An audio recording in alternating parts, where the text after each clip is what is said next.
Hello, good morning. I'm Ashok Rokade, consultant rhinologist and skull base surgeon from University Hospital Southampton in the UK, and also from Hampshire Hospital NHS Trust from Winchester. I have with me my colleague, Ms. Louise Melia. So Louise is a consultant rhinologist and skull base surgeon from University Hospital Glasgow in Scotland. So welcome, Louise, and thank you for joining us today to help us hosting this very exciting day. No problem at all, Ashok. On behalf of Scientific Committee of Global Rhinology Network, I welcome colleagues from all around the world to this very interesting event ahead. So we got 2 days of exciting sinus, endoscopic, and skull base surgery. We'll have various experts from all around the world performing live surgeries for our delegates. This is our 6th such event. So far, our events have been very well received by our global delegates. So around 50,000 surgeons have benefited from more than 120 countries. So we started in 2014 in association with Lion Foundation, which have established tradition of delivering such event in the otology section. So Dr. Rob Evanson and Wilco Grolman, Mr. John Oates of Robert Foundation of Lion Foundation have helped us to establish this event. And further, like-minded surgeons have come together, and we have developed this platform for our delegates. So Louise, the aim of our foundation is to deliver the professional education to our global audience from the best of our faculty, and they get free access for this. And this initiative is supported by Medtronic and Carl Stolz and our various industry partners. Without their support, such initiative is not really possible. So far, we have developed such live surgical events. So, apart from this, we have developed some book review. Then other initiative was a research day. So the research day in December last year was also very well received. Then we are also recently held an event which involved visiting the centers of excellence around the world. And we visited the Grotesha Hospital in Cape Town, South Africa. And going further, we'll be visiting some more centers and bringing you some interesting and exciting events and news from rhinology world. So without further ado, we will be joining our first center as Professor Dr. T.N. Jankiram, a very famous surgeon from India. He practices in Trichy. So he'll be joining us, and he will be staying with us all throughout the day. So the first case, very interesting case with CRS with nasal polyposis. So can't wait further to join Trichy. So before we get there, we'll be playing some Medtronic and Carl Stolz informational videos. And after that, straight over to Trichy to join Dr. Jankiram. Thank you. We know the world we live in changes drastically, faster than ever before. We are aware of the threat of the environmental crisis as well as the social inflection. Priorities and consumer values change radically. We have reacted. We have initiated major changes already, with many more ahead. Not to survive, but to keep our business ahead in this disruptive world. We have pulled the switch to green power. We have already significantly reduced our global carbon footprint, and we will continue to do so. With energy targets clearly defined, our monitoring systems perfectly control and enhance our energy targets. The integrated water cycle concept of our new production and logistics site in Neuhausen will save about 10 million liters of water every year. Enough to cover the consumption of a city with a population of 78,000 for one whole year. We are planning well ahead for a sustainable future. Our new site in Neuhausen will be as close to carbon neutral as can be. Reusing excess production process heat, modern waste disposal management, PV systems for generating renewable electricity, recirculated wastewater, and an optimized transport system add up to the best resource management possible. Let's shape a sustainable future together.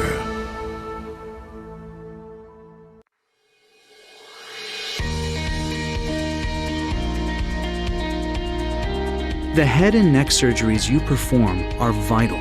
Your patients place their trust in you. You help them continue to speak and smile, eat and drink, hear and comfort. You're committed to helping them continue to live fully, to feel deeply, and to enjoy the quality of life they've come to expect.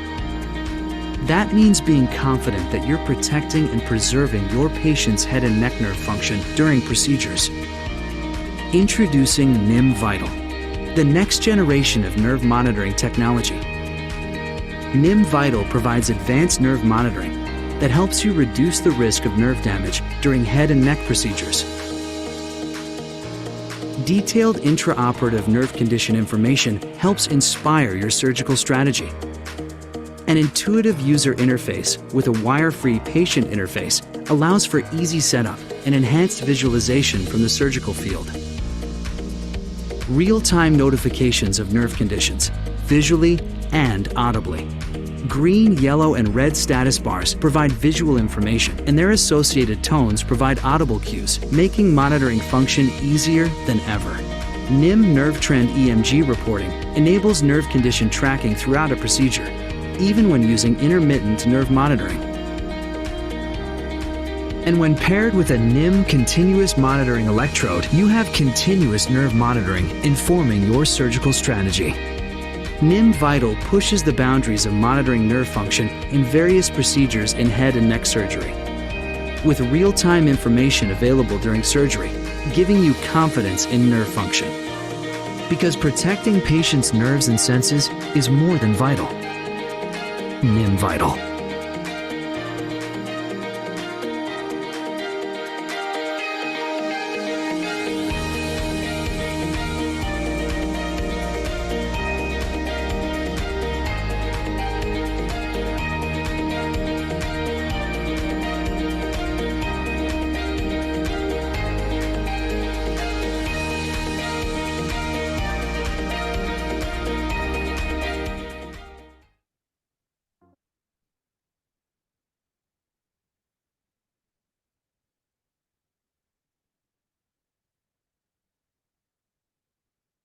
Hello. So after this short break, we're back in the studio again, and we'll be joining over to Dr. Jankiram in Trichy in India.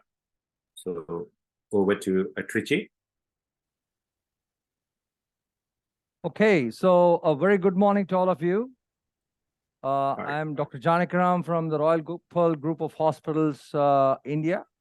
And I first of all thank Professor Ashok and Professor Louise for having included me in this very prestigious workshop that is done by the GRN. GR ESS live workshop is always special for me because I keep watching it every year, and it's basically to propagate knowledge. Without much ado, we have a big lineup of cases the whole day. And I will hand over the mic to Dr. Monica, who is going to brief you about this case. Okay, welcome, Dr. Jankiram. So it's a great privilege to have you on board with the GRN Live Surgery.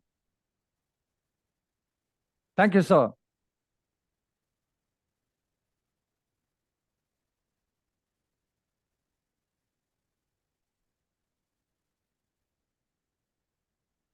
please. Sure.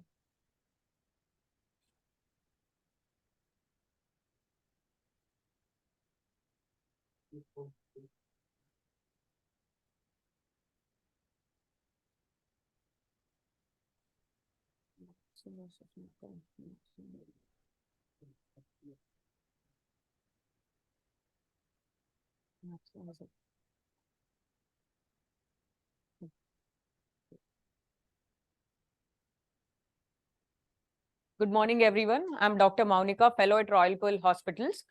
Royal Pearl Hospitals is the largest chain of ENT hospitals in India with branches at Trichy, Hyderabad, and Chennai. Coming to the first case, we are going to demonstrate today for live international endoscopic sinus and skull base surgery is multiple polyposis.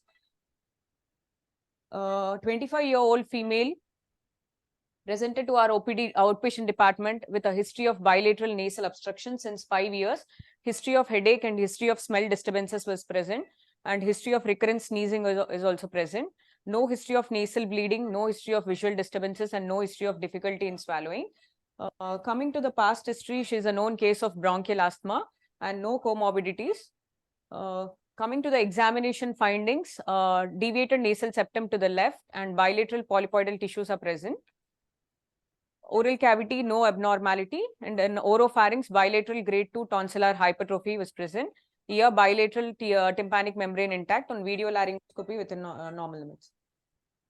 I would like to hand over mic to Janikram sir for detailed discussion of CT paranasal sinuses. Yeah.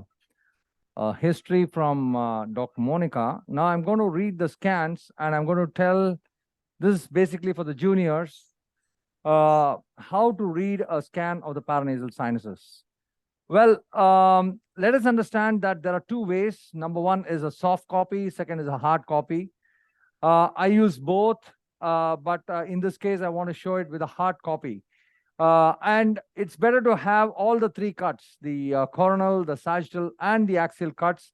However, I think in developing countries where, you know, there are 4 slice, 6 slice CTs and things like that, it's always better if you can project your brain with a coronal cut and get the ISR axis so that you have a complete overall knowledge of the whole scenario with just the coronal cut.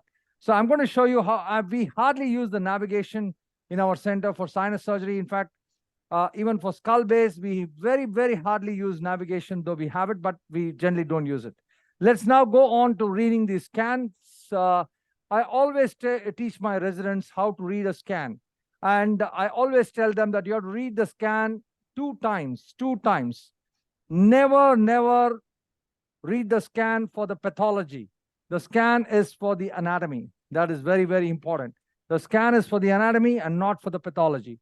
So let us start with the first cut. Are you able to see the first cut, Dr. Ashok? Yes, yeah, you can see. Okay, just zoom it, please. Yeah. So this cut on the top left corner always should be there in a good scan. And that's called the gantry view or the scout view. And it gives the position of the patient, how the patient has been positioned during the scan. And it also gives the slice thickness. Sometimes, if the patient has got a frontal sinus disease, then I ask for very thin slices at the frontal sinus and maybe some thick slices at the... So basically, I always believe that we should have at least a 2 or a 3 mm cut if we want to have a complete detailing of all the anatomical structures, including the cells around the frontal recess. So I think a 2 mm cut. Sometimes we get scans with 5 mm cuts or 7 or 8. I don't like that. We definitely need at least a 2 or a 3 mm cut. So let us start reading the scan. I want to tell you that read only the anatomy first. So let us start here. The frontal sinus is on both sides. And you can see that the nasal bones and the ascending process of the maxilla coming up. First of all, your eye should go towards the septum, the cartilaginous septum, whether it's deviated or not, so that we should understand whether we have to operate and do a septal correction or not. So I'm reading on the septum. The septum is already started moving towards the left side. So there's a septal deviation here. And you can see here that the frontal sinuses are very well developed. So that's the most important thing. The next cat, what you're seeing is a small cell here, and that's the interfrontal cell. So that's the interfrontal septal cell. Please understand that the interfrontal septal cell always opens into one frontal recess.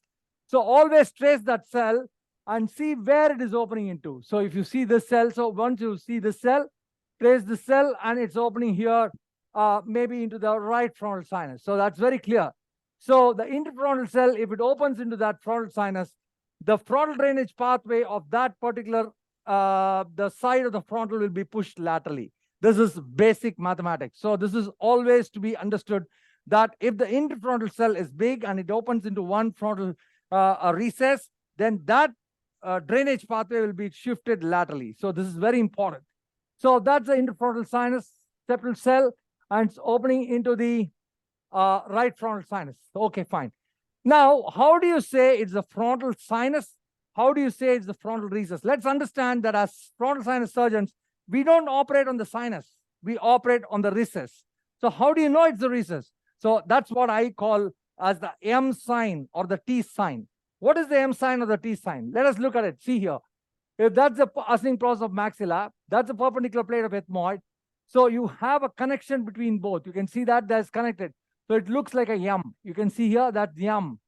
It's like an M. Of course, I have not published it, but that's how I teach my fellows. So this is actually the M. And when the M is lost, you can see here, the M is lost here. So there is a small M here, then there's a little nasofrontal beak, and this is actually the nasofrontal beak. So the M is lost here. If the M is lost, then that is the start of the frontal recess. So the loss of the M sign or the T sign, we call it the T or the M sign, that's the T sign, or the M sign, if it's lost, then the frontal sinus transits on to the frontal recess. So this is point number one. So your frontal recess starts here. So when you do a frontal recess surgery, always look at the medial lateral distance as well as the anterior posterior distance. So you should know the boundaries of the frontal recess. What are the boundaries? The medial is bounded by the middle turbinate, laterally by the lamina papyracea, anteriorly by the nasofrontal beak, and posteriorly by the anterior ethmoidal artery. So you should be able to open and show all the 4 anatomical structures. And if you have not shown the 4 structures, you have not done a full, complete frontal recess surgery. And frontal recess surgery is an all or none phenomenon. You cannot just open just that area of the frontal recess and just leave the, the fovea there behind. So you have to show me the nasofrontal beak in front and posteriorly the anterior ethmoidal artery in every case if it's involved. Right, here we are. So I'm going to read the anatomy of the frontal recess. So here we are, you have an Agenazzi cell. So Agenazzi cell is the first cell to appear. I'm going to operate only on the right side because the left side, I'm going to demonstrate a lot of cases. So I'm just going to show you only the right side. So concentrate on the right side, inferior turbinate. The Agenazzi cell is here. The Agenazzi cell is here. And if you look at here, you can see here, there is a quadrilateral prolongation of the inframedial wall of the orbit, and that is the nasolacrimal duct. So that's the nasolacrimal duct. Always understand that's the nasolacrimal duct. And that nasolacrimal duct, after this, will be the uncinate process. You can see the uncinate process after this. Don't search the uncinate process before that. It's not possible to find it. So you can see that this is actually the Agenazzi cell. And there's a small spicular bone. That's a middle turbinate. That's a middle turbinate. And you can see here that this is the uncinate process going towards the skull base here. And you can also see a little bit of that uncinate process going towards the middle turbinate as well. So there's a little forking of the uncinate process. And if you look behind it, you can see the suprabular cell. So behind the uncinate will be the bulla, right? So above the bulla, you have the suprabular cell. So what is the difference between a suprabular cell and a frontal bular cell? A suprabular cell never extends into the frontal sinus. So it stops short of the, that is seen very clearly in the sagittal cut. And this is a suprabular cell, very, very clearly seen. And you see here, that's a suprabular cell, that's a bulla, that's a middle turbinate here very clearly. And now coming to the maxillary sinus. You can see here the maxillary sinus, very well developed. And here you have to look for the horizontal attachment of the uncinate process. See here, that's the horizontal attachment of the uncinate process. You can see very beautifully, there's a little curvature here. I have to remove the horizontal part of the uncinate process. And you can also see a small, a cell which is going here, which could be a Haller cell. I'm not very sure, but we will look at it when we are operating. But I will be very, very particular to search for this particular cell there. Okay, fine. And after that, the next you have to see is the anterior ethmoidal artery. See here, this, you will always have a supromedial prolongation of the orbit. You see here very, very clearly. Can you see that? This is the anterior ethmoidal artery, which is dehiscent in this case. That means there is a supraorbital pneumatization. So if there is a supraorbital pneumatization, you will have the anterior ethmoidal artery, which is dehiscent. And if it's dehiscent, it can run in a mesentery, and you should be very careful when you operate there. And if you should not pull it, if it pulls, it will go inside the orbit and cause orbital hematoma. So that's something which is very, very important to know. And it goes between the medial rectus and the superior oblique muscle, and the artery travels like this intracranially again. Now, coming to, at this level, you also look for the Kiros classification, Kiros 1, Kiros 2, and Kiros 3. You can see here, this is a sort of a Kiros 1, 2. It is more or less a type 1 Kiros. That's a kind of skull base. And then this is the anterior ethmoidal artery. And behind the anterior ethmoidal artery, you can see that these are the cells which are growing more rectangular, and these are all the posterior ethmoidal cells. These are all the posterior ethmoidal cells. And always look for, when you look for the posterior ethmoidal cells, you look for the sphenoid sinus, the anterior wall, and you look for any, a prolongation of the supramedial wall of the orbit here. You might find the posterior ethmoidal artery also. No, I don't find the posterior ethmoidal artery. This is the anterior ethmoidal artery. This is the level of the posterior ethmoidal artery. But here, what is it here? There's a prolongation here. See here. There is a prolongation here in between the anterior ethmoidal artery and the posterior ethmoidal artery region. So this could be the middle ethmoidal artery. So as you can see the paper which has been published by Professor Ricardo Carrao, who says that there can be the presence of a middle ethmoidal artery in 13 to 36% of cases. And you can see that's the middle ethmoidal artery, very, very clearly seen. So you have the anterior ethmoidal artery, the middle ethmoidal artery, the posterior ethmoidal artery is not very prominent. Okay, as we go behind, you also, where you follow the orbit, and you can see that there is a small cell here. Just, that's a sphenoid sinus. And just in front, there's a small cell. Maybe it's a posterior most ethmoid cell or an onodi cell. There's a pneumatization of the rostrum of the sphenoid, and that's actually the beautiful sphenoid sinus, a smaller sphenoid. You have a dominant and a non-dominant sphenoid, and here the right sphenoid is non-dominant. The left sphenoid is dominant, and you can see two canals here. This canal is the VDN canal, and this is the V2 canal for the V2. You have a little lateral recess here. You can see here that posterior, you can find a beautiful lateral recess. If you draw a line like this is called the VR line, and anything lateral to it is the lateral recess. So you can see here that this is the sphenoid sinus.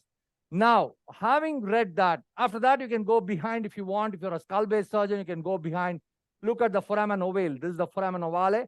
You can see that all that is, for skull base. I'm now going to deal with this patient. Now read the pathology. Now, when I look at it, I don't have an MRI for this patient, but this seems to be the frontal is involved, and you have an interfrontal cell which drains the right frontal sinus. I have to open up the frontal. I have to open up the ethmoids. I have to open up the maxilla. I have to open up the posterior ethmoids. I have to open up the sphenoid sinus as well. So the only carry-home message in reading this is do not read pathology. Read anatomy. Read anatomy. You can use a software. You can use a soft copy. Do whatever. But you should have a 3D picture of what you're going to do when you start the surgery. With this briefing, I'm going to start my surgery right away. And the expected time duration will be around 30 minutes for 25 to 30 minutes for one side. I'll keep explaining.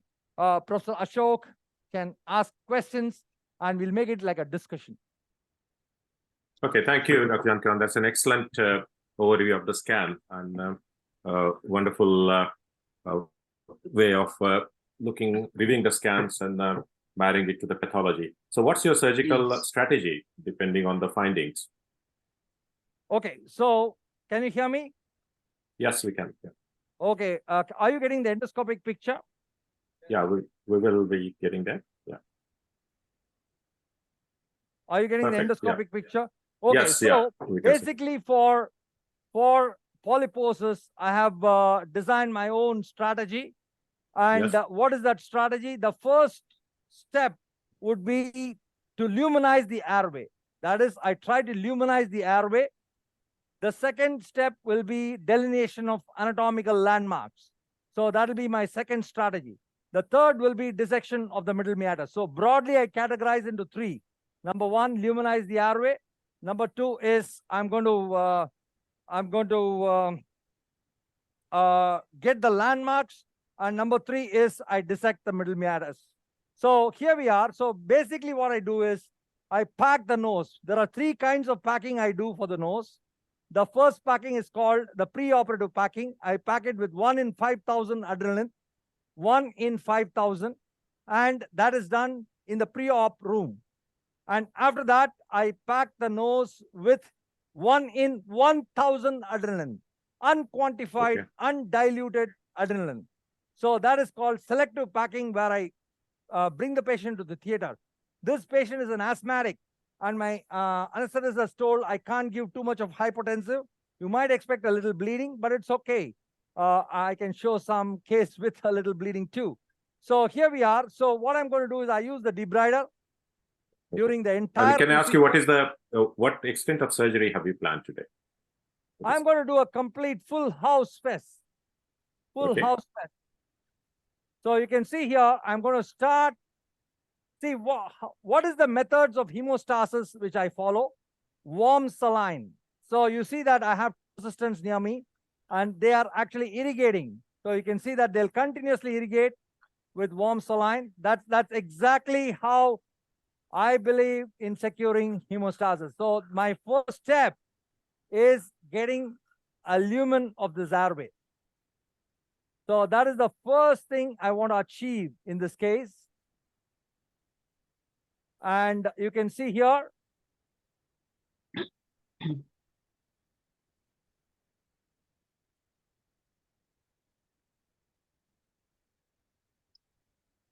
so that's the choana.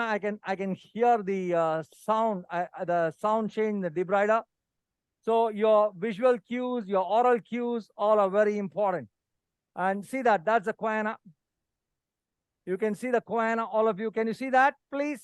Yes, yes, yeah, So we can see the first step in multiple polyposis is luminization of the airway. Why do I say you have to luminize the airway first?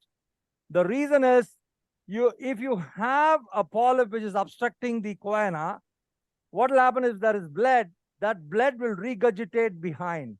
And I call that a choanal banking effect. So I don't want a bank here and that blood regurgitating. So I have had a throat pack, and this is a big space so that the blood can trickle down into the nasopharynx and accumulate just in the oropharynx. So that is actually a reservoir for me, so that, you know, I don't want the choanal banking effect. So this is the first step I do in any case of polyposis. The second step I do is I gently lateralize the inferior turbinate. Of course, that is a gentle lateralization. Of course, Professor Stamberger used to say that that can alter the ciliary motility, but I believe that we have been doing it for ages now, and I've never found any problems in this. So this is something which is a part of my surgical step. So step one is luminization of the airway. Step two, lateralization of the inferior turbinate. See, when I luminize the airway, you see where my debrider was? It was pointed towards the septum. This is very important because I don't want to eat off the inferior turbinate. Now here we are, I go up. Now you see how my debrider is directed? It's directed upwards. You can see it's directed upwards. And what am I trying to find out? I'm trying to find out two important anatomical landmarks, and that is one, the middle turbinate. So I know that's going to be the middle turbinate. And you see that that's a little polyp along the olfactory cleft. That's okay. I generally don't take the polyps in the olfactory cleft at the first stage because it starts bleeding very badly. So I leave it to the last. That's the checklist which I have. So that is actually the Uncinectomy process here. So there are, see, one thing I want to tell you is I never take out the scope to anti-fog. This is something which I follow in our center. We have an assistant who keeps on irrigating. It's like, underwater surgery. See that? I'm now trying to just get that anatomy of the middle meatus. That's it. I'm not trying anything else. So the middle turbinate, I have so many views. People try to resect part of it. I am a strict follower of preserving the middle turbinate, whatever may be it. So do not try to resect or cut or do anything to the middle turbinate. So because you may not be the last surgeon and you are actually doing only clearance of the local disease of the systemic disease, you're just clearing the local manifestation of the systemic disease. So never try to remove the middle turbinate. That's the best landmark you would ever have in sinus surgery. So here we are. Dr. Jankiram, can I check with you? What is your preoperative preparation of this patient? So any steroids, any antibiotics? Yeah. That's a good question. So my preoperative preparation is, number one, I put the patient on steroids. So the patient is put on steroids, 30 milligrams of prednisolone, 1 week, non-tapered dose for any case of polyposis. That is the first thing I do. I give antibiotics. I prefer doxycycline, and also I put the patient on intranasal steroids, fluticasone, and that is the preoperative preparation for around a week or so. The day before the surgery, what happens is my anesthetist, if the patient is an asthmatic, then we avoid beta blockers. But if it's not, then we give 25 milligrams of atenolol if the patient is not an asthmatic. And then on the day of the surgery, that is 45 minutes before, again, I give atenolol. So that's the preparation. Did I answer your question? Okay. Yes, absolutely. Yeah, thank you. I would agree with you. I was similar, very similar practice. The ball probe. So I'm going to show the anatomy now. See, the anatomy. The very important thing for the juniors is to get the anatomy. This is a medialized Uncinectomy process. You can see that very clearly. That's a medialized Uncinectomy process. This is the middle turbinate. This is the axilla of the middle meatus. That's the level of the bulla. This should be the infundibulum somewhere there. And that's the horizontal attachment of the middle turbinate. So I have a beautiful view of the anatomy with which I can proceed now as to how I'm going to dissect the middle meatus. So the first was luminization of the airway. The second was to get the anatomical landmarks. This is the most important anatomical landmark, the Uncinectomy process and the middle turbinate. These are the two most important anatomical landmarks I want. This is the polyp in the olfactory cleft. I will deal with it last. Now here we are. I'm going to now take off this Uncinectomy process. So if you have a medialized uncinectomy, how do you take it? So we have different techniques for uncinectomy. As you know, we follow various techniques. But for a medialized uncinectomy, I have a combination of techniques. For example, I use a sickle knife for the medialized part, and I use a backbiting for the lateralized part. So that is how I follow uncinectomy in a medialized uncinectomy. So I'm going to show you that technique of. So here we are. You see here, that is the. So never direct your knife laterally. Have it just parallel to the lamina papyracea, and just do some sawtooth movements. Just sawtooth movements. Just a sawtooth movement. That's it. You can see here, that's a sawtooth movement I'm using. And of course, I have to go up with a sawtooth movement. Give me a through biting, please. So here we are. I'm now going to push that part of the medialized part of the uncinate process medially. You can see that very beautifully. I'm pushing it medially. And I'm going to use my through biting instrument. You can stop me, Dr. Ashok, and ask whatever questions you want. Absolutely.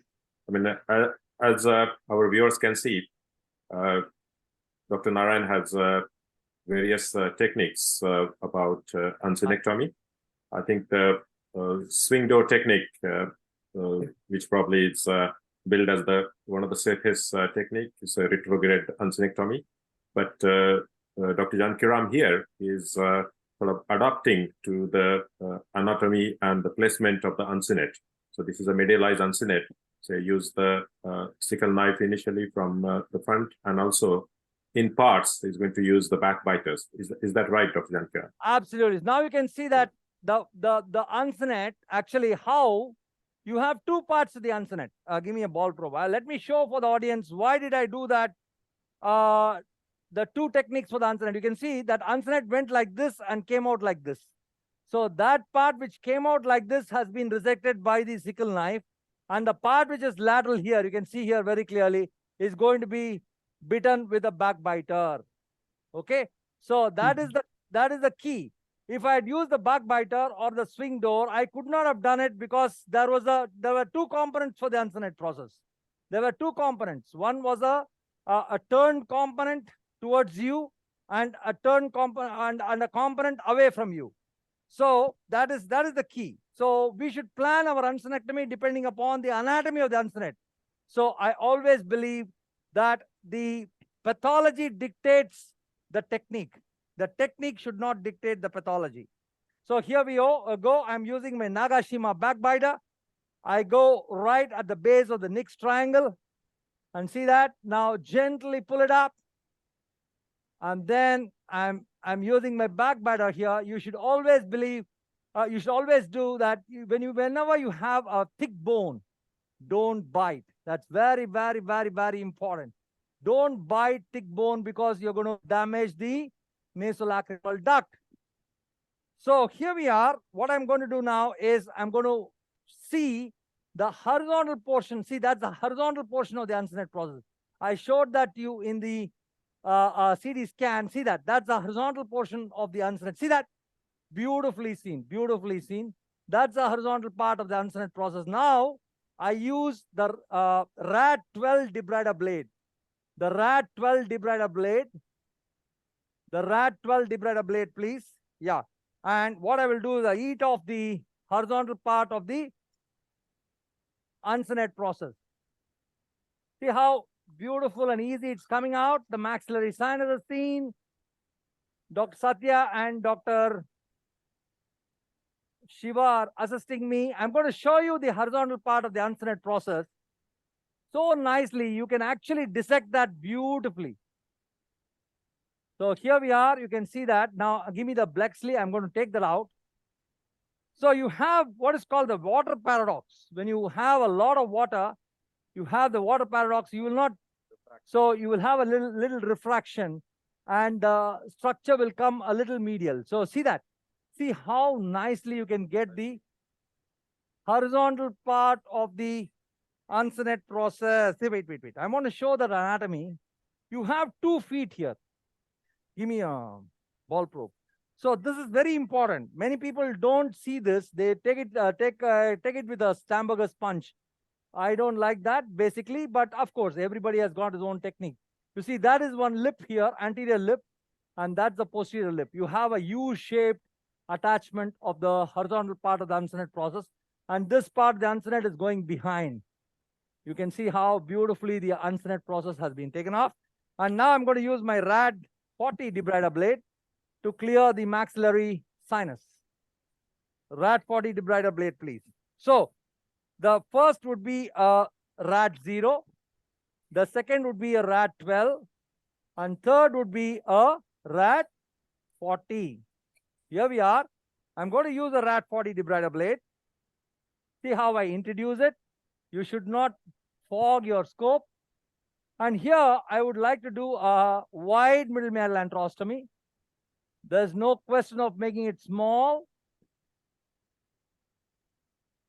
I think just to recap for our viewers, Yeah. uncinectomy, I think you have very beautifully demonstrated the uncinectomy. The key thing here is staying safe, because understanding that proximity of uncinate to the orbit and performing the uncinectomy safely with a retrograde technique is important.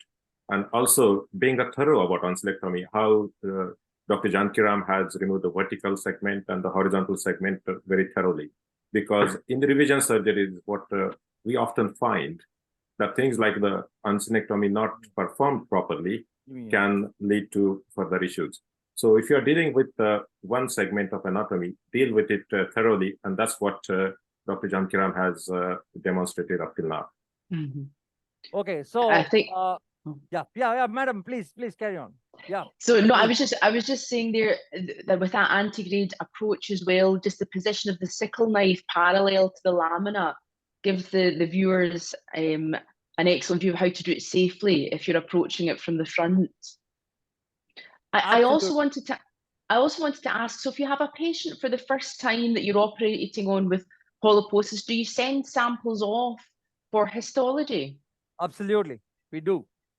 We do send them for histology. I'm going to send that for histology. And if you can see that this side also has got a lot of polyps, so we have a lot of bulk for us to send for histology. You can see here this side also is full of polyps. See that? So I have a lot for histology. That's why I'm just not going to waste time. Yeah, debrider straight. Now you see what I did. The third step. So everything is stepwise in Royal Pearl. You're going to see this is the horizontal part. This is the horizontal part removed. This is the vertical part of the uncinate process. And that's the maxillary line here. So I use a ball probe, and this is a sagittal attachment of the uncinate. I make it coronal. For my blade to hold it. So that's very important. I make that sagittal attachment of the uncinate coronal. So this is the next step I do for the uncinate process. And then this is a RAD 0 debrider blade being used. And you can see here, see how nicely we're able to see the uncinate process there. Can you all appreciate that very clearly, please? Yes. Yes, absolutely. That's the wall maybe of the Aganadi. I'll show that in a moment. You can see how nicely the uncinate process is seen. I'm going to eat off that uncinate process. I want to convey a very, very important message here. Do not remove the uncinate fully. See, I'm leaving behind a little bit of the uncinate above. And that is going to form a very important landmark for me for the frontal recess. So I don't remove the uncinate completely. I leave behind a little bit on the superior aspect so that I have a good view of the frontal recess anatomy. Okay, now there's a big controversy regarding whether you will do a bulla up, bulla down, all that. There's a lot of controversy. See, it is not a question of how you do it, but you should do it properly. That's very important. And I have been following Professor Stamberger's technique, and ardent follower of, I remember him every day. And so he never used to do the bulla up. Of course, Professor Sethi is also my teacher, and he used to do a bulla up technique. But I follow the bulla down technique because it's far more simpler. So here we are, that's the bulla. You go medial to the bulla, medial and inferior. Use the debrider. I never use any Blackersley or any instrument. That's something I never use. You can see the whole surgery is done just with one instrument, and that's the debrider. So with respect to the skull base, I leave it just there. I come back as a separate entity. And very important that you should have a draping of mucosa all around your cavity. That's very, very important, my dear friends.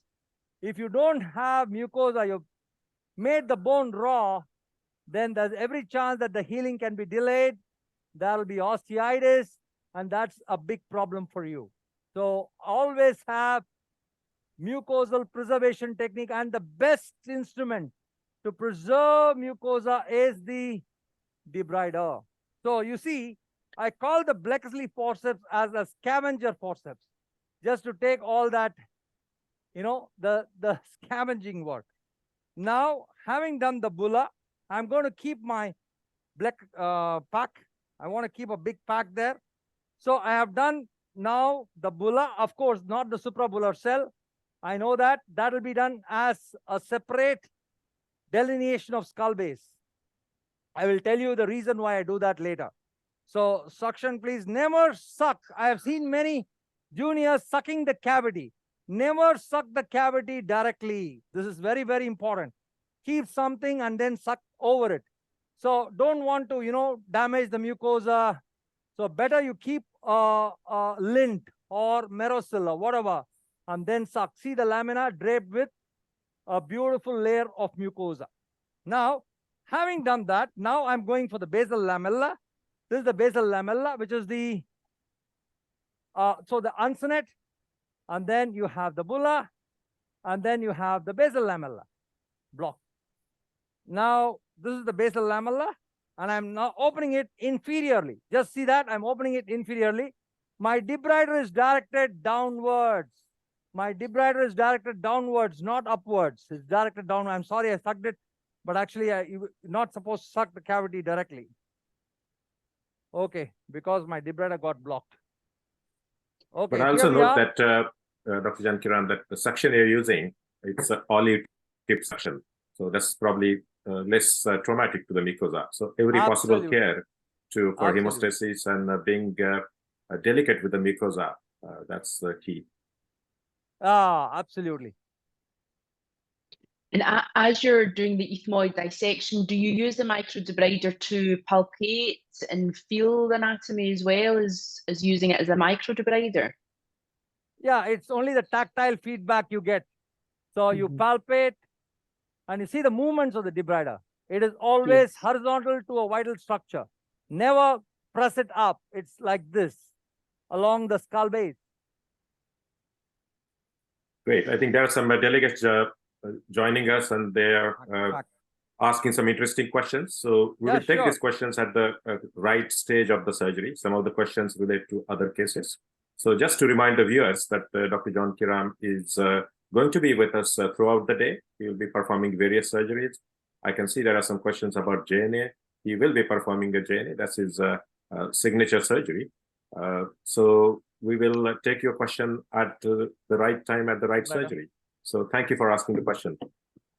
And that's Shelly, one of the delegates. She has asked that. Nikita from Hyderabad, she has asked the question about post-operative care. So we'll take your questions as we approach the right step. Absolutely.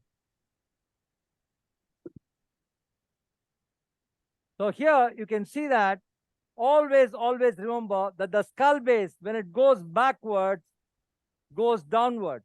It is not in the same plane. It is superior as it is anterior, and it is tapering downwards as we go posteriorly. This is very, very important for all endoscopic surgeons to know, because they might think that the skull base is the same level. No, it's not at the same level.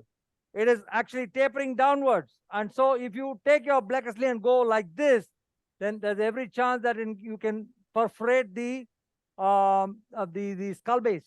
That's very important. Debrider, please. Now, see here. So Ishank has asked question, Dr. Jankiram. It's I think a very important question at this stage. That if the middle turbinate has been excised in the previous surgery, what is your second best landmark that you use? Oh, that's a very, very, very nice question, actually. See, that is a very rampant thing that we excise the middle turbinate. Believe me, middle turbinate is like God for me. And if you excise it, I think you're creating a mistake, because imagine some people resect only this part, okay? They resect only the inferior part. Some people resect the whole of this part. Please understand that you're seeing this patient intra-op, that is during the surgery. But after the surgery, you don't know how the healing is going to take place. And if there is fibrosis here, this part of the middle turbinate will be pulled laterally. And what happens is that this part of the middle turbinate covers the frontal recess.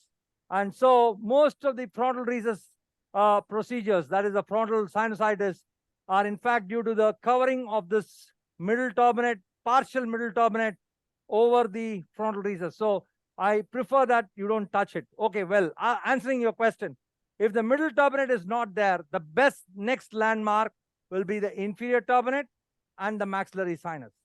So once you get the maxillary sinus, the next step is this is the ethmomaxillary, this is called the ethmomaxillary crest. This is the next best landmark, because that gives a lot of block. So that gives a lot of information about the sphenoid sinus. See, I will tell you a lot of mathematics in FES. It's all mathematics. It follows the rule mostly. In most of the cases, it follows the rule. So number one, inferior turbinate.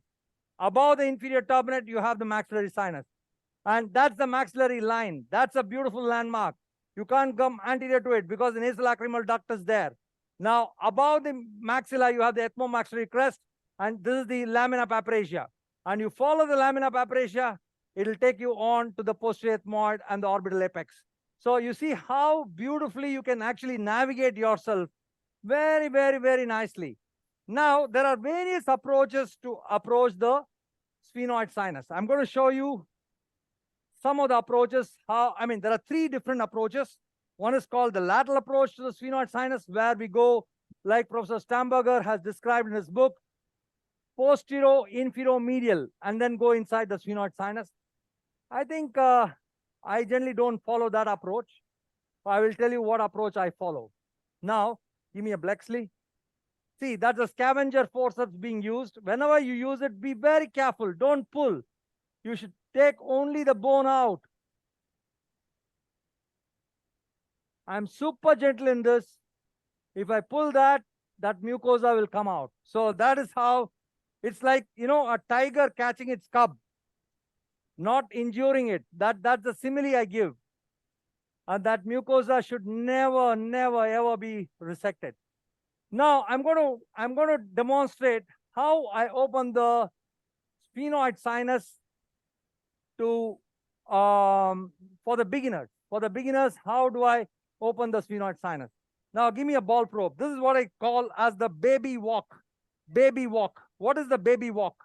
So I'm just going. These are all the things I teach in most of the congresses in India, outside India.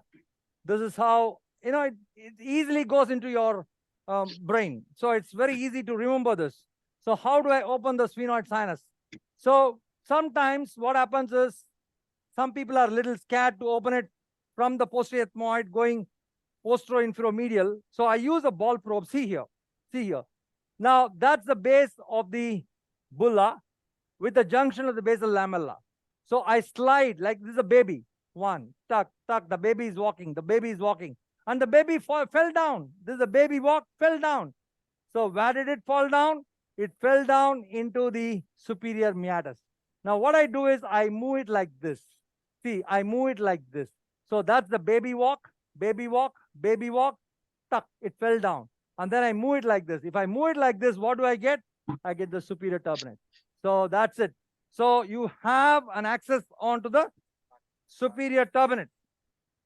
So once you have the superior turbinate in your view, you see that that's the superior turbinate in your view, beautifully seen superior turbinate.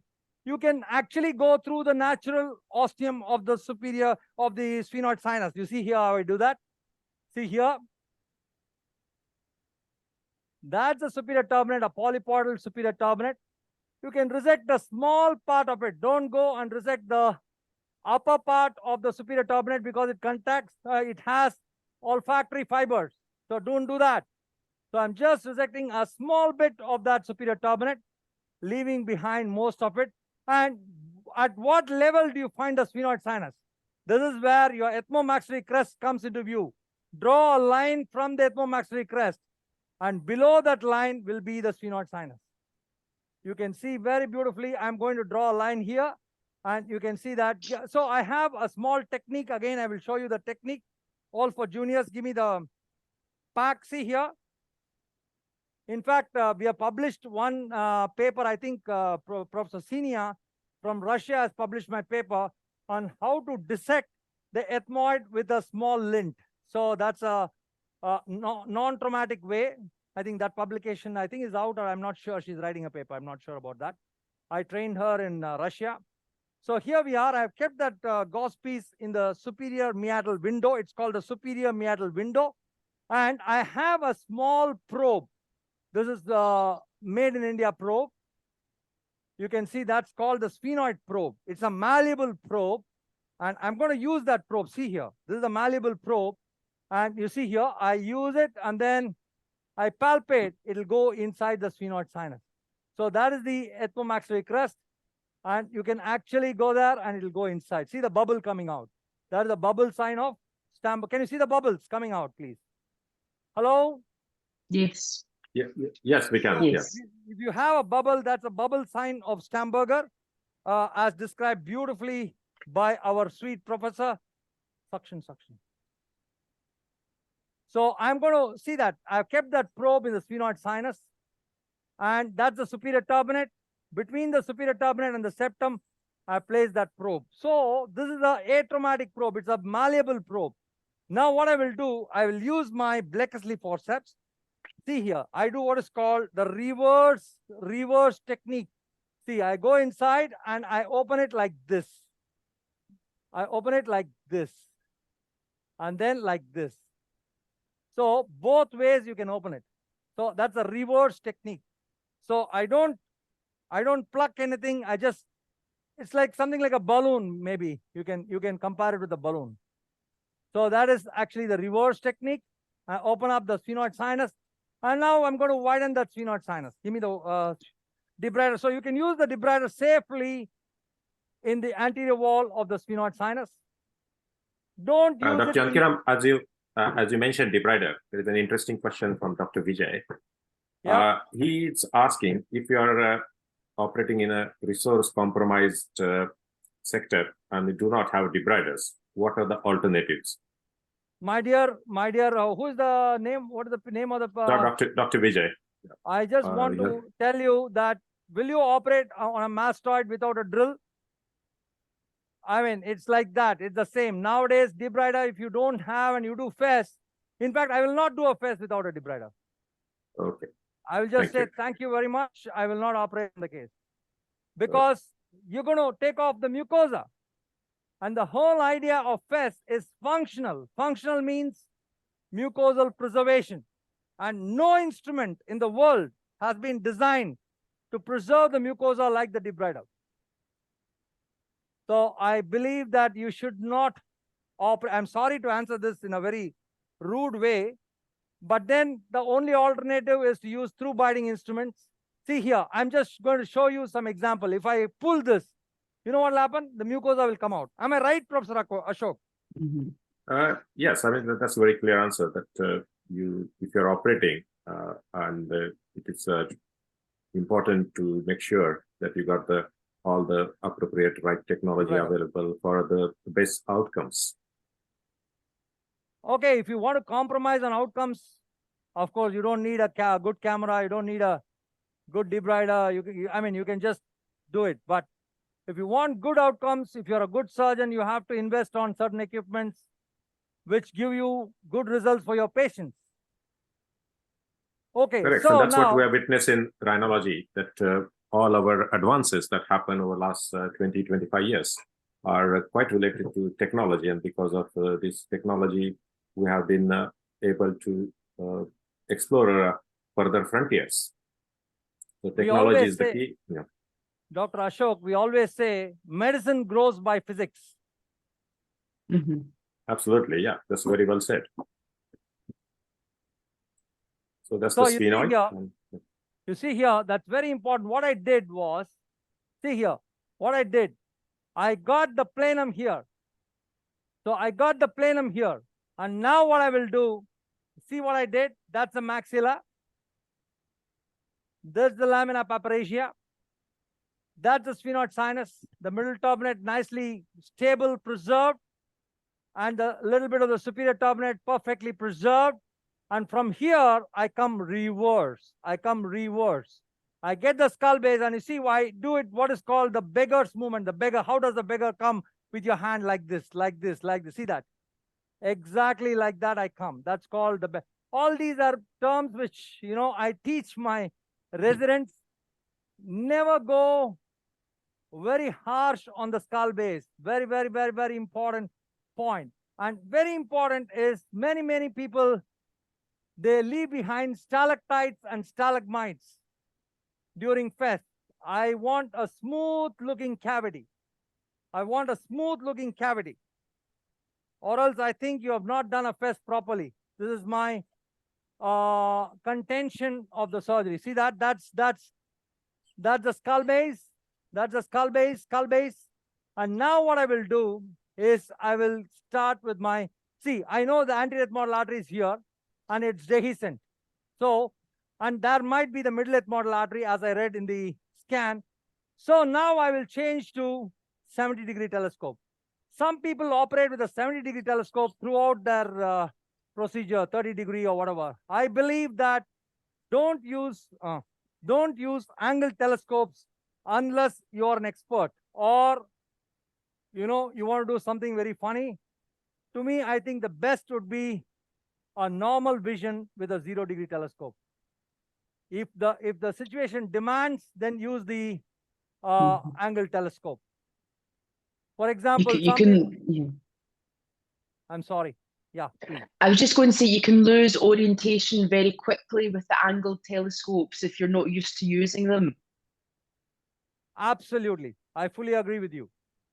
Now, what are the endoscopes which I use during endoscopic sinus surgery? The first endoscope I use is a 0, and the second is a 70. That's it. I don't use any other scope. I don't use 30. I don't use 45. And I'm almost about to complete the surgery, Bala. I think you have to start. That's perfect. That's a great timing because Prof. Castelnuovo is nearly ready. So once Dr. Janakiram finishes soon, we'll be joining Verise in Italy. Prof. Castelnuovo is performing Esthesioneuroblastoma. So we'll be switching between the sites at key stages of the surgery. Give me a RAD60 debrider blade. So you can see here what I did was I used my 70-degree telescope. I visualized the upper part of the Uncinectomy process. And you can see here, I'm going to hug the nasofrontal beak.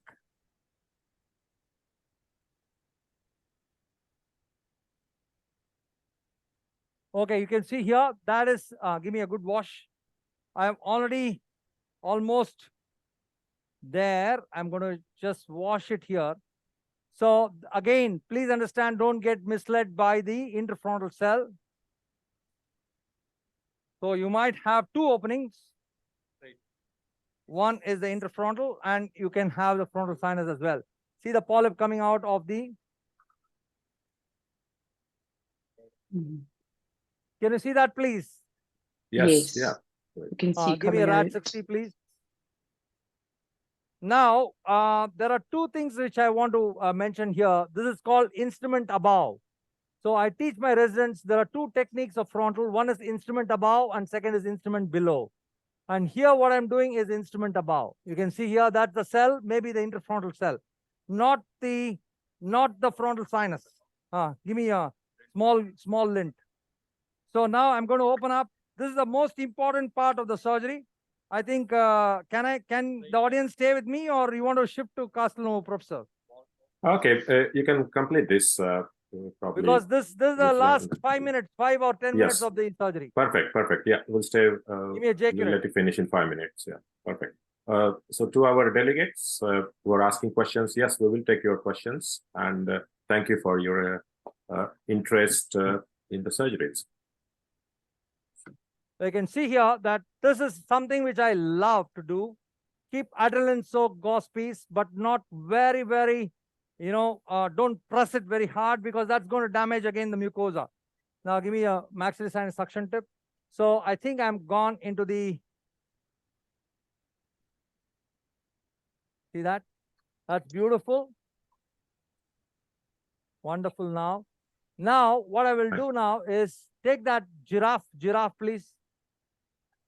giraffe, side-to-side giraffe. So you should always have two giraffes. One is side-to-side giraffe and anteroposterior giraffe. And always do it under vision. This is very, very important. You have to do it under vision. You cannot do it. Okay, right. Now let me have a look at what I'm seeing right now. You can see that very beautifully. A cell has been opened. Now what I will do is, I know that if that is a cell, then that means you will find the frontal recess behind that cell. So these are all mathematics. That's it. These are all mathematics. I'm going to take off the cell above. Give me the debrider, please, quick. I got the frontal now. That's the frontal now. Now I'm going to use my debrider. So I got the interfrontal cell. I knew that the frontal was pushed laterally. So that's very important. See, all this should run in your mind. This is all anatomy. You don't need a navigation to do this.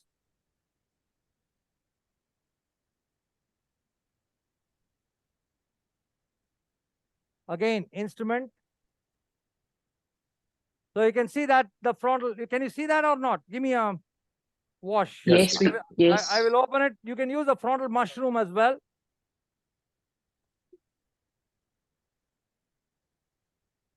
See the pus coming out of the frontal.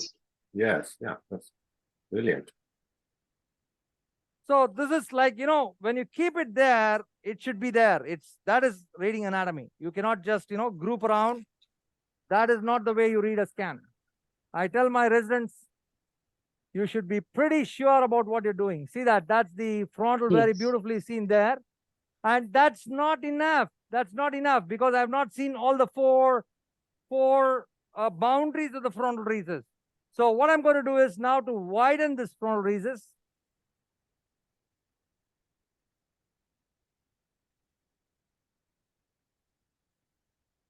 Okay, that's the frontal, I know.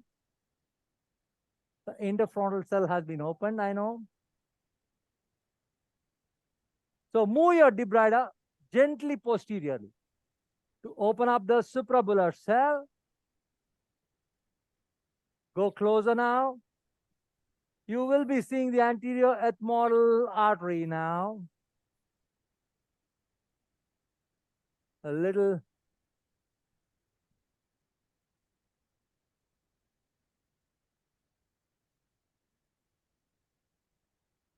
And is this one of the angled microdebriders, the RAD 60 or? RAD 60. This is a RAD 60.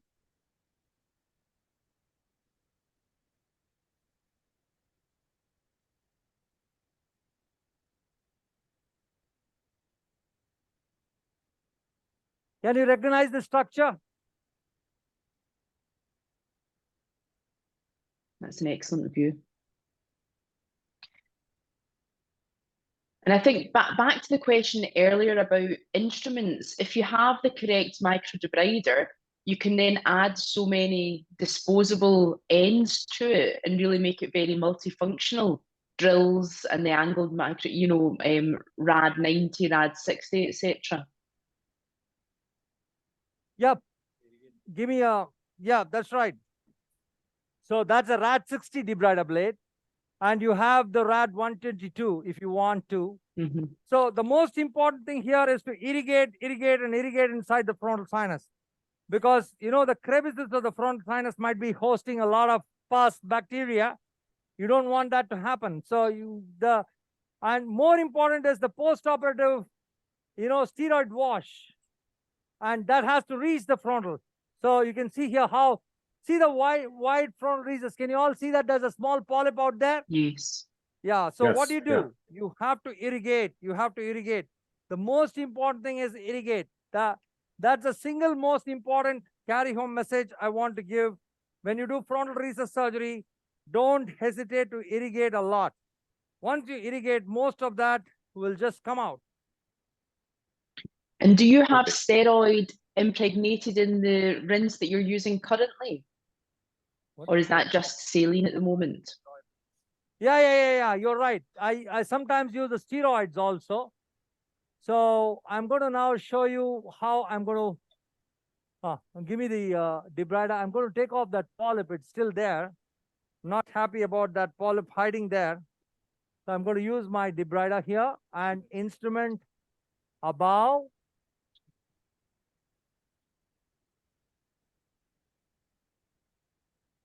Of course, I can't see that area because it's an angled.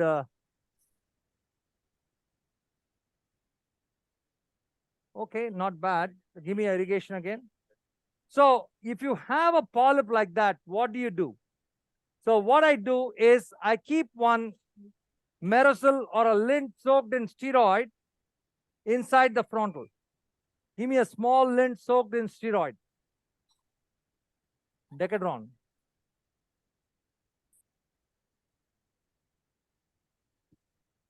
So I use a steroid, that is a Decadron, and I soak it there. Can you all appreciate it, please? Yes. Now what I will do is I'll just push this steroid soaked lint inside the frontal. Give me a J-curate.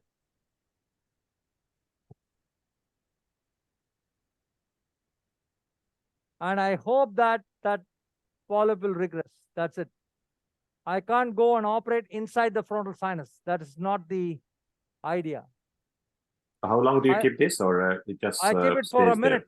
There? I keep it for a minute. Okay. Before that, I just try to, delineate the anterethmoidal artery. I'm going to delineate the anterethmoidal artery now. See, basically in frontal recess surgery, the most important thing is to see all the 4 boundaries of the frontal recess. Again and again, I say the boundaries of the frontal recess are the most important things to see. Give me the debrider. What are the boundaries? Medially, middle turbinate. Laterally, lamina papyracea. Posteriorly will be the anterethmoidal artery. Wait. You can see the skull base is completely delineated. Can you all appreciate it, please? Yes, correct. Yeah, to the mucosa preservation. And this area only little mucosa is gone, but other areas, you can see that's the anterethmoidal artery, very beautifully seen. This is the fovea, and that's the frontal recess. You can see how nicely the frontal is seen there. Very beautifully seen. Now give me irrigation. So that's a fantastic demonstration, Dr. Jankiram and yours. Just a minute. I am yet to finish. Just a minute. I will just tell how I'm going to do the last part of the surgery. I'm sorry. You can see here, that's the frontal. There's a little polyp again. Give me a good irrigation. Give me steroid washes. Steroid washes. I hope with aeration, with budesonide washes, this polypoidal chain will go off. Post-op, we'll be managing the frontal. And so the last part of the surgery, always remember the olfactory cleft. Don't forget the olfactory cleft, because sometimes, not in all cases, the olfaction is gone because of mechanical obstruction of the olfactory cleft with polyposis. Give me straight debrider. So see that this can actually cause a mechanical obstruction. See the sphenoid sinus, so beautifully seen. Yeah. This is the sphenoid, the skull base, the anterethmoidal artery is here. I'm going to show you. I'm going to remove that. Give me a debrider. I don't want even a single stalactite. That's very, very, very, very important.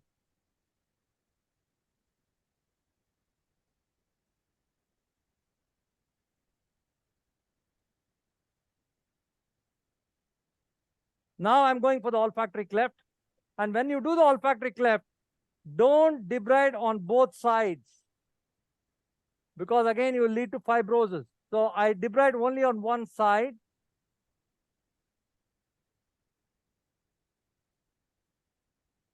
That's fantastic. That's an excellent clearance of all the polyposis on the right side. So what you have witnessed here is the technique, safe technique, establishing the landmarks, and thoroughness with attention to preservation of the mucosa and a good hemostasis. with the clearance of all the sinuses, the maxillary sinus, the anterior posterior ethmoid, the sphenoid, and the frontal sinus, and finally clearance of the olfactory cleft, being careful not causing any adhesions there, which will cause any hyposmia. So thank you, Dr. Thank you very much, okay, Professor Ashok. and we will join you again. We look forward to stay with you throughout the day with various different surgeries. We'll ask the appropriate questions at the time, and we will now be joining Verise in Italy.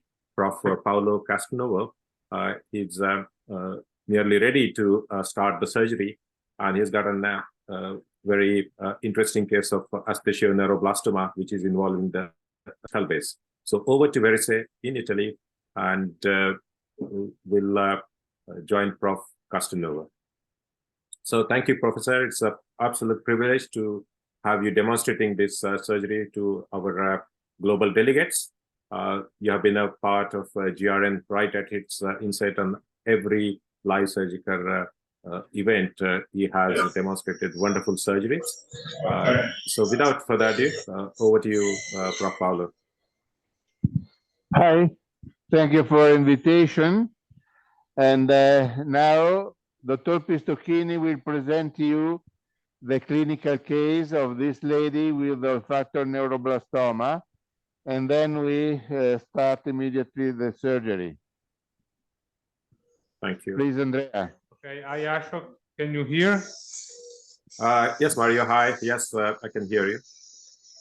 Okay.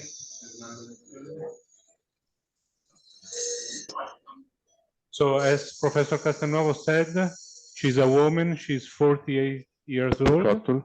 In 2016, she has sinonasal surgery in Ukraine for chronic rhinosinusitis with nasal polyps. But in 2022, she had a right respiratory nasal obstruction relapse, and the ENT evaluation suspected a right nasal fossa inverted papilloma. So always in Ukraine, she underwent endoscopic sinus surgery, but the histological examination was esthesioneuroblastoma, EMS2, with doubtful radicality. So she came to Italy, and then she had a revision of the histologic evaluation in Naples that confirmed the esthesioneuroblastoma. So she came to our hospital, and again, she had the ENT evaluation, maxillofacial MR and CT scan, and total body CT scan, which showed N0, M0. At the CT scan, you can appreciate the previous surgery with the removal of the middle turbinate with the opening of a little anterior ethmoid, and posteriorly, at level of the posterior third of the olfactory cleft, you can appreciate there is this residual, which we have studied at the MR. You see at the MR, this is the contrast enhanced MR. At level of the posterior third of the olfactory cleft, this is this enhanced neoformation with the little contrast enhancement also at the dura of the olfactory cleft. The olfactory bulb does not seem affected, but has to be checked by histological examination. So the program for the surgery, as we said, is a monolateral right endoscopic resection of the olfactory neuroblastoma with the transnasal craniectomy and skull base reconstruction with fascia lata and septal mucosal flap. We have to decide if we will use a flip flap of the contralateral septal mucosa and the higher part of the contralateral adult flap. So now we can see the surgery. So now I show you the right nasal fossa, inferior turbinate, and now eustachian tube. Can you see, Ashok? Yes, yeah. We can see the tail of endoscopic middle view. turbinate. And, Is thank you, Andrea. The tail of superior, a tail of supreme turbinate there, and the natural ostium of sphenoid. And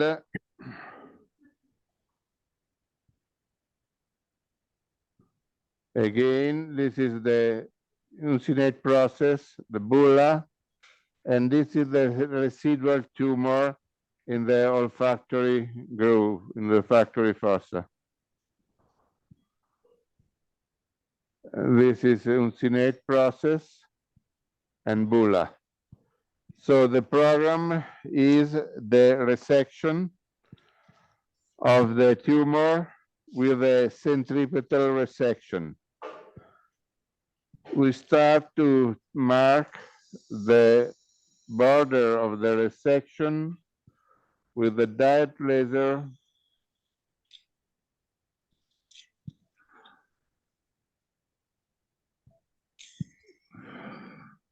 Professor, what technology are you using for this surgery?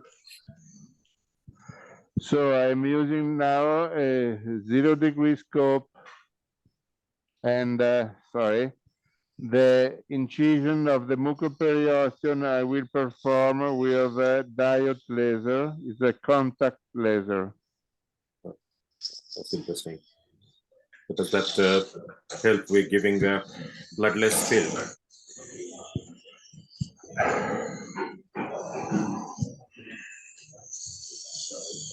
Do you use any navigation for this surgery? Okay, this is the position. No, we'll not use navigation for this surgery. It's quite There's limited. no navigation. Okay. We don't.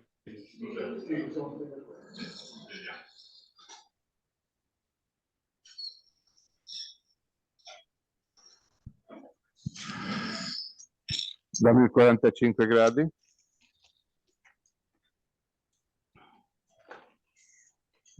Now I change the scope. I take the 45-degree scope for the superior incision of the mucoperiosteum. Dammi ancora il laser.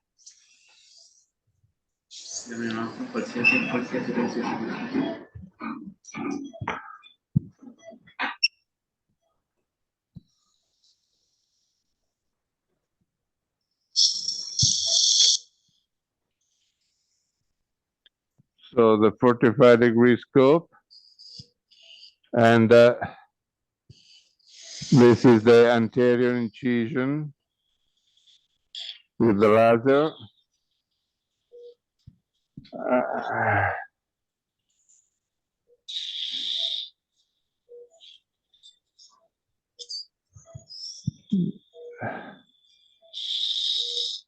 No.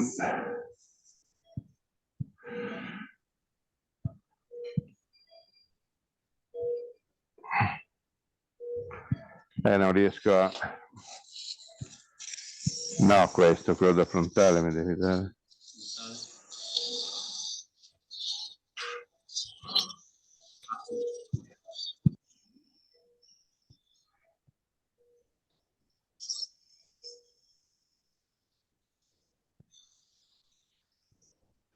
Allora, dammi... If you didn't have access to the laser, could you use the needle tip monopolar for this marking out?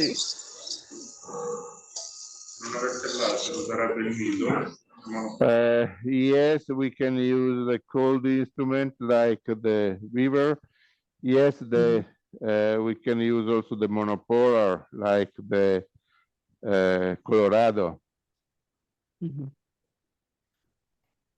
Let me...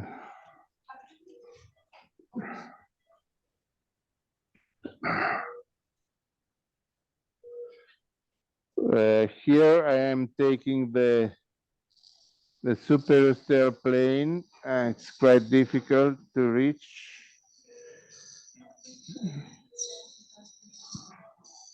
Non riesco, troppo stretto.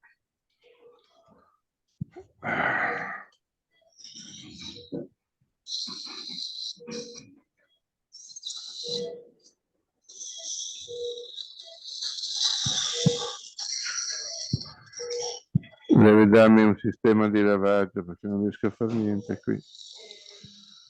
Com'è la pressione? Perché non ci siamo, ragazzi. Non...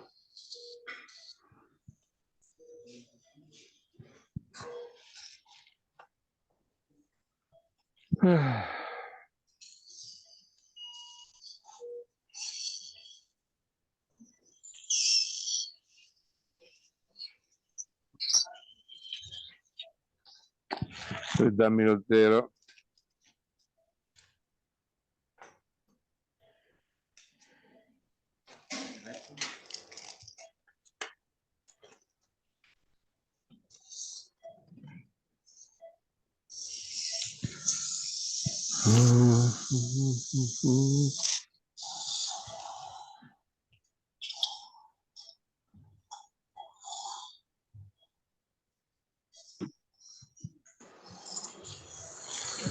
Lo scolatore. So the criteria, the techniques is to find the superior steel plane and to make the dissection.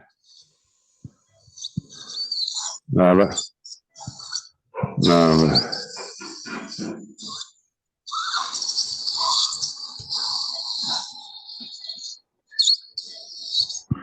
Dammi la forbice. I take the plane on the lacrimal pathways.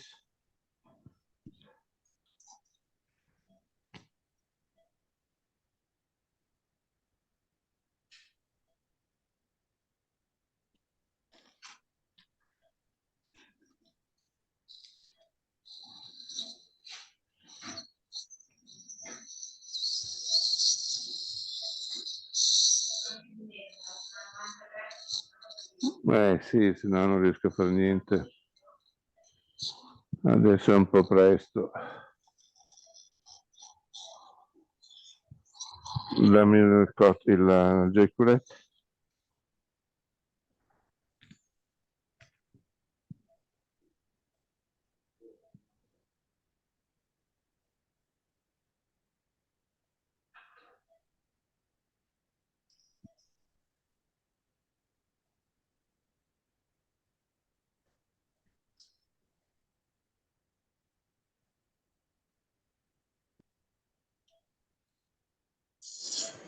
Lava.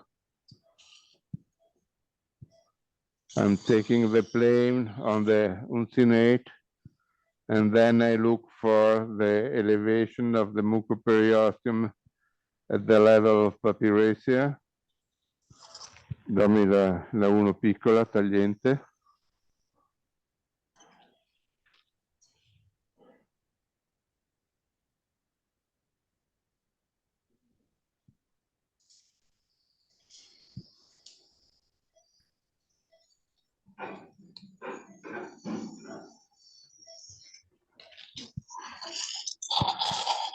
Allora, aspiratore, scolatore, e poi dammi ancora la... Ok, so...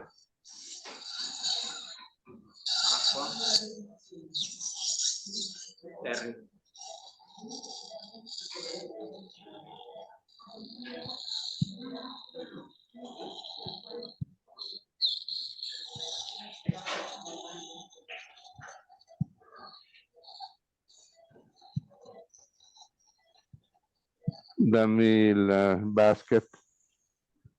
I enlarge the middle antrostomy to control the posterior edge of the fontanella area.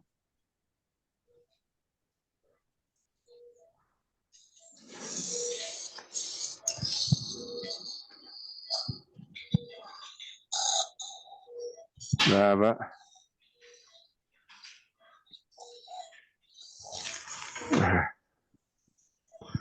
C'è quello curvo?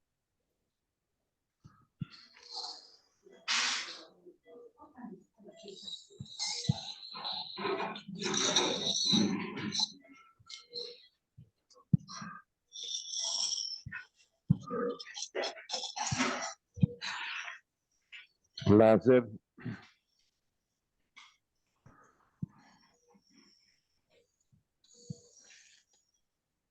Guarda che è rotto. Tirami fuori la punta. So now with the dart laser, I make the the border of the coana and the fontanelle area.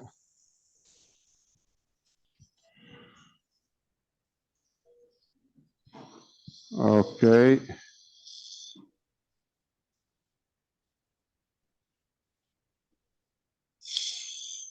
So is there a plan to send any frozen sections today during the surgery?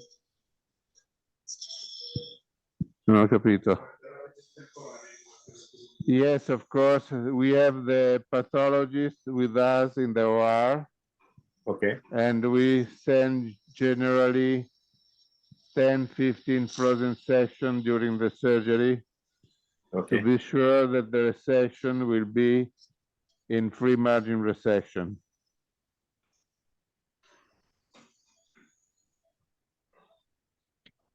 Do you ever find that you have to convert to a full craniofacial resection when the initial plan has been a unilateral? Sorry, can you repeat? Have you ever been in the situation where you've had to convert to a full bilateral craniofacial resection based on your frozen sections or what you found intraoperatively?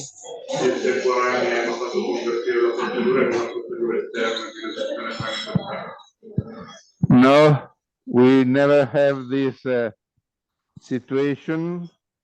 We sometimes with the frozen section, we have enlarged our resection, but we never experienced the change of the procedure from endonasal to combined or external procedure. Usually, up to now, all the cases we perform, the external procedure was scheduled since the beginning.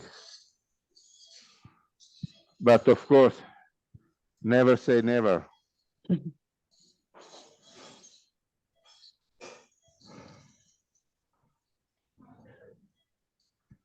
Hai quello più grosso? Lo scollatore è quello un po' più grosso.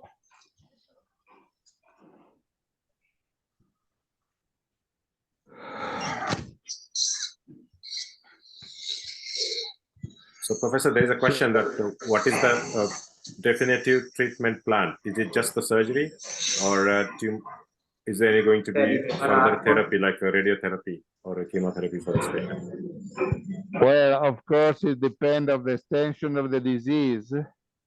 Okay. If the tumor is not in contact with the dura, dammi la thread tagliente, we can perform only surgery, but if we have contact with the dura, the radiotherapy is mandatory. And if there is contact with the dura, we know that the radiotherapy has to involve the neck and the retropharyngeal node. Okay. Thank you. So there is some bleeding, and what I am doing now is to make a centripetal resection. Dammi ancora la 1 tagliente.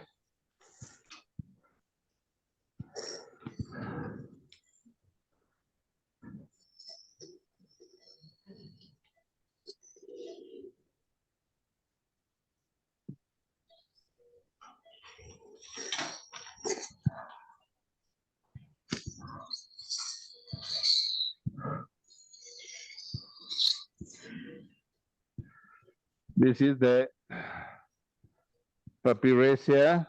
I'm elevating the mucoperiosteum of, you see, the posterior wall of the maxillary sinus.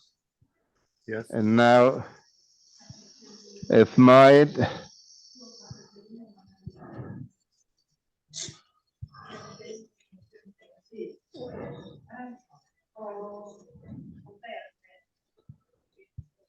The criteria, the oncologic criteria is completely different comparing the surgical procedure for inflammatory, for FES, because in this case, I keep the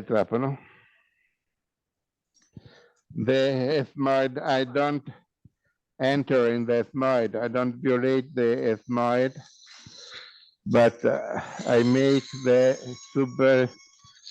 superior resection.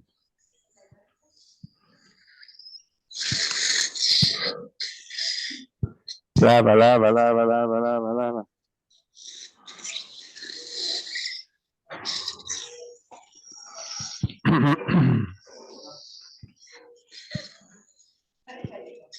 Lava, sta sanguinando ancora parecchio, non riesce a diminuire.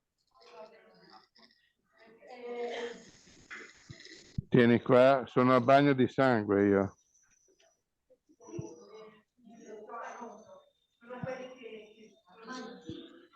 Parlate piano. Aspira.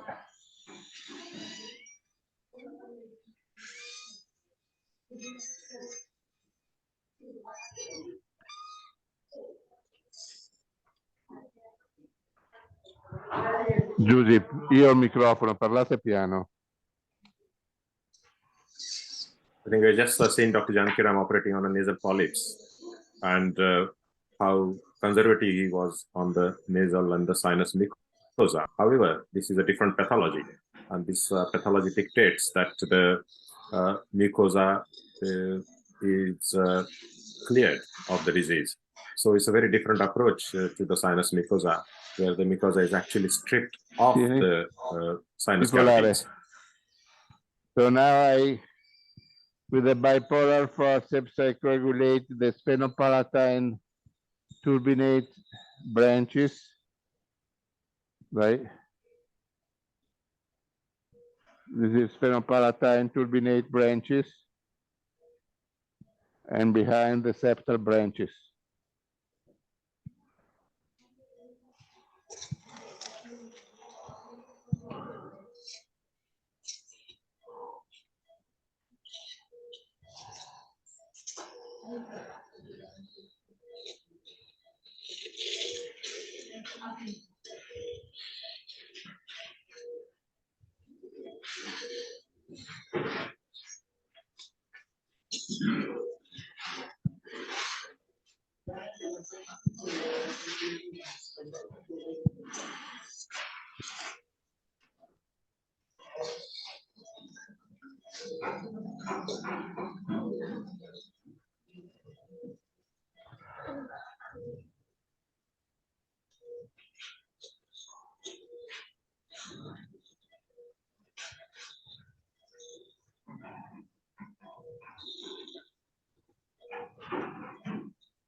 Dammi la velina 2.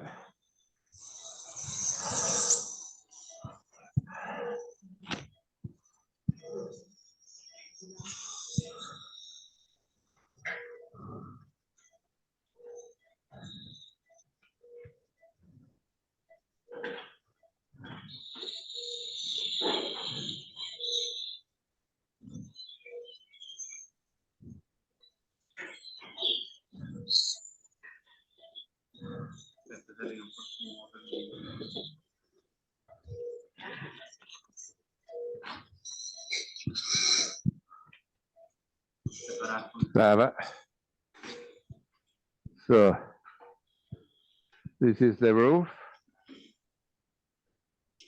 You see optic nerve Mhm. Yes. This is the optic nerve. Yes. So we reach the posterior edge.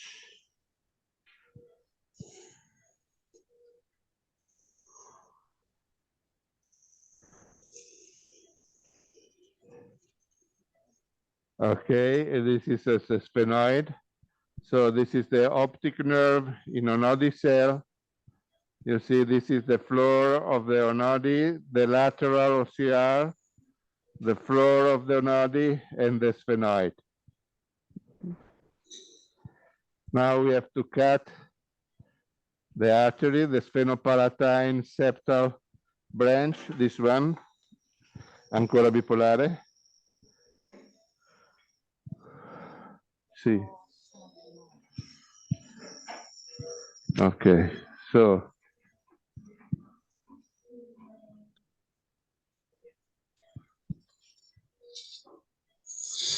bipolar.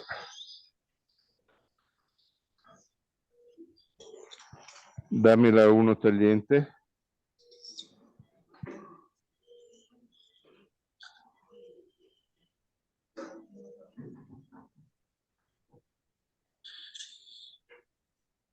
Tagli così.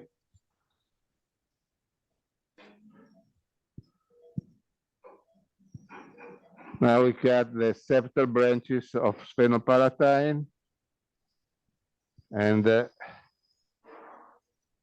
we make free. Steady.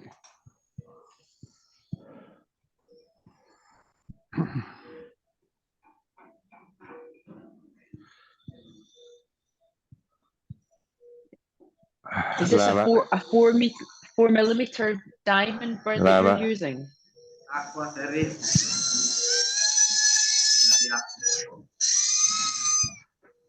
I'm drilling the connection between posterior ethmoid and sphenoid. There was a lot of blood, unluckily.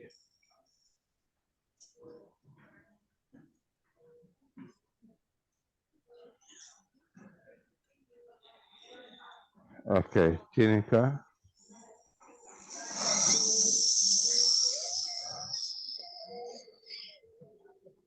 Oh, cazzo. Riesci a... This is the floor of the onodi. Aspira, vieni un po' indietro.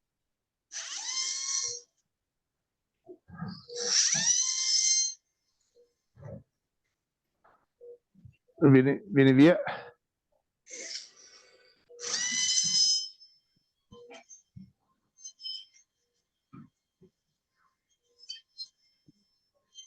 Okay. So I try to show you what we have done.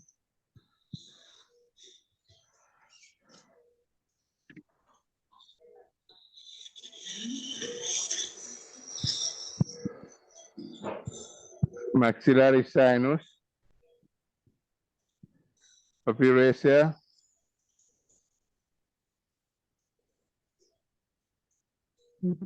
onodi cell, optic nerve, lateral CR, carotid, sphenoid.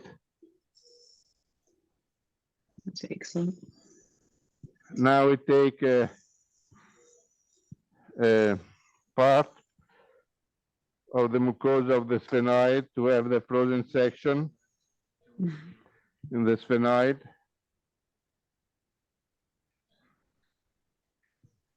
So we give the mucosa of the lateral wall of the sphenoid to have a frozen section of the free margin posteriorly.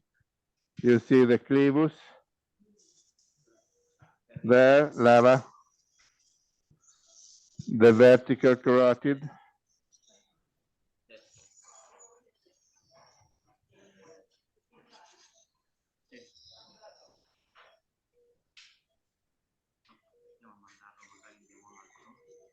Sì.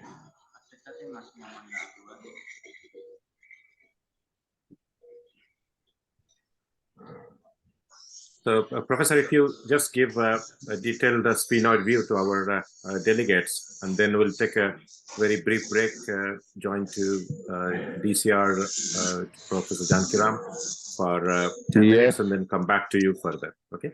So, could we have some sphenoid, a good view of the sphenoid landmarks, please?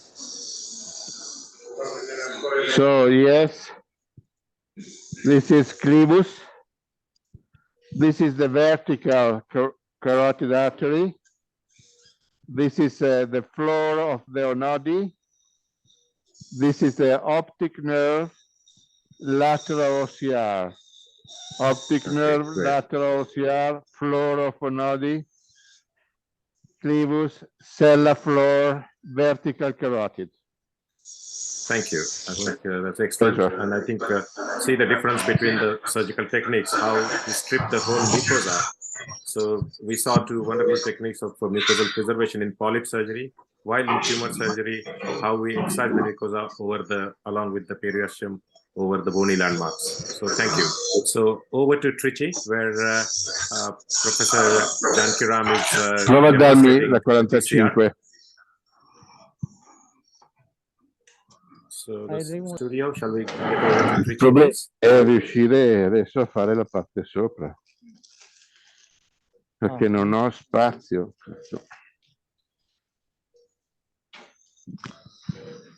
Possiamo mettere in muto il microfono del Pro?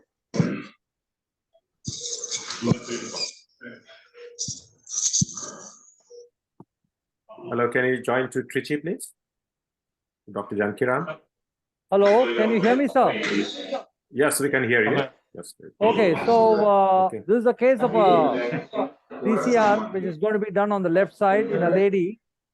I didn't present the case, but this technique has been published by us in the British Journal of Otolaryngology, JLO, and this is a flap which has been designed by me, and elevator. So you can see that this is an inferiorly based flap. It's not a posteriorly based flap. You can see here very clearly that this is an inferiorly based flap, and you can see that this is the middle turbinate. That's the axilla. I go around 6 millimeters above the axilla because the fundus of the sac is far above the axilla. So you see that I'm now trying to elevate that flap. So, and this small area of mucosa is what I'm going to resect. So basically in a DCR, there are two important things I always say. One is mucosa should cover the bone completely. If it doesn't cover, then you will have a problem of fibrosis. So that is the first step. See that? See how nicely the flap has come down. No, don't do anything. That is the flap which has come down. So that's the first flap. Then give me a Blexley now. So you can see the ascending process of maxilla very beautifully here. This is the ascending process of maxilla. Can you all clearly see that, please? Yes. Yes. Clear. Thank you. Now I'm going to remove that small piece of mucosa out. So that's where the sac is going to be there. And the next is, give me a, elevator.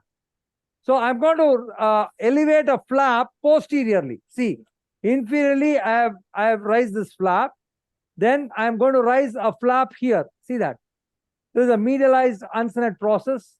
And I'm rising that flap posteriorly. So these are the two flaps which I always rise when I do a DCR. Are you able to get me, please? Dr. Ashok, please. Oh, yeah. Yes. Yeah. So we see you So clearly. that is the second flap which I'm rising. So that is a flap which I have now raised posteriorly. I'll tell you why I'm rising these two flaps. I have a very important statement for this. Of course, you can see the article which we have published. And okay. Now, after this, I use my punch forceps. So this will take around 10 minutes. Only DCR will take only 10 minutes for me. You can see that. Yeah, upturn. So I'm going to start with my punch forceps and I go just above that flap and I engage it. See that? That is the first bite I take. Now, but I am not now at the level of the sac. I am at the level of the duct. Please understand, I am at the level of the duct, not at the level of the sac. Now, see that? Now, I have removed that. Can you all appreciate it, please? The duct? Yes. Yeah, we can see Now, that. what you do, clearly. see, the movement is very important. See here, this movement, you go like this, you keep it like this, and then don't punch. Hold it and twist. Hold it and twist. Hold it and twist. See what happens now. See that? See that? Can you see that? Yes. Yeah. What happened? The whole bone came out. It's just a matter of around, 2 minutes. Completely the whole bone came out. So that's how I always, give me a small lint. So you see, I've almost exposed the sac, but it's not enough. The commonest cause for failure in DCR is poor exposure of the sac. This is, of the bone. If you don't expose the bone properly, then you will land up with failures. I never use a stent in DCR. I never use a stent in DCR. Give me a punch quickly. So just 3-4 punches and it's done. That's it. See here.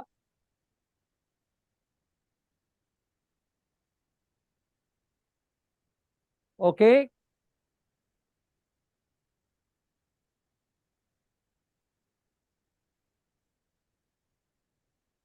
See, what is the difference? How will you know it's the sac, it's the duct? You will see the dilatation.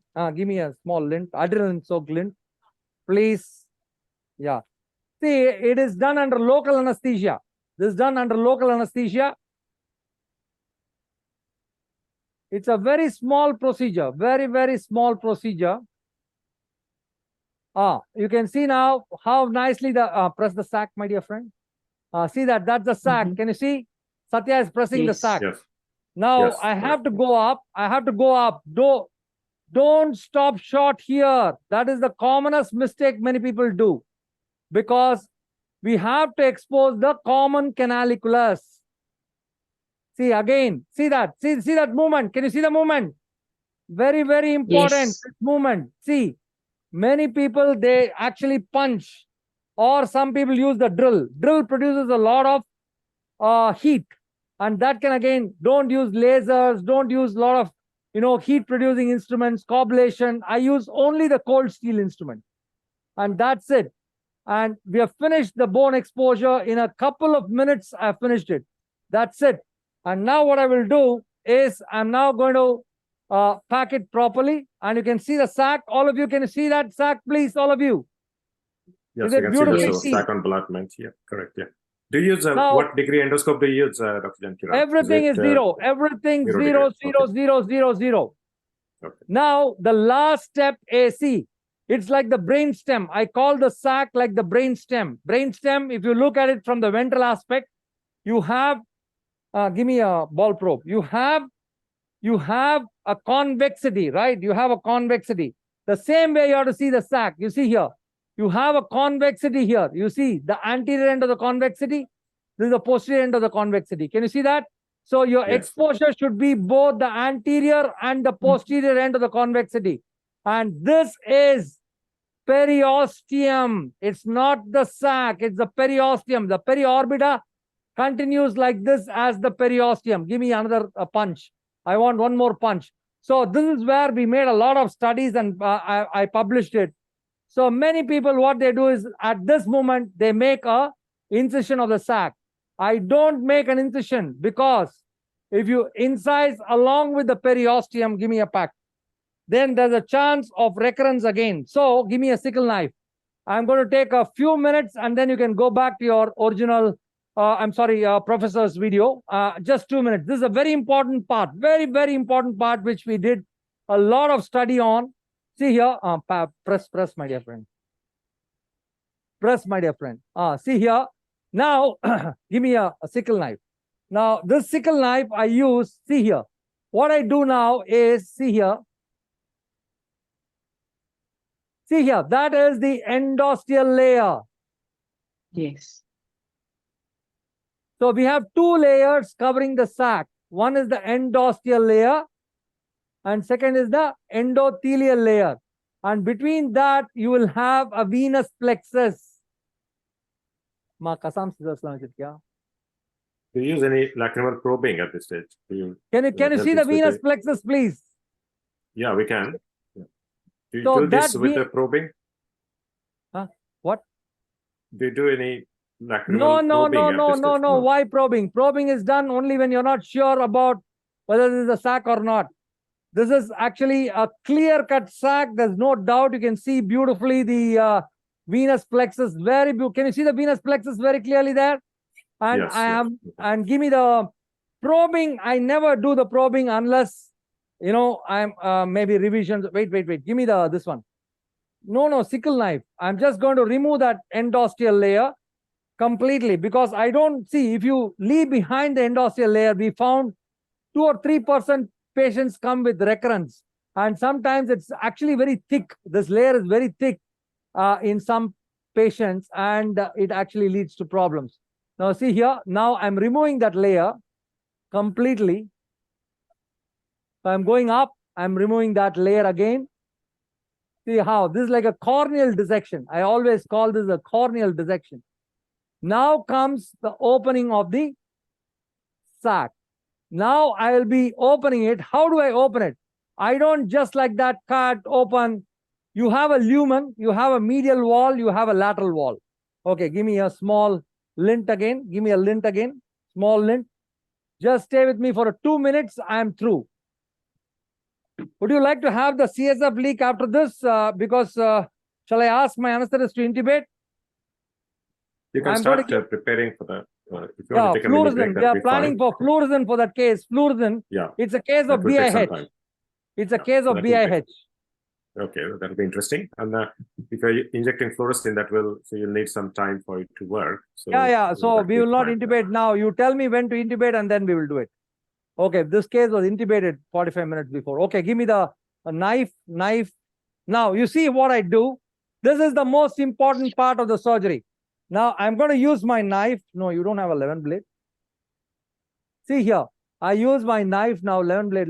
Okay, make that incision like this. See here, gently incise. You will find pus for sure. Okay, give me a ball probe now. Press it. Now, the most important thing is not to injure the lateral wall of the sac.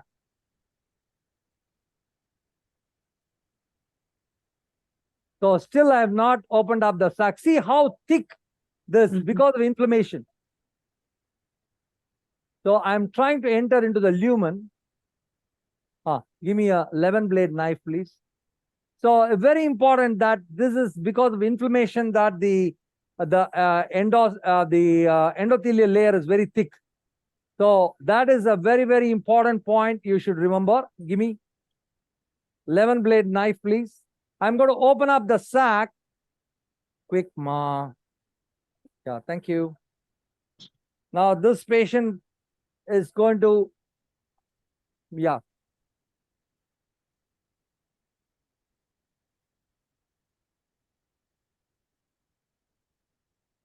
See that? Can you see that, please? Yes. Yes. Great Now, excellent, what you do is you don't try to open it more. So what I'm going to do is to use my ball probe now. You see what I do. This is very, very important. And you create 2 flaps. You see here, I go into the lumen. I open it like this, and I open it downwards. Right. Now, after that, I use my Kassam scissors. The Kassam scissors, the skull base scissors. Suction. I use a Kassam scissors. Give me a Kassam scissors. See here, I create 2 flaps now. I create a posteriorly based flap and an anteriorly based flap. See here, that's the scissors. Press.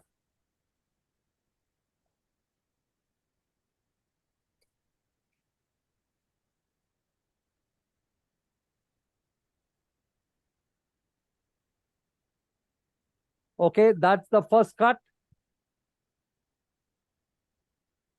The beauty of the scissors is it's rotatable scissors.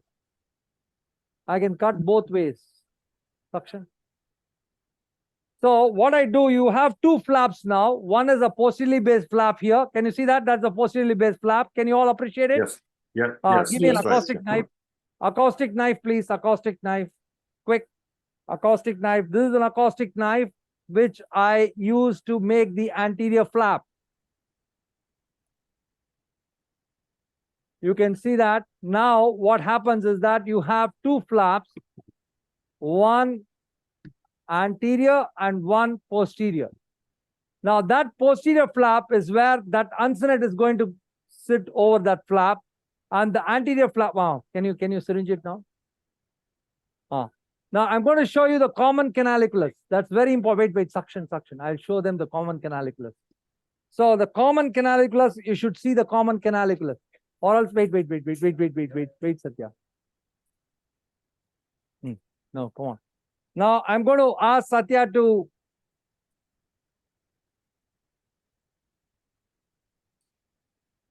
Okay, ready? Wait, now. Inject. Can you see that, my dear friends? Yes. Yes, Yeah. That's excellent. antibiotic. That's antibiotic solution. Okay. See how nicely you can see that fundus of the sac, beautifully open. And now I'm just going to close. See how many minutes did we take? It's around 15 minutes, maybe, or maybe even less. So this is how we do the DCR, absolutely atraumatic. And that bone is covered with, we don't pack this nose. Give me the ointment. Give. So there's no Quick. pack at all. No pack. See, there's no bleeding. There's no Fantastic. pack. Local anesthesia. So- Give me this one. Ball Yeah, probe, this please. is under local anesthesia doing the surgery. There's no, we don't pack it at all. We don't need to pack it. You see here, this goes and covers the, hey, give me, there's a small gauze piece over there. Leg sleeve, please. Can you see how the bone has been covered? Yes, that's great. So what antibiotic flush was used? Which antibiotic? was Wait, it? I'm going to show you that antibiotic. Give me that. Chloromycin. Okay, thank you. See that. Just a minute. See, that's the lumen which I've opened, and that will go over this. This flap comes and covers this. So we have two mucosal flaps which are being covered. That's the lumen.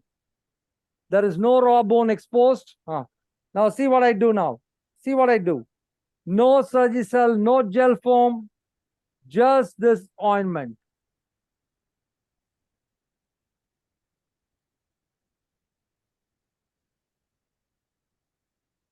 Finish. Thank you very much. Okay, thank you, Dr. Jankiram. And we'll be back to you when you're with your CSF leak. So Yeah. the next case for Dr. Jankiram is endoscopic closure of a CSF leak. They are going to inject the fluorescein when the patient's getting ready.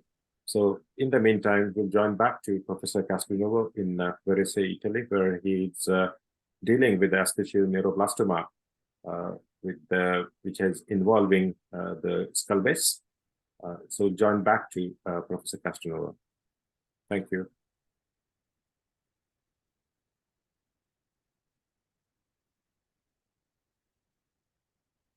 Hello, Prof. So we're back with you.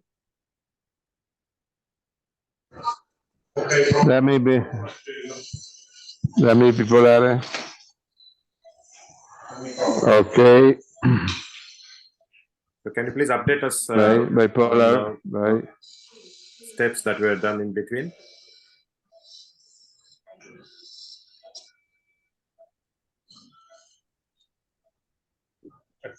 Sì, ma dammi il trapano.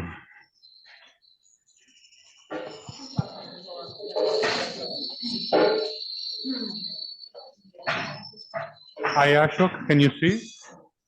Yes, so we got the endoscopic view. Thank you. So if you just request Prof to update us on the steps that were carried out in the meantime.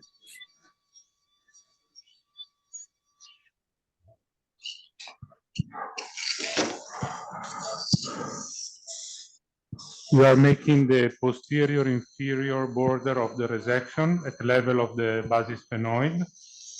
Okay. We detach the posterior mucosa of the septum. Dammi una... Ma che cazzo ha fatto?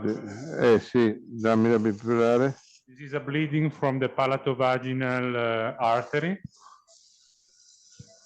Right. below the sphenoidal ostium, in the upper part of the rhinopharynx. Thank you.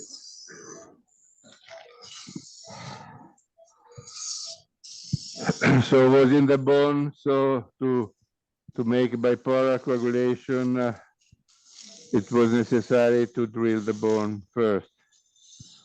Now we try to, dammi lo scolatore, to dissect, grazie. I cut the mucoperiosteum of the septum and I make the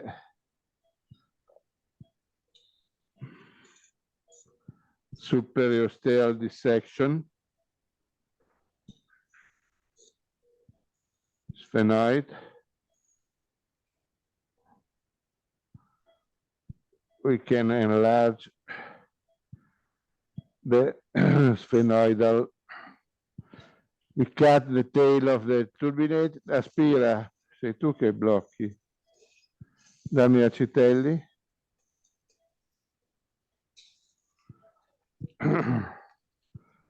Now we enlarge the sphenoidotomy.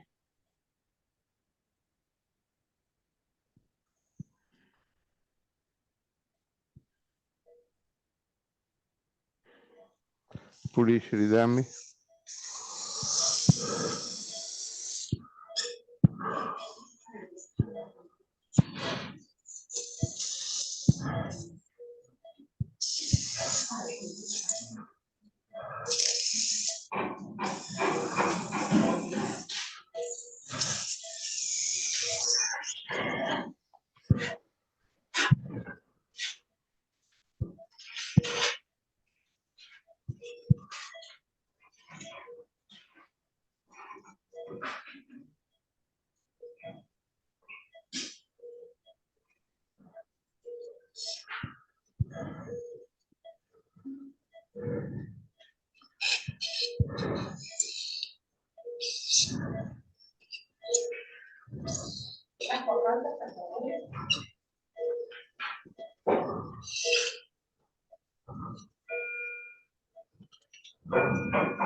Devi chiuderlo quando entro e poi ecco, poi aprirlo. Ok.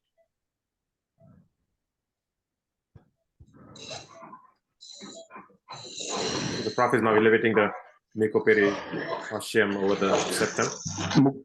Mucoperiosteum of the septum, yes. Now we control the anterior U-shape upside down incision to go ahead with the superiosteal resection.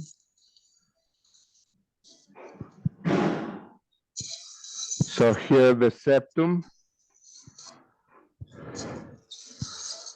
Now we need to go in the superior portion and to have more room. Chiudi quando entro. To have more room, we try to aspira.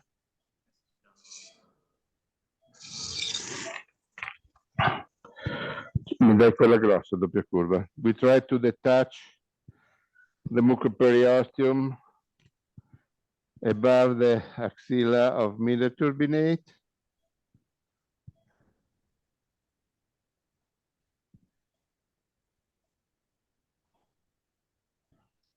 And the same for the septum.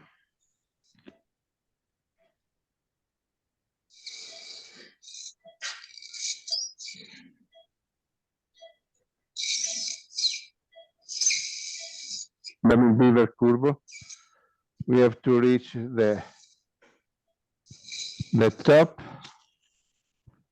and we try with the cold knife the beaver to reach the superior edge.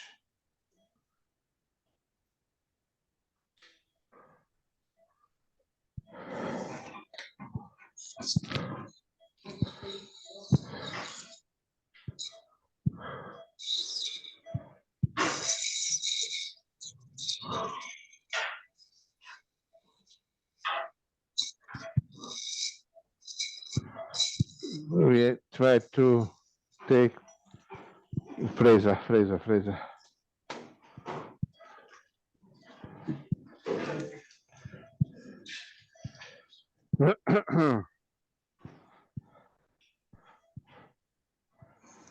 We try now to get more room with the diamond bore.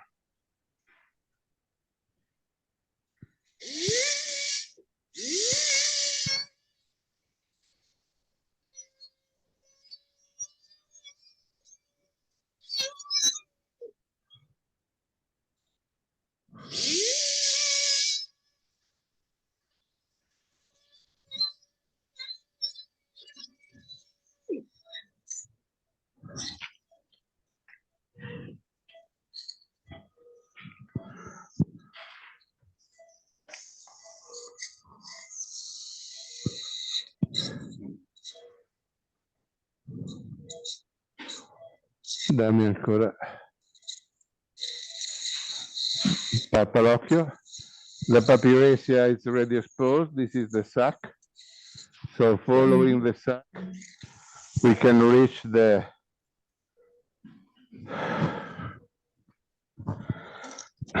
frontal ostium and enlarge with a draft type 3.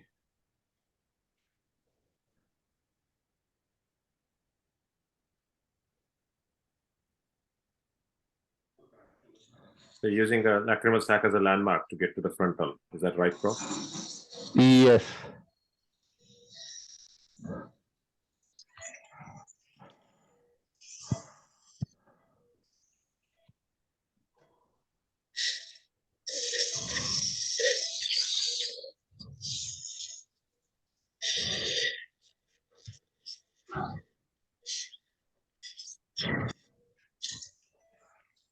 Chiuso, liberalo.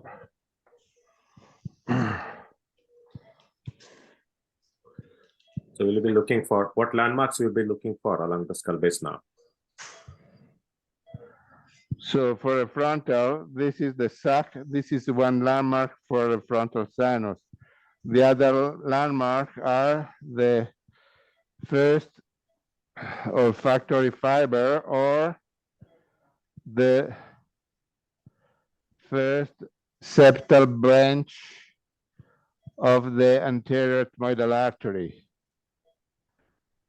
Thank you. So now, despite the bleeding, you see the frontal is there. Dammi il funghetto.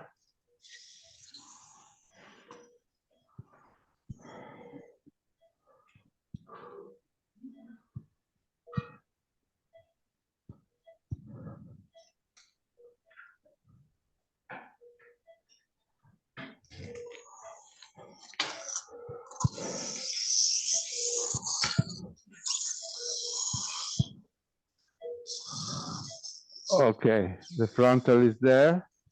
And now this is the septum. And now we drill out the mucosa there. So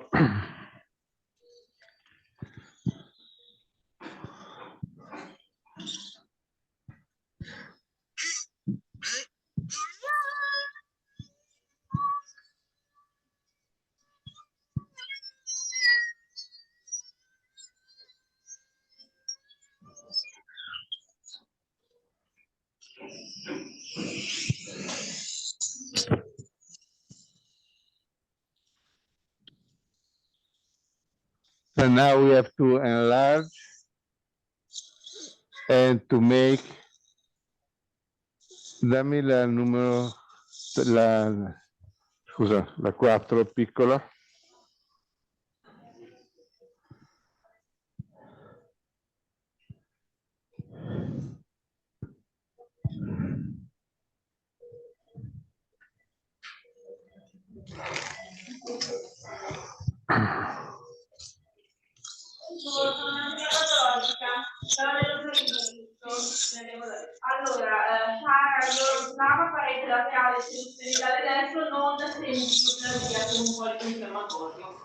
Grazie.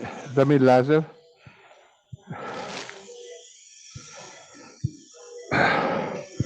So the pathology report for the sphenoid sinus was negative, was only inflammatory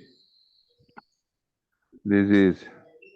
So that's the good news. This is the posterior clearance. Quello laterale non ce l'hai? È possibile non avere il laterale, maledizione. Cosa ha chiesto Pisto?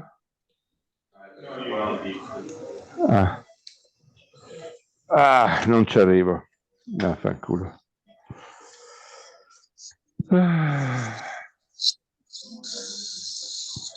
Okay, so now we have to drill there.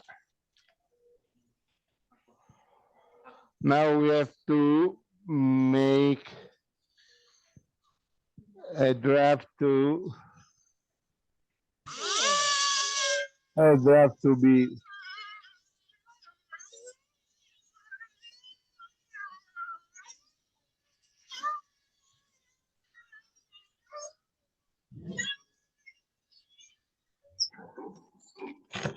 You're planning this as unilateral surgery, correct? sorry?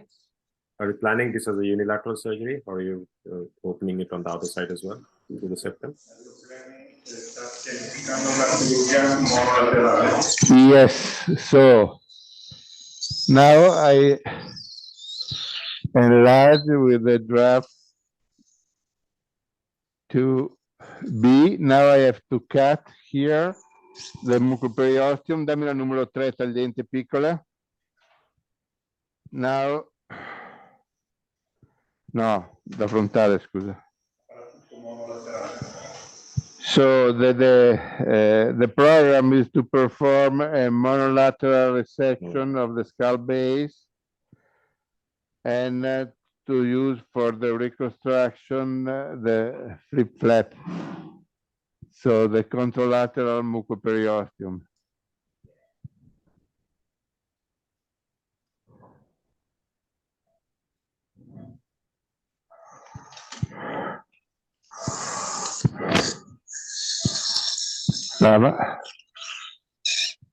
Okay, now we can.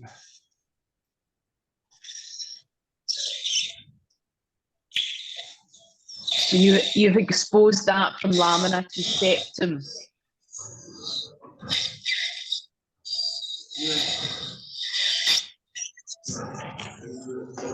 Dammi il funghetto curvo. So what I did was I dissect the lateral wall first and then the posterior wall, and now we make the draft to B to have the anterior door for the skull base. So you see, we have, this is the bony of the septum. This is the frontal sinus, the first fovea, and ethmoid is inside. So we don't enter, we don't violate the ethmoid, but it is a basta acqua. It is a, fammi aspirare qualcosa, c'è troppo sangue. It is a centripetal resection. Sorry, we have too much blood, and probably it's quite difficult to see what we are doing. Dammi.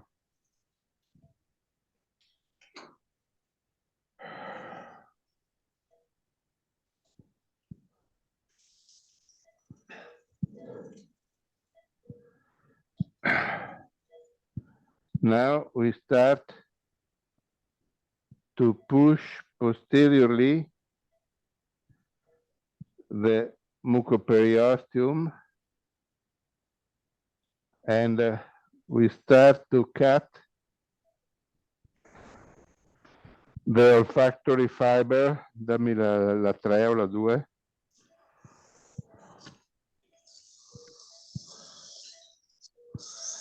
You see here, maxillary sinus. I have a 45-degree scope. Maxillary sinus, Okay. papyresia, lacrimal sac, frontal sinus, first fovea, and then the skull base.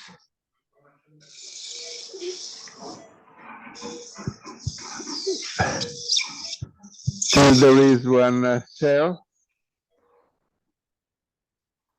Excuse me.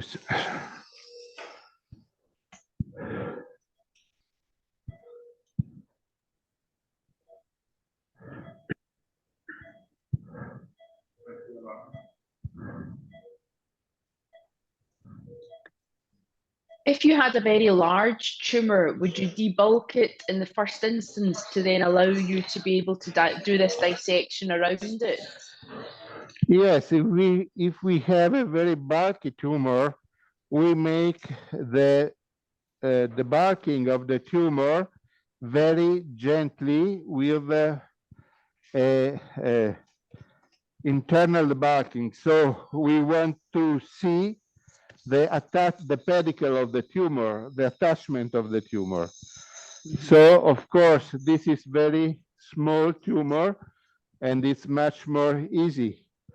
But in case of bulky tumor, after the debulking, the location of the pedicle of the tumor, for the ethmoid, we do the same procedure. So centripetal resection.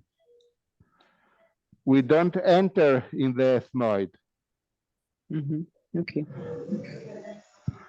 You see?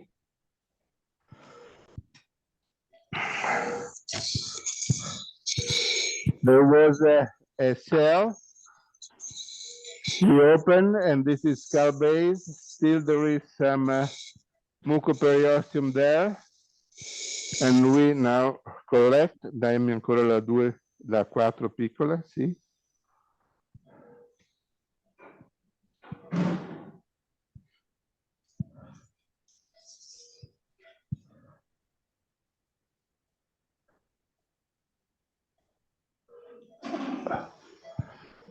So we detach the, okay, we put in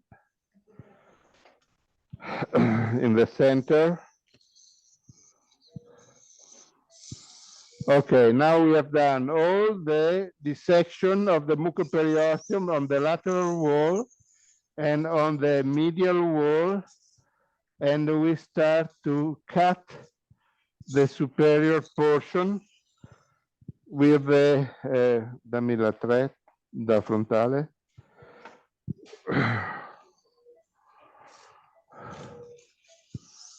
With the olfactory.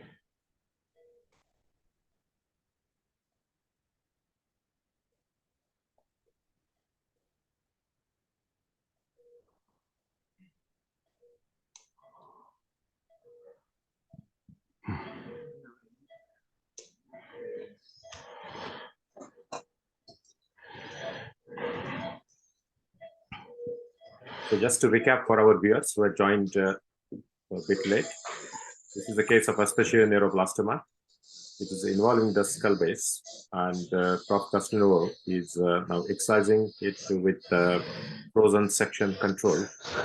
So his approach to this tumor is surround it by dissecting the mucosa around it. At every point, they're sending the frozen sections, making sure there is margins are clear, and they're surrounding the tumor. And once the tumor is surrounded from all its sides, anteriorly, posteriorly, laterally, medially, then they will be excising this tumor. Then further reconstruction of the skull base will be carried out. So that's the plan.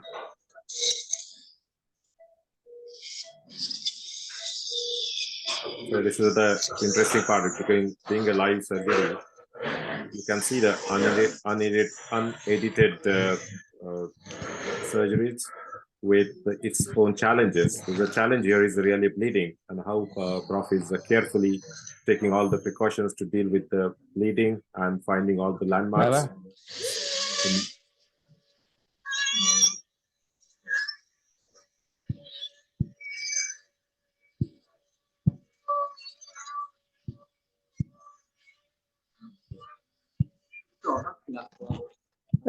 Si è alzata l'acqua troppo.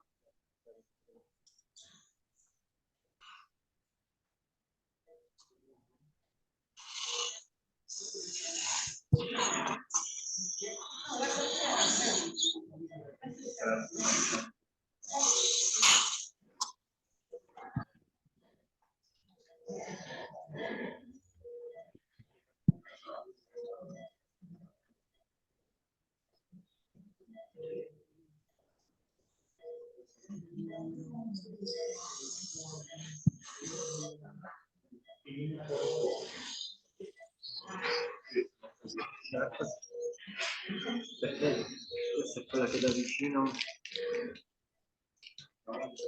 Pulisci?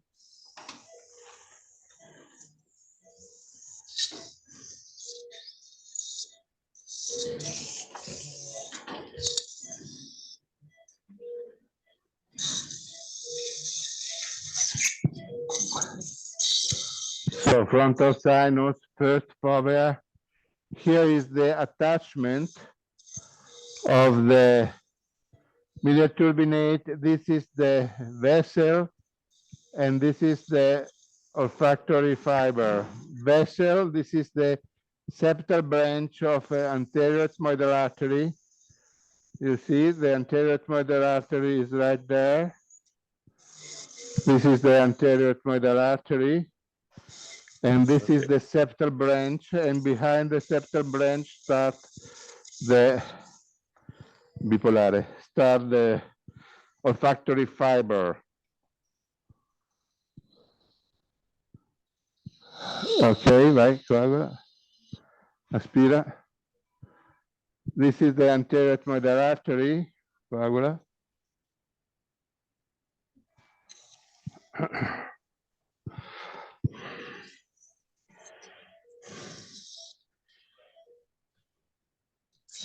C'è troppo sangue sotto, con un retto devi aspirarmi sotto.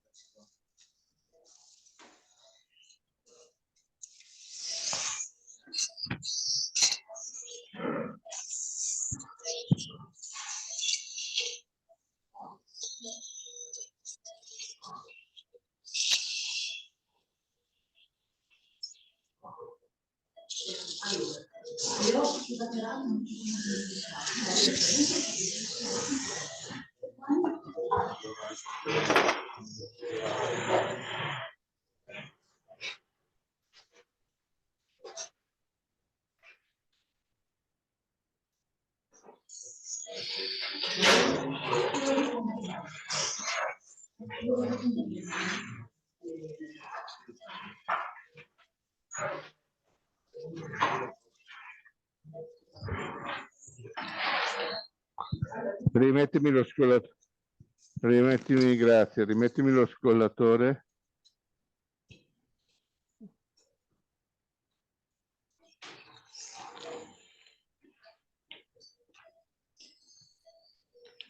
No, è piegato dall'altra parte, Terry.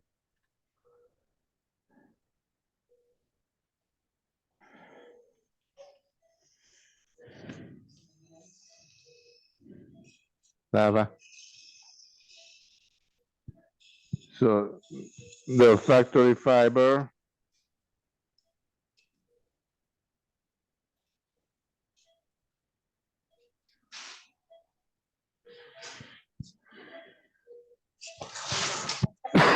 sì. Grazie, adesso lo cambiamo.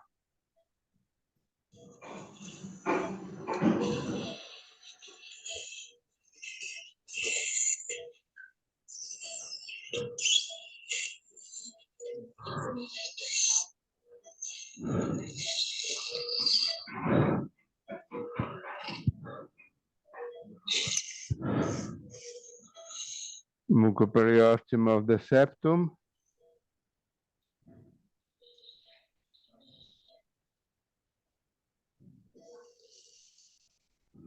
Bipolare.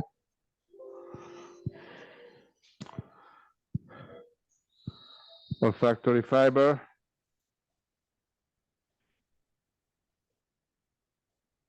Dammi la tagliente, la treda frontale.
Lì tutto sangue, come faccio io a lavorare? Come faccio a lavorare con tutto sangue così, ragazzi? Porca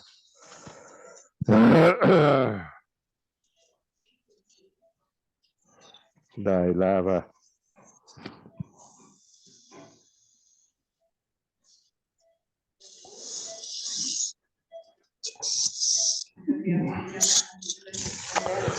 Dammi un cotonino da neurochirurgia. The problem is the bleeding in this case. That still we have too much bleed.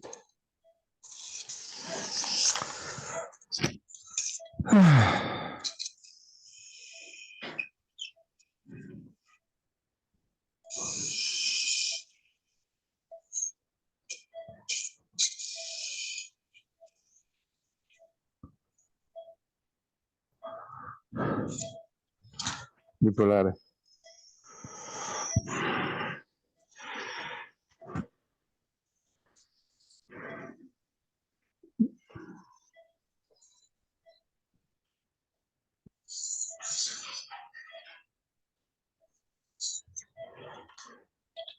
Dammi un cotonino. No, una striscia.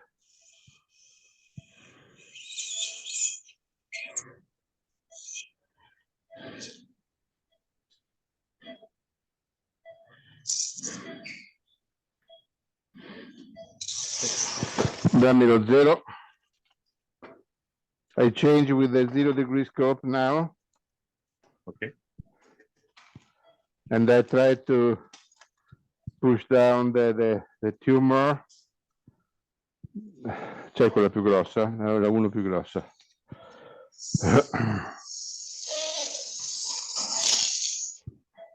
Again, I give you some landmark: maxillary sinus, skull base, olfactory fissure, lava.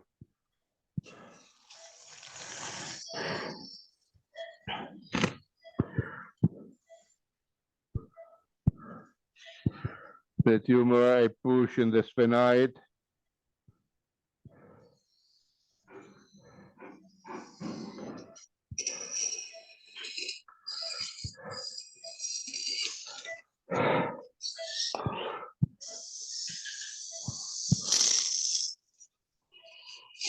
On Odyssey optic nerve. And now we have to finish the resection of the tumor here.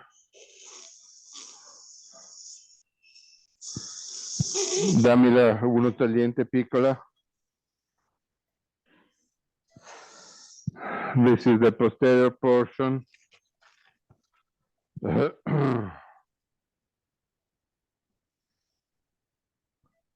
Of the basal lamella of ethmoidal turbinate.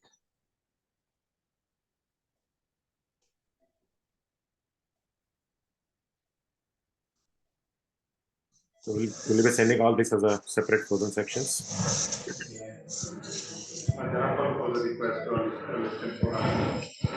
This, yes, of course. Now all this will take in one play, in one block, and I show you. Then I take the frozen section on the edges of the resection. Final. Dammi dov'è? Sì.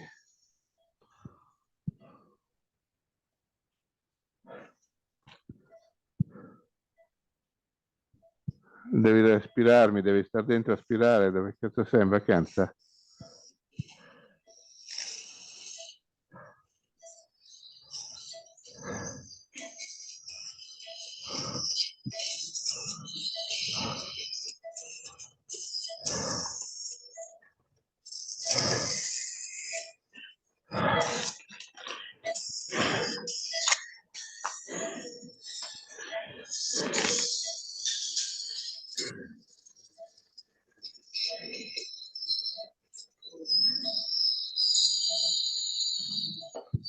Dammi la vial.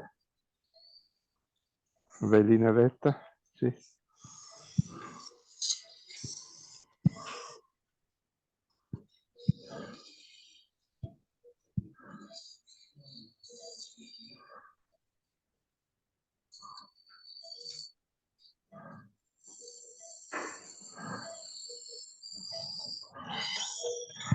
Sì, no? Dammi la velina vetta.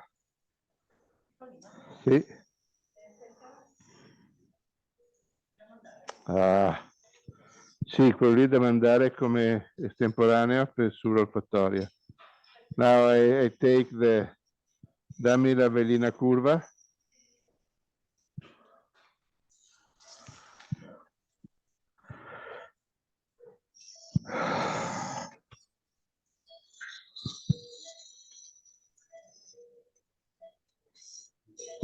I send this on the olfactory fissure for frozen section. Frozen section, olfactory fissure, posterior portion of olfactory fissure. Insieme.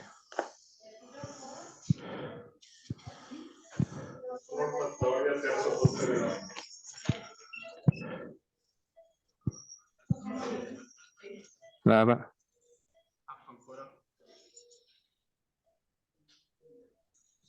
Lava. Sì, vai. Lava.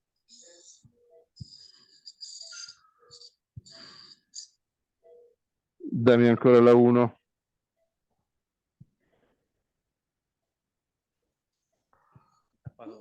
Piglia l'altro aspiratore retto, entra. Laterale, mediale, mediale. Che figa. Brava.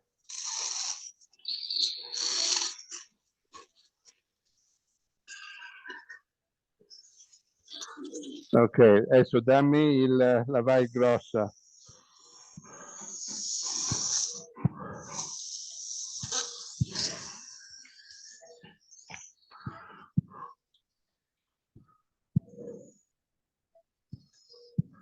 You see the tumor is almost free now.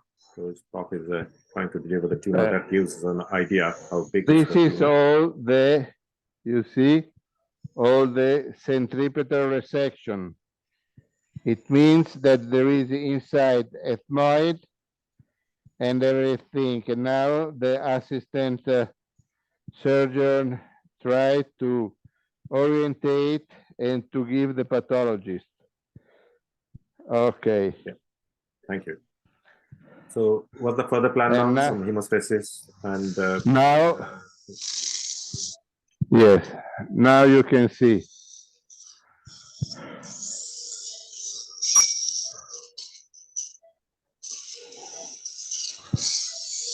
Maxillary sinus, sphenoid, onodi, optic nerve, and olfactory fissure, frontal sinus.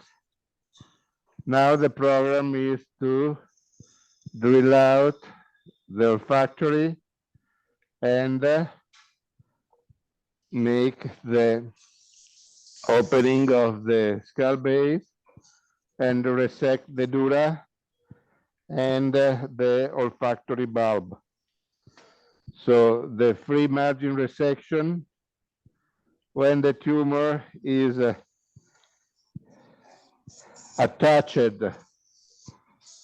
to the bone, the free margin resection is the soft tissue behind the bone. So the tumor was attached to the olfactory here, but the bone is still intact, so there is no dura invasion. Okay, good. And in this case, it's a revision surgery. He was already operated on, so I don't want to take any risk. And my free margin resection is the dura and the olfactory bulb.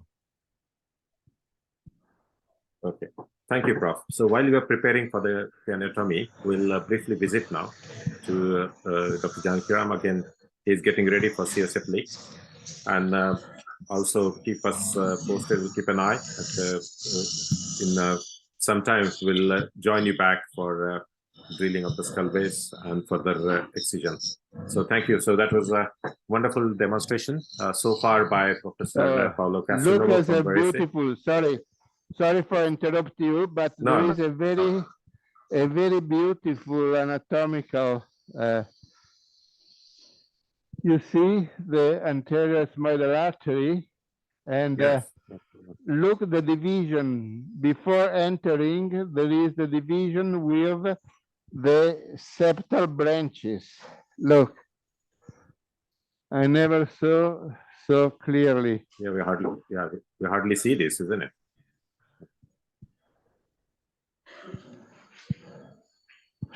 So this is the artery. Yeah. And this is the division. The trunk for the skull base and the trunk for the septum. Septum.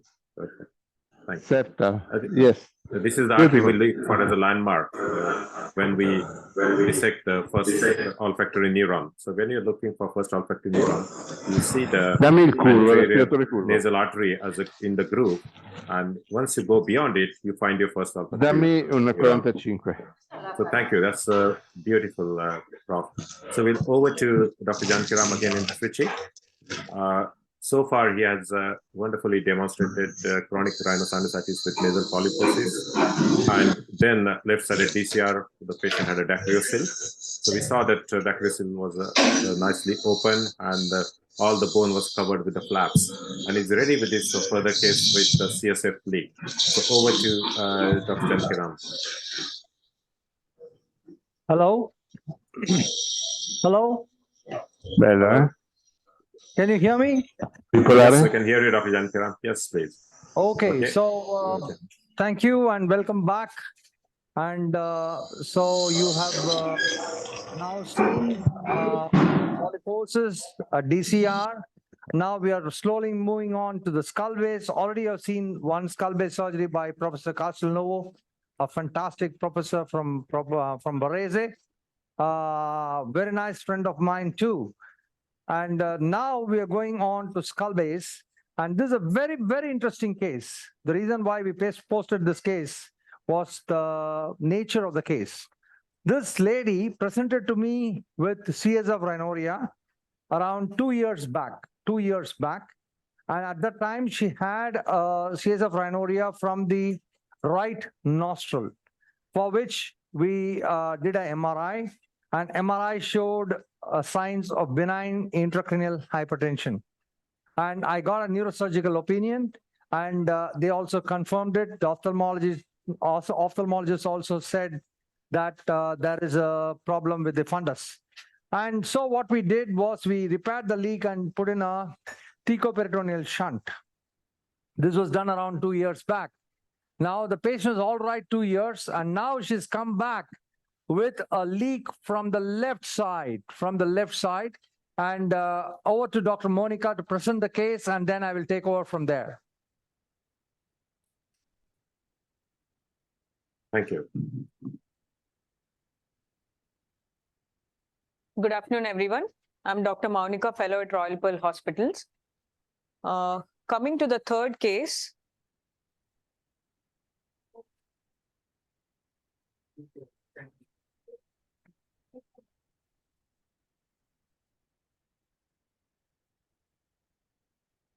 A 42-year-old female presented to our outpatient department with a history of left pottery nasal discharge for the past 1 month, and she has on and off headache and history of anosmia since 2018. Coming to the past history, she was operated for endoscopic CSF leak closure in 2018 with the thecoperitoneal shunt and comorbidities, and she's a hypertensive and on treatment. Coming to the examination findings, in the nose, a high septal deviation to left side with left inferior turbinate hypertrophy, an oral cavity oropharynx, no abnormality. In ear, bilateral tympanic membrane intact, and videolaryngoscopic findings, no abnormality. I hand over mic to Janakiram sir for this detailed discussion of the MRI of patient. Okay, so what are the investigations we would like to do for a case of CSF rhinorrhea? So basically, there are two kinds of investigation. One is a non-invasive investigation. Second is an invasive. So non-invasive, we do a HRCT with a heavily T2 weighted MRI. And we always do an MRI for a case of CSF rhinorrhea. Let us take it this way. We can substantiate it along with intrathecal contrast CT or gadolinium contrast MRI. So basically, why do we do an MRI? MRI is done to rule out BIH. So benign intracranial hypertension, a fat female of 40, when she presents to us with an idiopathic leak, we always think about BIH. So what are the symptoms we allow to ask? Number one, ask for headache. Number two, ask for blurring of vision. Number three, ask for pulsatile tinnitus. Number four, ask for double vision, diplopia. Sometimes patients can present with a seventh nerve palsy. We have seen patients with seventh nerve palsy. And tinnitus, very often they complain. When a patient has BIH, severe headache. Now, whenever we do an MRI, we find what is called the modified Dandy's criteria. So you know that if the pressure of the CSF is greater than 25 centimeters of water, when we do a manometry, then the patient is diagnosed as a BIH, benign intracranial hypertension. And apart from that, you should rule out two important things. Number one, you should look for an MRV. MRV should show, it can show a narrowing of the transverse sinus, or you can find a clot in the transverse sinus. We have found two cases like that. And then you have to stent the sinus. So it will not be all right if you close the leak. So apart from that, what are the features in MRI you will look for? So I'm going to show you that this MRI shows you all the features which you want to see. I'm going to show you that.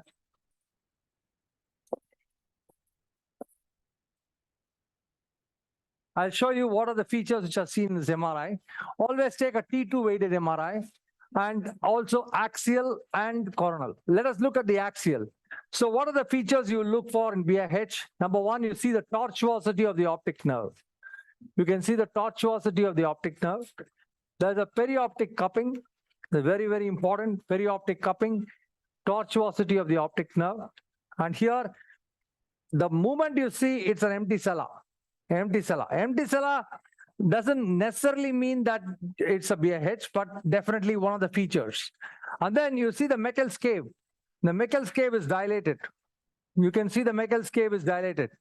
And if you look at the ventricle, you can see that a slit-like third ventricle. You can see the ventricle is slit-like. So what are the features? Number one, again, I repeat, perioptic cupping, tortuosity of the optic nerve, dilatation of the Meckel's cave, empty cella, slit-like ventricle. So these are all features very, very suggestive of PAH. And then we do a manometric study and see if the patient has got a increase in pressure. But that is there's a little fallacy. Why? Because you can have a false negative sign, because the patient is leaking actively from the nose and you might not get a high pressure. Okay. Now looking at this right side, we have covered the leak. Left side, you can see the leak here in the level of the cribriform plate. You can see that very clearly at the level of the cribriform plate. And of course, this is also a little, fluid in the posterior ethmoid region. So for all practical purposes, what is the reason why she has developed a leak?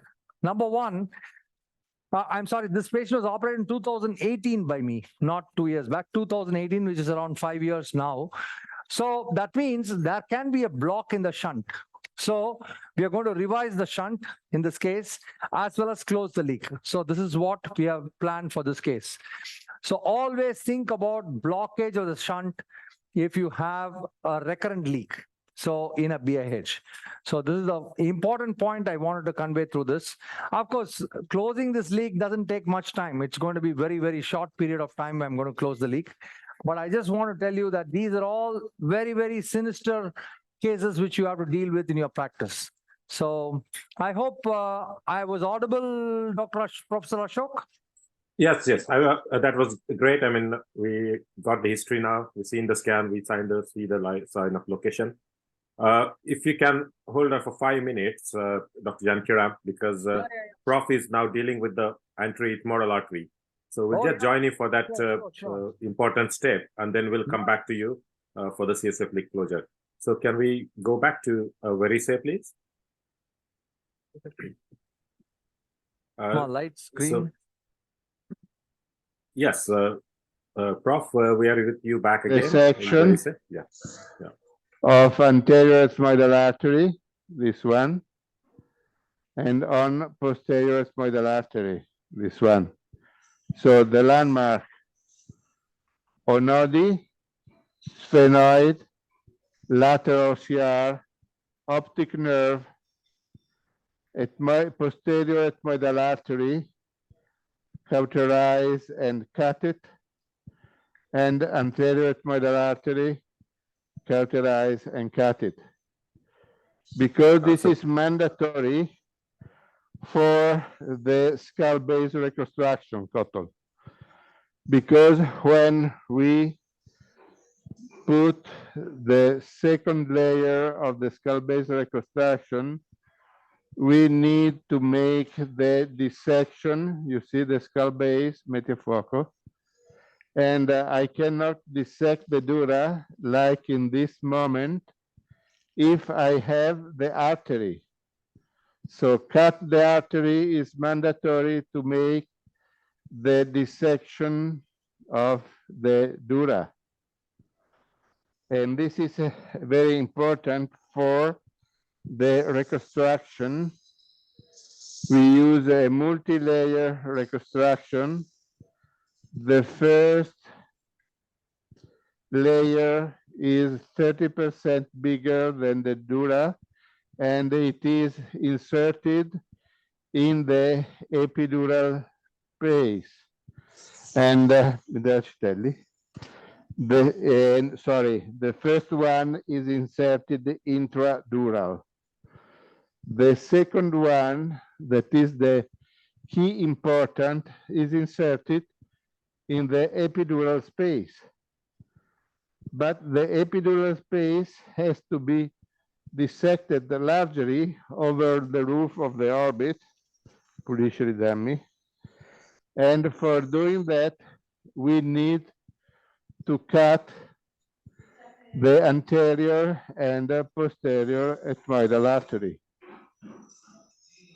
So any tips on dealing with anterior ethmoid artery, Prof? Because that's one thing that all the rhinologists are scared of. for most of the general rhinologists that anterior bleeding. So you can see the prof is nicely, beautifully delineated the artery and secured it with the bipolar. So any tips on how to deal with the anterior artery? So for instance, the anterior artery was very easy because it was out of the bone, but to make coagulation of the posterior artery, I have to drill the bone because the artery is inside the bone. So I drill with a small diamond bore and then make the coagulation. If you coagulate and cut the artery never enter in the orbit. It's not, never happen. You have not to strip the artery. This is the problem. The retrobulbar hematoma we can have when we pull the artery and strip the artery. So the rupture of the artery inside the orbit provoke a retrobulbar hematoma, and then the amaurosis for the stretching of the optic nerve. Dammi il zappetta, sì? So we note that, Prof, you have divided the artery quite medially, so leaving a secure stump of the artery behind that can be bipolar. So the chances of retracting the artery into the orbit are very minimal. So if you're securing the artery, secure it as medially as you can, leaving the good stump behind. And then we do perform the dissection of the epidural space with this curved instrument, but we prefer to use a cottonoid just in front. I show you later. Now, I want to have first the landmark of the contralateral sphenoid sinus.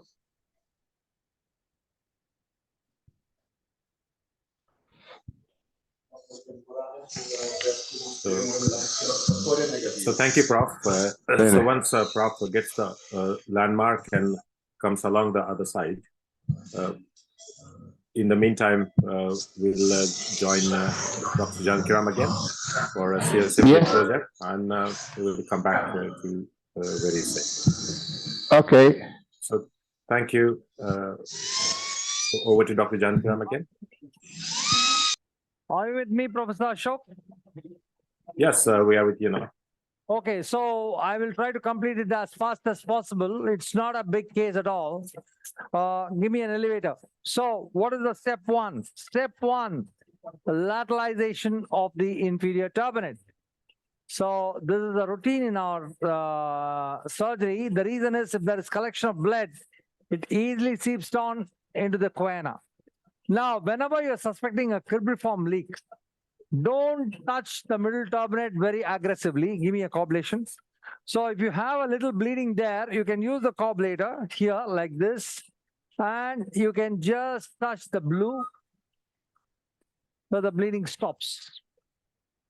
So basically, whenever we do surgeries, I always say it should appear bloodless, completely, you don't want to have a lot of bleeding, and then it spoils your field. So here, you see here, what you do is you start lateralizing the middle turbinate. You start lateralizing the middle turbinate from behind. From behind. Can you see the sphenoid, please? Yes. Yeah, that's right. Yeah, you can see the sphenoid. Just to remind our delegates that the patient has been given an intrathecal fluorescein. Is that right? Yeah. Then in 20 minutes, he was put in a head down position before embarking on the surgery. So, exactly. So that helps to locate the fluorescein we give 0.2 cc of 5% fluorescein diluted in 10 cc of CSF given over a period of 10 minutes. So that is the formula for fluorescein. And do you use any blue filters to locate any fluorescein? Use what? Any blue filters on the endoscope? Blue filter I have, but it is there in the Hyderabad center. I'm sorry.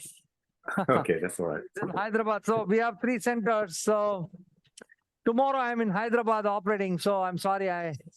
It's No, there. that's all right. So you don't necessarily need it, correct? Or use it. Yeah. So I'm now Thank you. examining the cribriform area to see if there is any leak. So the most important thing, you have to always, whenever the patient comes to you with a CSF leak, you have to prove it's CSF. I have had patients who say 3 months before I had CSF, now I'm not getting it. I always tell them, unless I have a proof, give me a backbiter quickly. So I'm now going to quickly examine the fovea. It takes around 2-3 minutes for me. You can see here, this is not like the typical, very careful fest. This is more of aggressive. You need to, be more radical in removing the mucosa. It is skull base. So you have to differentiate between being a rhinologist and being a skull base surgeon in a particular case. So you can see here, that is the second step. Debrider, quickly. Yeah, straight. And then I'm going right inside. I'm going to delineate the fovea here. Now, Shiva and Satya are irrigating very nicely. Thank you so much. This irrigation, I think, is very, very important for hemostasis. I don't see many people actually using this trick. What about Dr. Ashok? Do you recommend this? Absolutely. I mean, it's great for hemostasis, especially the hot saline with the correct temperature. Absolutely. It does help hemostasis, and also we use endoscope, so your lens is always very clean. Yeah, absolutely. And you get a great view. And all that is required for hemostasis, all the effort should be taken. And that's right from the preoperative preparation, then topical and injections, local injections, the topical adrenaline that Prof. Janikram has used, TIVA, the patient positioning. So all these things matter in getting a good hemostasis and optimizing your view. So I think the view is the key. Exactly. Patient position, very important. Give a nice head and elevation. Very, very important, because that gives a beautiful hemostasis. If you elevate the head, that's very important. See, this is the dissection I was talking about. You can dissect the posterior ethmoid just with a gauze piece. And this is what is going to be published now. Yeah, Debrider. And what blood pressure does the patient have currently, Prof? Just because the field has been excellent throughout. What is it? No, this is not working. What happened? Can you elaborate on the question? I didn't hear you properly. Just with talking about the surgical field again, what sort of blood pressure or mean arterial pressure do you like to operate on if the patient can tolerate it? Pressure of 90/60. Sometimes we go to 80/50 or something like that. So our anesthetist is quite a nice guy.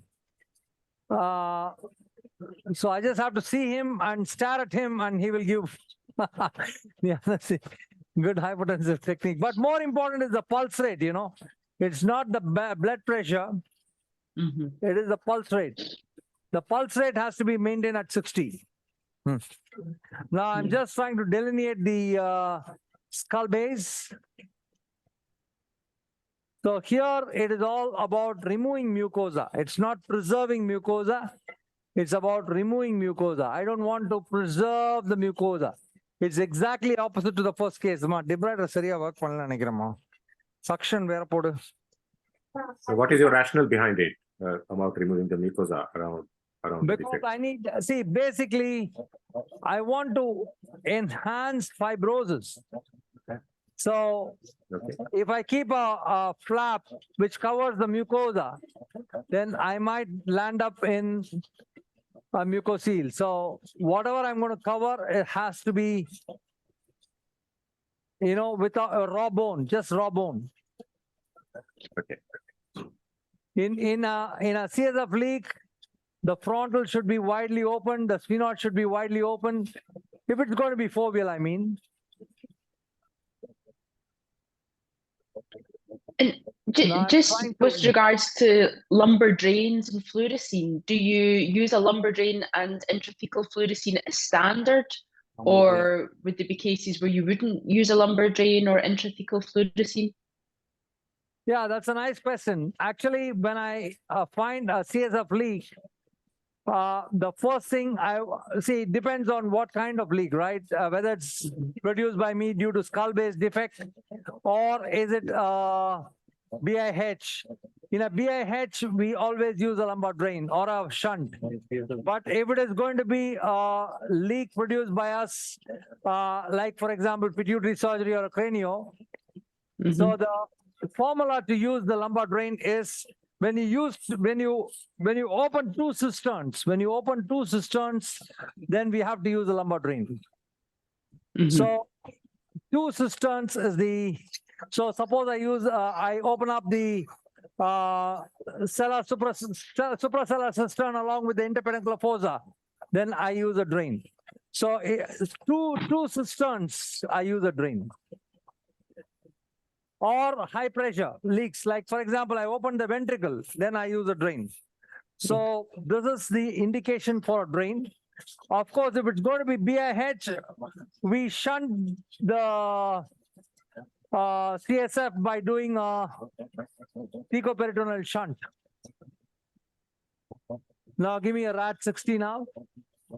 You can see how nicely I'm delineating the skull base. Can you all appreciate the skull base very clearly?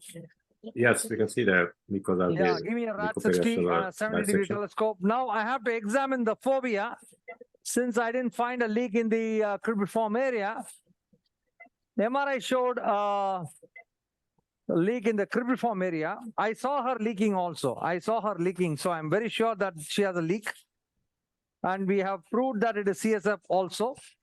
So there should be a leak somewhere. I'm just trying to search for that leak. Usually we don't search because it's all clear. In this case, it was a little ambiguous. Hey, what happened? So, Dr. Jankiram, just Yeah. as a theoretical question, we explored all the skull base, the fovea, and Yeah. I'm sure we'll find a leak. But if we don't, what is your strategy? With the Oh, patient, if you we are seeing it leaking in the clinic. Find a leak, there intermittently are at only least. two options. One is you have to carpet the skull base. Okay. It's called the skull base carpeting. I generally avoid it. So what I do is I give Valsalva, I do something with the fluorescent. We generally avoid carpeting because that will lead to definite anosmia. Give me a ball probe, frontal ball probe. So I'm going to open up the frontal sinus as well.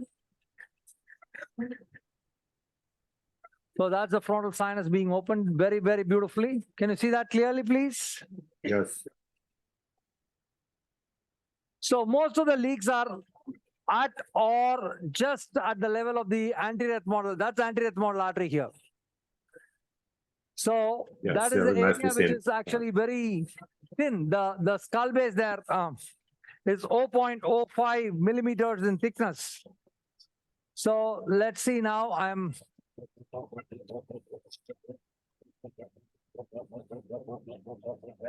That's the fovea, that's the frontal sinus, that's the anterior model artery. And according to the MRI, this was the site of the leak. But surprisingly, I'm not able to see anything. Yeah, the young surgeons, how carefully Dr. Jankiram is using the debrider in all this area. Give me When the the increased mod is there, when the CSF leak there, you have to exercise extreme caution and control when you are using the micro debrider, and making sure your direction of the debrider is appropriate, and you're not exerting any undue pressure on the debrider. Debrider, please. So that's skull base, that's fovea. So now that's the anterior model artery, very clearly seen. Now, I've still not asked my anesthetist to give Valsalva. So that's another maneuver where you can find out if there is a CSF leaking. So let's just take off this mucosa.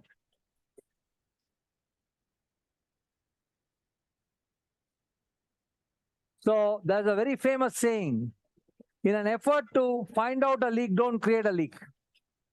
In an effort Yes, to very, find very a true. It is so don't easy create to a do that. That's many people, they try to, create a leak and close it. That's wrong, actually.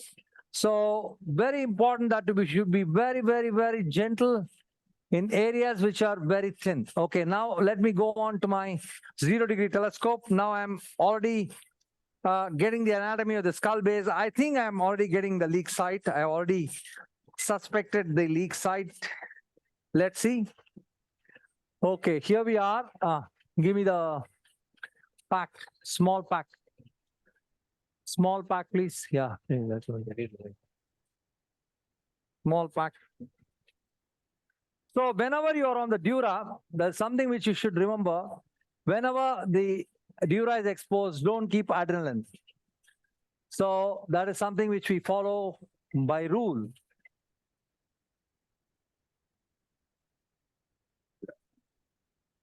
So that's Also in certain countries, like in the UK, we use cocaine soaked patties, and it is equally important that only the saline patties and not the cocaine or adrenaline based soaked patties are used when the dura is exposed. So absolutely right. That's a great piece of advice. Yeah, in India we don't get cocaine. It's good in one way because then you will find a lot more addicts, but we'll find a lot more septal perforations too, right? Yes. So, okay, I think. yeah, one of the country where cocaine is medically available, which is really great asset. Give me the cocaine is a wonderful drug. Yeah, give me a ball probe. Now I'm just going to just see if the bone is intact. No, I'm not going to force anything here and there. Just see if the bone is intact. That's the area I'm suspecting the leak to be. Yes, yes, yes, yes. You can see the tissue here. So that's exactly corresponding. See that? That's the anterior ethmoidal artery. And that's exactly corresponding to the leak site. Oh, wonderful, wonderful. Now, what do we do now? See that? Can you see that? This is not mucosa.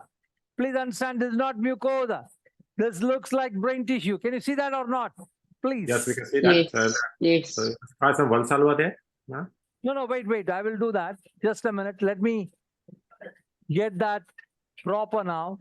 So where am I actually seeing that leak here? Okay, fine. Now, the big question is, how are we going to close this leak? Okay. Now, before that, give me a... can you see that brain tissue there very clearly?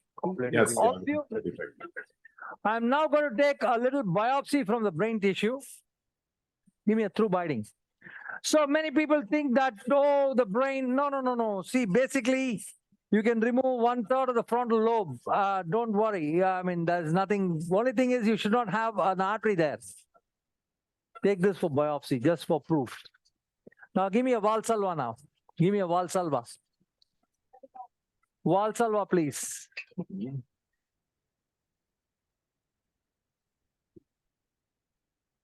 Valsalva?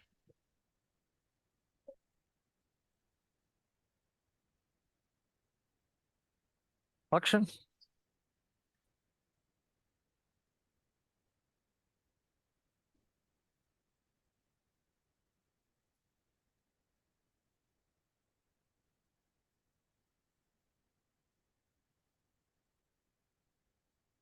Valsalva.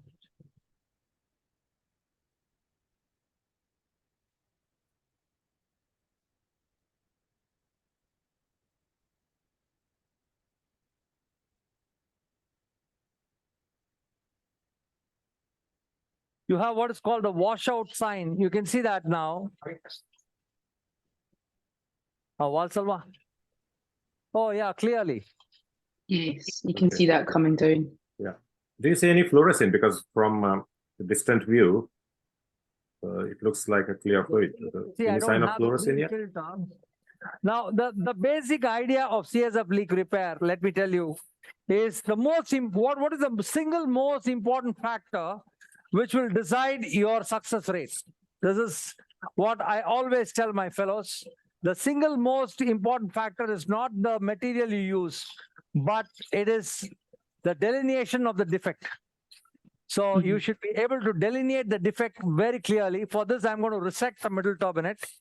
And see, I'm a skull-based surgeon now. It's not that I have to preserve like endoscopic sinus surgery and things like that. So I'm going to resect it. I'm going to clearly see where I'm resecting it. That is where I'm resecting it. And now I'm going to press this downwards. My idea is to completely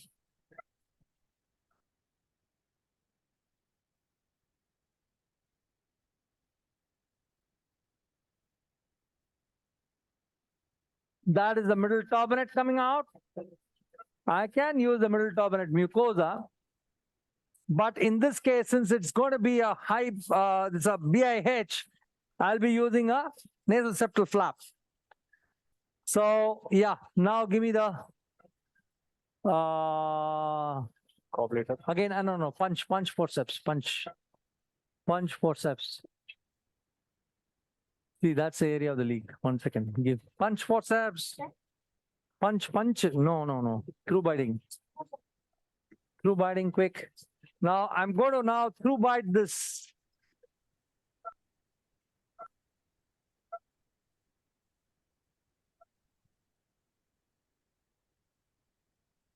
Do you ever find with the intrathecal fluorescein that you need to leave the patient head down for a little bit longer? We usually hold it for 45 minutes, but Okay. since today, you know, it was a live demo, I kept it only for 20 minutes. If I had kept it for 45 minutes, I would have got that more, you know, convincingly. Yes. I'm sorry about that. I No, usually not keep at it- all, not at all. That's very useful to know. Sometimes in a live demo,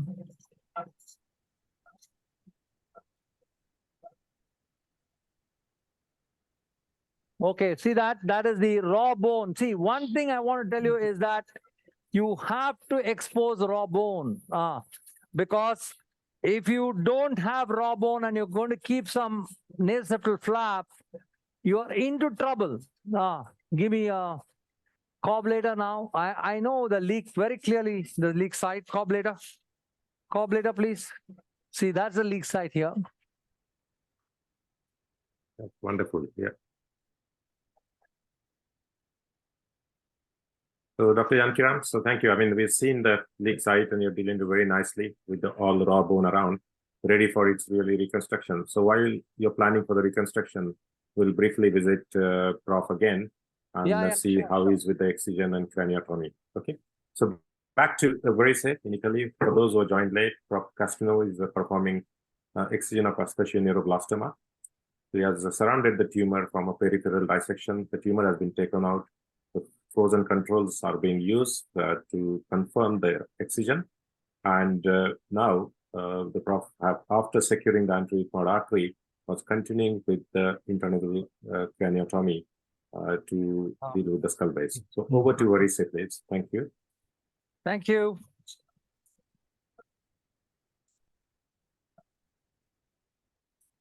Give me Rosens. Rosens. See the leak here. So we're back to Varese. Hello, Prof.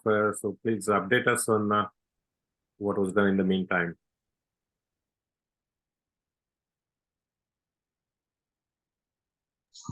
Prepare, we drill out partially the crystal galley here.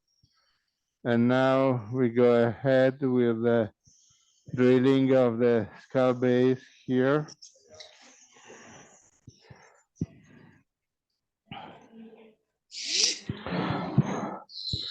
Mi sposti un po' il pedale, per favore.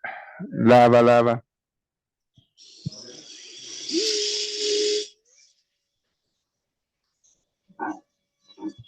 Lo sposto un po' più di qua. Grazie.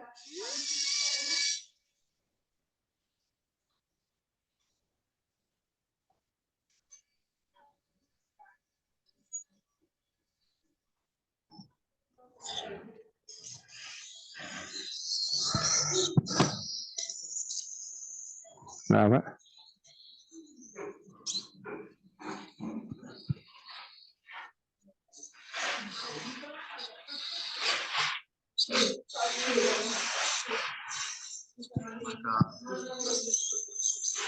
Sì, manca qua.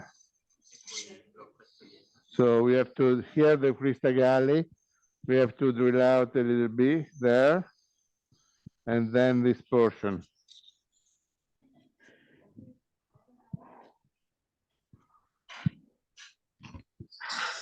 Vuoi far vedere il prelievo della fasciolata?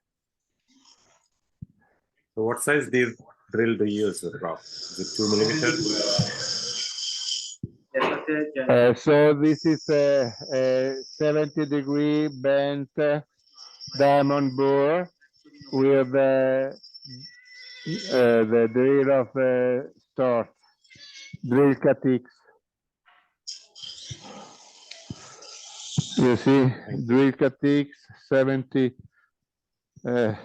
angle, bend curve, and I am using a 45-degree scope. Okay. So the scope is 45 degree and the drill is 70 degree. 45 degree, yes. We use for surgery, we use a 0 and a 45, Citelli. Very exceptionally, we use 70. For diagnosis in the outpatient clinic, we use 30 degree, 3 millimeter scope.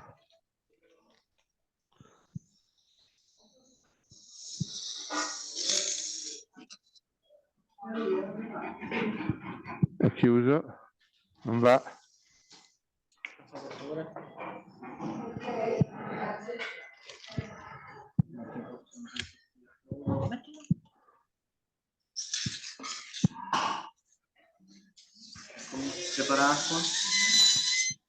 Now I change and I have the 0 degree scope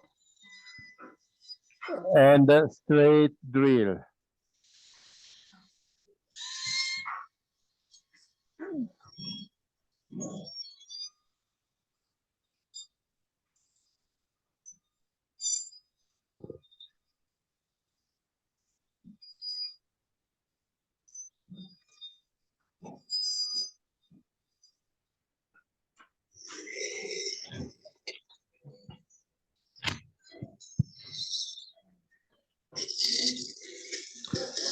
Optic nerve, posterior ethmoidal artery.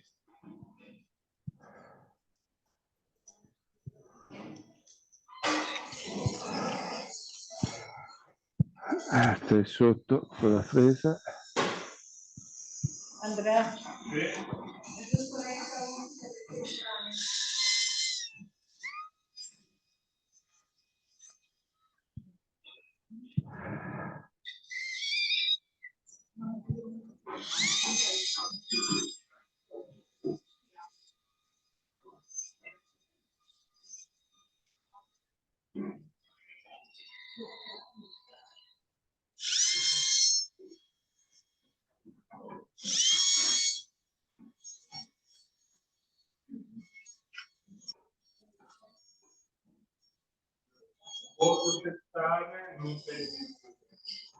Va bene, dammi il cotton.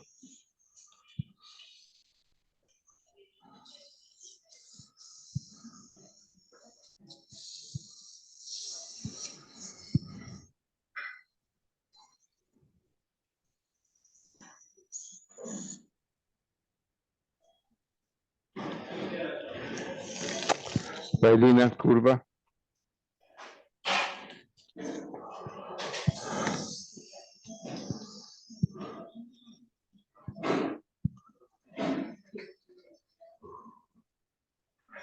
Tieni, tagliela. Non andiamo proprio, no? No.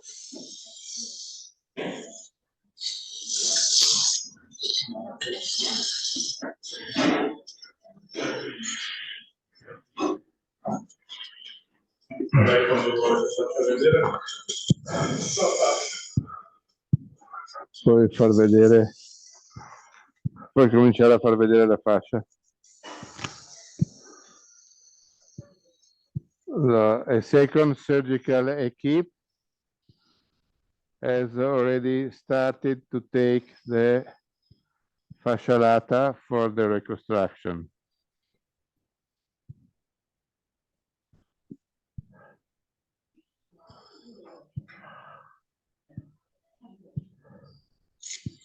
From the right, peak at level of the iliotibial tract of the mouth. So Mario, do you take any fat as well along with the fascia? What? Do you take any fat as well along with the fascia? Yes. Yes. Yes. We will take also some fat. Mi dai il cotonino?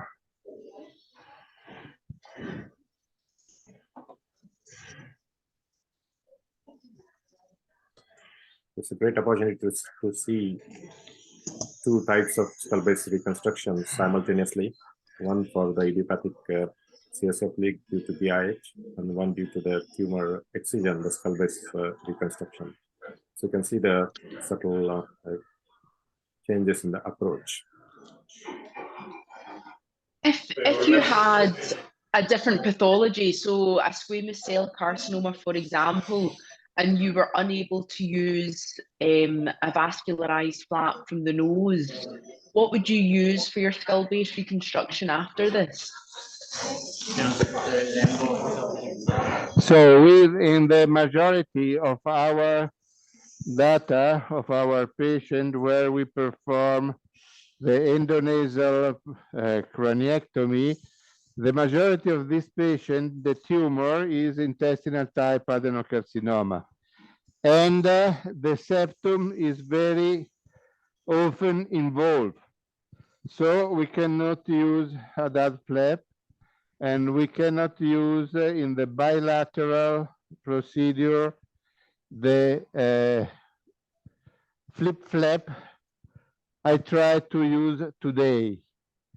So in those cases, we use 3 layers of fascia lata.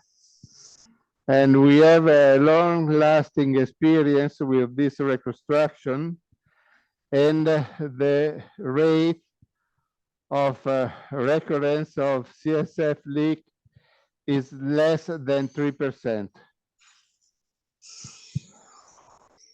That's excellent, thank you.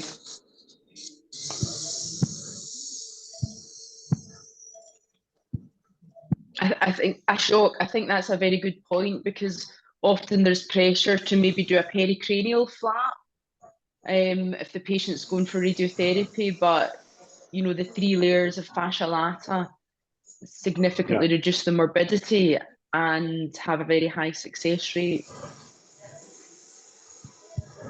Yeah, absolutely.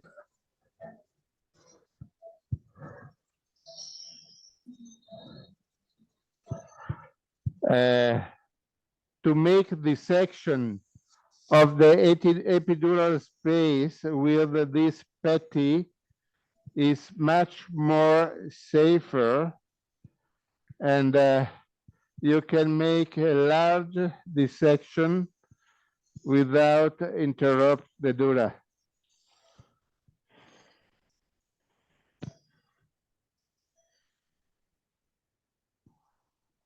Thank you, Prof. That's a great tip.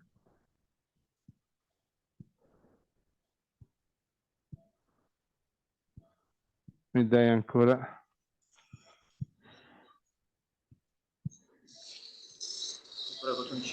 Sì, più piccolo però.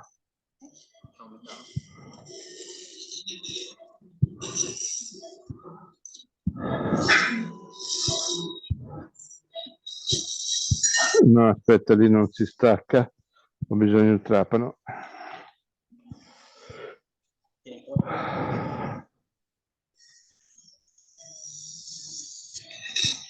Cazzo, sempre non si sporca, cazzo.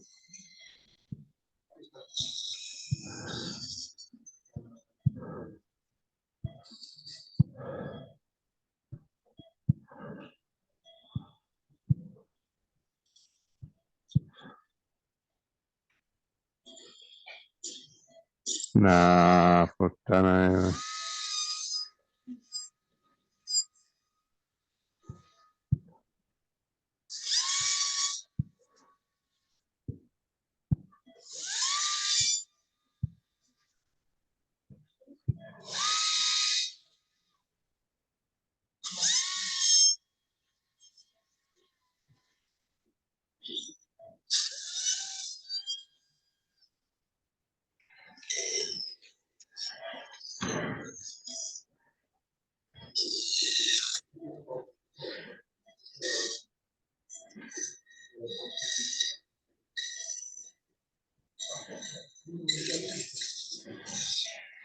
Stai sotto?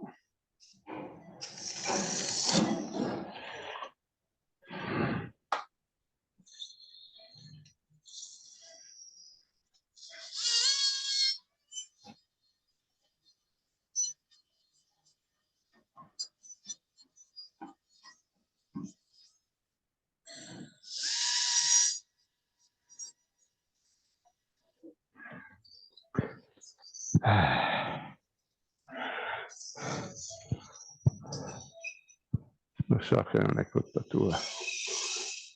Lo so che tu sai che lui sa.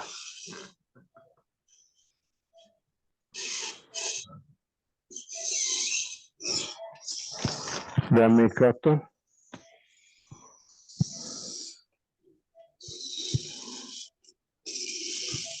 So, contralateral sphenoid, cella floor, clivus, optic nerve.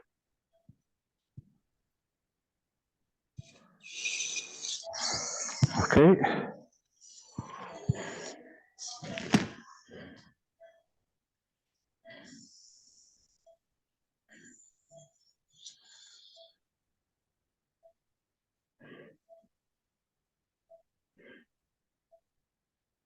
Dammi un cotonino.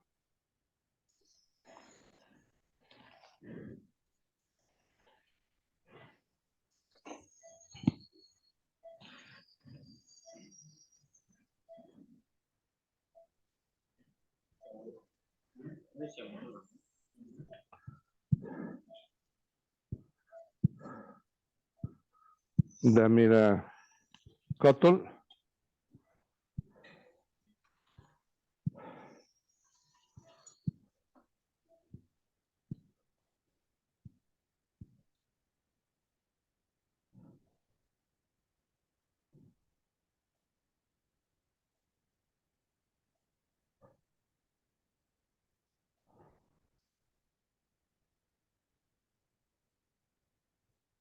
So, Prof, while you're preparing the fascia and the recipient bed, we will briefly visit Dr. John Kiram again and catch up with him and come back to you. Okay. Thank you. So over to Trichy, Dr. John Kiram. So just to remind the viewers, we are just dealing with the idiopathic CSF leak with the patient who was a DIH. This is a revision surgery for repair the CSF leak, which was repaired in the past in 2018. So the defect was located, the mucosa was cleared around the defect to receive the reconstruction graft or the flap. And we will join back to Trichy now to check how things are progressing. So back to Trichy again, Dr. John Kiram. Ashok. Hi. Actually, we delineated the defect, the edges of the defect. Yes, and thank you. I kept a little Surgicel, and then, you know, you can see the fluorescent also, the yes, we can see the color now. Yes, exactly. the color, the greenish color. And I keep what is called a dumbbell fat. The dumbbell fat is a very preferred technique by me. I keep double fat, it's like, you know, the bath plug, but slightly different. Part of the fat goes inside the epidural space and part comes out. So it's like that. Okay. Give me a Surgicel. So that is the second layer of repair. So where did you get the flap from? I got the Harat flap. The fat. So the fat from, sorry, I meant the fat. Where did you get the fat from? From the thigh. From the thigh, okay. So that's your first layer, correct? Yeah, the Surgicel and the fat, the second layer, the again I keep a little Surgicel. You see the pressure of the leak, it's high pressure. Yes. So always, suppose you have a high pressure leak, it's always better to keep a vascularized pedicle flap. This is something which I learned over the years, not to keep a free flap when there is a high pressure leak. That's why I always take a nasal septal flap for high pressure leaks. Absolutely. Can't agree more with you. Wherever possible, the vascularized flaps. Yeah, give me a small pack. When the defects are sizable.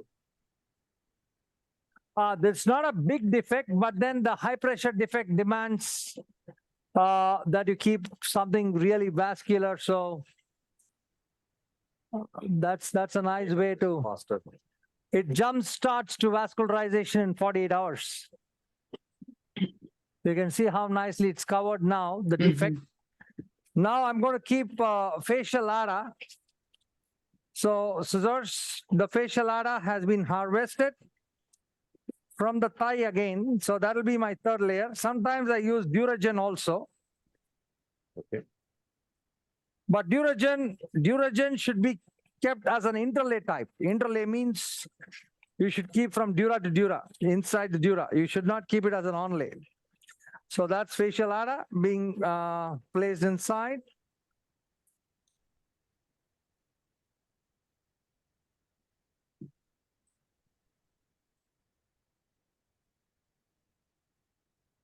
Facial ADA is a beautiful layer, actually induces a lot of fibrosis. See how nice. And has that just been left to dry? It looks nice and solid, you know. So it's like a sheet, you know, it's in the lint. So always, whenever you keep a layer, I always call it the bulldozering. So you just bulldozer that layer, means you just keep a little lint and press it, because you don't want any air inside. Fibrin glue, come on. You don't want air or anything in between that layer and the previous layers. Huh? 15 minutes. Huh? 15 minutes. Oh, vena. So I do this often after every layer. So that you see how nicely it's adherent to the, now the last layer would be the, always the flap, the vascularized flap should be the last layer. And there should be nothing covering the vascularized pedicle flap. So that's a have you already raised the flap, Prof? And if you can delineate the flap design for us, that would be great. Thank you. What is the question, please? So can you show us the flap design, please? Oh, the flap design. Oh, okay. Just a minute. You have already raised the flap. I can see that while we were in the very say. Okay, see that's the flap. It's not the classical Haddad. It's just a slightly mini Haddad flap. So I'm just trying to rotate. I didn't go till the pterygosphenoid synchondrosis like we do for the pituitary. It is just a rotation. Just we rotate it like this. That's all. Okay. So that's it. That's beautifully covering that defect. More importantly, in a BIH, I want to cover the whole of the cribriform plate and make sure that the sphenoid is not covered. Because if you cover it, I have had one case of mucocele after a few years. Hey, hold suction. Hold suction, my dear friend. Hold nicely, my dear friend. See the sphenoid not covered. Can you see the sphenoid sinus, my dear friends? Yes. Very nicely. Yeah, give me the elevator.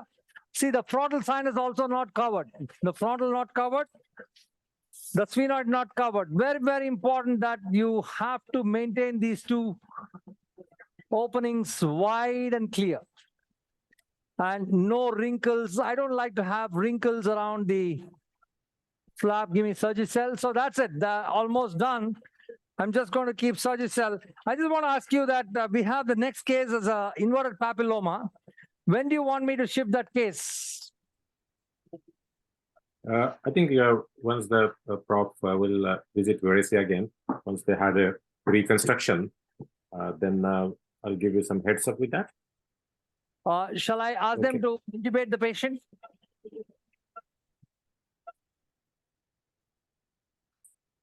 So how long will that be for you to prepare? Maybe around 25 minutes. Okay, I think around half an hour, 45 minutes, so we should Okay, be great. ready to join So you I back. think intubate the case. Intubate the case. Yeah. So you So can around see. the 45 minutes, we should be okay for you to join you back. Okay. Perfect. Okay. Thank So you. you can I think see that we're having an Papilloma- exciting day so far. Very interesting cases. And we enjoyed thoroughly the CRS with nasal polyps. We enjoyed thoroughly the DCR with the dacuacil and this CSF leak. So it's very much a rhinology trip, isn't it, Louise? You know, it's been excellent. I think we've seen all the anatomy. We've seen the very careful and efficient dissection in the nasal polyp case. But as you say, that all-important preservation of the mucosa. And then we contrast that to then the exposure of the skull base and removing the mucosa for a different pathology. So it's really been excellent. And I think we've got some tips about how to maintain a good bloodless field, improve vision, some tips about technology as well. It's been excellent. Really good. Thank you. So we're So so we're much. really just much. under 4 hours for this session, and we're not done yet. So we keep going. So there are a lot more interesting cases going to come. So it is 10:40 BST. That's in the UK, and we hope to keep going until at least 5:30 to 6 p.m. So a lot more to come. So stay tuned with us. So we move That's over absolutely- to yeah. We have a lot. Thank you, Dr. Jankiran. Yeah, we have a lot more cases. Anytime you can ask. We will keep Okay. on posting cases. No problem. Thank you. So over to Thank you. Varisi again. So Prof, we're joining you back.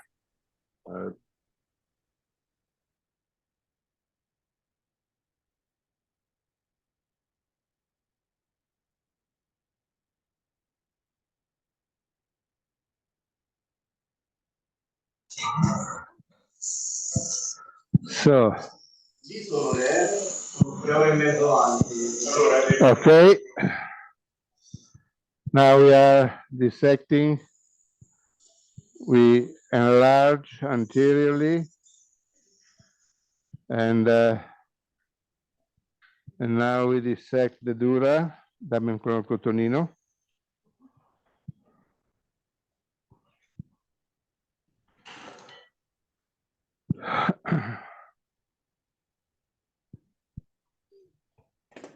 Preparane ancora perché serviranno ancora.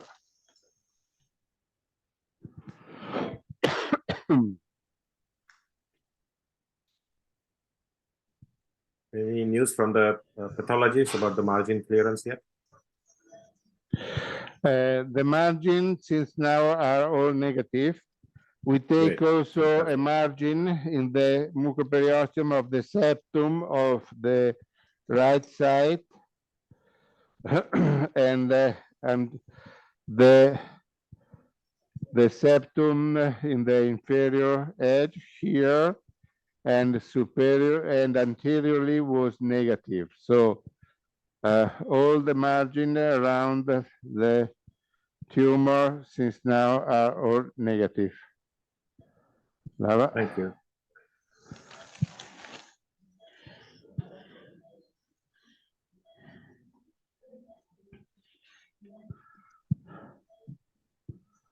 Lava.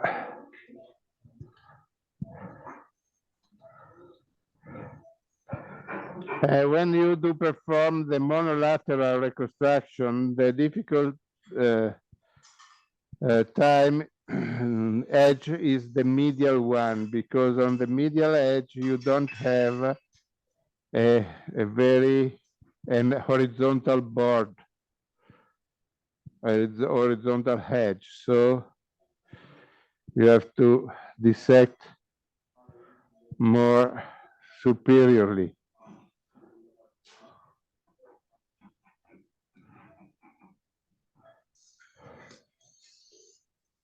Okay.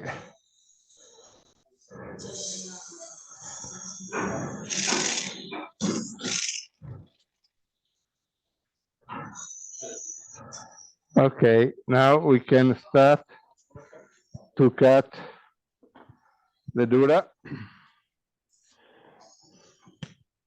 and to resect the bulb. Le forbici che tagliano, la vailina per prenderla e deve aiutarmi. Professor, so is the crista galli still intact in this case?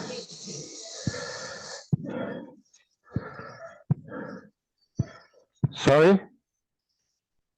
Is the crista galli, because it's unilateral, have you left that intact in this case? No, the crista galli, in this case, I don't resect crista galli. Okay. I only drill out partially on the lateral side. When we do perform the bilateral approach, we need to resect crista galli. Yes. So crista galli is here. We only resect partially, you see? Yes. Thank you. But because we have enough room to make the reconstruction. Crista galli is mandatory to resect when we do perform the bilateral resection, because in those cases, we need to make an anchorage of the anterior edge of the second layer of the flap, Yes. just in the posterior wall of the frontal sinus. So we identify the posterior wall of the frontal sinus. Thank you.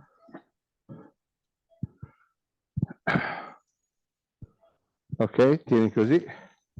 So now we start to resect the dura, and then we keep the frozen section on the dura too.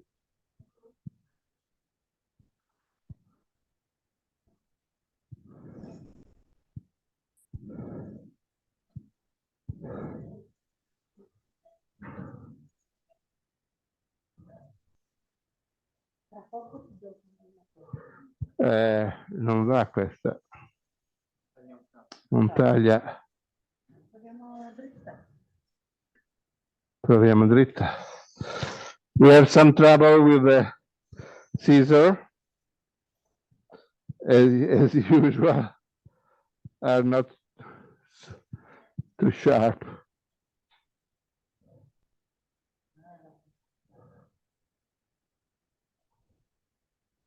Ah.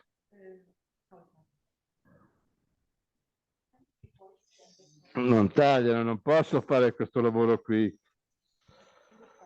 Ah.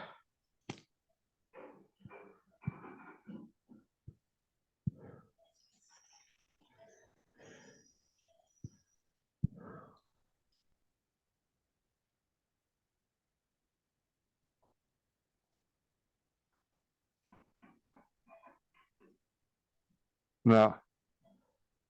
Don't cut, only strip the mucosa, and I cannot strip there.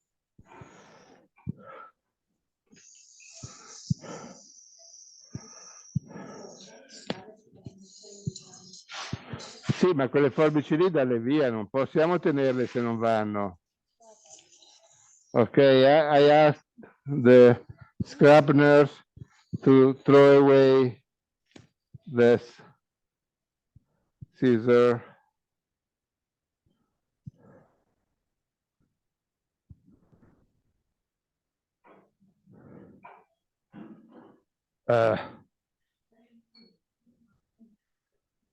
Non si può, cazzo, anche questa. Oh.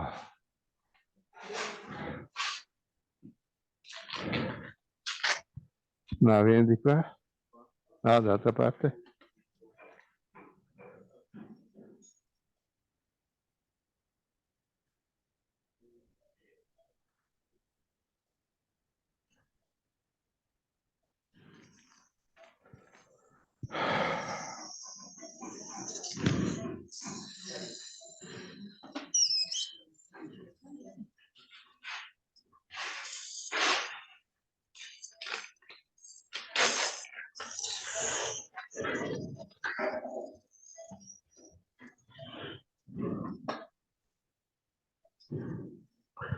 Tira un po' meno.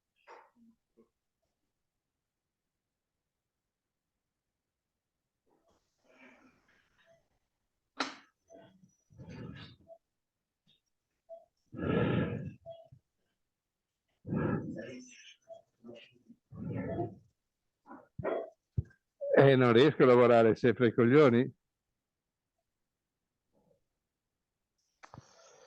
Dammi quella dritta.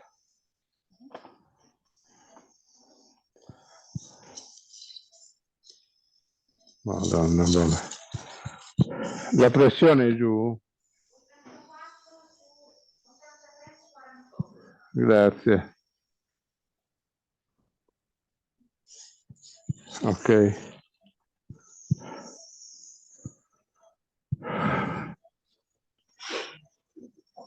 Mamma.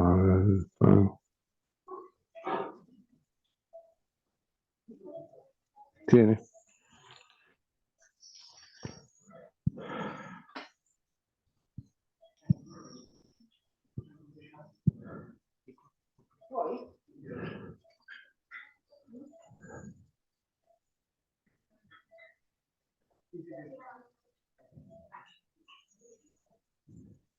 As the viewers can see, that's a unilateral approach to excise the Esthesioneuroblastoma.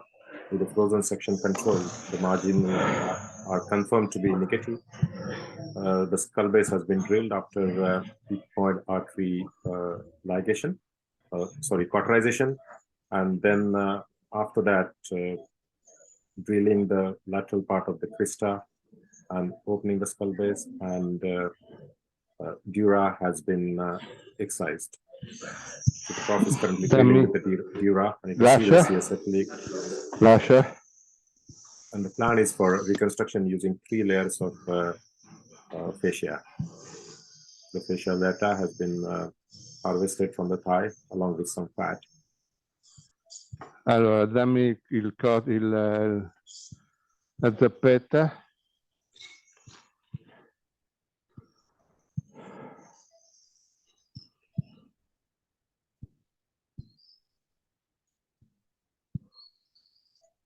Do you have any comments, Louise, so far about the surgery?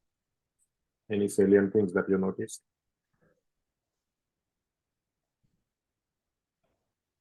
Just. Apologies, I was muted. As you're going through the dura there, you know, it's just showing the importance of the instruments that you have. It's a big problem that we've got as well. We can never, you know, the scissors are so fine that they become blunt very easily. So we're always looking for different options to try and you know, incise the dura. It's a difficult one. But again, I mean, it's just, I think the craniofacial resection for me is always a great operation, because it seems like a culmination of all the sinus surgery. You know, you're opening up the maxillary sinus, the sphenoid, the frontal, and it's almost like all the building blocks that you learn are put together then to enable you to be able to do the craniofacial resection. I think we've seen that this morning, and such an excellent demonstration of all the anatomy and how to deal with it. Yeah, absolutely. We have seen almost every possible landmark, haven't we? We've seen the That's right. we've seen the odometer, and we've seen the anterior nasal artery, That's the first right. olfactory neuron, and then the anterior ethmoid artery. And I haven't seen this so clearly branching into 2 arteries. That was that's right, into the 2 arteries. I think as well, you know, that a lot of these procedures, especially the skull-based procedures, are very daunting for trainees and also for new consultants. But actually, when you break it down into the different compartments, actually, it is really just putting together lots of other skills. You know, even we saw the sphenopalatine artery ligation. You know, we do that as an emergency case, but it's really putting everything together, you know, that you've learned through other cases. Absolutely. So all the sinus surgical techniques are coming together in the one case.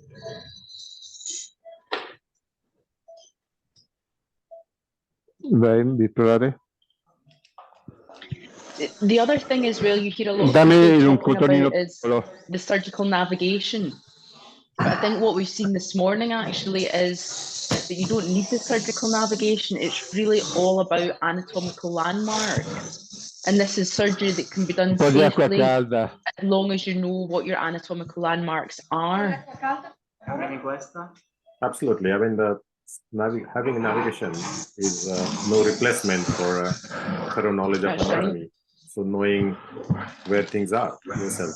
Coming The for purpose of quality. navigation is really confirming what you already know. That's right. That's right. Practice varies. I mean, in our unit, we probably would be using navigation for this type of surgery.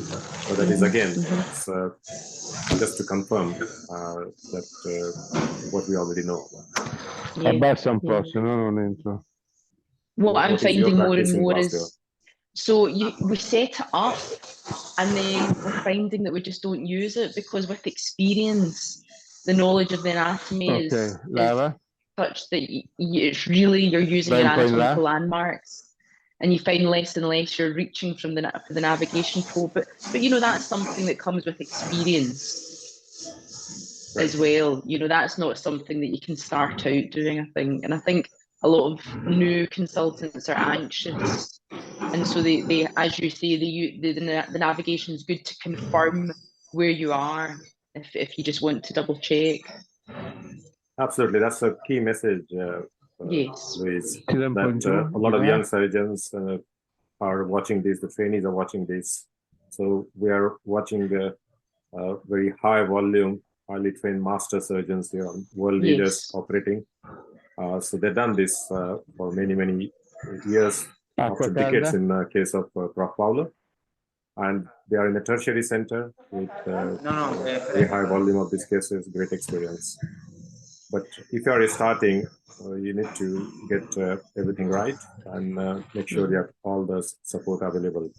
And often some units will be doing these cases jointly between the neurosurgeons and the ENT surgeons. That's right. So, Prof, when do you get neurosurgeons involved in your cases? Well, we live together. So usually we have now the neurosurgeon is doing a tumor, a brain tumor in the OR, d'altra parte, in the OR very close to us. So for any need, he will be here with me in 2 seconds. Okay, good. I mean, that's a good team. And so this is the bulb. And now we take, and then we keep a frozen section. The section of the bulb. We completely agree with what you say about the navigation in this case. Okay, now this is the Maria. dura of the skull base and the olfactory bulb.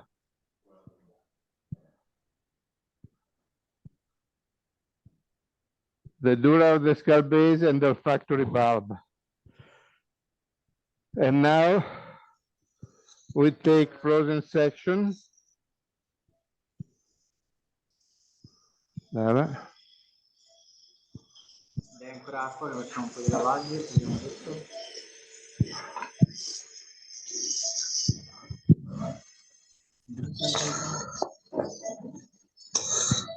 Questo è congelatore. No, questo è definitivo. Adesso ti do il congelatore. Ok. Cosa scriviamo? Now we take this fragment of bulb for frozen section.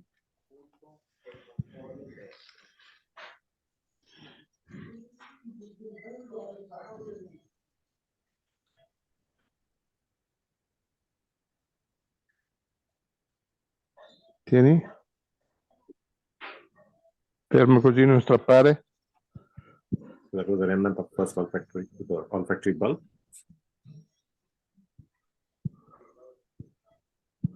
And via. Okay. This is for frozen section.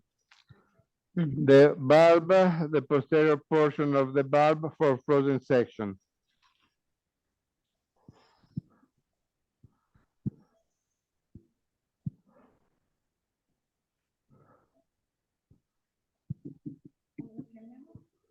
Bulbo olfattorio. Congelatore. Bulbo olfattorio congelatore. Now we take frozen section from the dura.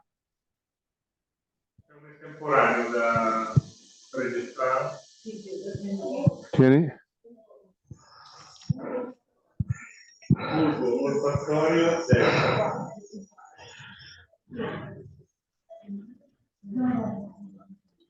No, è mollato, porca Eva.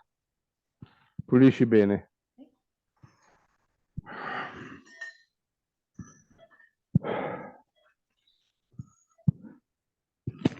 Una forbice che taglia più lunga non c'è. Ce l'ho, no. Vediamo, però è più lunga. Non so come taglia, non abbiamo ancora provato. So, Prof, what do you expect is the post-operative olfactory status? We can see all the olfactory mucosa has been sliced around. So the olfactory bulb, this is all on unilaterally. So would it still have retained some of his olfactory function on the other side? Yes, if we use, in this case, if everything is negative and we use the flip-flap to make the third layer, the contralateral olfaction is preserved. Ma se la facciamo. The problem is radiotherapy post-op. If it was negative and there is no contact with the dura, and you can, and these EMs2, you can discuss with the tumor board, and you can skip the radiotherapy. And in this case, of course, the preservation of the fashion is much more. No, se vai avanti non riesco, devi venire indietro.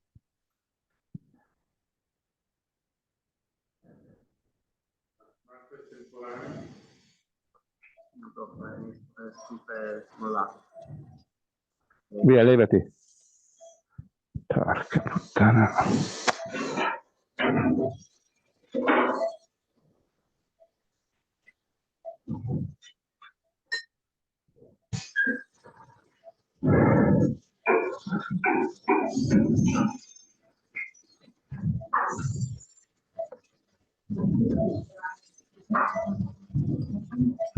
Dammi una velina. So, Louise, how do you counsel your patients for olfactory dysfunctions, especially for the skull base surgery patients?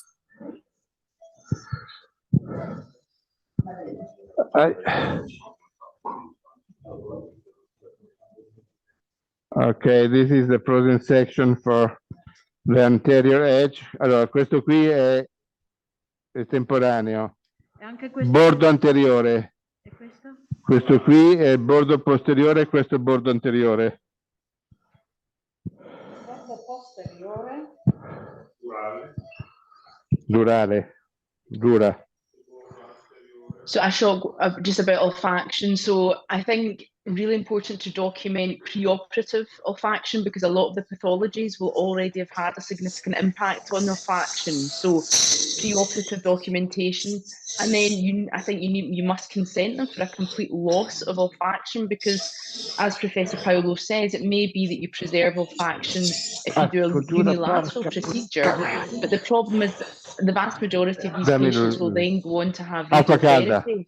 You know, if you have adenocarcinoma, squamous cell carcinoma, these patients will all go for radiotherapy if they've had skull base involvement. And so even if you can preserve olfaction with the operation, they will then lose it post-radiotherapy. Yes, thank you. Curvo dov'è?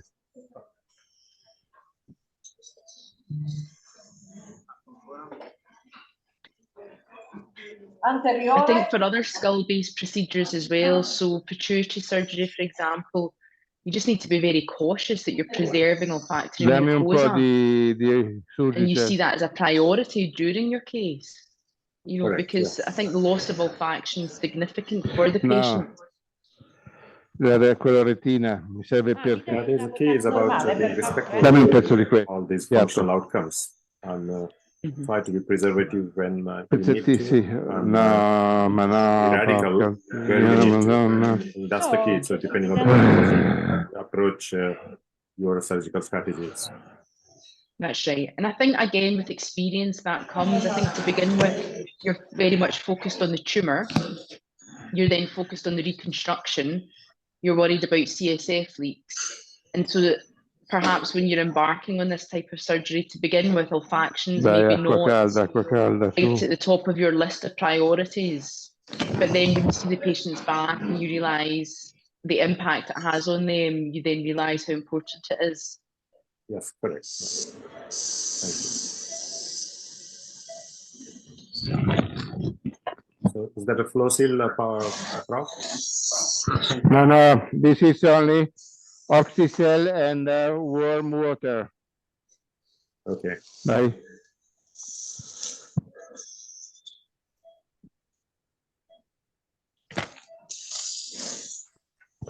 Dammi ancora il cotonino. Dammi acqua calda.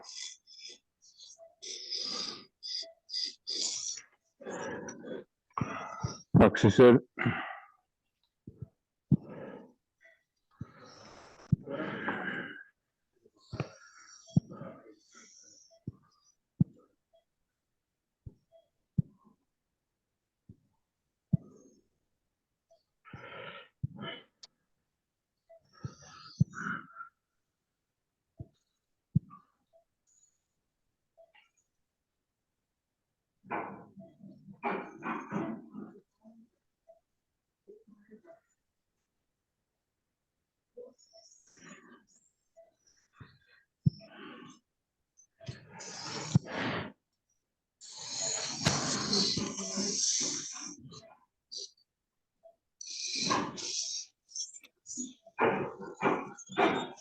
Cotonino.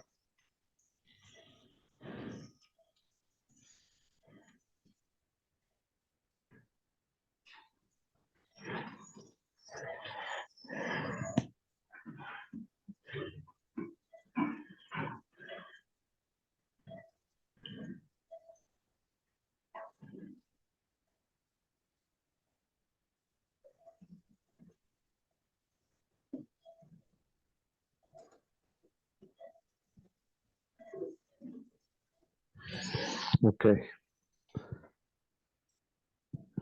Adesso dammi lava.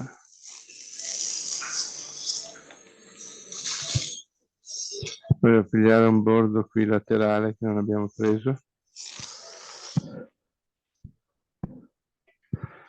La curva piccola e poi dammi il biverretto.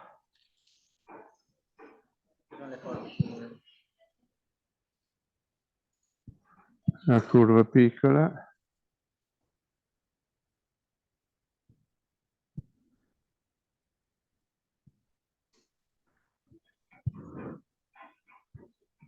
Tieni qui. Stai di qua, dammi la forbice.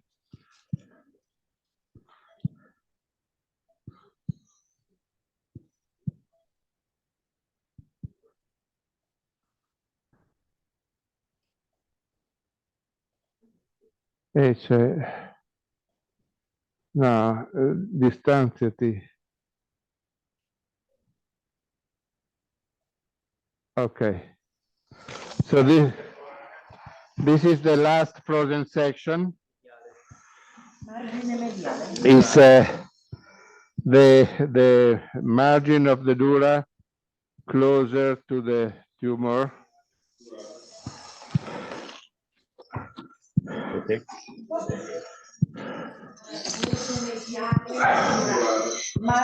Ancora, dammi ancora da lavare con l'acqua calda.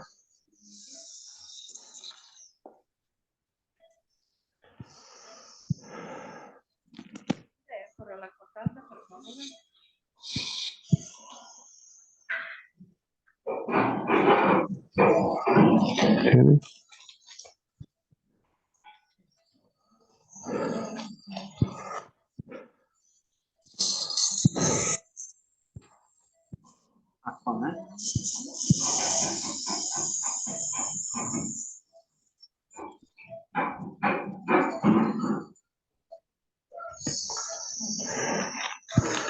acqua.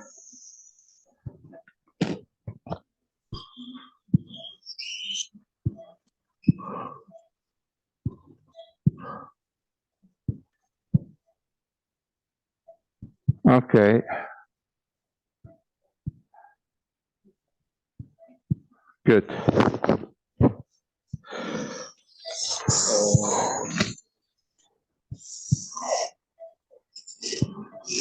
Allora, dammi la fascia.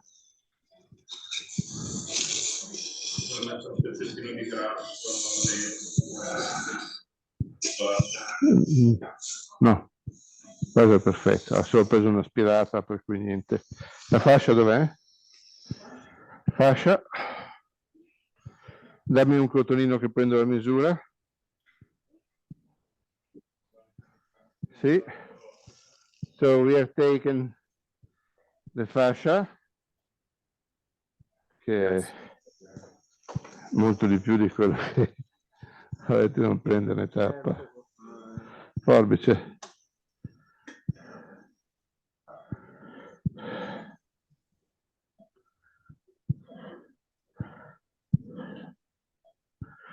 Now I use the patties to take the sides of the defect.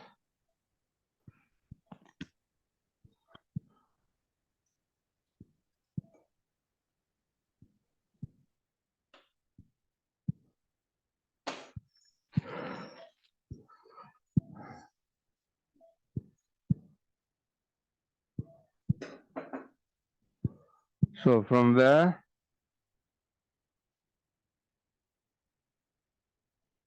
to this point. So, ok. Mettimi una cosa bianca. Illuminami.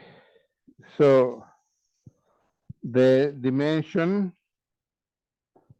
of the sides of the defect is more or less this one. So I put on the fascia and I take, dammi, bisturi, and I take a size bigger. Mi dai una Hudson.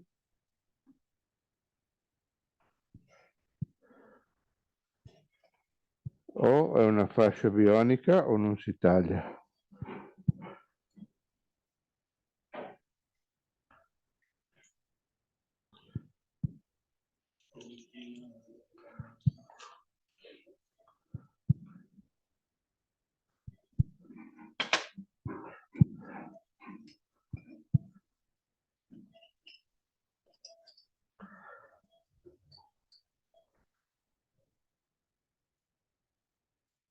Ok, dammi la doppia curva, la doppia curva.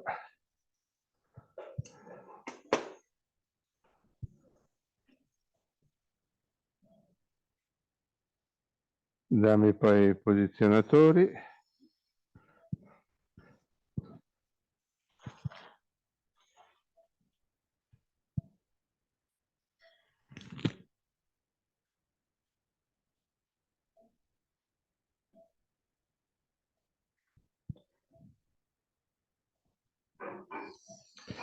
Oh, it's really too large.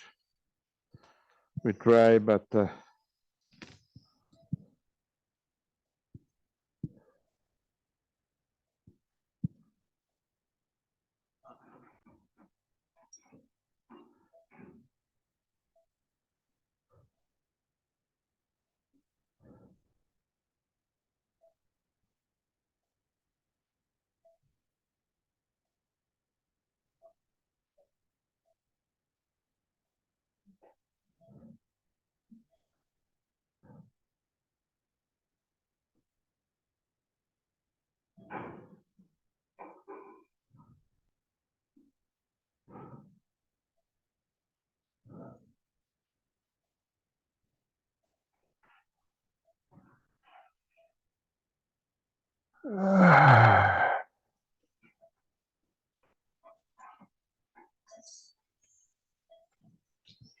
I changed the scope, W45, with a 45-degree scope.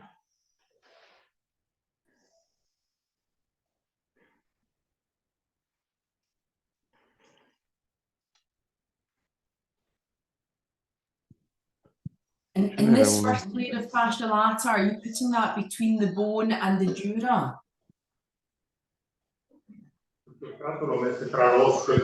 No.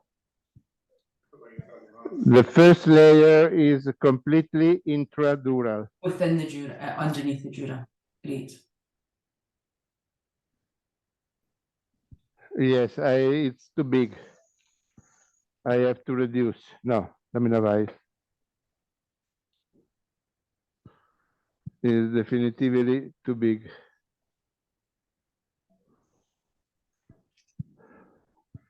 Forbice.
Che cazzo di merda, che è talmente stretto che non puoi aiutarmi. Ok.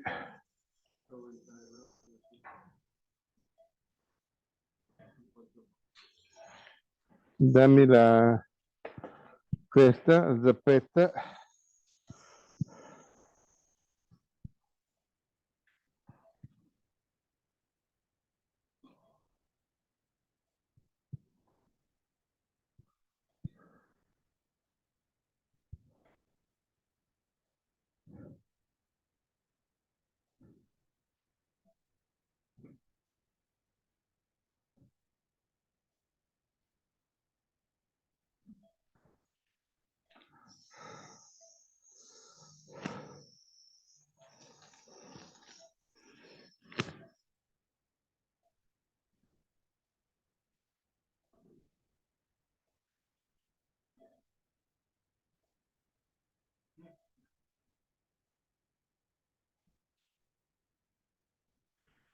Mi dai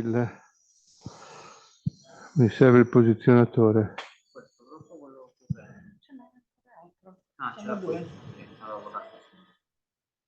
So the reconstruction plan here is using 3 layers of fascia lata. You can see the first layer going as a underlay to the dura. It's getting tucked under the dura. The prof has taken slightly larger fascia sitting on the template.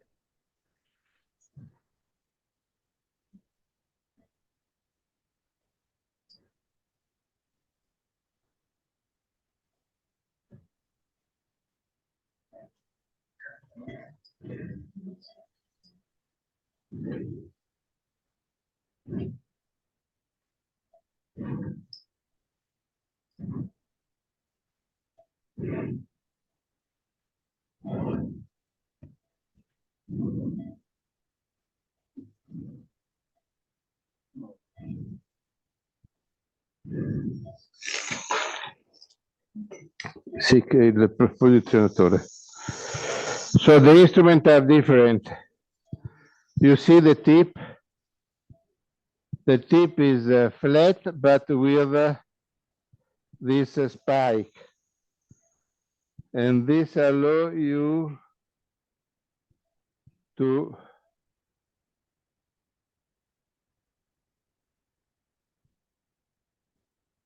take the right position, because we have to avoid this. We need that the edges will be exactly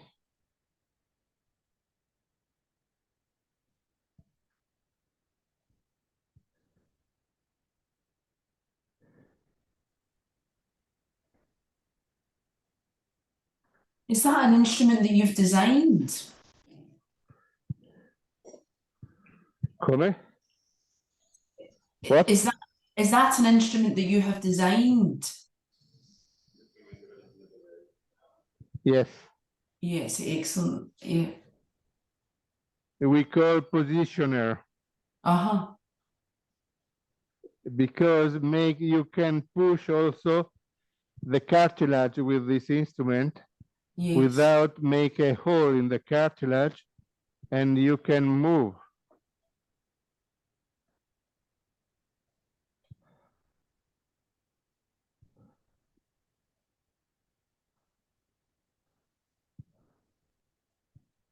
Okay.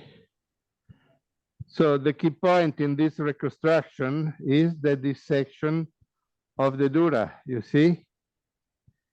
Because if you do not dissect the dura before opening the dura itself, then it's quite difficult to make this dissection. Okay, now the edges are fine, and we can put some drop of fat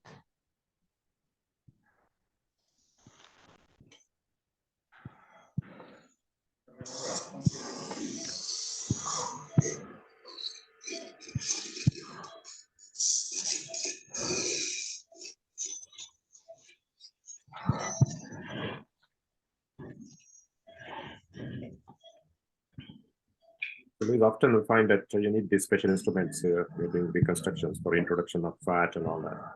So if you use ball-ended probes, the fat tends to come out every time you try to push it in, it comes out. So you really need a blunt tipped probes to push the fat in, so you're not pulling the fat out once the probe is in. And similarly, the Cox instrument looks great. So yes. It's really helping to position things correctly. So, Prof, what is the name? Is there a name of the instrument, and is it available? So there is a different instrument with a different curve, you see. This is a dissector, and in the end you have this curve. On the other side is this one. Are all the instruments we use for the skull base with the double bend dissector. And these are, and the other one are the positioner. Mm-hmm. And these are different because the tip is this one, and also is bent in different way. Okay. So we have different curve to adjust to the different situation, and they are with this spike, so round and flat tip with the spike. In this way, you make no perforation, but you can Yes, you can move the cartilage or the fascia, and it's very useful. Thank you. They're almost a bespoke instrument for the meant, especially in your unit or for your Dummy. unit.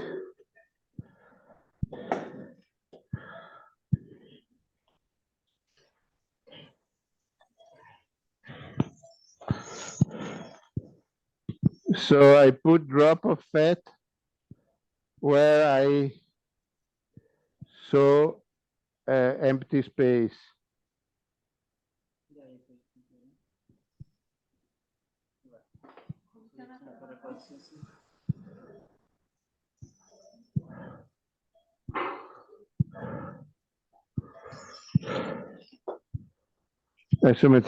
And now I put the second layer, and the second layer is extradural in the epidural space.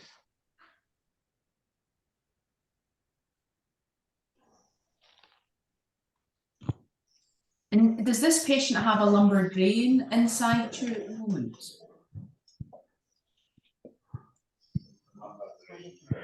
No, we never use lumbar drain. So in this kind of reconstruction, you have come out of a lot of liquor, and you don't need to, there is no pressure.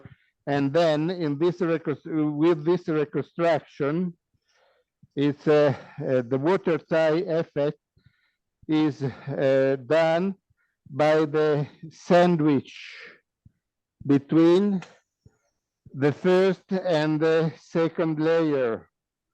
So if the intracranial pressure increase, this is better for the water tie closure.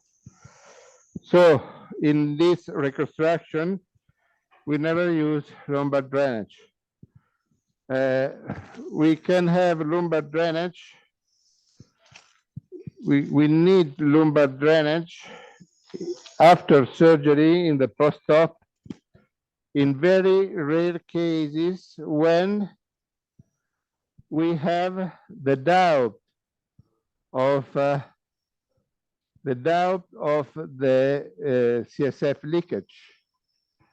So if we have doubt of CSF leakage and there is no headache, we use the lumbar drainage for 5 days.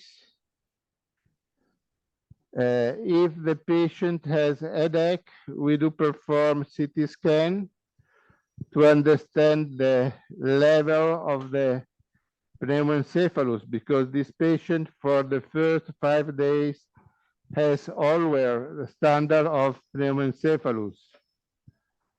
And if you put lumbar drainage with the pseudoencephalus, you can increase the size of the pneumoencephalus. So usually we don't use lumbar drainage, but only in those cases we suspect CSF after surgery. If there is a clear evidence of CSF after surgery, of course, we do not put lumbar drainage, but we move immediately for revision surgery.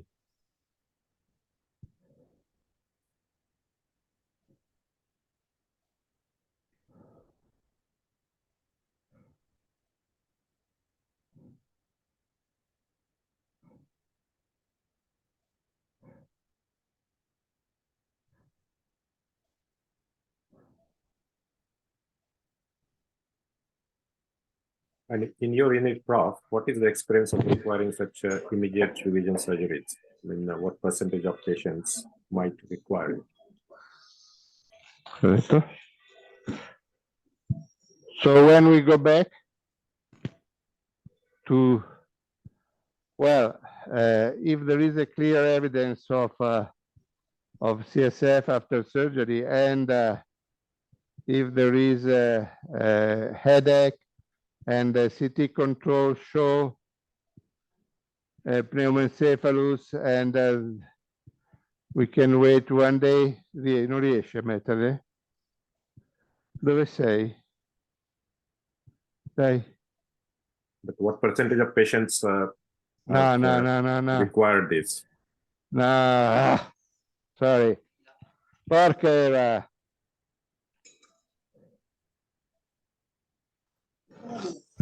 Can you repeat? What percentage of patients have required revision repair of The revision CS, surgery, wow. immediately? It's 0 point. That's a very, well. very small So, number. The rate of recurrence we have with this reconstruction is more or less 3%. So it's very, very rare. We need to make revision, especially there are some patients with a critical issue. For instance, patients who take steroid for many years, or diabetic patient,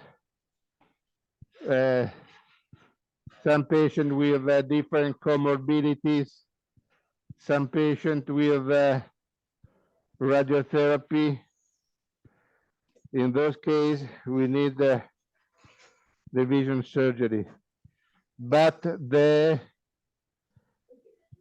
to go back with surgery after, very soon after surgery, well, I think I remember in more or less 3 patients, and we have done the skull base reconstruction, we have done on 600 patients.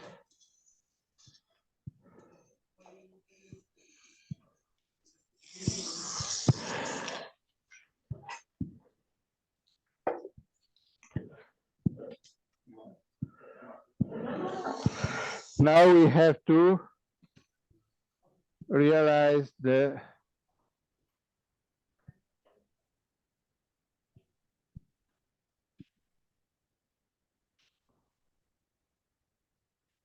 okay, now we have to put the 3rd layer, and for the 3rd layer we will use the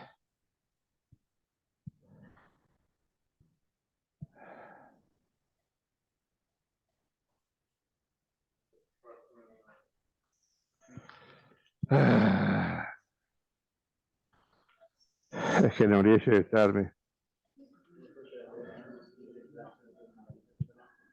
Lo so. È che è stretto e buono laterale così.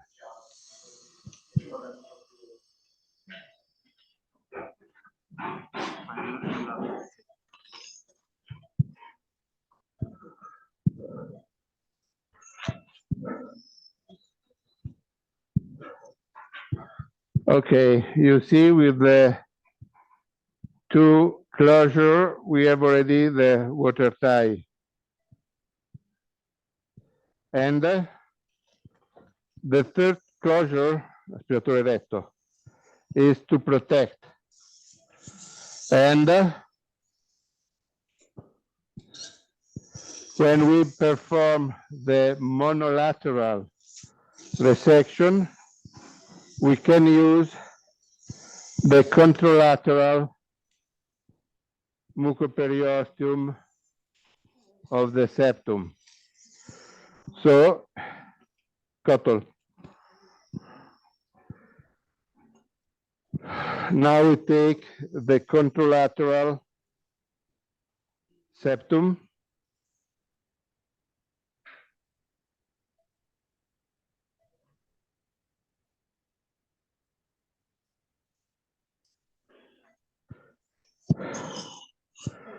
We make the bipolar coagulation -0,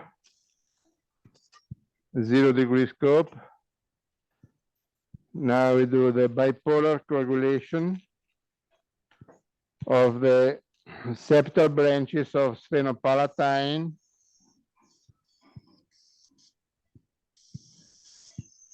Okay, well, right. These arteries are just right above the tail of middle and superior and supreme turbinate. Dummy laser.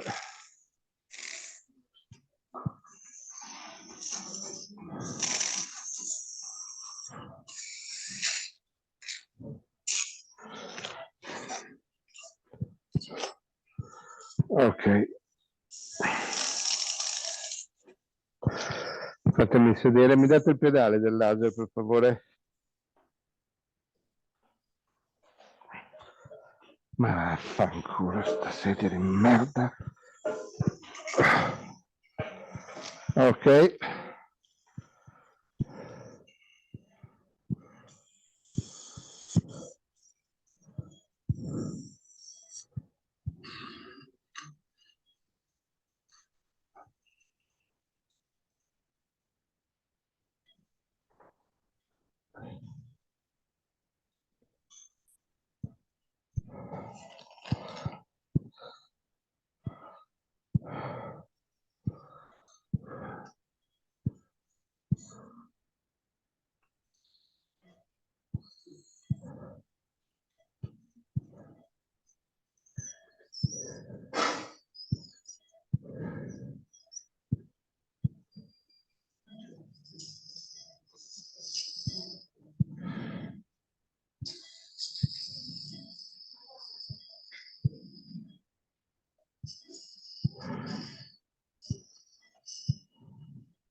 No, non bucarlo, non bucarlo.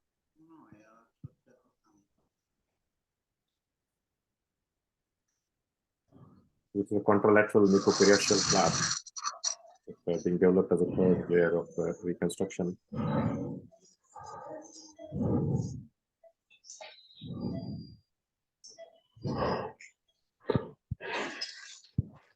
Are you planning to keep it as a vascularized flap? Swinging the vascularized flap? Correct. I think this is a flip flap that they're using. Is that right, Professor? This pre-prep, the vascularization, dammi la forbice, is related to the anterior and posterior ethmoidal artery. Yes. So it's a different artery comparing to the Haddad. Of course, Haddad is sphenopalatine. Here is not sphenopalatine, but anterior and posterior ethmoidal artery.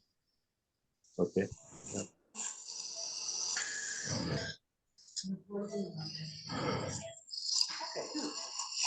E non taglia.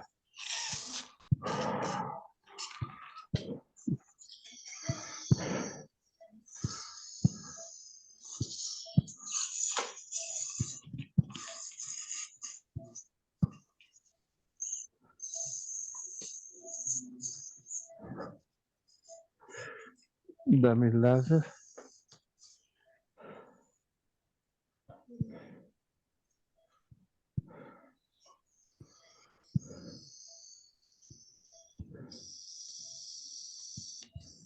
So we can see here the design involves two vertical incisions and the horizontal incision closer to the nasal floor.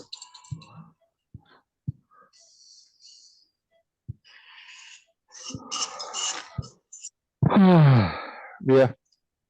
Via.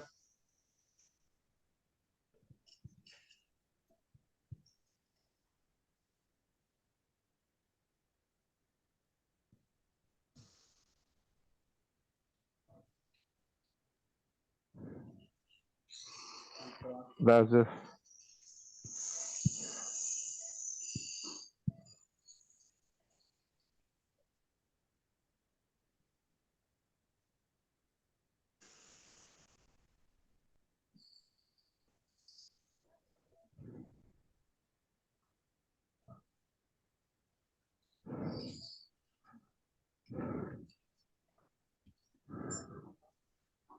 Dammi la forbice.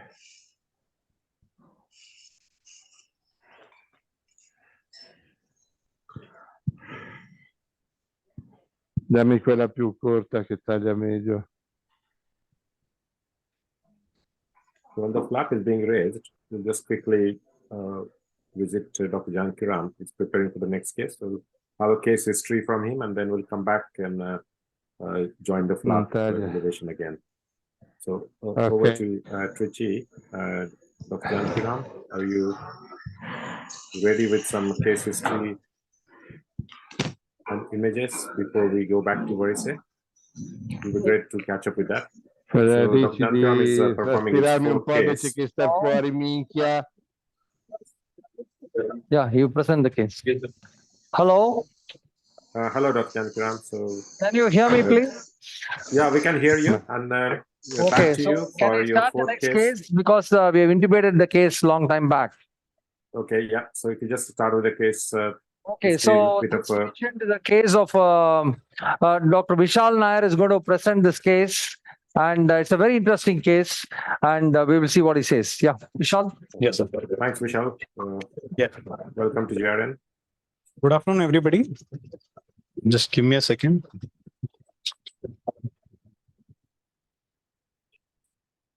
Screen. Yes, sir.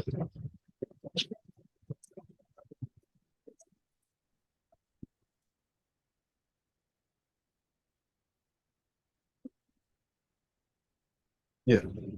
I'm Dr. Vishal Nair, fellow at Royal Pearl Group of Hospitals, Trichy, Hyderabad and Chennai. So the next case that we are presenting is a case of inverted papilloma.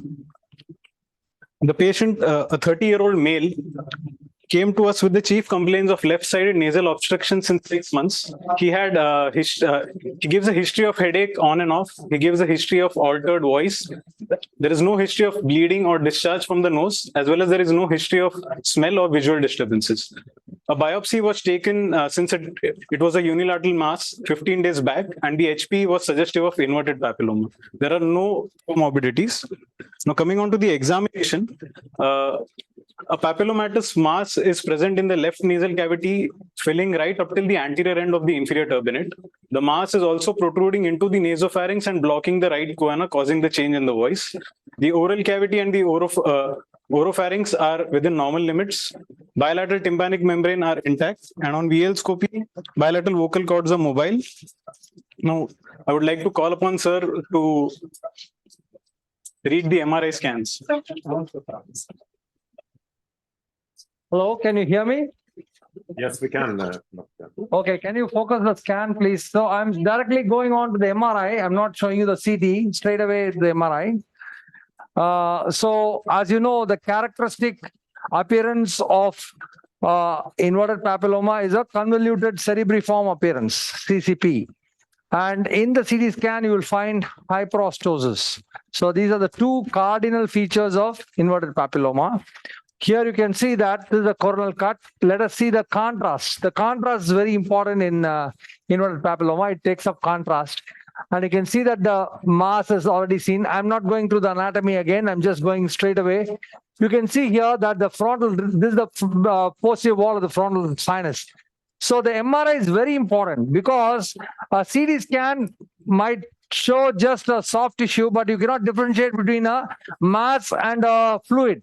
So a CT scan is definitely not enough in a case of a inverted papilloma. You need an MRI with contrast. That's very important. Even though you have a CT will show you the site of origin. MRI will show you whether it is involved, the sinus involved, or it's just the fluid. So you can see here that this is involvement of the posterior wall of the frontal sinus. You can see the skull base. You can see a little fluid here. And also you can see the mass involving the skull base.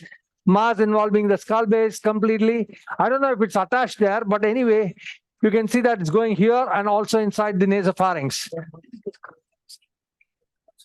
The nasopharynx is fully involved by the mass and causing a choanal banking effect. And so let us go on to the T2. T2 is very important because we'll differentiate fluid.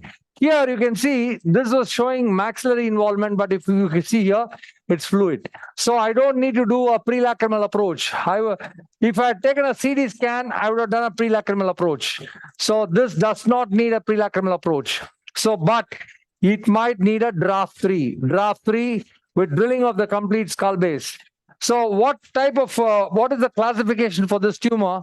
It's a cross 3, stage 3, because involving the frontal and it's a stage 3. So please understand that the inverted papilloma is notoriously recurrent. And it'll come back if you leave behind a little bit of the tumor or underlying bone. So what you have to do is you have to remove the tumor and drill off the bone completely if required. So that's called sequential layer resection. Means go one sequence above.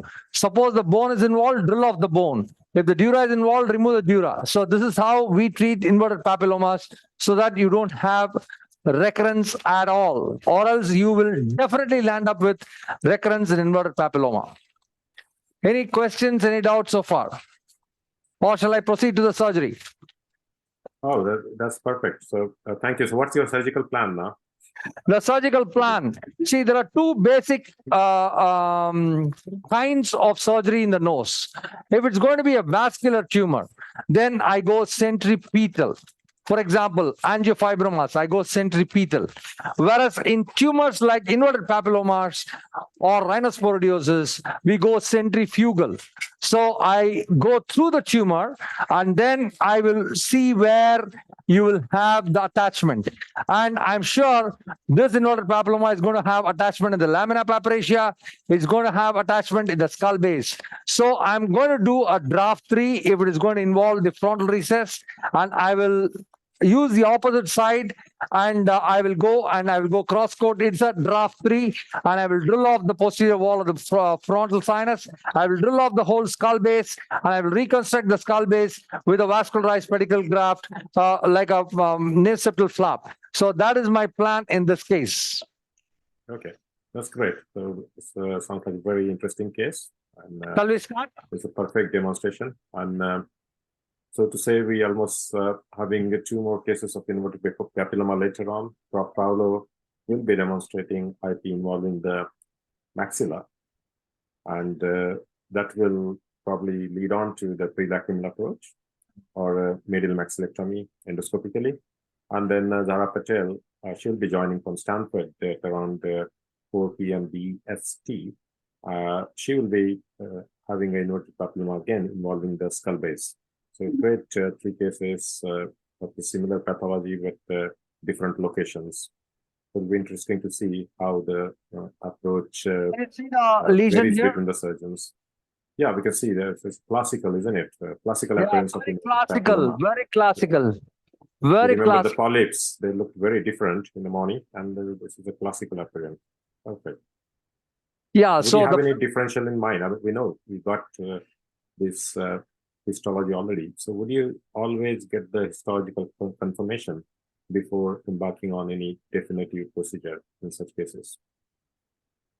So what I'm going to do is to take some for biopsy at various stages. So don't take just one biopsy in inverted papilloma. Whenever you're operating at the level of the ethmoid, you take a biopsy, give me a debrider now. So the first step in inverted papilloma again would be luminization of the airway. See how I'm holding my debrider directed towards the inferior turbinate. And I go up and down, up and down. See, this is very important. Don't damage the inferior turbinate.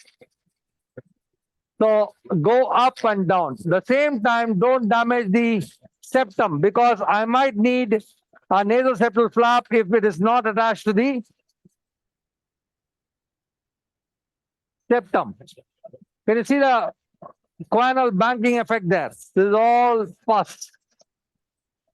So this is purely a centrifugal approach. So there are some diseases which get attached to the lateral wall. Inverted papilloma is one such disease which gets attached to the lateral wall. And there are some diseases which get attached to the medial wall. Rhinosporidiosis gets attached to the medial wall. Angiomatous polyp sometimes in the septum.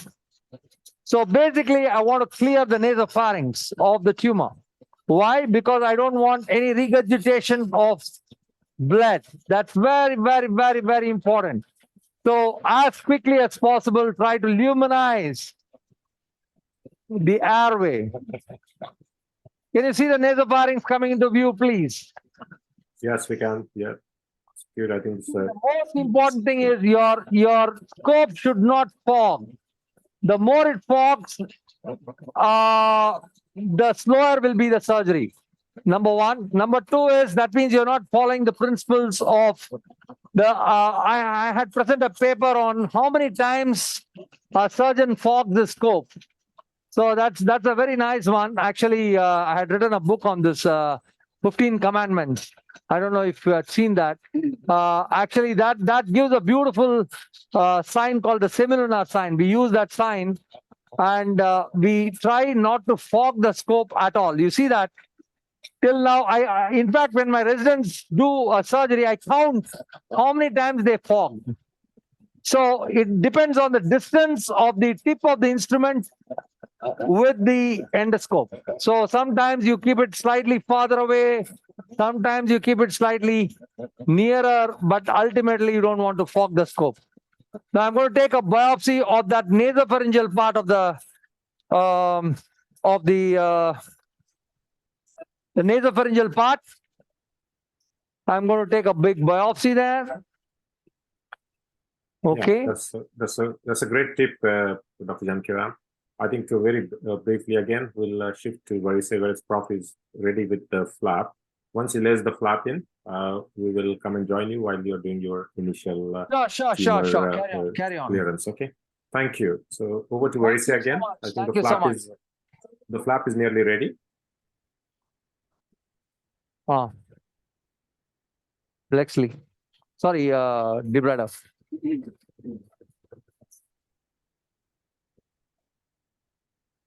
Can we move over again over to Varese, please? So this is the Esthesioneuroblastoma is excised. You luminize the airway. Very, very important. Nasopharynx should be completely free.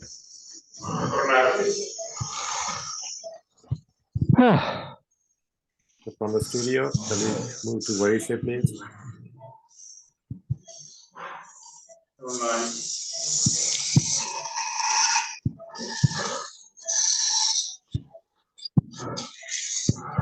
So we elevate the flap and we cut it. And now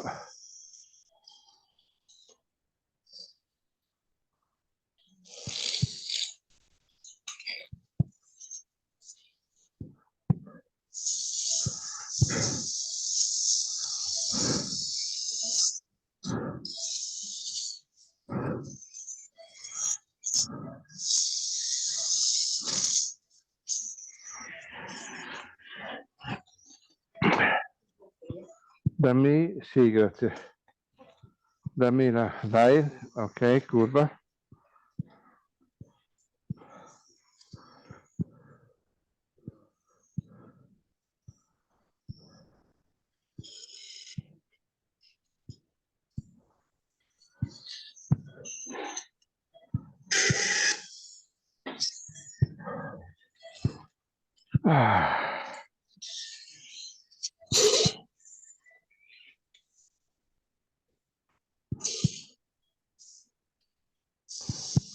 Of the inverted papilloma.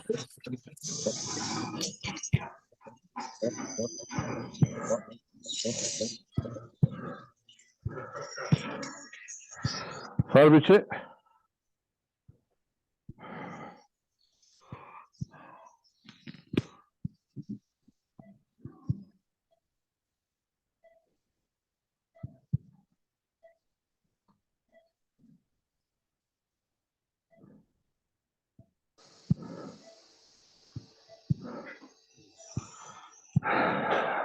This is the third layer of reconstruction of the skull base after using 2 layers of fascia lata. The contralateral mucoperi-ostial flap based on the anterior and posterior small arteries have been developed. And it's been swung over the defect as a third layer. we've already seen, even with the 2 layers, repair was quite robust. It was watertight. The CSF had seized completely, and it's almost like a belt-and braces approach with the 3rd layer. We've seen a number of different techniques for skull base reconstruction as well. So although we've not used middle turbinate mucosa, we've been shown that this could be used as a free mucosal graft. We've also seen fat being used, and now fascia lata, as well as a vascularized flap. Yes.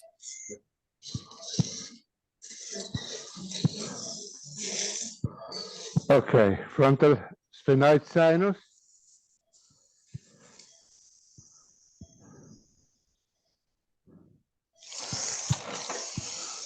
On the other side,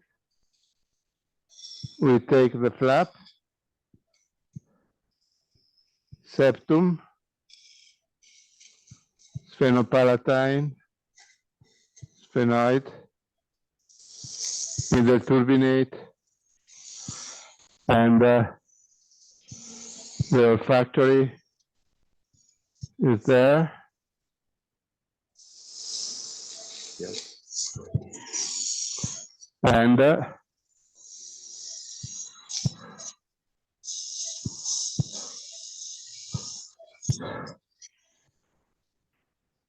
Cinque. E fai il rotolo di silastic. Ok, mi dai silastic però vecchio? So now we check the anterior portion. Mi dai il posizionatore curvo.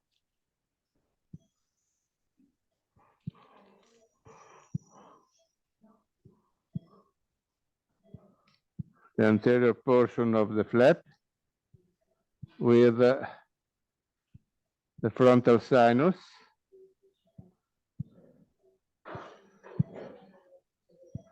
And cover the papyresia. And to keep open the frontal sinus, we put a stent, and we keep this stent for 15 days.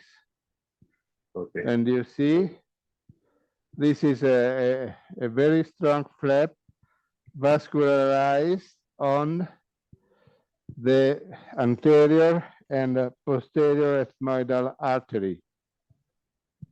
Thank you. And we put any nasal packs afterwards? And yes, we put only nothing in contact with the flap. So we don't need support for the flap. The tensioactive force keep the flap there. We use a packing to avoid that the patient blow the nose when he's awake. So we leave a mirror cell on the floor of the nose for 1 day. Thank you.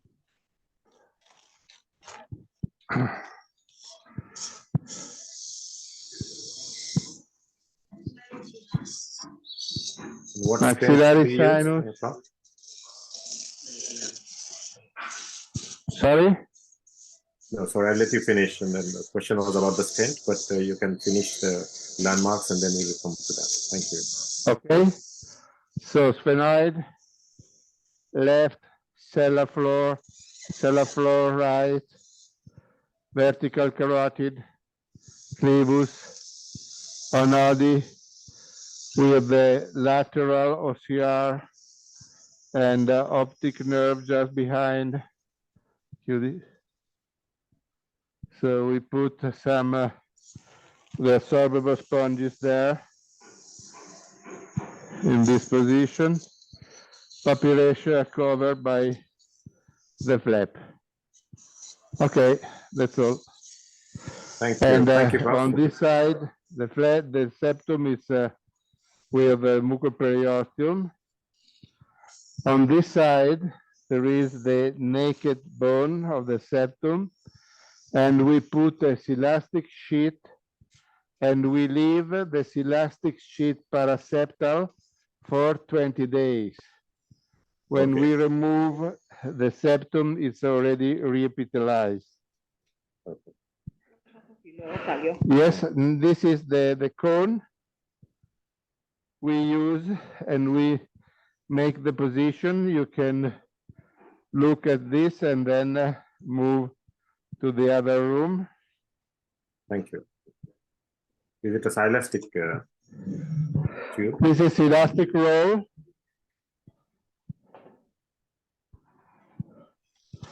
This is elastic roll.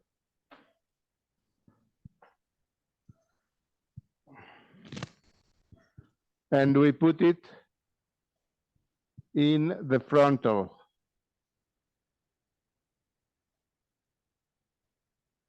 It is left for 20 days. This is has two main, 45 reason. The one is to keep in place the flap in contact with the, and the second one is to keep open the frontal draft type final vision. Okay, with a 45-degree scope. You see the elastic in place. Is there any suture to secure it, or we just left it on its own? No, we leave in this way, free, and the flap all around. Okay. So we keep only this tail, and we fix to the skin this stitch. Nothing more.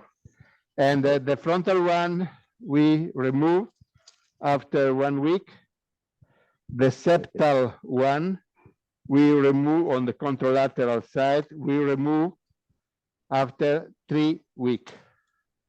Okay. The frontal for 1 week and the septal for 3 weeks. Okay. So thank you, Prof. That was excellent. Really enjoyed the demonstration. It had all the interesting components of radical sinus surgery, all the interesting beautiful anatomy, including optic nerve and anti-ethmoid, and fantastic strategy for skull base reconstruction. So with that, we look forward to your next case on inverted papilloma of maxillary sinus. When you are ready, we'll be in touch. In the meantime, we have now completed 5 hours of surgical demonstrations and another nearly 6 hours to go. So we're going to take a few minutes break where we'll be thanking our supporters, Medtronic and Carl Stars. And after that, we'll straight over to Trichy to catch up with Dr. Jankiram, who is showing extensive inverted papilloma involving skull base on the frontal sinus. And so let me short break now, please. Yes, Prof.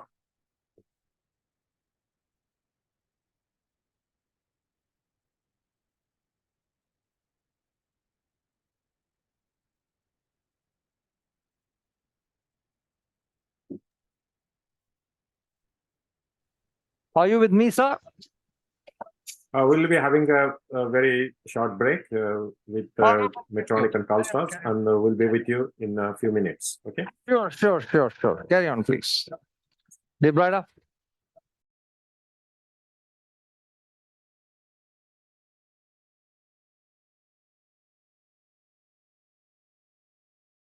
The Advanced Image Guidance System for the full range of navigated ENT procedures.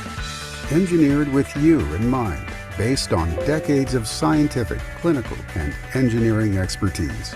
We're expanding what was previously possible with image-guided surgery. Flexible and elegantly designed, Stealth Station ENT streamlines the workflow so you can maintain focus. The flat, under-the-head emitter allows for an efficient setup. Its design allows for a large EM field. easily find your patient's exam through a variety of network options, superspeed USB, or optical disc. The visualization and modeling features give you the perspective you need. Leverage data from multiple sources to create high-resolution 3D images.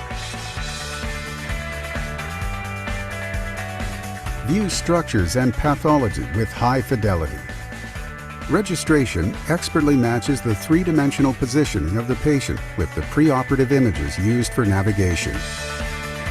Patient registration combines registration methods and provides numerical and visual accuracy feedback. Leverage the latest technology for advanced surgeries. See more, do more. The result? You have an image-guided perspective like never before. With Stealth Station ENT, you're at the forefront of ENT surgery. You are Stealth.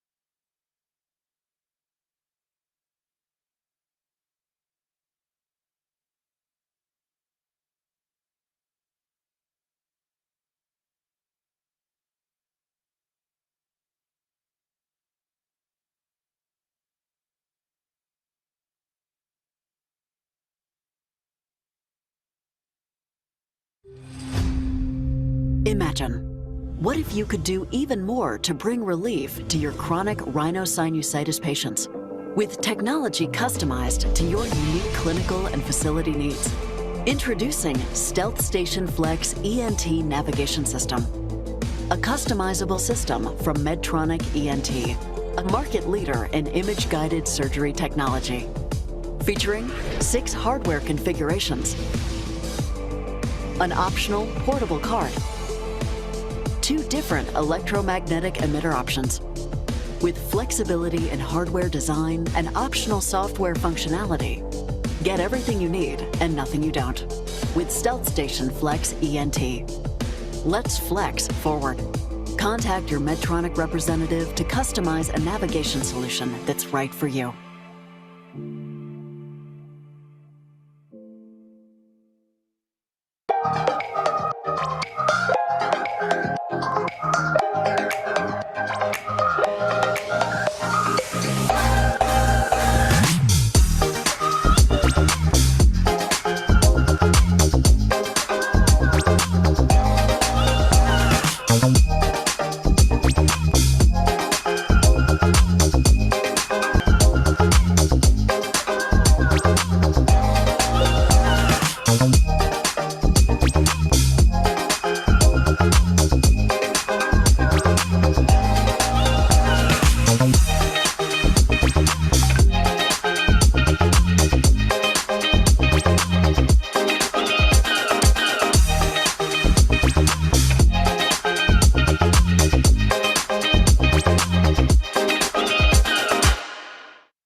Imagine, what if you could do even more to bring relief to your chronic rhinosinusitis patients with technology customized to your unique clinical and facility needs?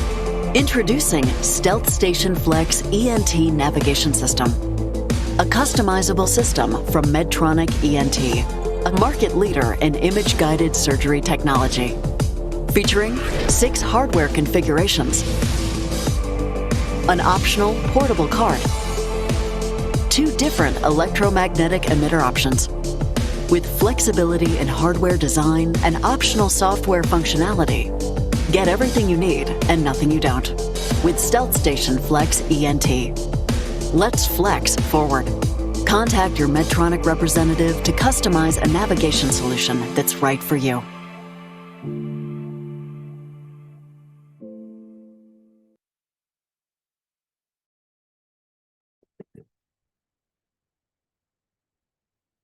So Dr. Jankiran, so we're back to Trichy now.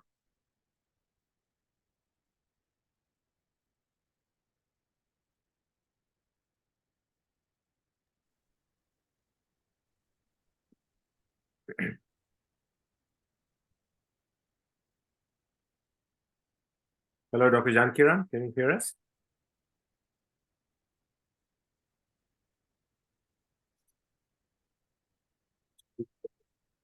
So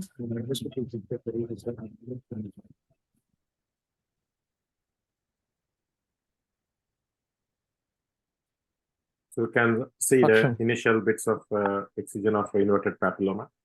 So that's the inverted papilloma involving the frontal sinus and the skull base. So Dr. Janki Ram is performing the initial excision. So shall we catch up, Dr. Janki Ram, with what has been done so far? Are you with me? Yes, yes, Dr. Janki Ram. Okay, so what I've done is I've just opened up the maxillary sinus and I didn't find inverted papilloma as expected in the MRI. And now I'm opening up the sphenoid sinus. And then finally, I will deal with the skull base. So that's what I'm going to do. So that's the choana. I've luminized the airway clearly. And that's the middle turbinate. This is the maxillary sinus here. And I have to open up this cell here. And I'll be opening up the... See the sphenoid sinus is filled with mucopus. Can you see that, please? Yes. Okay. Now, can you give me a Blackersley? So I do the reverse Blackersley movement. I go inside like this and I open up like this. So this is how I love doing that sphenoid sinus, because that's a very, very, very nice way of atraumatically opening up. And then I can use the debrider to just remove that party wall between the sphenoid and the posterior ethmoid. So that's it. So I opened up the sphenoid sinus. You can see that how nicely the sphenoid sinus is now opened up. From here, can you see the sphenoid very clearly, my sir? Yes, we can. Yeah. Okay, here I can suppose this party wall is a little thick. I'll go to the drill mode. I can go to the drill mode and actually not necessary. I will actually drill it off, but here it's not required. So now I opened up the sphenoid sinus suction. Now what have I done now? I opened up the maxilla here.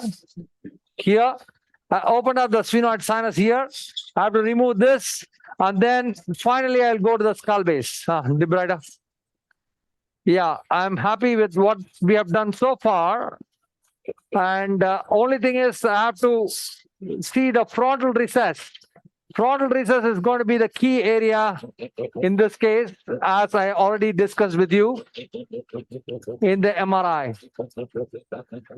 So there's a cell which has been named by Harzella, my close friend. That's the Harzella cell. Yeah.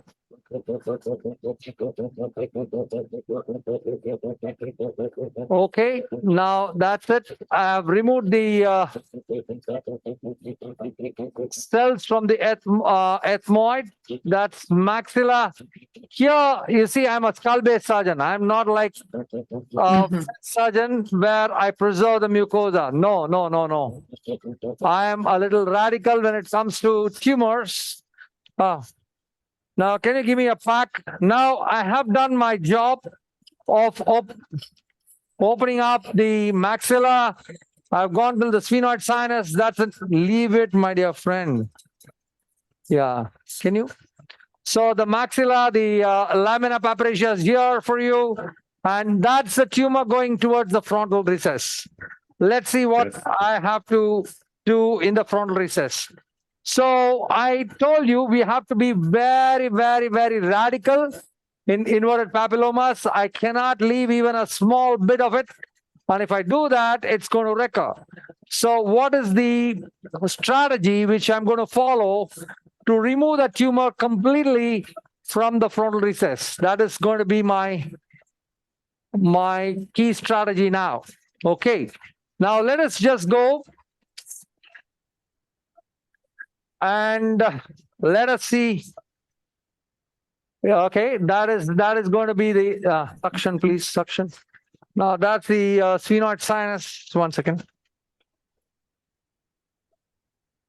That's the sphenoid sinus. That's the skull base. Skull base. I want to remove all that mucosa. There's no question of leaving behind mucosa. I don't want to leave behind any mucosa. Because in case I'm going to drill the skull base and place a nasoseptal flap, again, I don't want to cover that mucosa with a nasoseptal flap. So I'm preparing my bed already, which I expect to, there will be definitely a dehiscence if I'm going to drill there. Okay. Now give me a maxillary sinus suction tip. Now, having done that, so I have almost completed the whole ethmoidectomy, the skull base dissection, except for the, let me check the nasopharynx here. Nasopharynx is free. There's no site of attachment to the nasopharynx. I have to very meticulously see where the attach. See, there's a polyp here. There is no inverted papilloma in the maxillary sinus, as the MRI clearly showed us. And now what I'm going to do is I'm going to use a 70-degree telescope. Now comes the frontal recess dissection. So here we are. I'm now going to the frontal recess with a 70-degree. I use the 0 and the 70 as I told you. That's all I use. Now let us see. Can you see that inverted papilloma going inside, please? Yes, we can. Yes. Very clearly seen. Now, what am I going to do? Now give me a RAD60 debrider blade. And you can see the difference between that and normal mucosa or inflammatory mucosa. Yeah, you can see that, right? The difference. Yes. Yeah. So what I'm going to do now is I'm going to take a giraffe. I'm going to take a biopsy there. I'm going to take a biopsy. This is the site of attachment, in my opinion. So I'm going to take a biopsy there.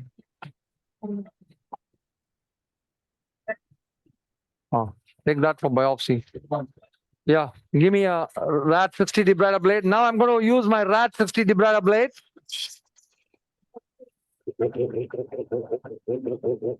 So this is instrument below.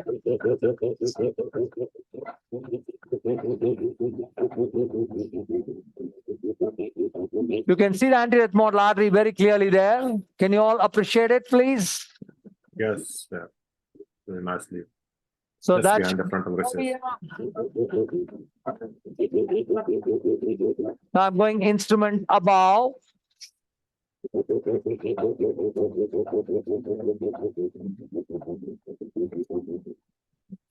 Let me check. Okay. That's the frontal. You can see the frontal very beautifully. Yeah, give me a J-curate. Now, Just want to ask Dr. Ashok, this case will get over fast. Should I intubate the JNA? Would you like to see it or? Yeah, you want to absolutely. call it a Yeah. day? Yeah, well, no. We are nearly another 5 hours to go. So we are enjoying it and we will stay with you. Okay, whatever you say, I do. Okay, then intubate the JNA. This will get over very fast. See, check. Grad 60. So we do around 15 cases every day. So Wow. we complete it very quickly. As you see that, we don't take much time. Our planning is very clear. That's a great theater efficiency and teamwork.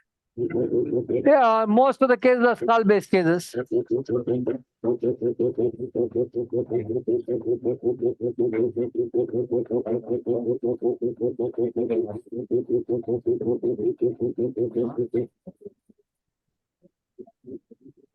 The population of India is so high. Yeah. There's no dearth of cases at all. Okay, now comes the tricky question. Should I now open up that area? And my take is yes, I'm going to open up that area and drill it a little bit because I'm not very confident that this is not going to recur. So let me take that. Hey, irrigate, man. What are you seeing? Giraffe. Now that may be the bones of the site of origin.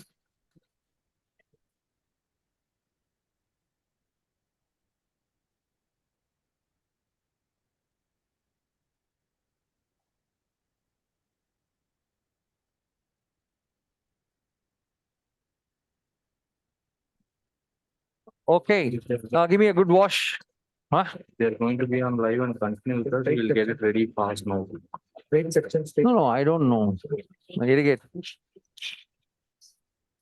Okay, irrigate. Give suction, irrigate. Give irrigation. I want a lot of irrigations. See, irrigation is my key. I love irrigating because that gives you good hemostasis. It gives you a good view of what we are doing actually. So irrigation.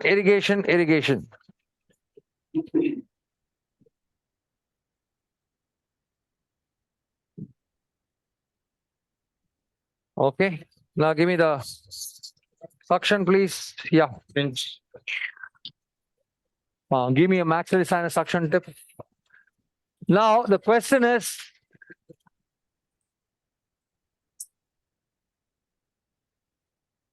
okay, maxillary sinus suction, frontal sinus suction tip.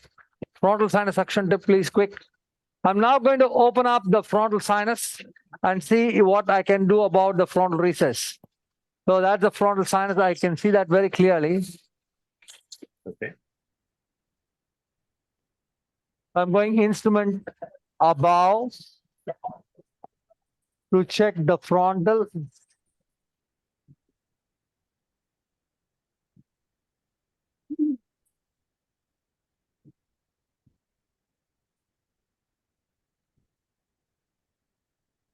Is this a 30-degree scope that you're using at the moment? What is it? The 70 scope, degree. 70 degree. 70. Give me a rad 60 debrider blade. So that's the frontal. I'm not sure if, there is an attachment there at all because it looks so smooth.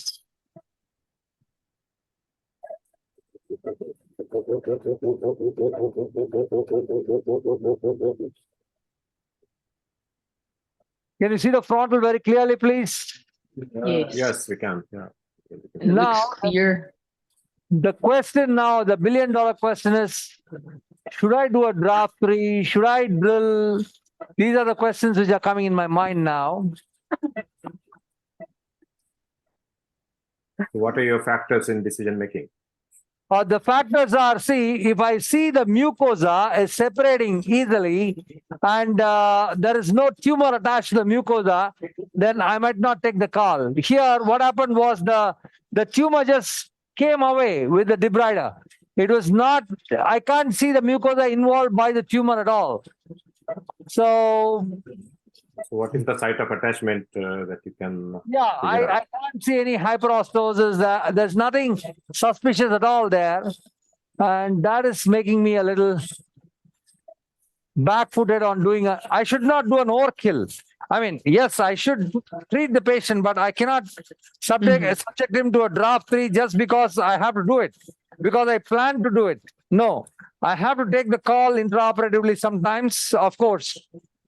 So let us see. I'm very sure that there is no attachment there. There's no residual tumor. Give me a frontal sinus suction tip. Now it's turning out to be an anticlimax for me.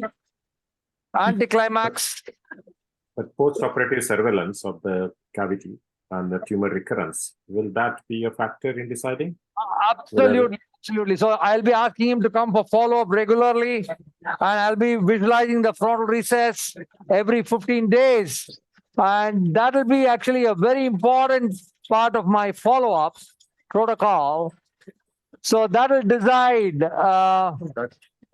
Let's see. I'm going to be very meticulous. I'm going to see what's happening. Give me a upturn, Blex, please. As you said, the post-operative follow-up is very, very important in such cases. And how long do you tend to follow these patients? I tend to follow minimum 3 years. Minimum 3 years.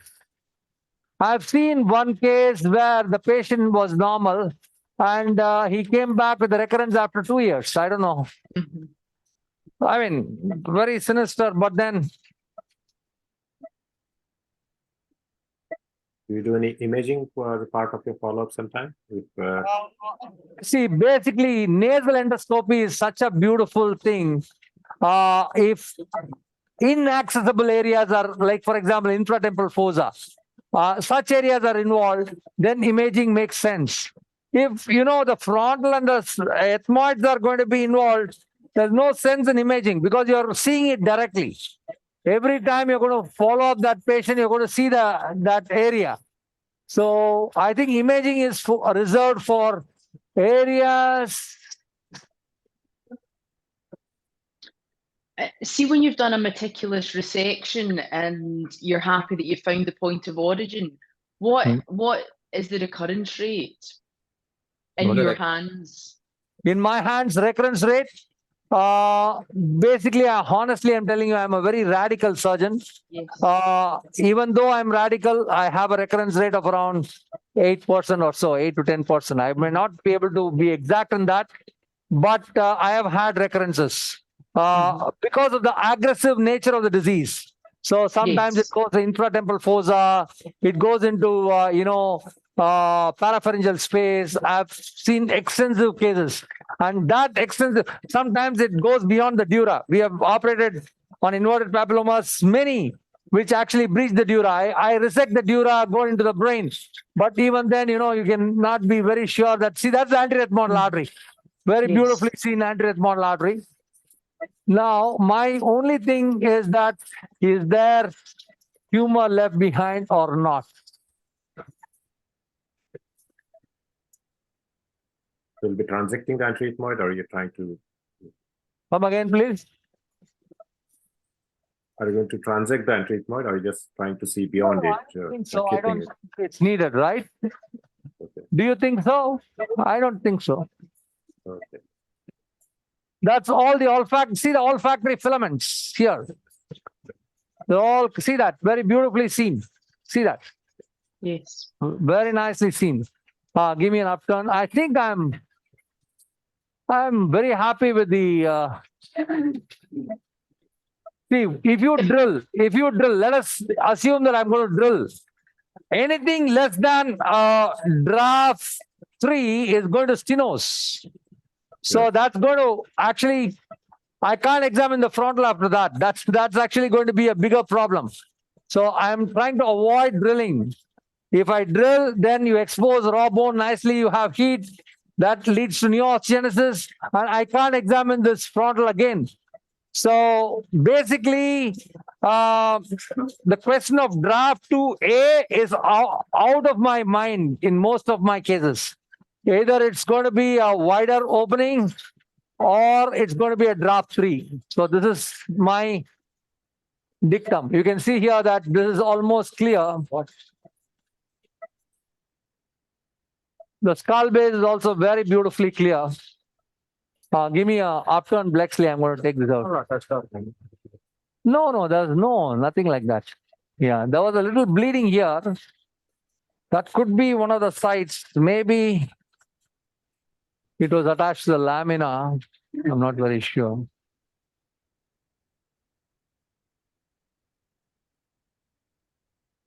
I wanted to demonstrate a draft 3 desperately, but I'm sorry. The situation didn't demand it. Yeah, I think you can intubate the JNA. It's intubated. Shall I go get it ready? Wait. Yeah, that's all. It's again a good learning. Another example about dynamic surgical decision making. Yes. That you develop some strategies and you adapt as you go along, depending on see the the findings. anterethmoidal artery. Can you see the anterethmoidal artery here? Yes. Very beautifully seen. No, there is mucosa. There is nothing like that. Okay, give me a coblation. Let me coblate it. So in meningioma surgery, we always say Simpson's grading, right? So we all know about it. Simpsons 1, Simpsons 2, Simpsons 0. So I perform a lot of intracranial straight suction, man. Intracranial meningioma surgeries. And for that, sometimes when we are not able to, completely resect, we at least cauterize it and come out. So we have a Simpsons 3 or something like that. So like that, I'll have a decent compromise of actually coblating all this area. And then coming out. That's exactly what I'm going to do. So this area was bleeding a little. Apart from that, I don't see any area which is involved by the tumor. Let me check the middle turbinate. Okay, here. Okay, give me a debrider. So basically inspecting areas, suspicious areas, very important. I'm just going to inspect this area.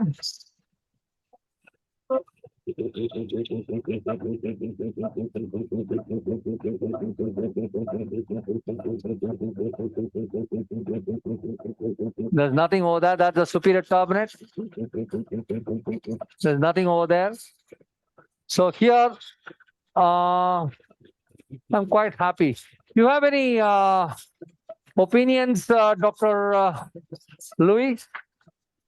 I do. And I think actually knowing when to stop is one of the most difficult decisions in surgery. And I think looking at that, the mucosa macroscopically is looking clear. There's no obvious inverted papilloma at all with a point of attachment going into the frontal. And I think you need to think about if you were to do the draft 3 and you were to have a complication of that, looking back and thinking, did I need to do that?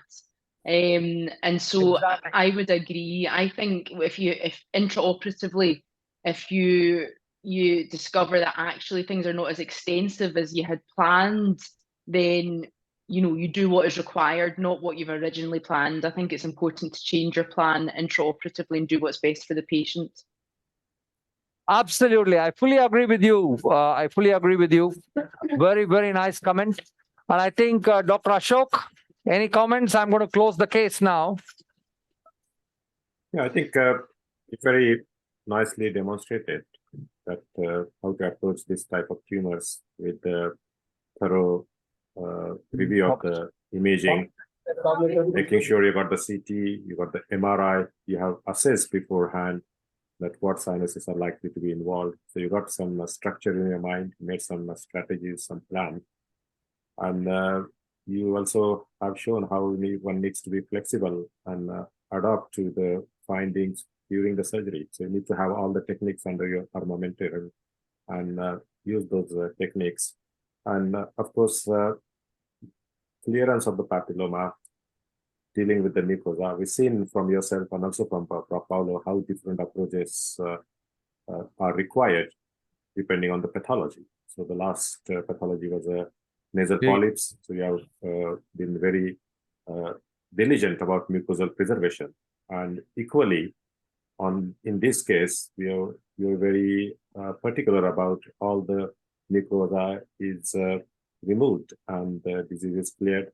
Not only after the clearance of the mucosa, we are also using this coagulation to build as a belt and braces approach, make sure that all the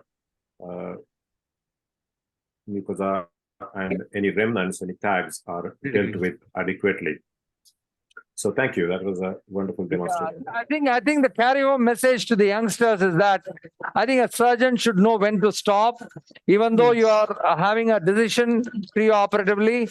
I think intra-op decisions make a lot of difference depending upon, as you said, the follow-up and things like that. So I think a good surgeon, should change or permute his combinations according to what he sees intraoperatively, and not to do too much just because you have planned it before. This is something which is an important carry-home message in this particular case. And yeah, I think absolutely agree. It will be interesting to see how this patient does over his period of, say, the next 3 to 5 years. So thank you very much, and that's the end result of your surgery. So, angiofibroma. Do you have any final comments, Dr. Janakira, about the case? My comments about inverted papilloma is that again and again I say that we should be very radical in inverted papilloma. Recurrence rate is high. Monitoring, close monitoring post-op. In case inaccessible areas are there, you have to follow up with MRIs. And I think MRI is a must for inverted papilloma. Don't operate with a CT scan because you are going to do an overkill. I would have done a Denker's. If I had done a CT alone, I would have done a Denker's surgery. Well, I mean, in the pre-lacrimal approach, which was not required at all. So these are all the carry-home messages for youngsters who are starting with IPs.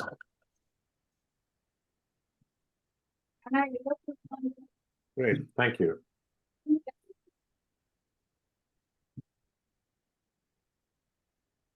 Thank you very much, Dr. Ashok. I'll be starting the next case. They have intubated the case now. Another 10 minutes, I'll be starting the next case. Perfect. So thank you. So look forward to joining you there. And it's another interesting case of JNA. Yeah, that's a JNA. And that's actually it's a very difficult JNA because already operated and maxillary swing done, parietal perforation is there, and that is going to be a very, very challenging case. It's getting more exciting. Yes. I'm so thankful to your team for honoring us with this beautiful program. Thank you. And likewise, thank you to your team, all your fellows. They're doing a wonderful job. Monica and your other fellow who presented today. And your theater team, your anesthetists, they're trying their best to... Dr. Bala is my anesthetist. In fact, we have been working for the past 20 years or so. And he understands when I want the hypotensive and when I want the pulse to go down. And that way, you know, we work in synchrony. Thank you, Dr. Bala, for the wonderful job. Thank you. We also have some fellows from Mozambique. This guy is Archimedes from Mozambique, who is here. Hi. Hello, Archimedes. Hi. It's good to see you. Hello. Okay. Thank you very much. Great. So it's a global audience there indeed. Thank you. Thank you. I think Ashok, sorry, I was just going to say phenomenal when you think about the timing and the number of cases that we've just seen being done so effectively and meticulously. You know, we've only been here for sort of 5 hours and the number of cases has been quite incredible. Yeah, exactly. And that's the whole ethos of the teamwork and high volume centers. So they're geared up for that. And they probably streamline the whole process of getting the patient ready and the changeovers. Yes. I think that's the key in these situations. So it's quite a cultural thing from the work with its in culture and how you set your work pattern. So that's Absolutely. indeed very huge numbers, and Yeah. but that's great for our audience that on a Fantastic. single day we get to see all these variation and variety That's of cases. So fantastic. So I think even Prof has to know there was we talked about this case, and it was a wonderful case. There was a question about how long this patient will be staying. So I think we'll get back to Prof when and ask that question. But I guess he said that they're going to keep the pack at least for 24 hours. The marrow cells will be coming out after 24 hours.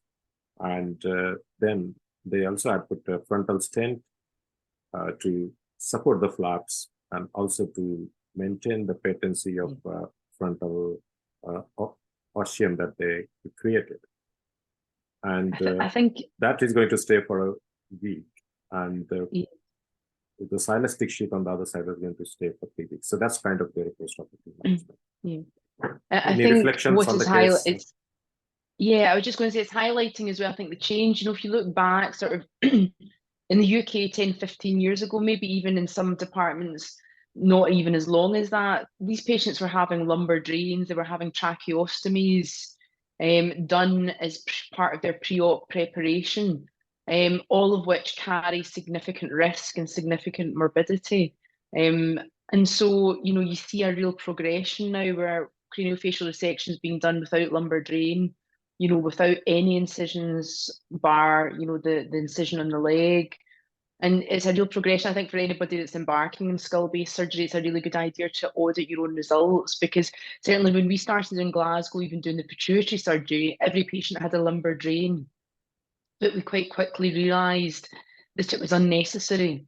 And so we looked at our results, we audited it, we then did the patients without the lumbar drain and looked at it again and showed benefit. I think it's always important if you're making any changes to look at and audit what you've been doing before and then after as well, but always be thinking, how can we make this process more effective, more efficient and safer for the patients?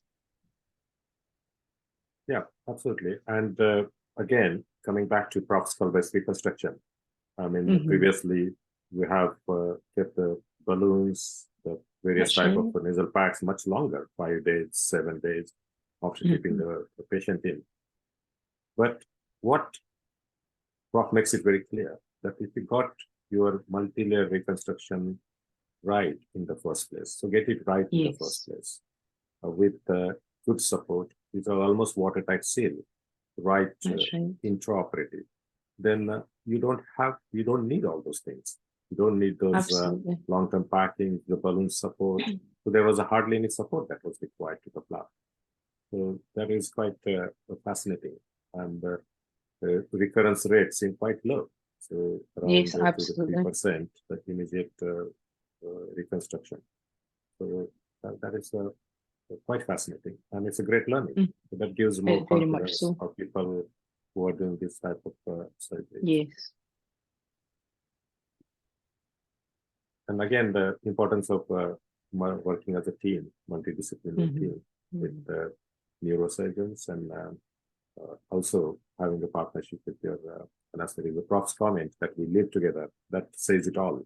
Yes, so, yes, yeah, I think, absolutely. RES is a very unique unit.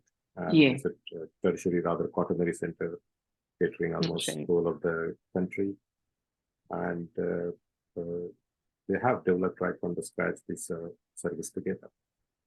You have that support.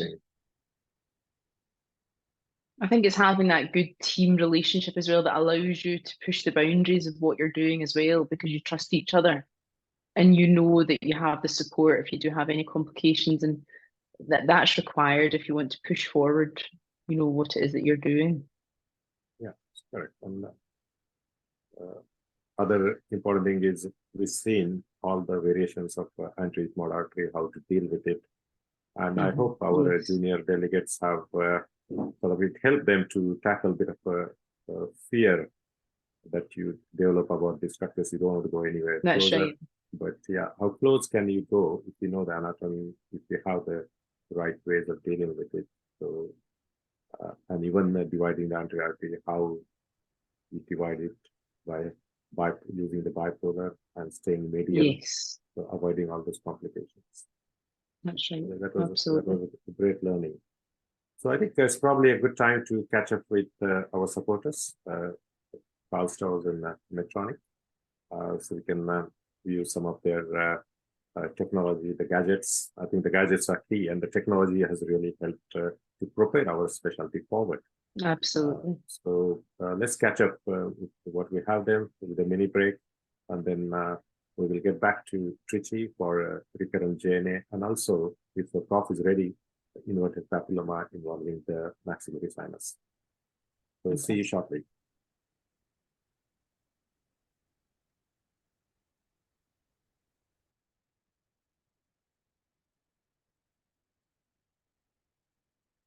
Stealth Station ENT, the advanced image guidance system for the full range of navigated ENT procedures.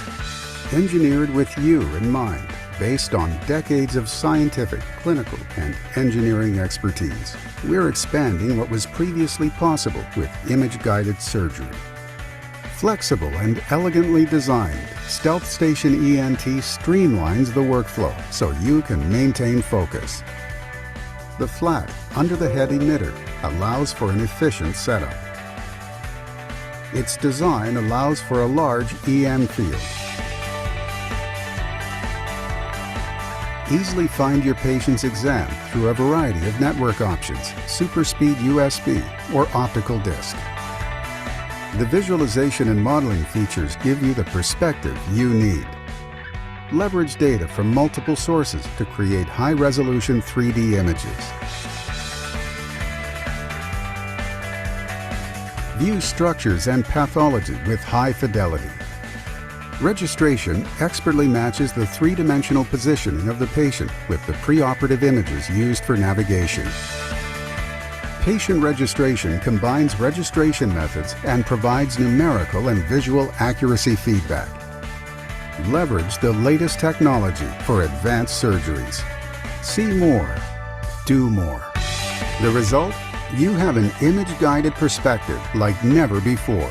With Stealth Station ENT, you're at the forefront of ENT surgery. You are Stealth.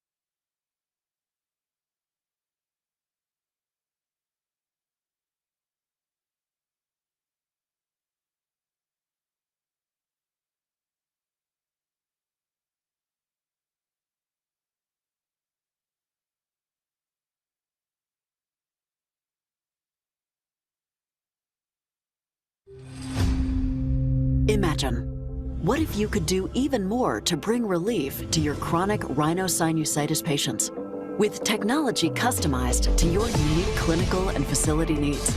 Introducing Stealth Station Flex ENT Navigation System, a customizable system from Medtronic ENT, a market leader in image-guided surgery technology. Featuring 6 hardware configurations, an optional portable card, 2 different electromagnetic emitter options. With flexibility in hardware design and optional software functionality, get everything you need and nothing you don't with Stealth Station Flex ENT. Let's flex forward. Contact your Medtronic representative to customize a navigation solution that's right for you.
The head and neck surgeries you perform are vital. Your patients place their trust in you. You help them continue to speak and smile, eat and drink, hear and comfort. You're committed to helping them continue to live fully, to feel deeply, and to enjoy the quality of life they've come to expect. That means being confident that you're protecting and preserving your patient's head and neck nerve function during procedures. Introducing NIM Vital, the next generation of nerve monitoring technology. NIM Vital provides advanced nerve monitoring that helps you reduce the risk of nerve damage during head and neck procedures. Detailed intraoperative nerve condition information helps inspire your surgical strategy. An intuitive user interface with a wire-free patient interface allows for easy setup and enhanced visualization from the surgical field. Real-time notifications of nerve conditions, visually and audibly. Green, yellow, and red status bars provide visual information, and their associated tones provide audible cues, making monitoring function easier than ever. NIM Nerve Trend EMG reporting enables nerve condition tracking throughout a procedure, even when using intermittent nerve monitoring. And when paired with a NIM continuous monitoring electrode, you have continuous nerve monitoring informing your surgical strategy. NIM Vital pushes the boundaries of monitoring nerve function in various procedures in head and neck surgery, with real-time information available during surgery, giving you confidence in nerve function. Because protecting patients' nerves and senses is more than vital. NIM Vital.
Imagine, what if you could do even more to bring relief to your chronic rhinosinusitis patients?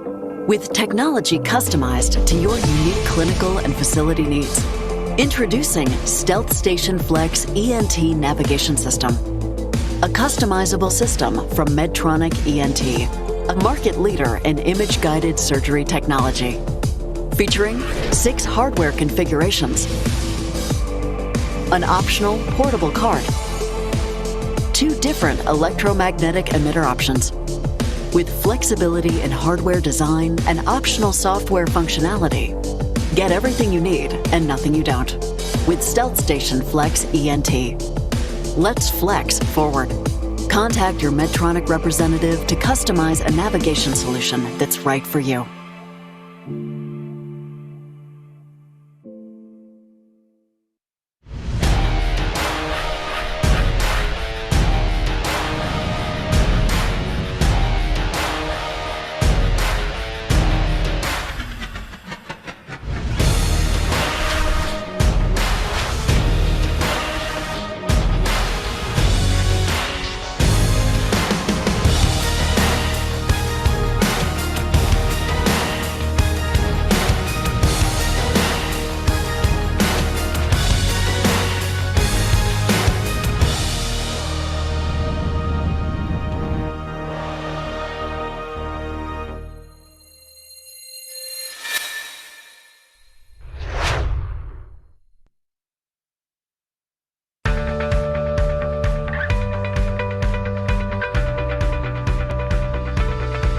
Stealth Station ENT, the advanced image guidance system for the full range of navigated ENT procedures.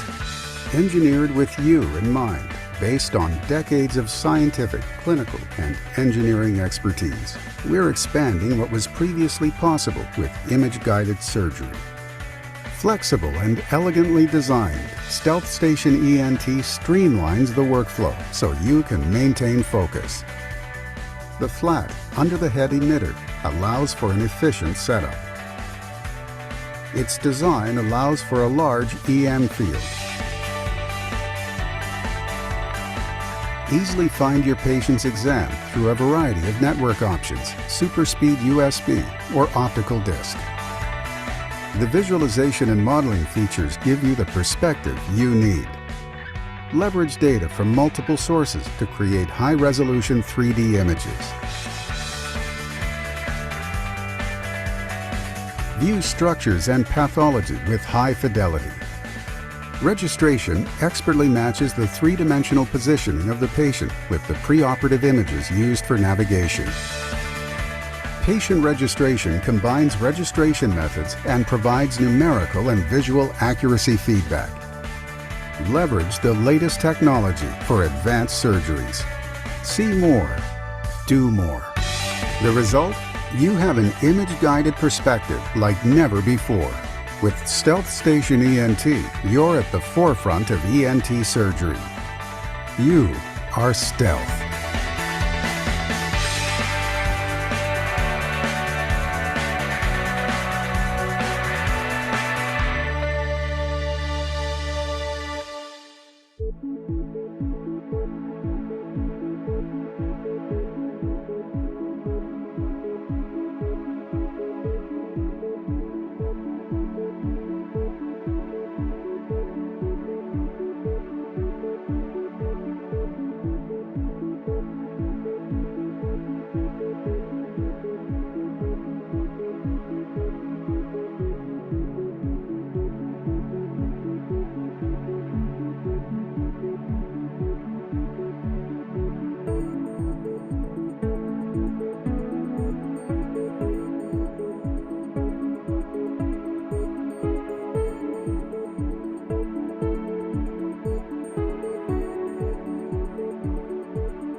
Hello, welcome back.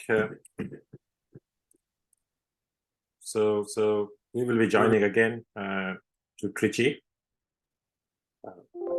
for JNA, which is a recurrent JNA, and it sounds very exciting what Dr. Jankiram has described the case. So this is the first day of our sixth Grace Live, so live international endoscopic sinus and skull base surgical event organized by Global Rhinology Network with the GRN Academy. So we also have another day tomorrow where Dr. Sati Jain and Professor Hisham Saleh from London will be performing live surgeries. So it's another exciting day ahead. But today we have Dr. Jankiram, then Prof. Paolo Castronovo with another IP involving the maxillary sinus, and Zara Patel will be joining us from Stanford with another IP. So over to Trichy, Dr. Jankiram. So a very good afternoon, good evening, good night, everything. Good morning for people who are watching from all over the world. So thank you very much, Dr. Ashok and your team for having given this opportunity. This is going to be our last case. We've done 5 cases from afternoon, and this case is a very exciting case in the sense because it's JNA, and JNA is my heartthrob, call it whatever. So we've done more than 500 JNAs in our center, maximum numbers published in literature, our own classification, some science. And we did a lot of research for the past around 15 years on this particular tumor. And we published a lot of, articles in various journals. So JNA is to my heart, actually. That's why I thought I'll put one case of JNA. But this case is a bit not the usual stuff. It's a revision JNA. And maxillary swing approach has been done, and you can find a scar in the patient's face. And we'll be having Dr. Monica talking about the case, and then I'll come back to you. Thank you. Thank you.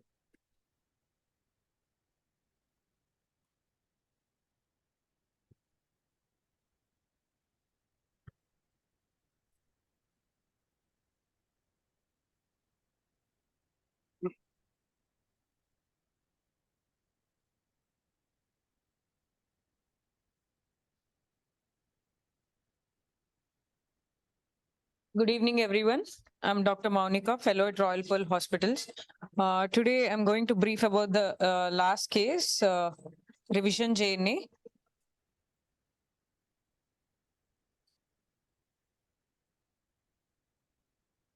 A 14-year-old male presented to our outpatient department with a history of bleeding from nose, more than 10 episodes since 2021. There is a history of nasal discharge also, and no history of nasal obstruction, no history of headache, smell, or visual disturbances. Past history, underwent a maxillary swing and excision of JNA, another hospital in 2021. No other comorbidities.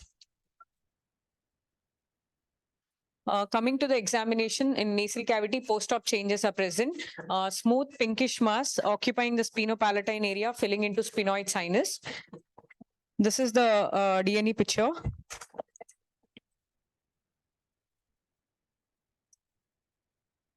Coming to the face, previous surgical scar present, and in oral cavity, right palate fistula is present. Oropharynx, no abnormality. Ear, bilateral tympanic membrane intact, and video laryngoscopy with the normal limits. I hand over mic to sir for the detailed discussion of CECT PNS. Okay, so I hope you heard that history by Monica. Now, I want to tell certain facts regarding JNA. And the first thing which I want to tell you is that the single most important investigation of choice in planning a surgery for JNA is a CECT. That is contrast enhanced computerized tomography. So in fact, I operate on most of my cases, 95% of my cases just with a CECT. The complete plan of the surgery runs like a cinema in my head. how I have to operate, what are the steps and things like that. MRI, what is the indication for an MRI in case of JNA? For me, I think there's not much except for involvement of the carotid artery, involvement of the dura. So dura also we cannot definitely say, but generally JNAs are extradural. Revision JNAs where they have breached the dura and the JNA is going inside, yes. But definitely we'll find the feeding vessels nicely. Apart from that, I think investigation-wise, DSA, there are so many investigations can be done, but I rely primarily on the CECT. And with the CECT, what should I see? What is the single most? So I have certain dogmatic ideas regarding this tumor. If I want to have one investigation, it's CECT. If I want to see only one thing in that CECT, what will I see? I will see the feeding vessel. So I should be able to see the feeding vessel. And of course, I'll have a DICOM image and trace the artery, which is entering into the tumor. So that way, we never embolize a JNA. So people talk about embolization, no embolization. I've heard a lot of, conversations and debates on that. We have never embolized a single JNA. So even huge ones going intracranially, we have coiled carotids. In 7 cases, we have coiled carotids, resected the internal carotid artery along with the tumor. But we have never embolized an external carotid artery. So apart from that, in a specific embolization like intratumoral embolization, we have had cases which have undergone such embolizations and referred here. And revision-wise, the maximum number of revisions I've done, which have been sent to me is 16th revision JNA. So there was one case which came to us, 15 times operated elsewhere and 16th time this one here. And the youngest JNA I've operated is 6 years old. The oldest JNA I've operated is 54 years old. I've never operated on a female with a JNA. So this is in short about JNA. Coming to the scan. Now, this is a CECT, of course. I'm not putting it on the DICOM. I'm just showing you hard copies. Now, look at this scan. So that's the frontal sinus. Again, just the anatomy. What do you look for in a scan in a JNA? There are 2 things you have to look for. Number 1, you have to see the vessels. Number 2, you have to see the bone. So see, it is not like, a small bone like the Uncinectomy process. These are all big bones. So that's why what we have to see is not the bone window, but the soft tissue window. So this is very, very important. Many people talk about bone windows for JNAs. I just can't understand, because we are not dealing with small Uncinectomy process and small ethmoidal labyrinth here. We are talking about greater wing of sphenoid. We're talking about medial pterygoid plate, lateral pterygoid plate, foramen ovale, all these. So here, look at the bones, big bones. Hussing process of maxilla, septum deviated towards the left side. You can see that very clearly. And here, the previous surgeon has already done a septectomy. You can see that septectomy. And I think another important thing, whenever it has been operated, look for the pyriform aperture. Have they dealt with the pyriform aperture? Maxillary swing has been done. So I might encounter plate and screws. So there can be plate and screws here. And what is this? This is definitely not JNA. This is not JNA because it doesn't enhance with contrast. So you can see the ethmoids on this side. And you can see here, that's ethmoids on this side. You can see that is the maxillary sinus. The maxillary sinus is devoid of disease. You can see that very clearly. That is the posterior ethmoids, posterior ethmoid. Till this level, you can't see a tumor at all. You can see here that this is where maybe the maxilla has been repositioned here. And because of the maxillary swing, that is the level of the sphenoid sinus. So still I have not found the JNA. So where is this actually tumor? Where is this tumor? So here is the pterygoid wedge. This is the pterygoid wedge.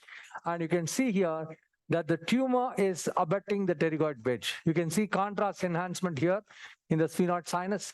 And this is the medial pterygoid plate, lateral pterygoid plate. And the tumor is clearly seen here abutting the pterygoid bed. So this is what we actually found in many cases.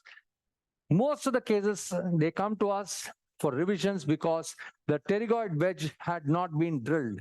In my own cases, we had 6% recurrence my initial cases, my first 50 cases or so, I analyzed. And that is why we brought out the concept about drilling the pterygoid wedge in every case of JNA. We have to see the median nerve and the V2 canal finally when we finish the JNA. So this is something which we brought out. We also presented some papers on that, you can see here. And now you can see that this looks like the IMAX here. That's the IMAX, very clearly seen. The IMAX, this is the medial pterygoid, lateral pterygoid plate. And here the tumor is going here. You can see that tumor. Now there's a small breach of the anterolateral wall of the sphenoid sinus. Is it going inside the cavernous sinus? Not really. I mean, I don't think it's going inside. So this is a tumor confined to the pterygoid wedge, also in the pterygoid fossa, growing underneath the greater wing of sphenoid, supplied by the IMAX here. This is the blood supply. So I have to go here and ligate or clip this vessel here. Right here, I have to clip the vessel. So then I don't need an embolization. Of course, you might have bleeding from the pterygoid venous plexus. This is where the bleeding is going to be expected. So I'm going to have Surgicel there and gel foam to control it. So, and then you can see the nasopharynx here. And then you have to always look for the foramen lacerum. That's the foramen lacerum. And here you don't have tumor. Sometimes what happens is the foramen lacerum is involved. And that time you'll have bleeding from the peridural venous plexus. So that is something which we have seen also. But this is the parapharyngeal carotid. This is the parapharyngeal carotid, parapharyngeal carotid. And this is the horizontal carotid. This is the laceral carotid. So lacerum not involved. And the tumor is sitting just in front of the foramen lacerum. And you can see this is the tumor. So even though it's a small tumor, the position and location of the tumor is very tricky. And how am I going to approach this tumor is going to be about the whole surgery. So I have formed my mental picture of all the steps. Basically, I always believe that every surgeon has to see every surgery as scenes. That is scene 1, scene 2, scene 3, means step 1, step 2, step 3. It should run like a movie in your brain. So what am I going to do? So that you don't struggle during the surgery. There is no constipation of your thoughts. So your brain is going to just perform the surgery and your hands are just going to execute the surgery. And that's how I always call it as the 4th dimension of a surgeon. A surgeon who goes inside and plans is not a good surgeon. A surgeon who operates with his brain is the best surgeon. So here we are. I'm going to start the JNA without much ado. I'll wash up and come and join with you. Dr. Ashok? Yes, Dr. Jankiram. Yeah. So I will wash up and come back. Yeah, sure. Absolutely. We'll wait for it. Great. So we're about to start the exciting surgery. I'm looking forward to this, Ashok, because we don't see a huge number of JNAs in the UK. Yeah, exactly. The numbers are very small, and yes, and I think then when we do see them, they then invariably make us a bit anxious just because of the vascular nature of them. And I think we probably are overly cautious, and we certainly. I think normal practice in the UK is that we embolize preoperatively, but I find it's very interesting to hear that they don't, that Prof doesn't embolize. Yes, I think there's a huge experience of nearly 500 That's cases, right. as they say. And embolization is not a soft option for sure. It has its own consequences. There are some certain complications, and more than the cost. I think the cost is quite prohibitive, and that can make a difference in decision making as well. And you often have, dual blood supply anyway. So even though they embolize branches of your external carotid, it's those branches of the internal carotid artery that make you more anxious anyway. So. So what is your department of practice? Do you, if there are any cases, would you be embolizing them? Yes, in Glasgow we do. I mean, really though, you're talking about a handful of patients, maybe at the very most one a year. Correct. So we will certainly, that's our practice as well. Down here, we probably do 2-3 a year. And sometimes they can be expensive. It's very expensive, and it can be challenging sometimes to be with Absolutely. surgery. Hello, I'm back. So, you have any comments? You can share your comments with me. We're just discussing about how the practice varies, and in the UK, the numbers are very small, as you may be aware, and invariably, the embolization is considered very highly on top of it. But I guess the cost is also a factor in India about embolization. It's not the cost. It doesn't cost you much, but it's not the cost. It's the technique. I think it's the technique, and if you have more numbers, as you say, we do around 60 cases a year, easily. So it's quite a lot. So then you have, you get to see a lot more variations. See the anatomy. This anatomy is completely distorted anatomy, and we'll have to find out normal anatomy from here. So I have the strategy to do that. I'm going to start. The first thing I have to do is to identify the piriform aperture, coblation foot switch. So we notice, Dr. Janakiram, in your various cases, you use coblation quite regularly in the. I use it, but not injudiciously. I use it when it's required. What settings do you use it on? 9.5 or 7.3, depends. Okay. So if it is a large JNA, very vascular. No, I don't use a coblation on the JNA at all. You will see that I'm just using it just outside the JNA. On the JNA, or I generally don't use. Okay. So it depends. Like some surgeons do use it on the tumor. I generally don't use it on the tumor.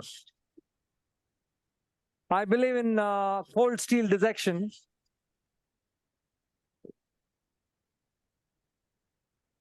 My friend Dr. Satish Jain has got his technique of using it on the tumor, but I mean, there's no one way to bell a cat. So everybody has got his own technique. That's it. Yeah, absolutely. That's the plate. Hold. Now, coblation. Plate. I know. So that's a maxillary swing which has been done.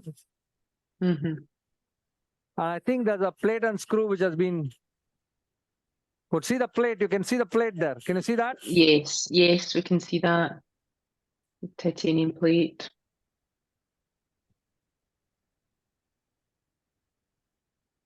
I think as well in the UK, because it's such small numbers that we're dealing with, and it's also, not our normal adult population, although we do the craniopharyngiomas, etc. in children, but it's a vascular tumor and it's in a younger population. I think it probably makes most, even the experienced skull-based surgeons, a wee bit more anxious than their normal skull-based practice. Yeah, I think you're right. Yeah. Really, that's not very common in UK. Yeah, that's what she's right.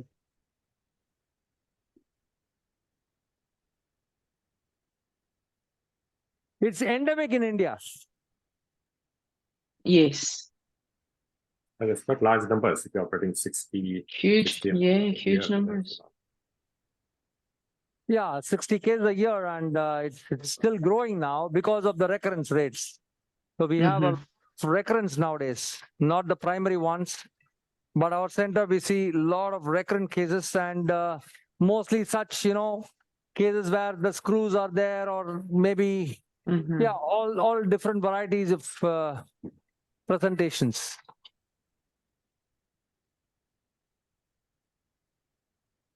I gather you have your monogram as well on the JNA. Yeah, I wrote a book on that long time back. I'm going to publish my second edition on this because I've modified a lot after that. Yeah, full. So the second edition is being done now.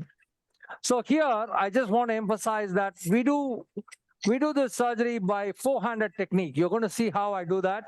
If you have an external camera, it's the typical Pittsburgh technique. I was trained by Professor Amin Kassam.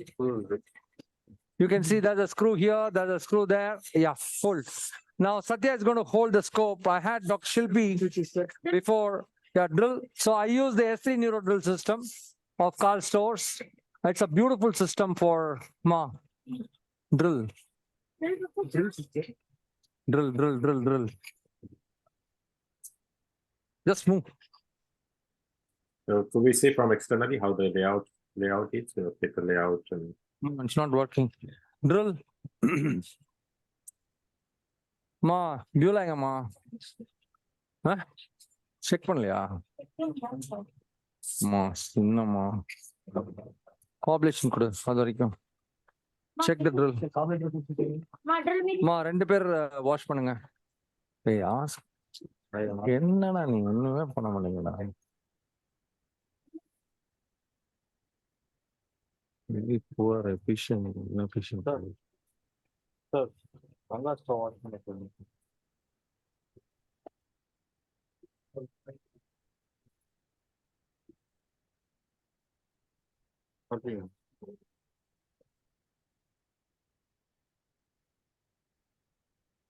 irrigation.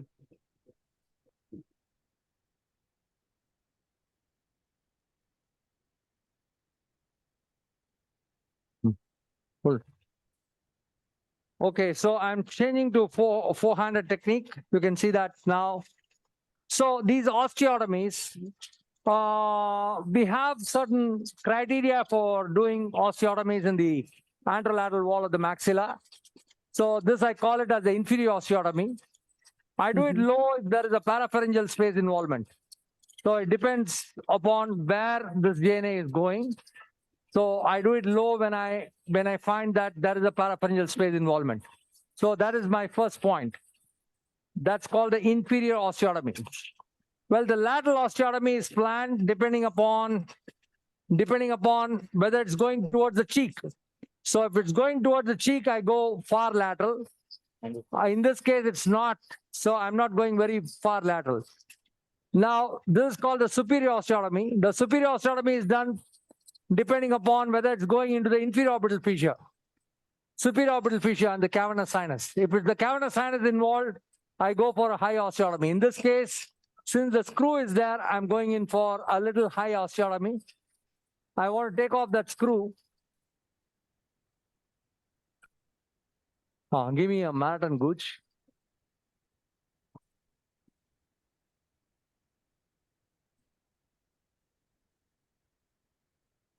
The problem with high osteotomies is that you will have alar deformities. So if I go in for slightly higher osteotomies, I have alar deformities. If I go in for a little, mid or low, then you can escape. Tap.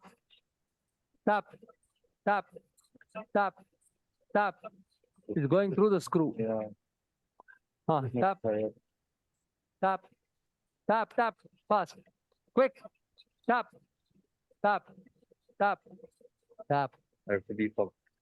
Wait. This is actually held by the screw.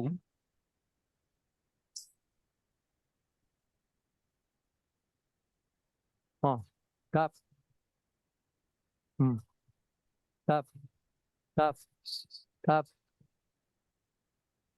Much higher. Tap. Much higher. Tap.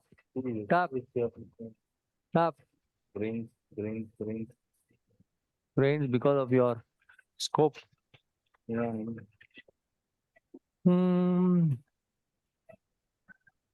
Why not you just remove the screw here from this? It's difficult. Give me an elevator. No. Thick elevator. Let me see if I can remove this.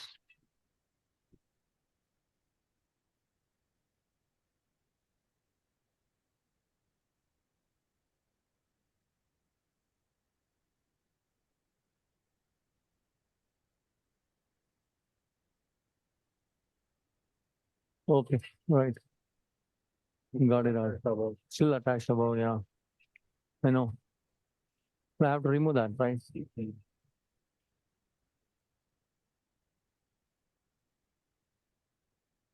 They put 2 screws there. Wait. Tuck. Give me the tuck. Hit. Tuck. Leave it. Tuck.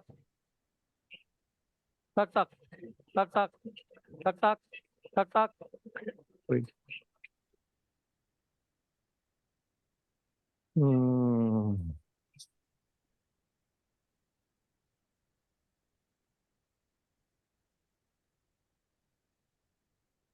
Give. Might come out. Give. Takashi.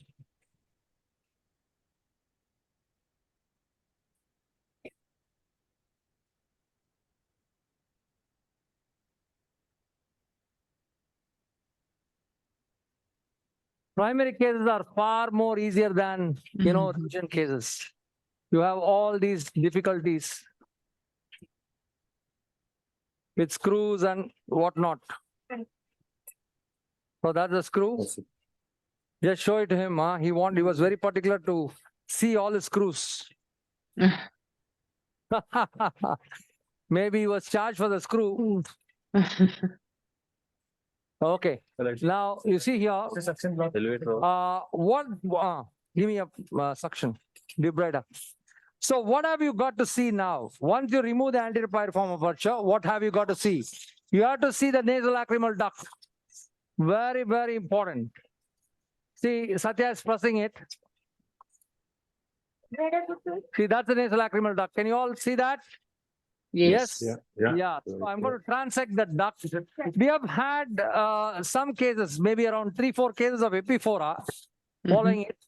But the best way is to transect this at one go. I mean, still I'm not at. Give me a tuck. Give me a tuck. Very sharp cut. I think that's important, isn't it? Not any corrugate. Sharp cut. Yeah. Not serrated scissors or anything. Very sharp cut. So that is very, very important that you cut it like, one cut. That's very, very important because scissors. Or sometimes what we can do is if you feel that, it is not proper, you can go up and do a little DCR. That's not an issue. Now see that? See, Satya's tears coming out. Yes. I hope screws are not coming out. Okay, that's fine enough. So I got it now. That's it, finished. Now what I'm going to do, I know that this area of the maxilla is not involved by the tumor. So I'm just going to take that with my debrider. Quickly with my debrider, I'm going to take it off. Debrider, quick. So you see, my next step. So everything is properly planned. I have my plan executed in my brain. My hands are just executing it. That's it. So that's it. So that's the nasolacrimal duct here. Scissors, block, scissors, please. Now I'm going to cut off that area behind the nasolacrimal duct. That should be the Uncinectomy process. Okay. Okay, Blexley, give me a pack. Okay, having done that now, suction. So I know that the JNA is sitting there behind. Hey, give me a good suction, man. Suction, please. Suction, please. So what is the next step I have to do? What is the next step I have to do? I'm very clear. I have to do an ethmodectomy. So. Okay.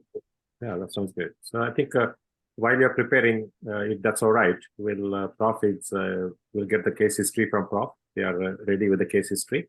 And then we're ready when you get to the JNA. Okay? Absolutely. So we keep an eye on it and from there. So you can see you're dissecting the mucosa around it. Okay? Sure. Thank you. So thank you very much. thank you. So we over to Varise. We'll quickly catch up the case history and the scans, and then join back Trichy. Thank you.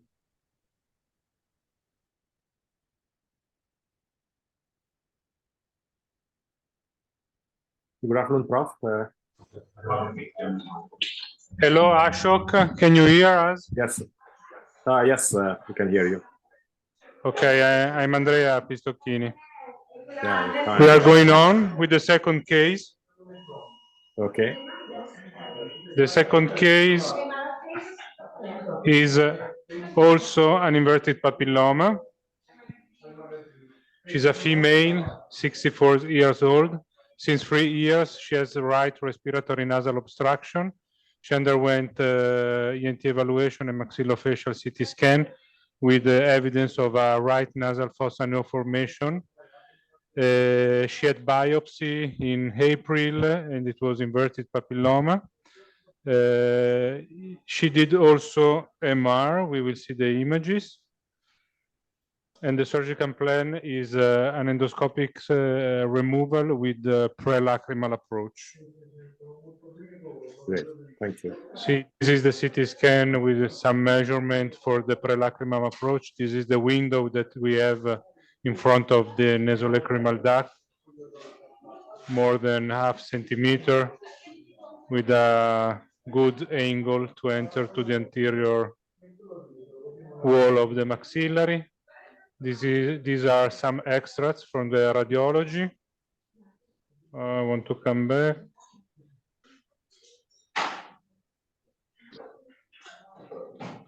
Okay. At level of the canal of V2, there is this hyperostotic bone, which probably is the pedicle, the origin of the inverted papilloma. You see the mass occupying the upper part of the maxillary sinus and part of the nasal fossa in the right side.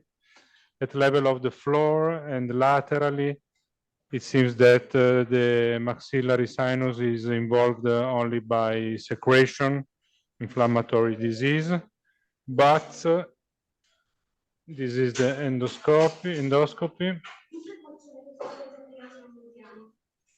This is the mass coming from the middle meatus into the right nasal fossa. But I was saying, okay, concerning the CT scan, you can see that the hyperostosis of V2 canal is also at the level of this angle, medially to the exit of V2 in the anterior wall of the maxillary. You see, this is the region, and in coronal,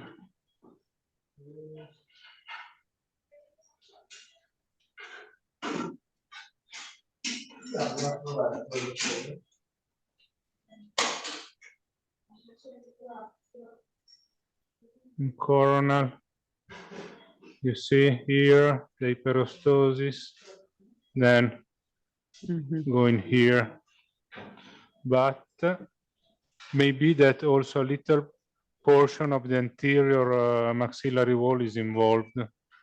Also in the MR, you can see that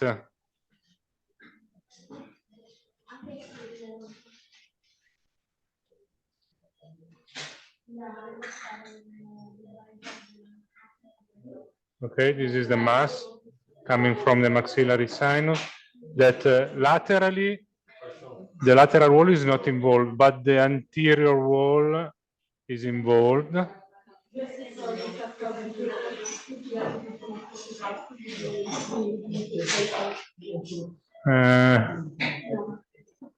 This is a strange sequence. It has a lot of different images. Okay. I was looking for the axial with contrast enhancement at the level of the anterior wall. Quite impossible here, but you see that the mass goes anteriorly and anteromedially until the point of entering of the pre-lacrimal approach. So at this level, we have to pay attention to correctly dissect the plane of the tumor and to remove the hyperostotic bone at this level. Okay, so Professor is coming. Professor is coming. So, I give you the endoscopic image. so we'll visit Trichy, and then we'll come back when you start the surgery. Okay. And, okay, we will start in maybe 5-10 minutes. Okay, so we'll come back to you. Thank you, Andrea, and thank you for helping to organize this event from Verisi side of it. So Dr. Andrea Pistocchini. Thank you to you. So ENT surgeons working with the prof. So thanks, Andrea. So back to Trichy. So Dr. Jantia, we're with you now. Catch up. Okay, fine.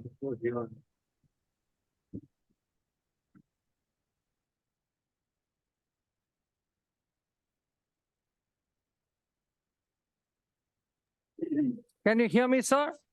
Yes, we can. So what I see, basically, sometimes what I do is I just go and see the scan and come back. So I do that very often during surgery. So that acts as a navigation for me. So I just went to see the scan and then I came back. Now, I have opened up the maxilla. I've opened up the skull base here. That's the skull base, very clearly seen. That's a posterior ethmoidal artery. And I'm now going towards the sphenoid sinus now. I'm going to open up the opposite side sphenoid sinus to get the anatomy, because I want to get a normal anatomy. Give me a debrider. Debrider. So I want to get the opposite side sphenoid sinus because this sphenoid seems to be involved.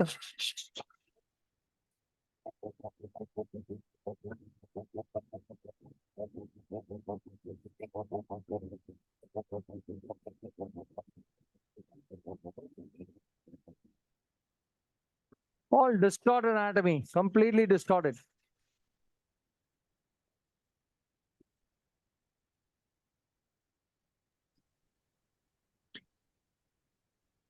Again, in that situation, when the anatomy is distorted, do you try to identify as many normal landmarks as you can? You try and identify. Yeah, so get the normal landmark, and that helps you to get the abnormal anatomy. So that's a very important carry home message. Whenever you have a normal other side, that will act as a very good landmark for your abnormal side. Cool.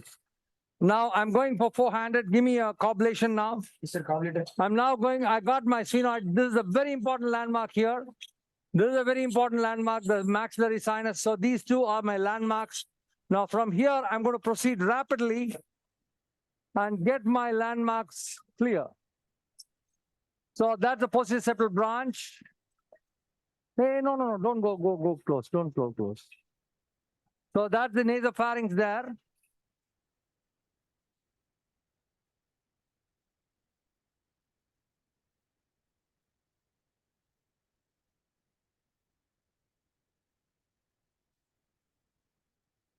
Maybe that's the tumor.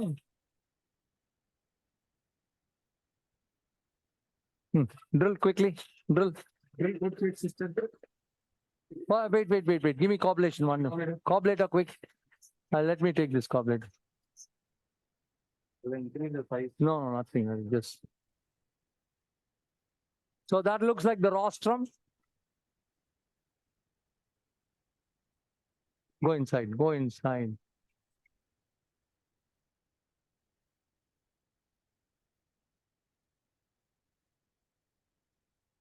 Okay, now give me the drills. I'm going to remove all that bone so that I get a normal anatomy on the other side.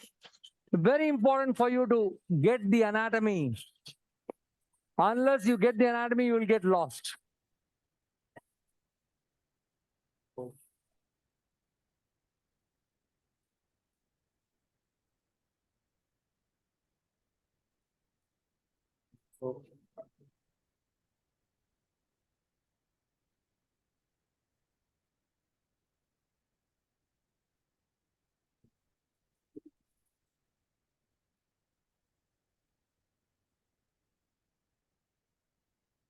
Flexly.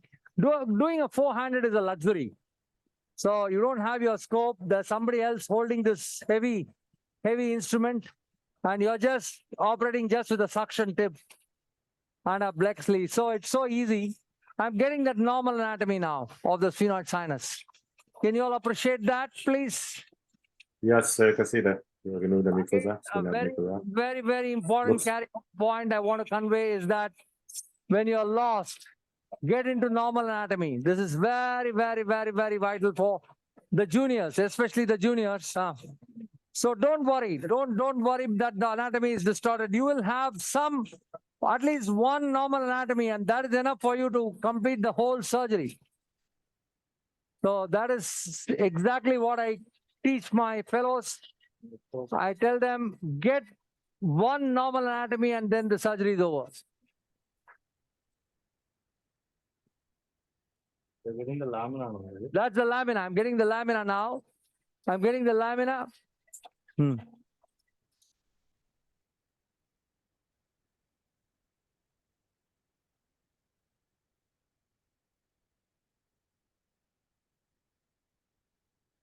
Okay, that's it. So I got my lamina, I got my sphenoid sinus.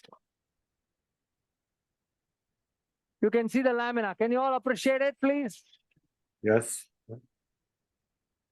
See how I'm getting one by one. Once you get one important landmark, and then everything falls into place.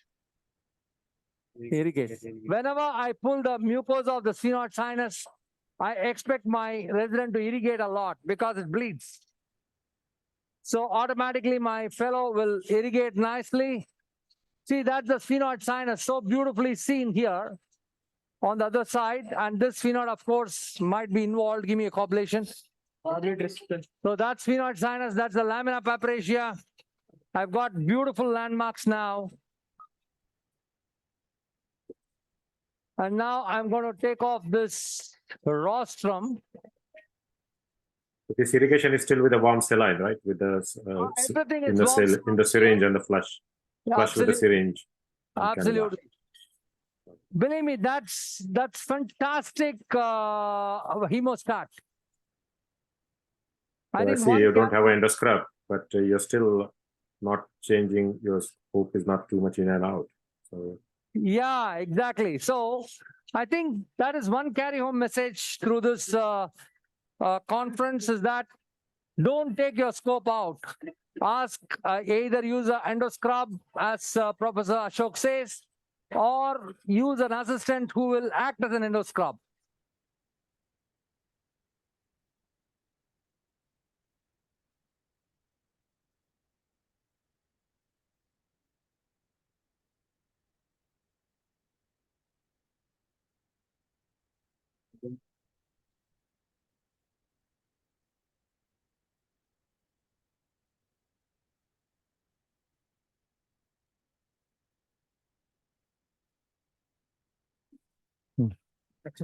Suction block.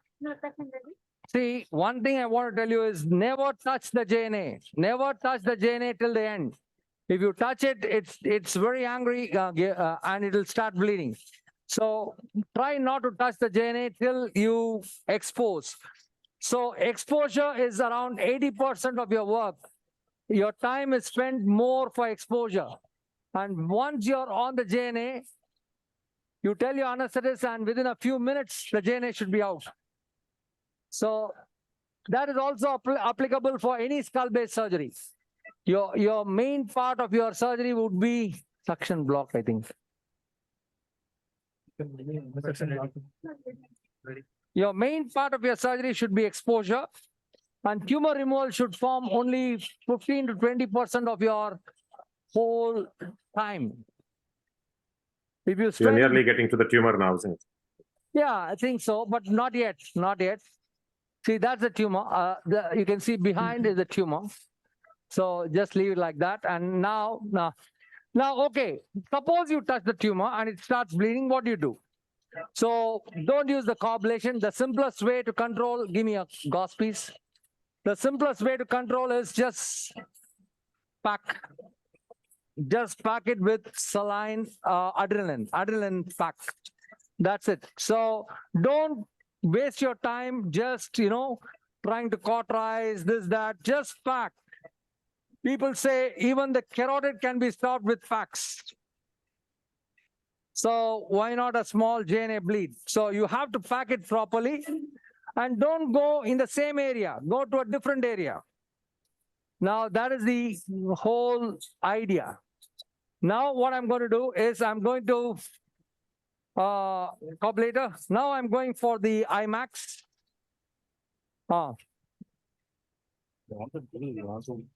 No, first this.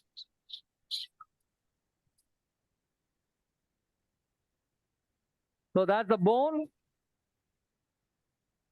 When you do a swing, you will reposition the maxilla. So maybe they have repositioned the maxilla, but there's a little defect there, as you can see here.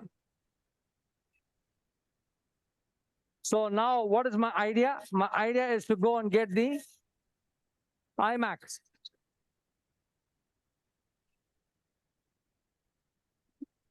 Okay, that's it. Having done that now, so this is the level of the sphenopalatine artery here.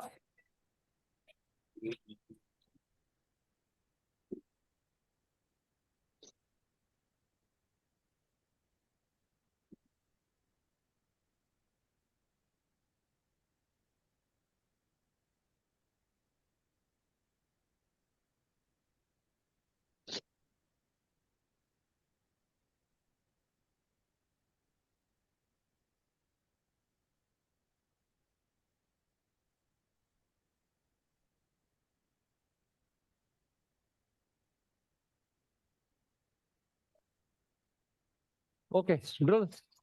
Now I'm going to start my drilling of the posterior wall of the maxillary sinus. And once I do that, I'll be straight on to the IMAX. Already a septectomy has been done, made my job very simple for a four-handed technique.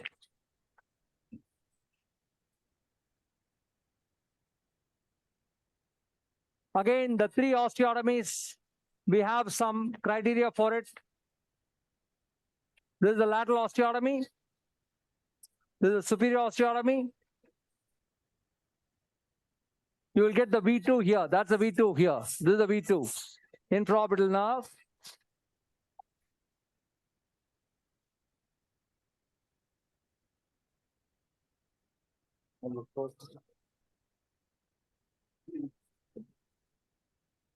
Do you find that if you go lateral to V2, you only have the main trunk of the IMAX, or do you often find there are more branches? Just below laterally? the V2, you will have the IMAX. Just below the V2. Mm-hmm. So usually what happens is the JNA gets adherent to the communicating branch between the V2 and the VDN. I'll show you that. That's where most of us, tend to transect the V2. If you're careful, we can dissect it beautifully. I will show you that dissection now in this case. There's a communicating branch, as you know, the pterygopalatine ganglion goes along the VDN and then joins along with the V2, right? So give me elevator. Elevator, please. I'm going to take that bone out. Not this, can't have a bone.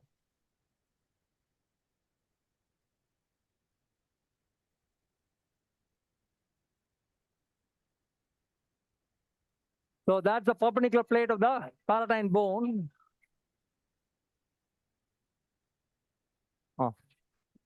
Blexley. So you have the orbital process and the sphenoidal process here. So through which the the sphenopalatine artery passes out. I've removed the orbital process. So this doesn't look like JNA to me. All fibrosis. Coblation. Coblation, please. Here, I think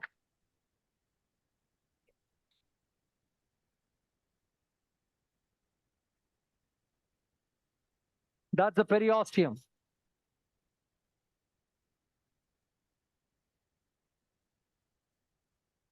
more of a fibrosis and scarring. That's the scarring, correct. Due to the previous surgery. Okay. And this is a brilliant tool for scars.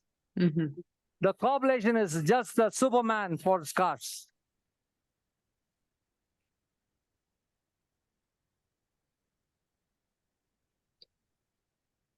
And is that a special endoscopic tip for the coblator? So say you had the coblator for tonsillectomy, for example, in your department, is it easy enough to get the endoscopic end? Special endoscopic tip for the coblator. Yeah, we have the Precise Max. But I use the EVAC 70. I don't use the Precise Max actually. Precise Max is good, but it's quite expensive in India. Okay. So Dr. Jankiram, just let us know when is the good time to catch up with Prof. Please, So please, feel free, please. That's a tumor. This is a tumor. There's a tumor. We don't want to miss on this tumor removal. So we'll visit Prof very briefly, see the endoscopic view, and then we'll come back to you. Thank you. Sure. Okay. But by the time you can work around some other bits. No problem, no problem. Thank you. So over to very safe, Prof. Castanova.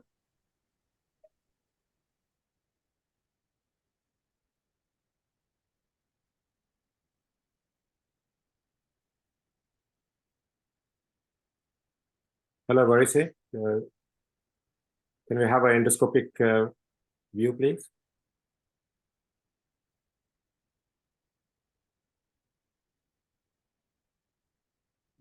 Hello, Varise. Andrea?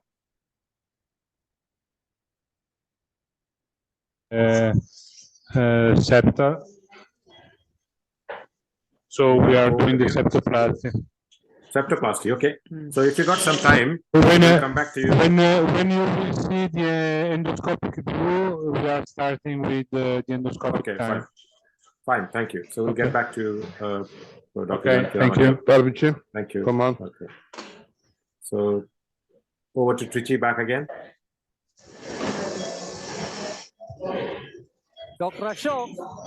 Yes, we're back to you. I think Prof has very kindly planned the surgery that he's doing the septoplasty first, so we can spend some more time with you. The interesting bits of tumor excision. So thank you. So over to Trichy again.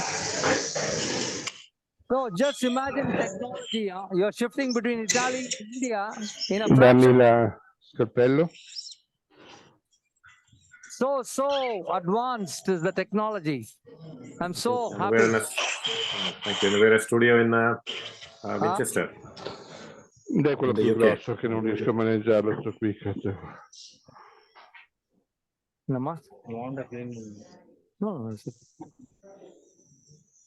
Okay, over to Trichy endoscopic view, please. Fibrosis. Thank you. So we're back to the endoscopic view now.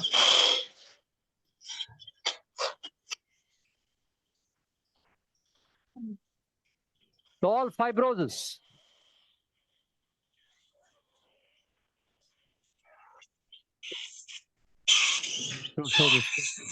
Ok, dammi il tap. Drill. Tap. Tap.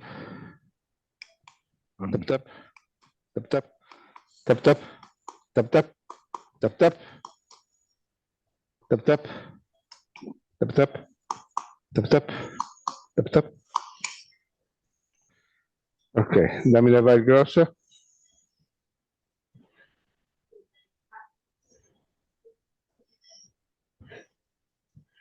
That's all.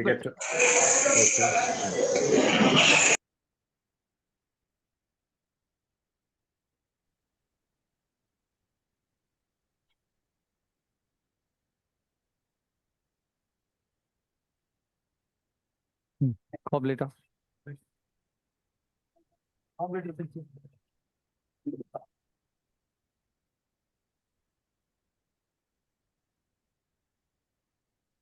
Blue,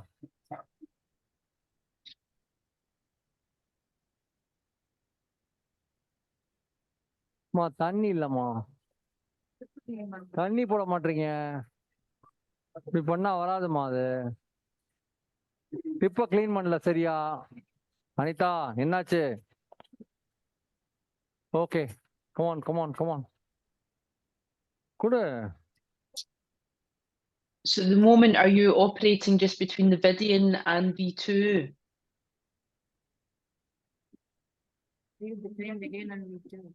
No, no, no, no, no, I'm not yet there. It's full of fibrosis. It's full of fibrosis. So I'm just trying to find out. Oh, that work through that first of all. It's all full of fibrosis. So I want to define the anatomy. I got the orbit here above. Mm-hmm. This is the orbit here. And there's a vessel which is bleeding. I just want to control this and then get into the IMAX.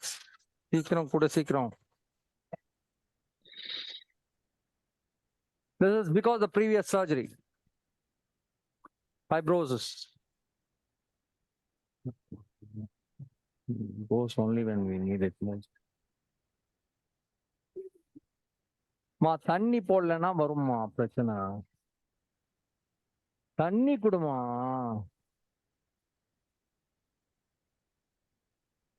Okay. Now I'm now going laterally now. Tani, Tani. I'll find the IMAX somewhere here.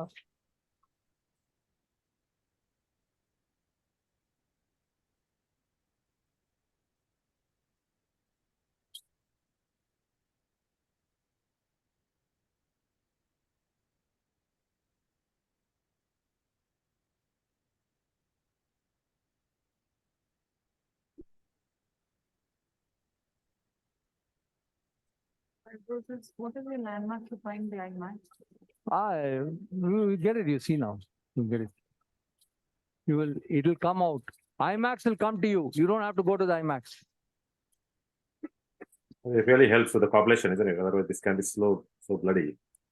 Yeah.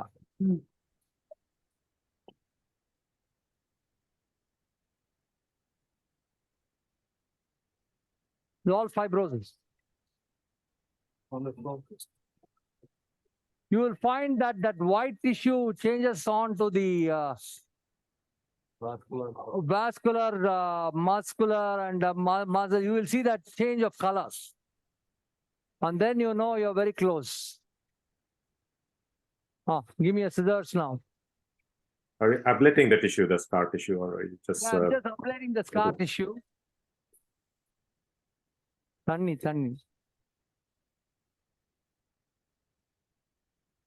With a bit of scraping and ablating. No, but I don't find any other instrument which can do this job. Yeah, absolutely. I agree with you. Fantastic. Very precise and very nice. And you see the feel. You see the feel. Now it's slowly giving way. You can see that. I'm coming to normal tissue. When I press it, I know that there's no hard tissue behind. What are your settings at the moment? What am I? Settings. What are your settings for the publishing? 5. 5, is it? 9.5. 9.5. Thank you.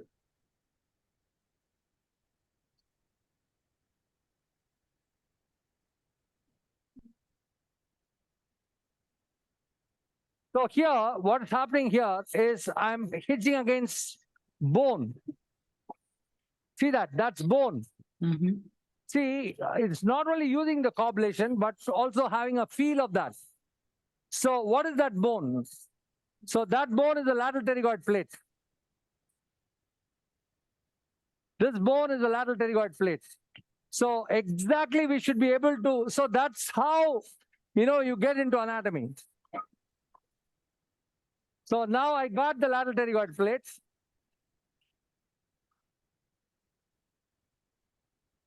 Now that's the pterygoid wedge. See how beautifully we're able to get the anatomy. Yeah. Yes. So these are the very, very important points with which you operate. So that's the pterygoid wedge, beautifully seen. That should be the level of the median nerve here.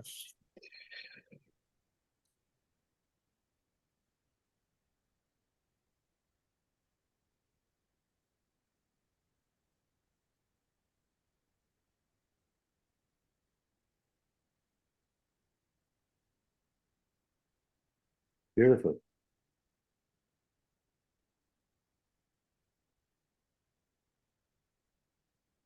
I really can't imagine how you would do that dissection without the coblator, because it would, to try and get through all that fibrotic scar tissue, you would almost be using a sort of sharp dissection, which would just result in bleeding.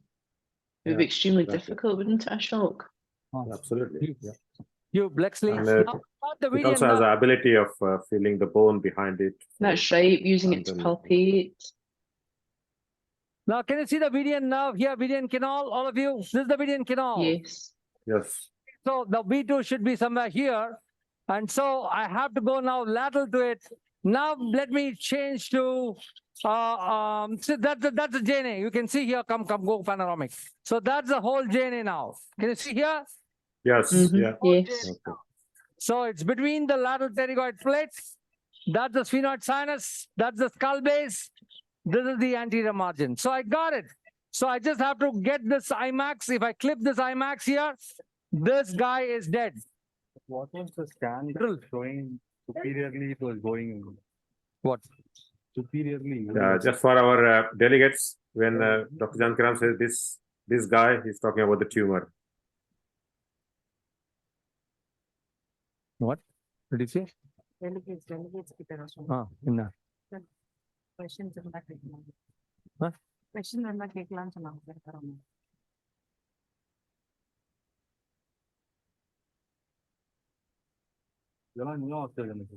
No, this is I just realised what you meant there, Ashok. Yes. So that's the medial pterygoid plate. I'm drilling off the medial pterygoid plate. Correct. Yes. Thank you. Okay. Now where am I? I had a give here. Where is that? That is the pterygoid fossa. Yeah. Otherwise called the transpterygoid space.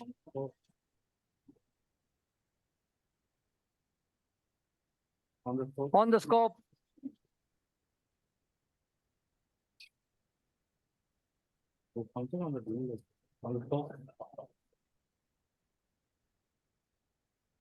So Dr. Jankiram, we don't really want to move away, but we'll just catch up with Prof. He is just about showing the endoscope, and we can hold on to your IMAX ligation by the time we come back to you, please. Okay. Absolutely. Thank you.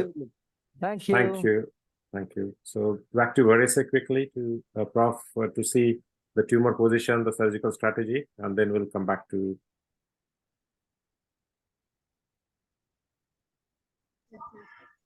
So I am removing the inverted papilloma that was in the middle meatus and in nasal fossa, and we send for the pathology.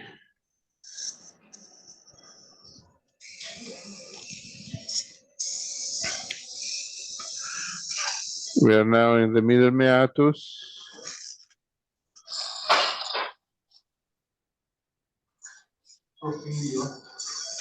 No, questo qui è per definitivo. Sì, dammi la vial, quella più grossa. So perché è di là. Si può ruotare un po' il letto verso di me, per favore? Sì. Grazie. Sì.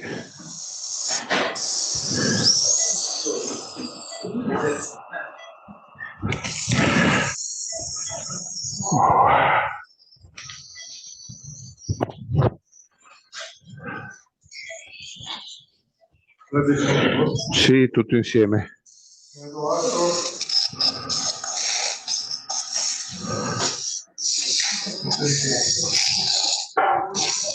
Dammi ancora la vibe, quella intermedia.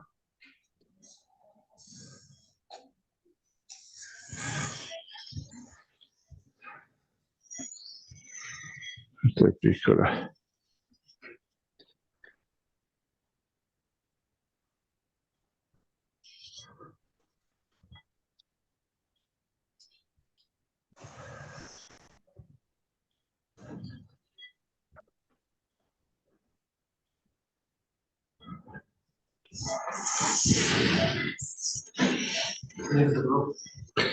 Niente.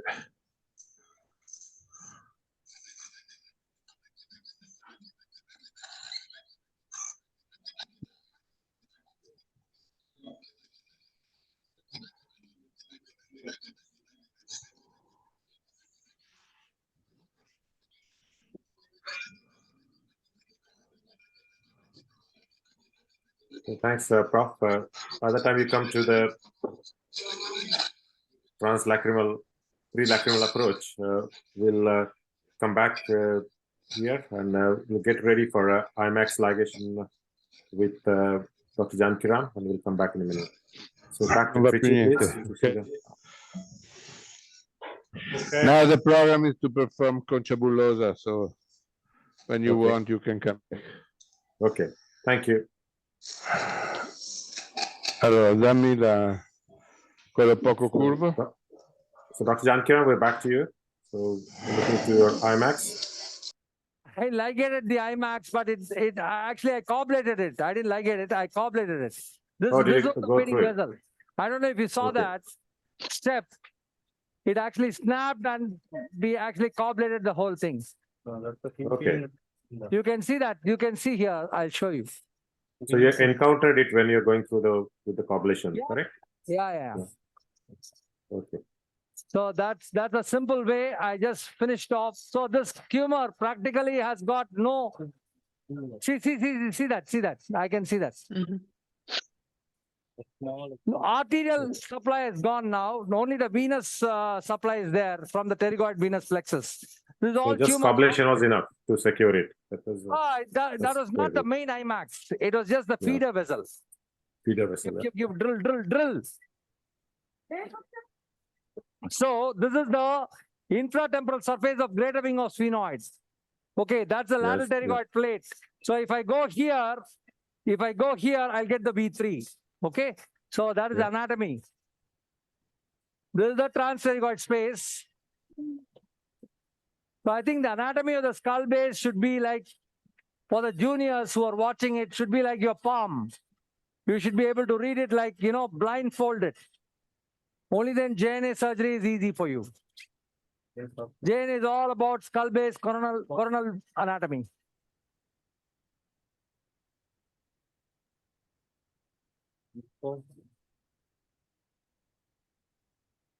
I'm just exposing that JNA in the transpterygoid space. Come on.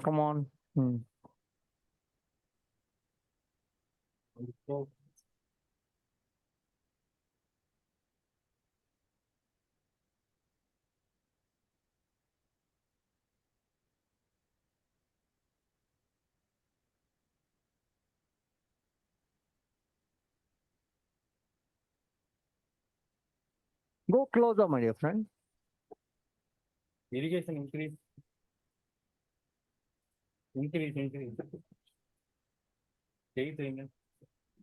On the scope.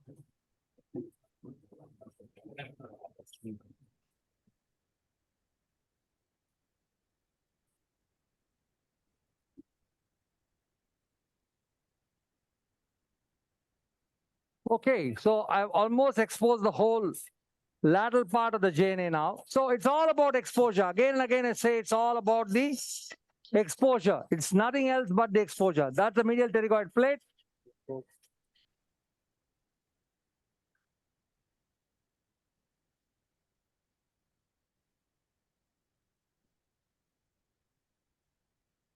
That's it. I'm ready now for the tumor. I'm ready for the tumor now.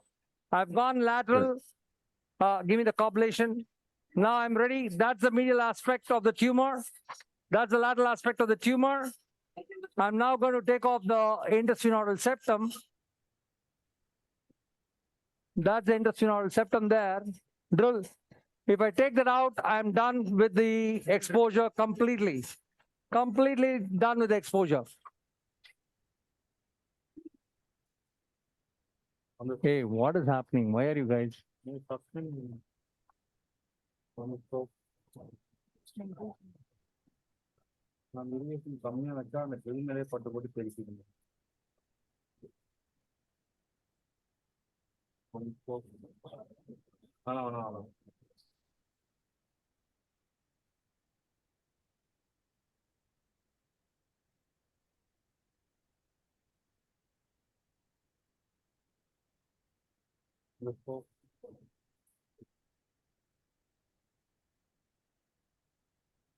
Okay.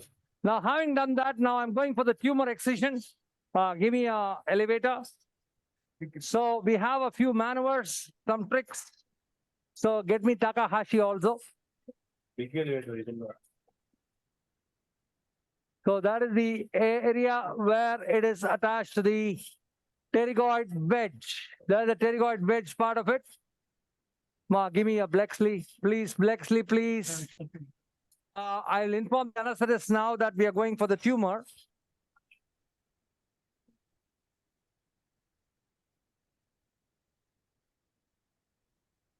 So what do they prepare themselves for? This is all venous bleed. It's all pterygoid venous plexus bleed. See that? It's coming out of all the crevices of the bone. Can you see that clearly, please? Yes. Yes. Never ever use coagulation here. If you use that, you're going to leave behind recurrence. That's it. Now, if you have a bleed here, what do you do? What do you do? You just have to place a little gauze piece and just carry on. That's it. Now, give me a small gauze. Now, can you see that? Now, I'm removing that from all the crevices. Of course, a little has been left behind. Don't worry about that. Why? Because I'm going to drill all that later. Yeah, it is. Yeah. Now give me a Takahashi now. Can you see that how see the pulsation of the tumor there? Yes. See, this is what is called the gentle pull. So don't hold it. See that? Now I'm just bringing the tumor down. This is called the rolling down maneuver. From the sphenoid sinus, you roll it down. See how beautifully it's coming out of all the crevices of the. That's it. It's peeling off nicely.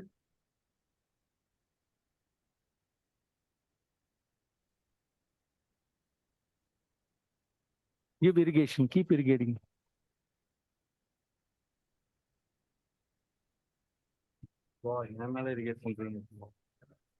Irrigation. So the only way to control this bleeding, is irrigation. Please understand, the best way to control this bleeding is irrigation, nothing else. Just irrigate, irrigate, irrigate, irrigate. Because venous bleeding, the best way is irrigation.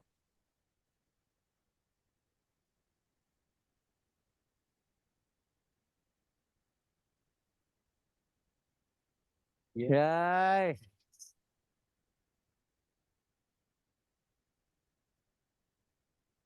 That is peeling off from the nasopharynx.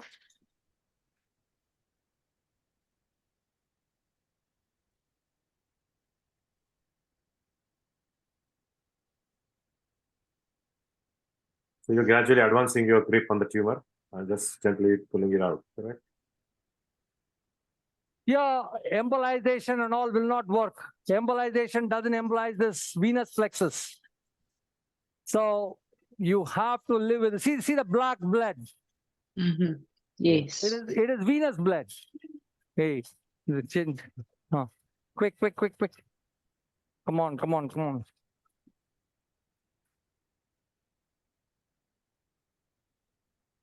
Go inside.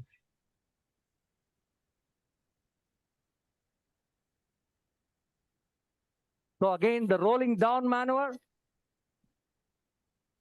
That's it, mostly over.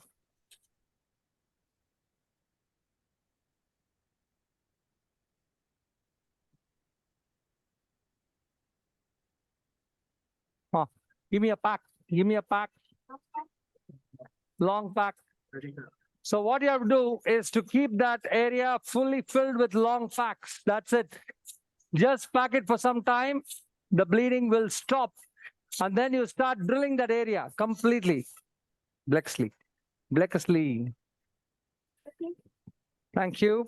So almost done, but the most important part, I want to show you that this is the one which has come out, the big one is not the tumor, the actual, okay, it's the bulk of the tumor, but this will lead to recurrence if you leave it like that.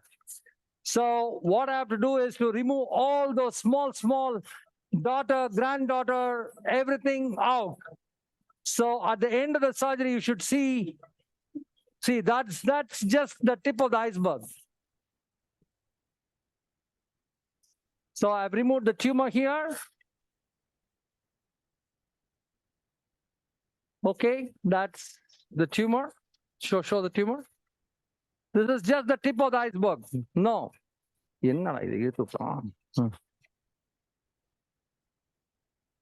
Now, okay, now here we are. Give me good irrigations now. Now I'm just going to irrigate, keep irrigating fanatically. This is warm saline irrigation. Give me irrigations. Give good irrigations. Good irrigations, please. So the plan was exposure, exposure, exposure. And then after exposure, go for the kill. And once you kill it, you have residues left behind and you have to drill it out till you see all the vital normal structures like the carotid, the median, the V2, everything will be seen at the end of the surgery. You will see that shortly. So what is the reason for recurrence? What was the reason for recurrence in this case? The reason for recurrence was they have not drilled the pterygoid wedge. That was why it has recurred. So very, very clear. See that, see that. See how nicely the tumor is like a boy. It's a kid, it's a kid. We should understand the kid.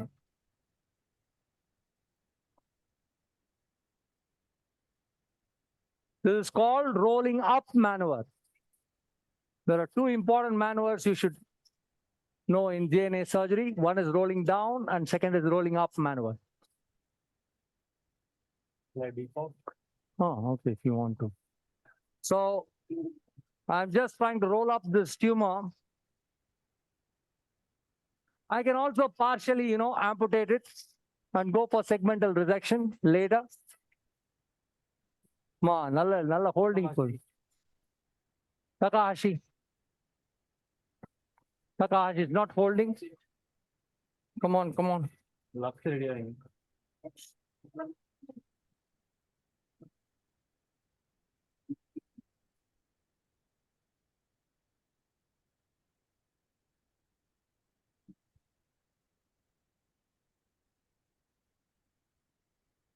Let me take this out and then I will take that small part later.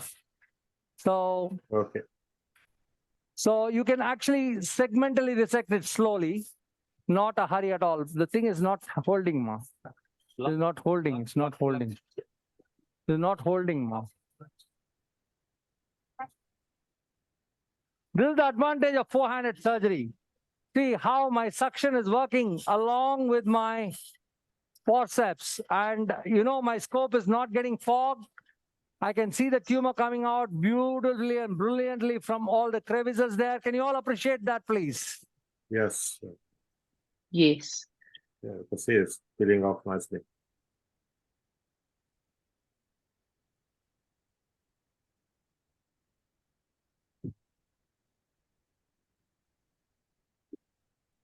I got it. Excellent. Wow. That's it. Yeah, great. So the Okay. moment, to be honest. But Yeah.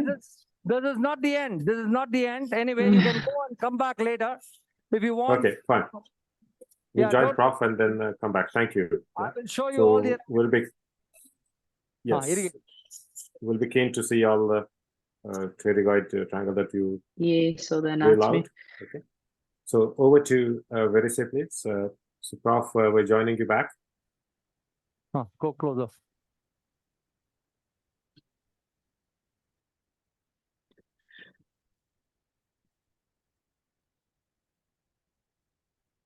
So hello, Prof. We are back with you, and we'd like to catch up on what you've done so far.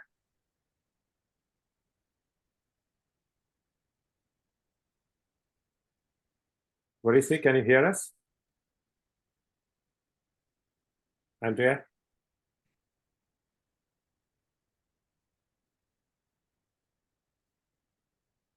And mi spinge un po' la sedia. And I am a 45-degree scope. And the tumor was barking in the maxillary sinus, but no adherence in the posterior wall and then in superior wall. So the pedicle you have seen on the CT scan should be anterior,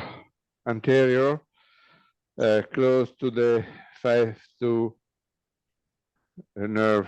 So we have done the landmark for the procedure. This is the axilla of middle turbinate, lacrimal pathways, and this is the head of inferior turbinate. Okay. Then we make dissection.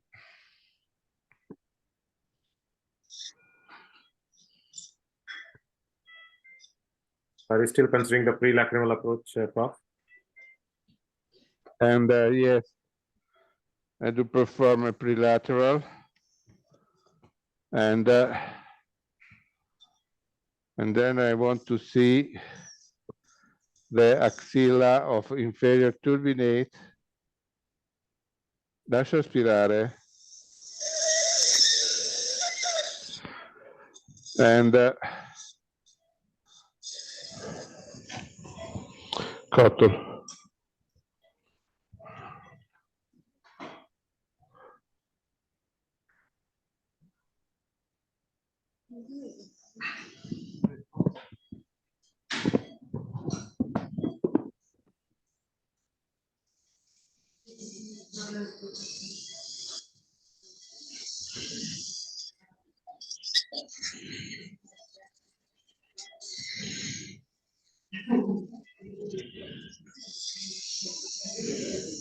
Hai messo il piccolo? Aspiratore scollatore piccolo.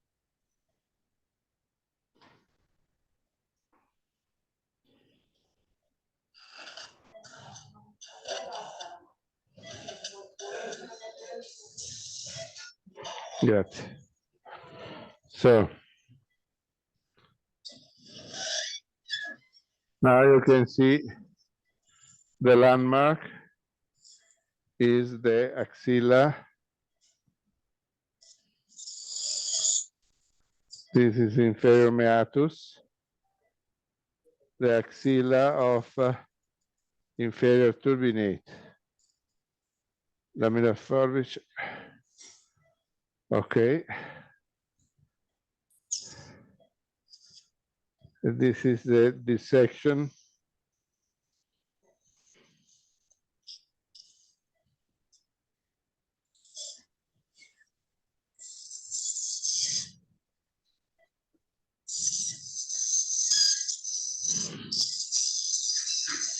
Of inferior meatus.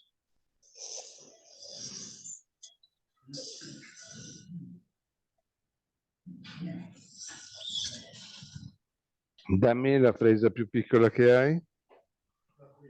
La fresa, trapano è pronto? Sì. Metti se hai la 2, la 1 o se no la 3.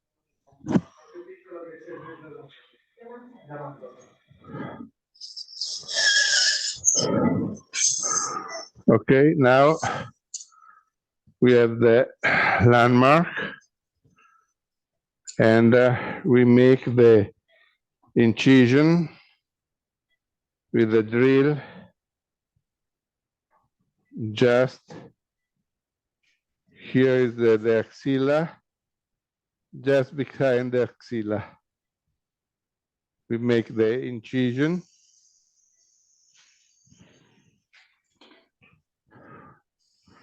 I still have the 45-degree scope.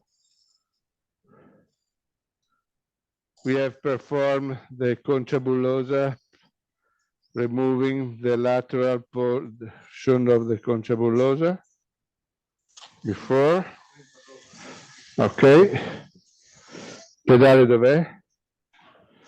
Mi avvicinate la sedia, per favore? Grazie. Okay, so here we have the landmark is here.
Lo scalpello.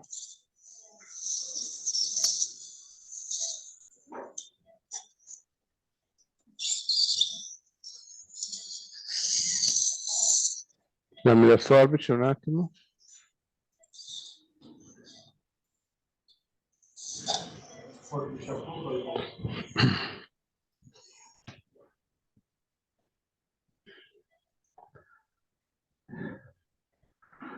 Okay, this is the mucoperiosteum of the inferior meatus.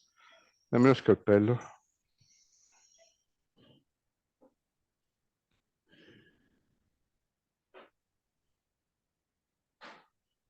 Tap tap. Tap tap. Tap tap. Tap tap. Tap tap. Tap tap. Ok.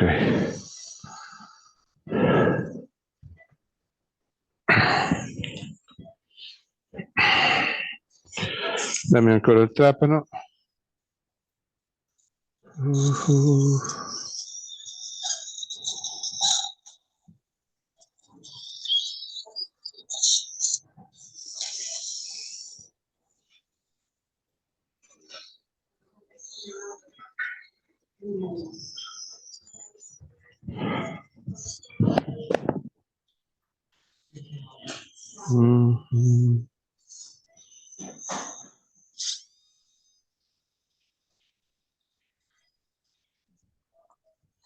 Questo mi ha rotto.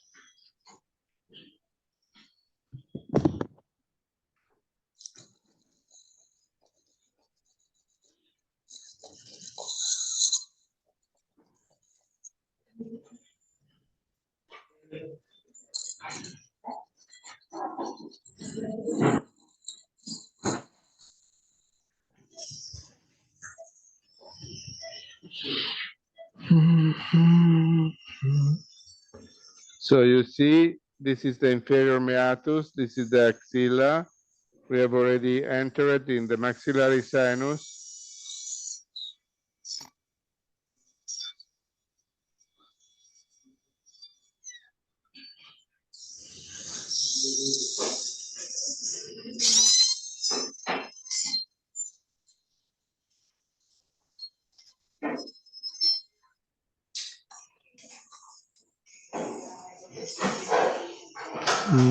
Lava, lava, lava, lava.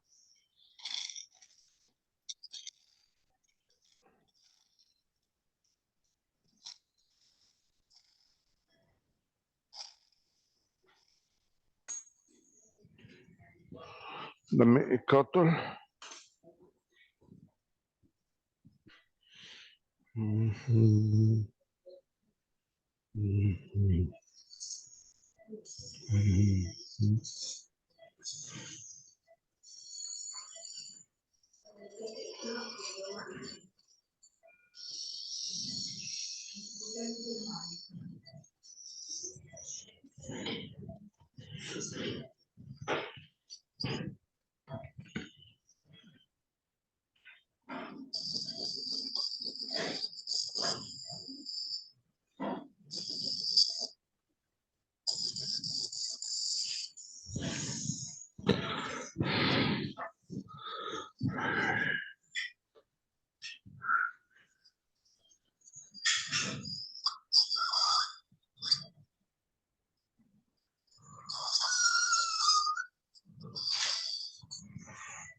Dammi il tap tap.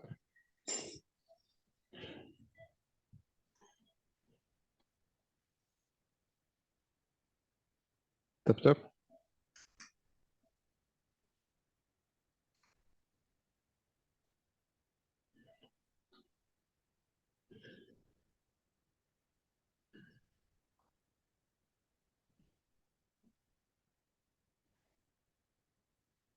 Il dotto.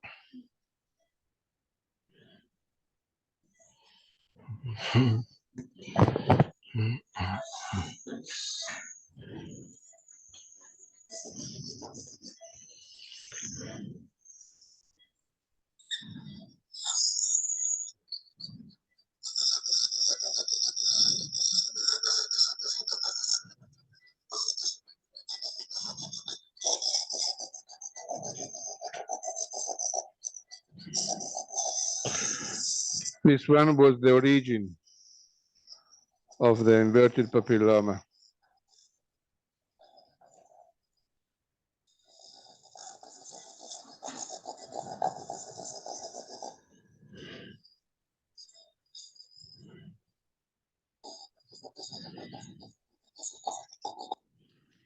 Pulisci. Dammi il trapano.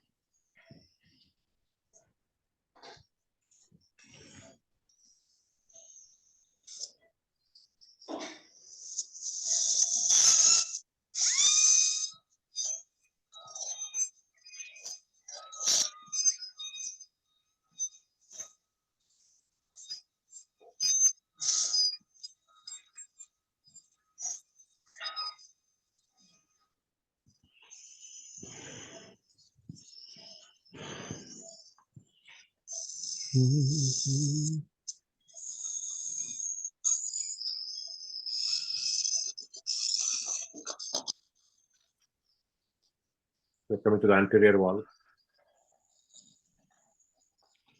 Mi deve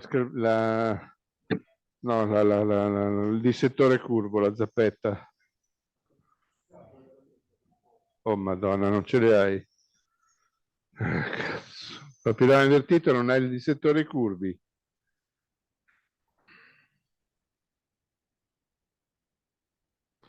Mettimi una cosa del 5.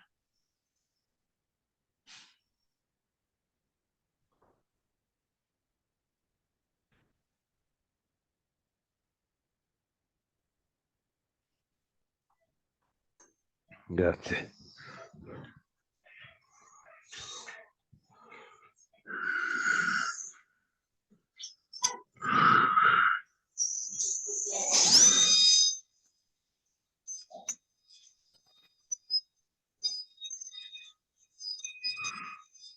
So, Prof, as we develop this further, we'll just quickly visit Dr. Jankiram is drilling out the pterygoid wedge. So we'll visit them and be back with you while you're clearing the tumor. Thank you. So over to Trichy, please. Yeah. We'll be back shortly. Over to Trichy, please.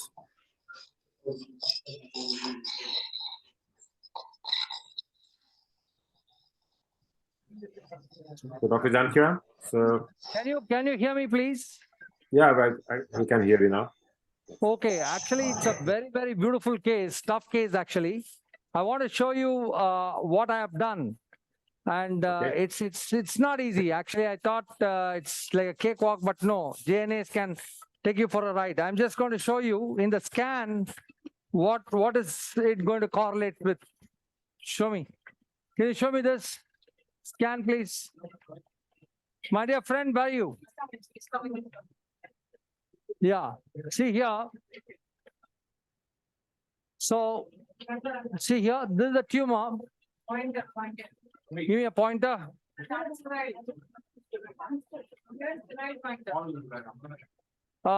Just I will show you the scan and correlate with what I have done. This is very important. To correlate with what we have done is very, very important. Ma, edavur pointer kudema, yama. Okay, you can see here that this is the lateral pterygoid plate, medial pterygoid plate. This is a transpterygoid space. This tumor is going like that inside the sphenoid sinus. That is the feeder. I coagulated the feeder here, and you could see the tumor. I removed the tumor here. Okay, fine. Now, what I've done is I've removed all this tumor, but this you can see here. Okay, zoom this, please. Zoom this, zoom. Zoom nicely. Zoom this fully. Come, zoom. You can see that there's a part of the tumor going into the cavernous sinus. Okay. There is erosion of the anterolateral wall of the of the sphenoid sinus, and it's going into the cavernous sinus. This is exactly where I'm going to now take it out from. And you can see a gush of cavernous sinus. It's called the healthy bleed. If we remove that, it's called the healthy bleed. I'm going to show you that. I've defined the BDN. I've got the B2. B2 was engulfed in the fibrous tissue. So I've removed all the tumor except in the cavernous sinus. I want to show you how we remove it from the cavernous sinus. This is the most tricky part of the tumor. Now let me show you the anatomy. Give me a good wash. Now you see that's the sella. That's the sella, that's the planum. Can you see the planum here? Yeah, yes, yeah. Okay, that's the optic here, and this is the carotid here. I'm going to show you the carotid artery. Give me the Doppler, carotid Doppler. I don't know if you can hear the Doppler sound, but I will show you the carotid. Hey, can you? Yeah, this is the carotid artery.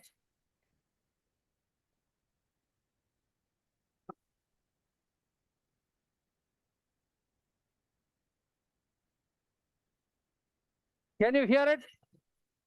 Can you hear it? No, not clearly, but we get a gist of it. Yeah. Record it on your phone and send it to him. Record it on your phone. Quick.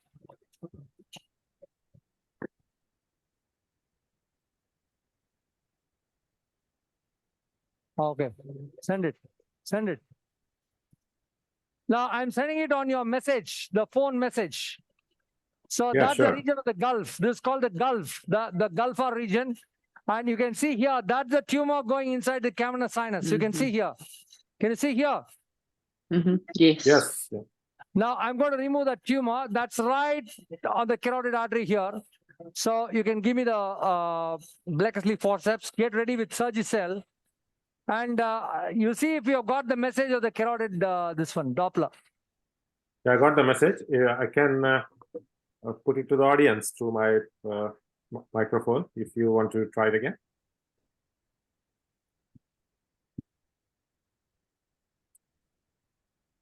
I'm going to play the carotid Doppler now. Oh, you want to do that? Okay, just a minute. Give me the Doppler. He's gonna play. Oh, you're playing it from your phone, or you want me to play it? Give me a Doppler again. Could you hear that, Louise? No, I couldn't hear that. Try again.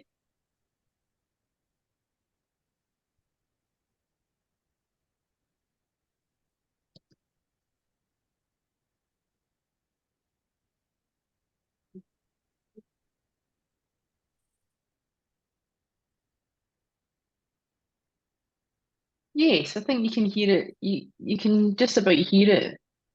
Okay, I With think the so. We get the volume. gist of it.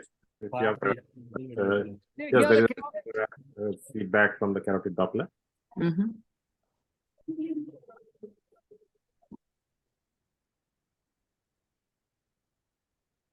Over the dura.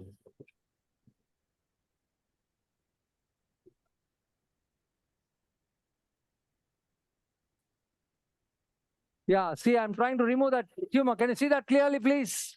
Yeah, you can see that's coming from the cavernous sinus in the healthy blade, as you described. Ready. Surgicel. Okay, that's it. Come on, Surgicel, quick. So you see that's the cavernous sinus part of the tumor. Bone muscle. No. Heart patient. No. Give me a small lint. Link sister. Same link. So the carotid is just behind it. You can see that. And this is the cavernous sinus. I've removed that part from the cavernous sinus now. And I will show you the rest of the anatomy. What is the anatomy which we have defined? So this is the level of the V2. I'll show you that. Now, come on. Now, this is the V2 here. Come out. Go inside. Sorry, go inside. This is the V2 here, which has been caught in the fibrosed part. Now, I'll remove this and show you the VDN nerve. The VDN nerve should be seen, or else you have not done a proper JNA surgery. Very, very important. You should have seen the VDN nerve. So I'm going to show you the VDN.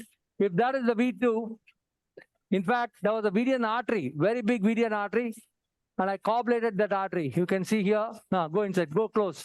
That's the VDN nerve. This is the VDN nerve here. Can you see that VDN nerve here? Yes. That's Yes, the You can see that. That's the V2. See, that's the V2, that's the VDN.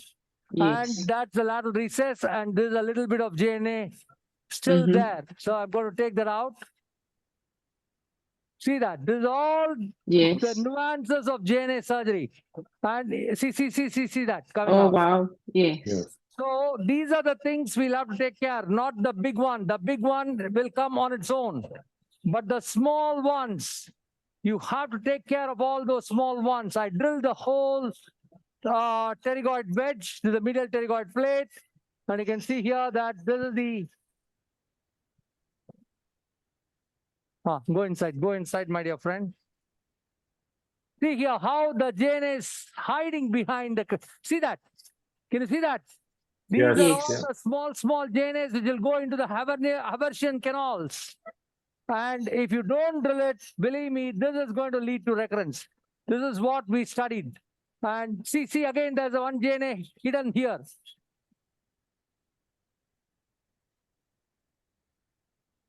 Can you see that? Yes. These are the small ones which will create recurrence and not the big one which you drill. Give me the drills. Now I have to drill all these. So JNA surgery is not about the gross removal, but about the fine small ones which are invading the bones. That is all about JNA surgery.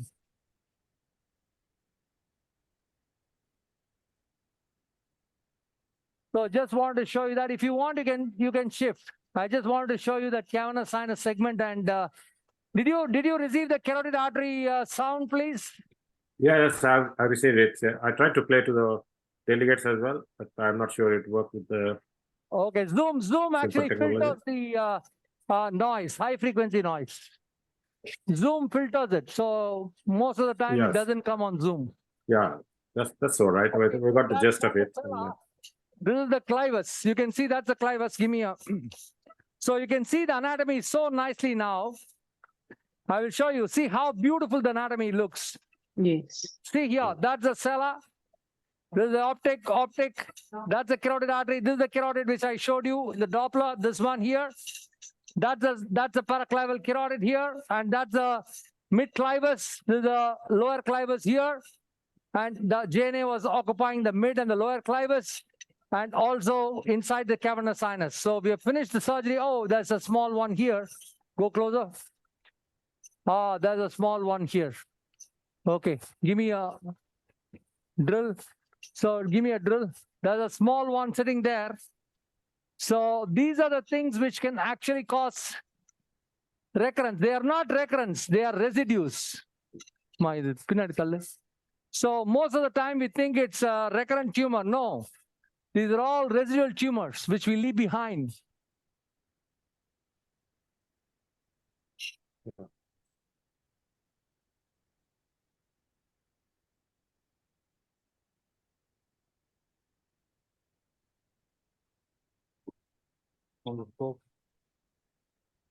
Give me a black sleeve.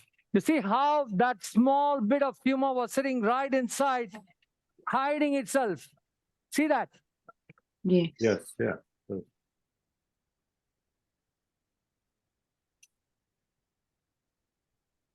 Drill. And I think that is sitting right on the, very close to the foramen lacerum, but of course not involving the foramen lacerum.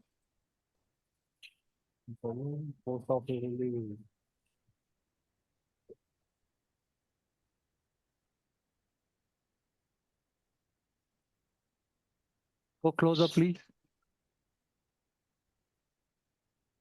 See how the surgery is so tricky.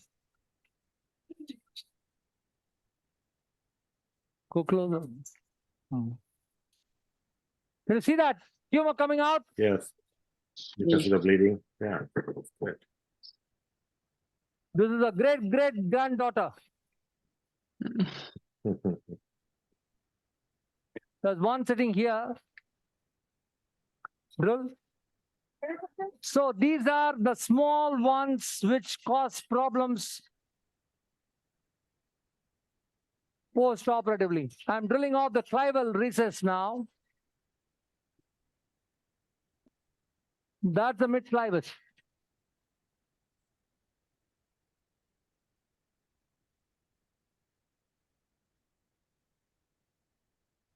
So that's the marrow of the clivus. So can you see that is the mid-clivus and that's the lower clivus. Lower clivus by definition. So the upper clivus is from the posterior clinoid till the level of the Dorlos canal. From the Dorlos till the level of the jugular foramen is the mid-clivus. From the jugular foramen till the hypoglossal canal is the lower clivus. Otherwise, the floor of the sphenoid corresponds to the floor of the mid-clivus. And that's the lower clivus which I'm drilling right now.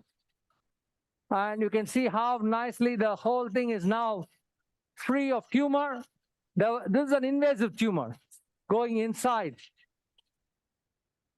So you should be very careful not to leave behind any.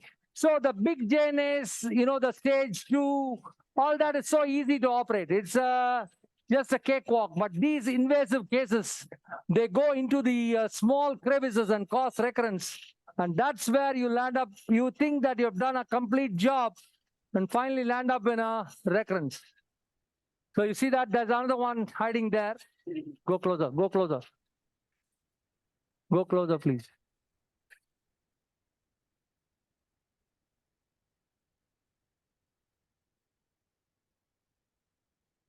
Always, before you remove, you just check with a Doppler. Give me a Doppler. Whether that's the carotid or not, because there's some pulsations there. And then if you see, that part of the carotid is covered by periosteum. Can you hear it? Yes.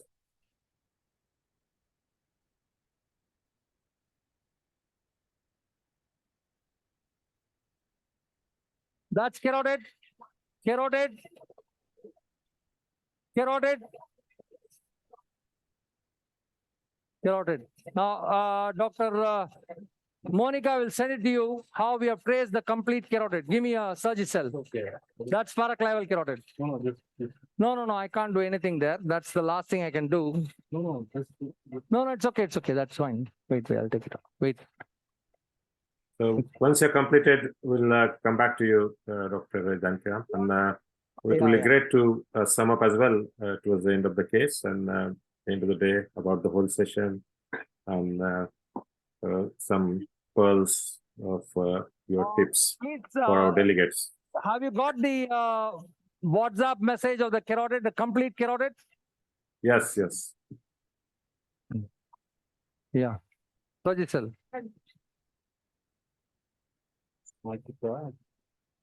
Beautiful case. Beautiful case. Fantastic case. Thank you. That was very nice. Thank you. So thank we'll you. join back, and that was an absolute treat. So the quite a few parts of rhinology were covered. So we're back to Verise. Prof, we're with you.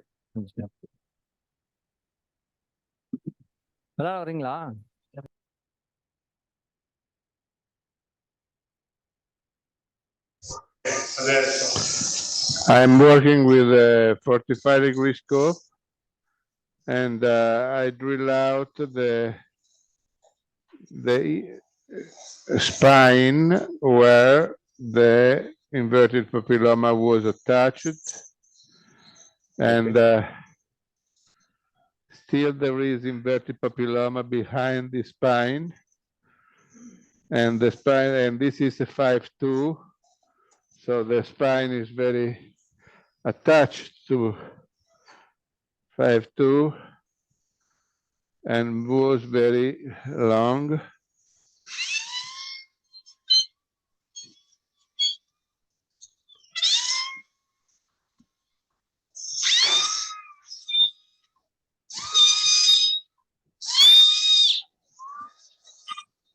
Okay.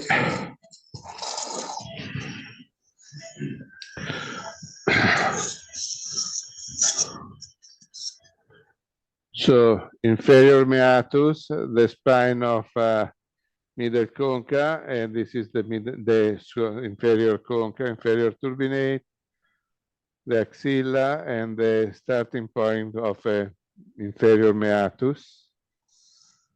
Nasolacrimal duct is here, and the spine of inverted papilloma is here, and this is the 5-2 canal. So now we use the curve dissector, no, quello a zappetta, quello che ho curvato io.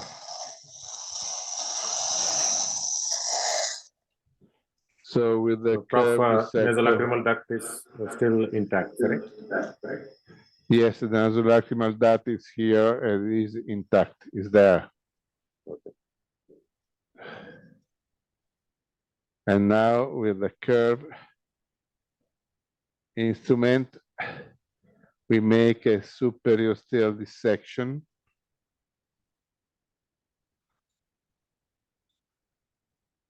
of the anterior and of the roof. And you see, dammi la doppia curvatura grossa da presa. Brava.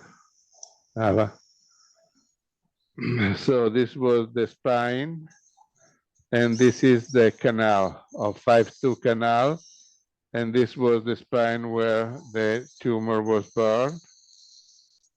So we make the dissection, the superiosteal dissection in this position, and then we remove.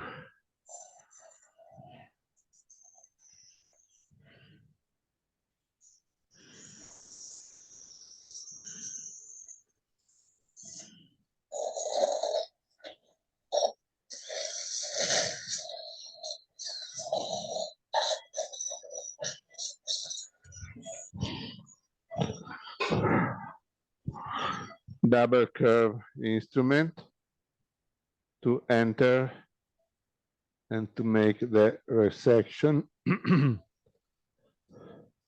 We don't need to resect the mucoperiosteum of all the sinus. We do that when we started 30 years ago to do this surgery. And then we have the coarctation of the sinus. So it's better to leave some healthy mucosa inside to resect the mucoperiosteum only around the pedicle of the disease, of the tumor. Metti parete. That's interesting. So you think it's not necessary superiore, to carpet the whole mucosa? parete superiore intorno all'infraorbitario. So now you see this is the infraorbital, and this is still there is tumor in the recess just lateral to the lacrimal sac. So, am I audible? Yes, we can hear you. Hello, Dr. Ashok, am I audible? Yes, you are. Okay, so I just want to thank you for the wonderful opportunity you've given me. I hope thank you so much. lived up to my your expectations. Fantastic. It's much more than that. And we had an absolute treat with all the range of rhinology. And it was like a concert. We started with the polyps and we reached all over the carotid and flyers. Thank you so much. The crescendo of the JNA. Thank you, ma'am. It was an honor and pleasure to be with all of you. And it's, you know, always a pleasure and honor. Thank you so much. Thank you. Look forward. Thank you. Yes. Thank you. Thank you very much. Thank you. Bye-bye. Namaste. Bye. Namaste. Thank you. And thank you to your team as well. Huh? Thank you to your team. Great work. So yeah, thank you. Everybody has played their role. So fantastic. Yeah. So hope to see you soon, maybe in a different webinar. Oh yeah, absolutely. And we'll have you again, definitely, for our next live session. Thank you very much. Thank you. Bye-bye. Both of you. Thank you. Thank you. Bye-bye now. Thank you. Bye-bye.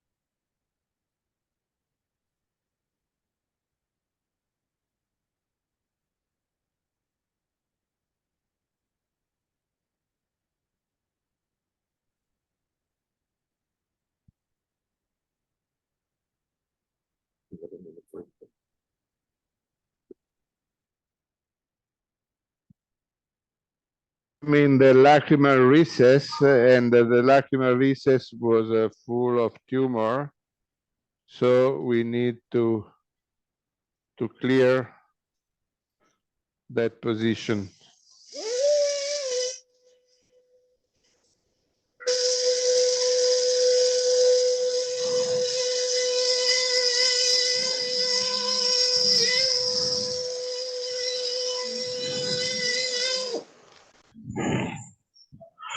Mettimi l'aspirazione. Come chiama? La cannula di prima. The lacrimal recess is behind the lacrimal duct. So with this approach, with the pre-lacrimal, or when you don't do the complete maxillectomy, it's difficult to be managed. Mm-hmm.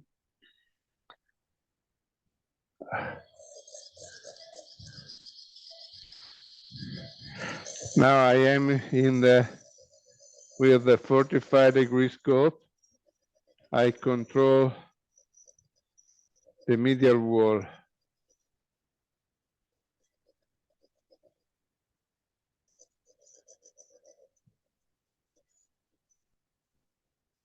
This is the ostia of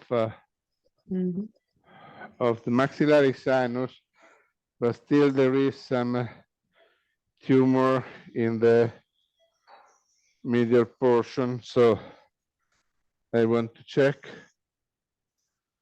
This is the lacrimal pathways, and now I have a 45-degree scope. I look in the superior portion, and here there is still some tumor.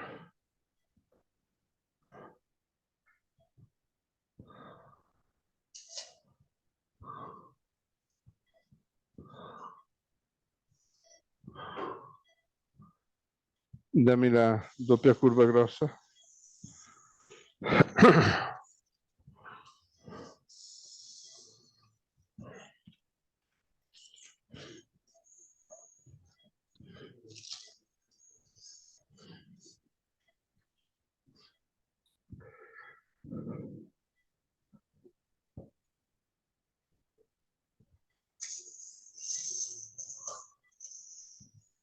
Okay.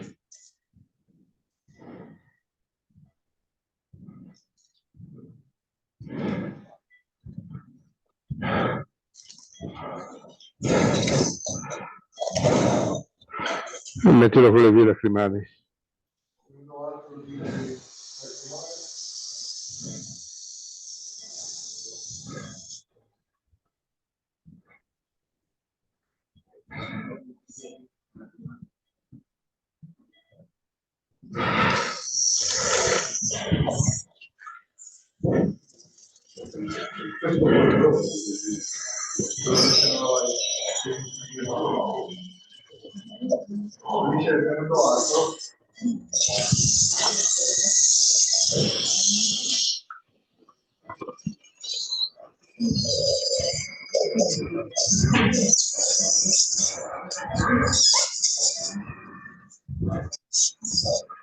Quel tumore ancora. Can I ask how you find surveillance after, post-operatively in the clinic when you're following the patients up with a pre-lacrimal approach? So with the, what do you mean, the medication after surgery? Well, yeah, that would be very interesting, but also just looking for recurrence when you see them back in the clinic with the pre-lacrimal approach. Obviously, the morbidity is much less for the patient, but do you find it more difficult for surveillance? No.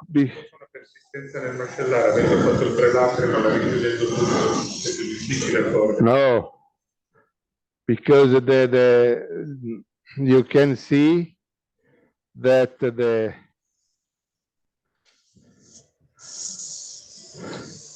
endoscopic control of the maxillary sinus with such a large ancrostomy is very nice.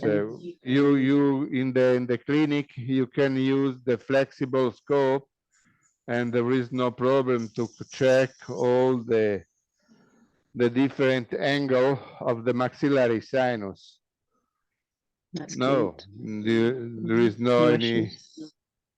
no issue regarding the. Still, there is some. You mentioned medication post-operatively. Do you have a specific regime for these patients?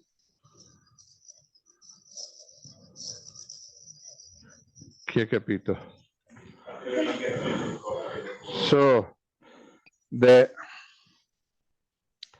after surgery, we make the first clinic medication, the first medication in outpatient clinic after 10 days, and the second one after 4 weeks. And in between, the patient has to go ahead with the self-medication, rinsing water with hyaluronic acid and steroid inside the bottle. Okay.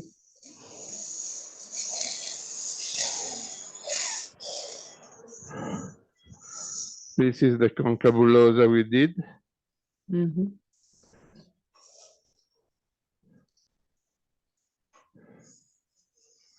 We check the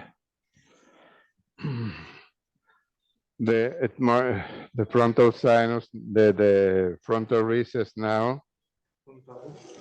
Sì.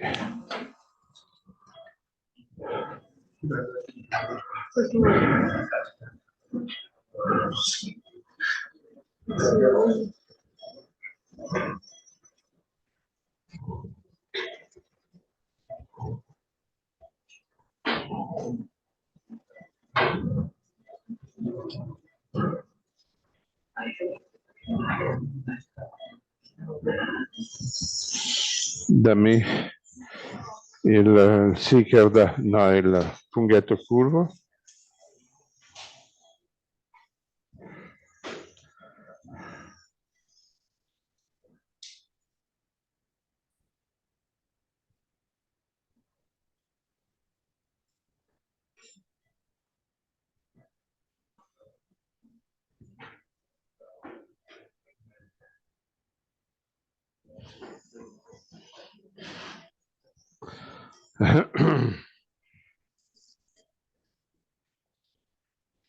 Io sai che sono un po' sordo, ma poi questi qui.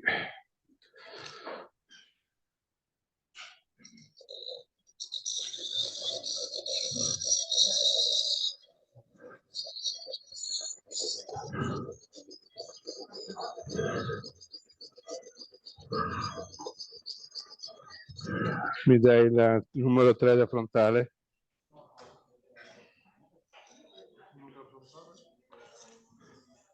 No, la 1, 3.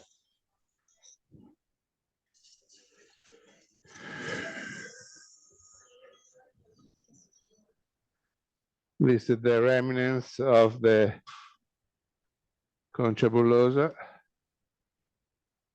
the medial wall of the conchabulosa.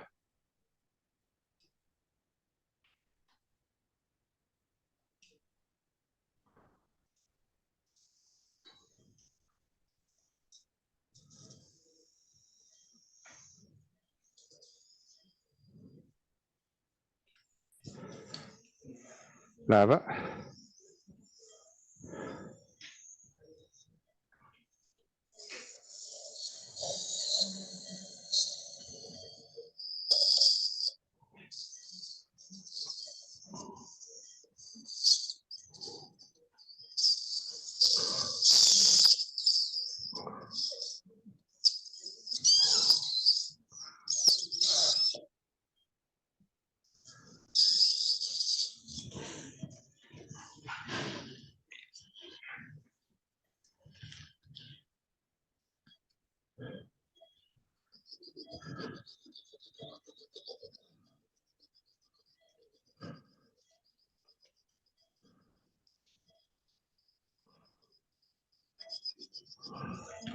Dammi il funghetto retto. Curvo.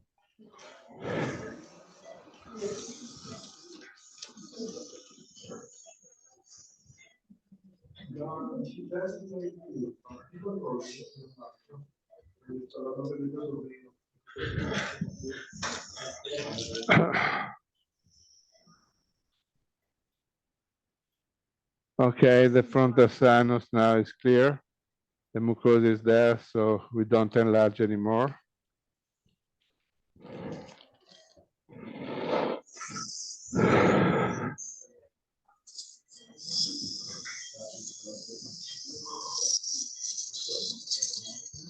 Dammi ancora la doppia curva.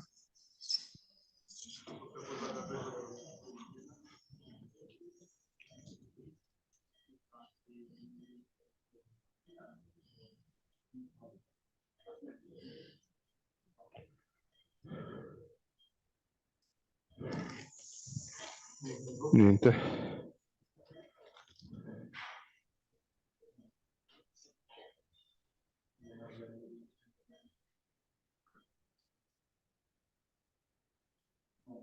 Okay, here is clean.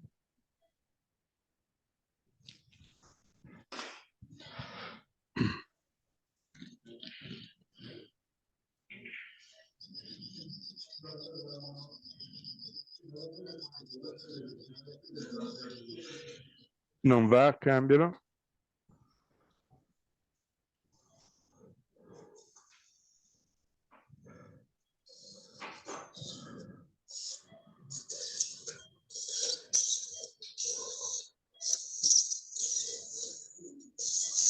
Ok.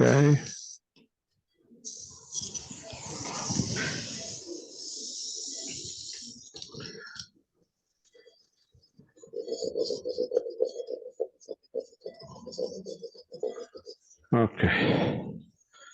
Now,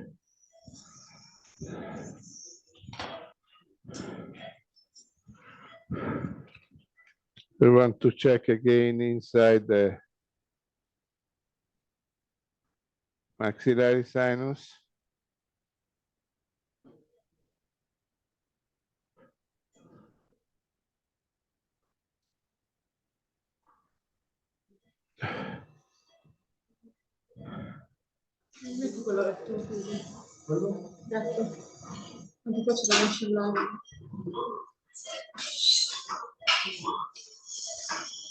We need to clean this angle.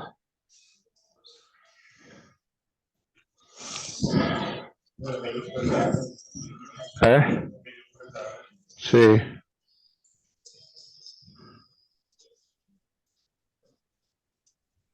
So, Prof, at what stage do you consider converting this into a traditional medial maxillectomy and not the pre-lacrimal?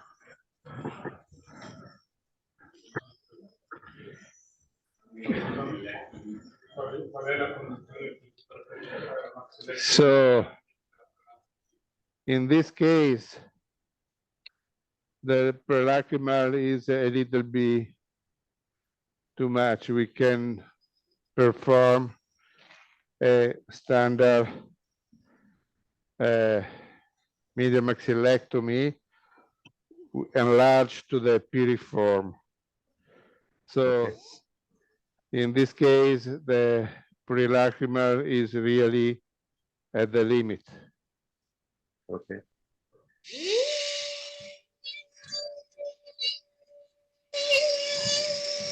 Because when you have to control this position, that is the anterior wall just above the nerve and the lacrimal pathways, but nevertheless was done, and you see this is the lacrimal duct intact. Yes. And this is the 5-2.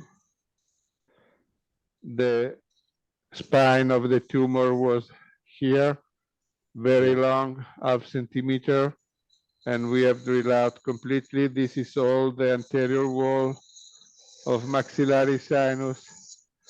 This is the floor of maxillary sinus that is clean. I still have a 45-degree scope working. Again,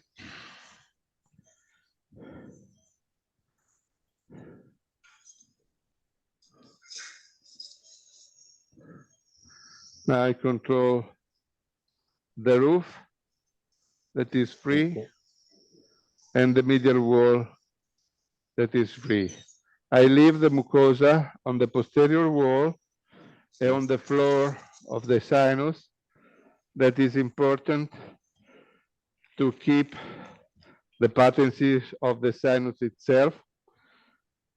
Years ago, when we started this surgery, we removed the mucoperiosteum all around the wall of the maxillary sinus, and the final result was a completely coarctation of the sinus itself. So nowadays, if we can, we like to leave the healthy mucosa there.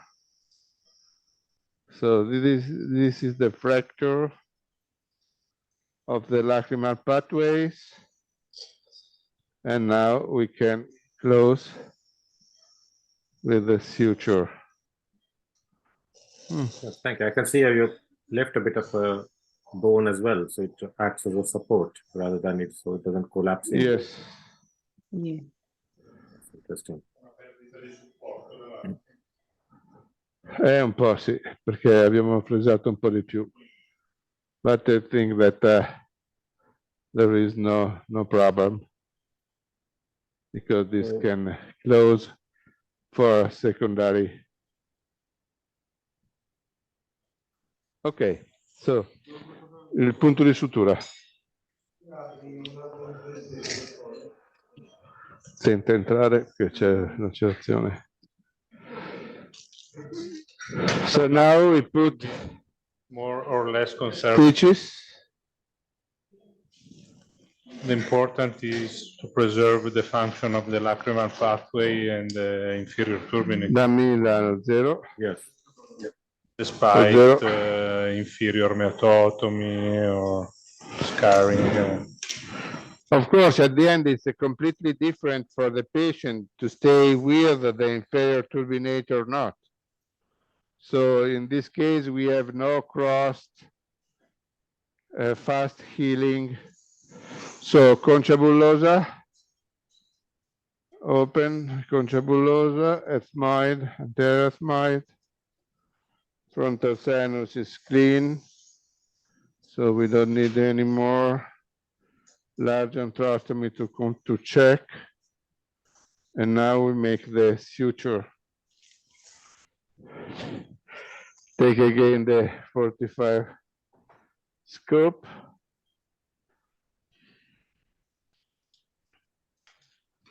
Ok, dammi. Grazie, fatto bene.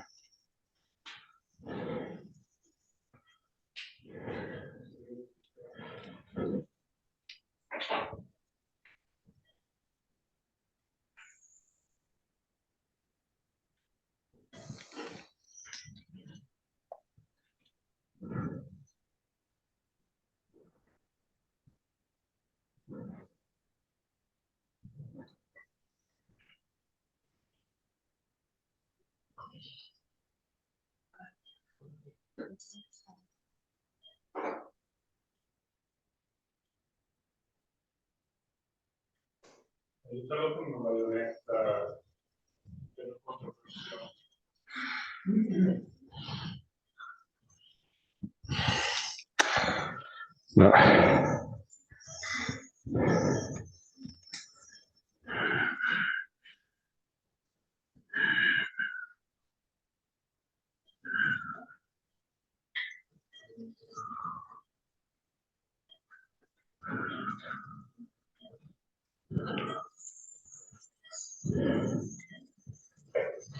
Tieni la coda.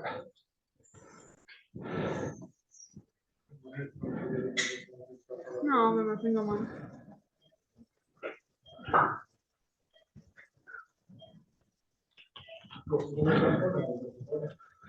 Mercel 2000.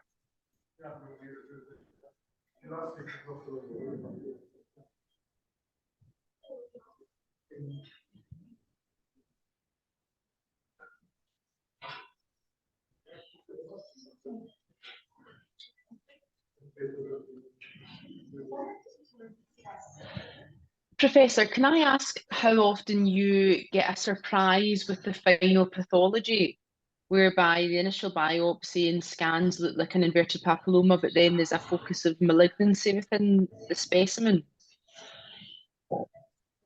Well, very rarely, because with the magnetic resonance, you can have a suspicion, because inverted papilloma has a clear pattern. Different is the other tumors. Then usually before doing surgery, before scheduled surgery, we only perform biopsies with endoscopic procedure on local anesthesia usually. And the biopsy are taken with the 3 different depths to be sure. And then during the surgery, we send the specimen to the pathologist mapping where we take the specimen. And the rate of the malignant tumor inside inverted papilloma, I think, is less than 1%. Thank you.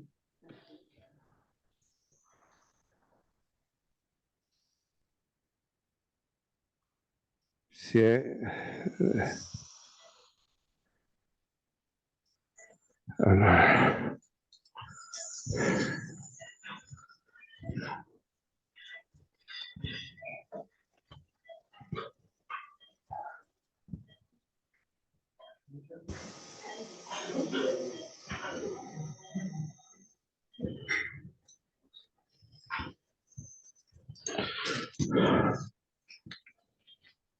Dammi.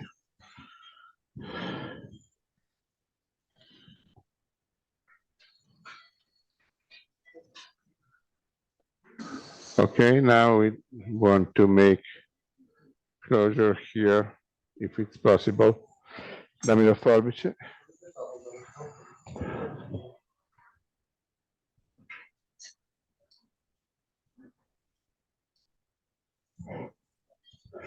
Vedrai ancora il punto di sutura?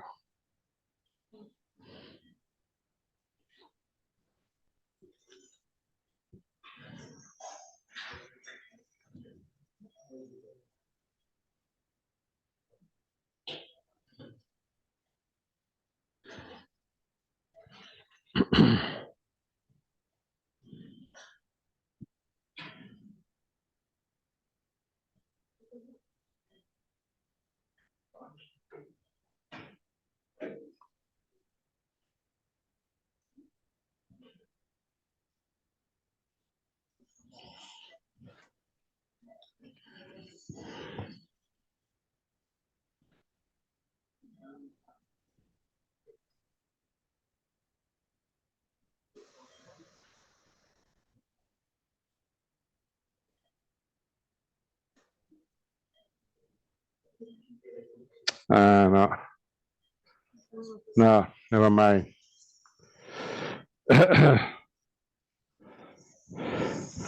No, I want to put the second stitch, but the mucosa was not enough strong, so we leave that. Ok, so c'è del tabo aperto?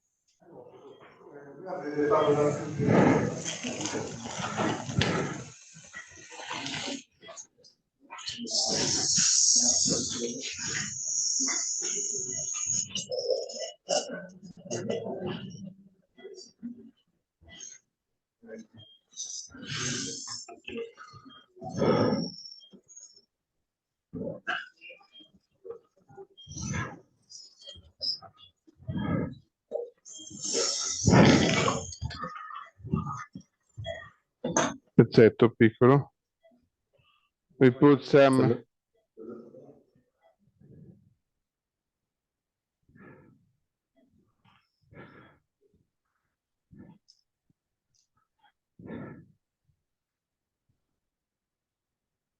I put some oxycell here to promote granulation and closure in the second step.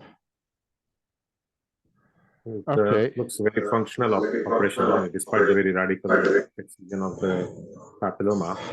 It's very functional. You can see the lacrimal is preserved, then the inferior turbinate is almost in its position. So the airway wise and hardly any raw mucosal surfaces. So the healing would be quite quicker as well. Do you agree with this? Absolutely, Okay. and when you compare it to a traditional medial maxillectomy, the healing is going to be much quicker, crusting is less, so much better for the patient. Of course, the best indication for the pre-lacrimal is when the tumor is not the pedicle of the tumor, the origin of the tumor is not in the anterior wall of maxillary sinus. So this case was a little bit on the border. But of course, during the pre-lacrimal, the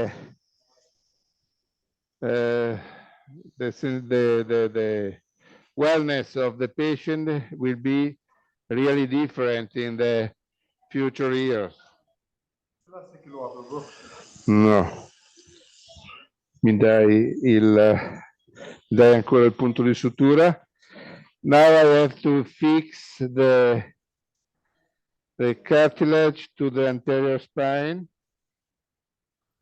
and the septoplasty part of the operation. Because yes, I did septoplasty because there is an anterior deviation, so I did a septoplastic, and I like to fix the anterior edge del Edson.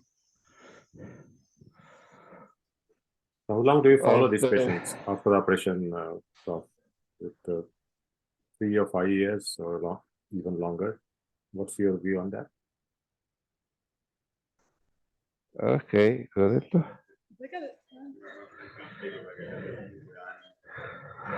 Oh, inverted papilloma. Okay, inverted papilloma.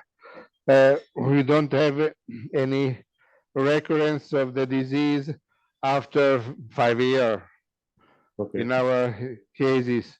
So usually inverted papilloma, yes, I like to follow up for 10 years, but the last follow-up is with at least 3-year distance. Okay.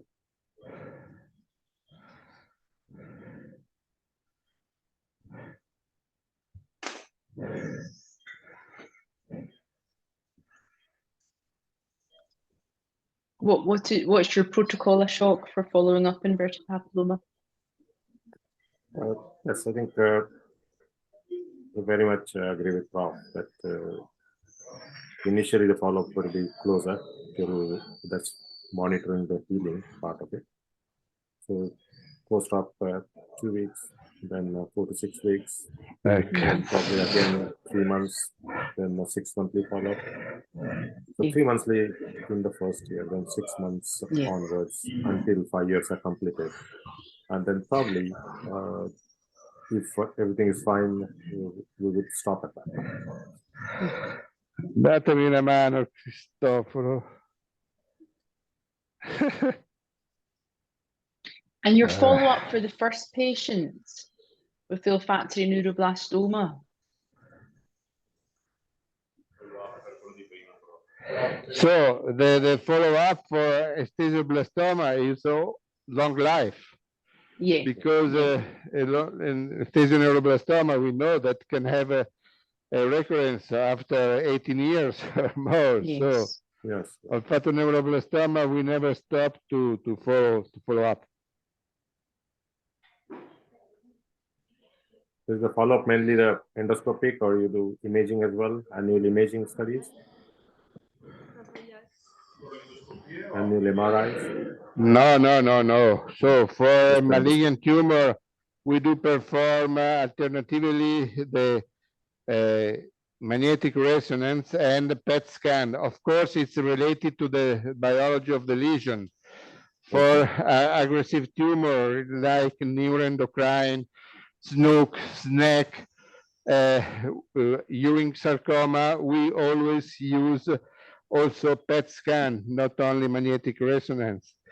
And the first year, the first control is after 4 months, then every 6 months, we do perform imaging. So magnetic resonance is mandatory, but then we use in the group of aggressive tumor, we do use the PET scan also. Okay, thank you. Pleasure.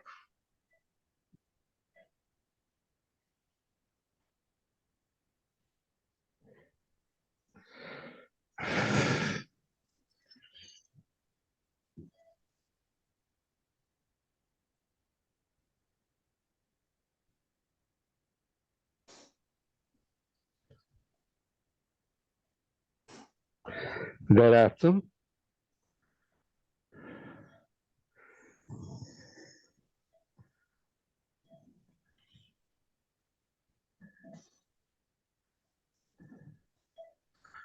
No, se spingi, no, me lo sposti.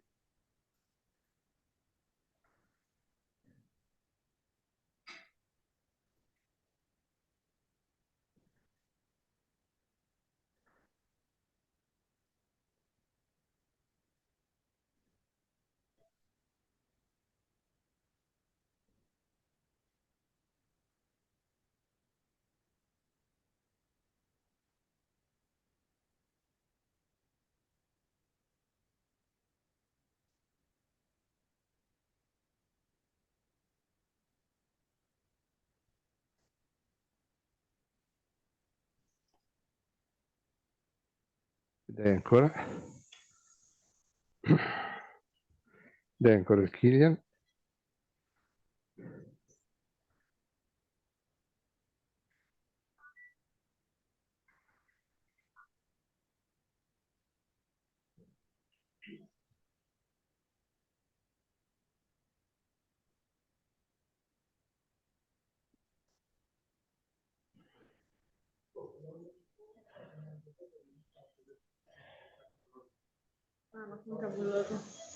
Concia bullosa puoi buttarla. Dai, grazie.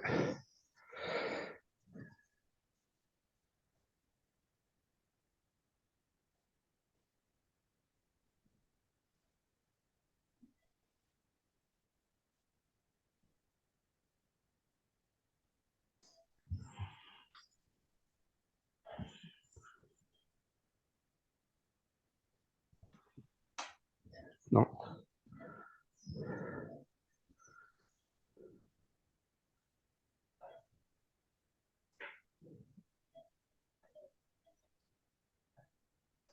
Ok.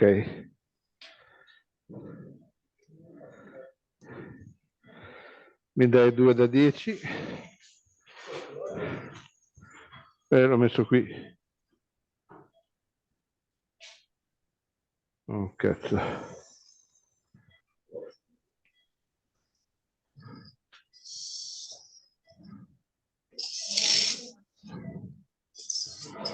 Mi dai a tamponare? E l'ago... non so. L'ho tagliato. No, stavo attenti, ma è saltato via.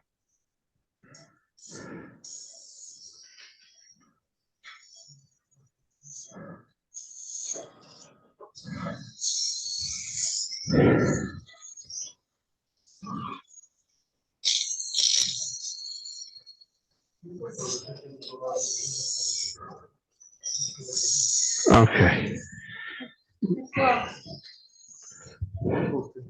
Dammi il tampone,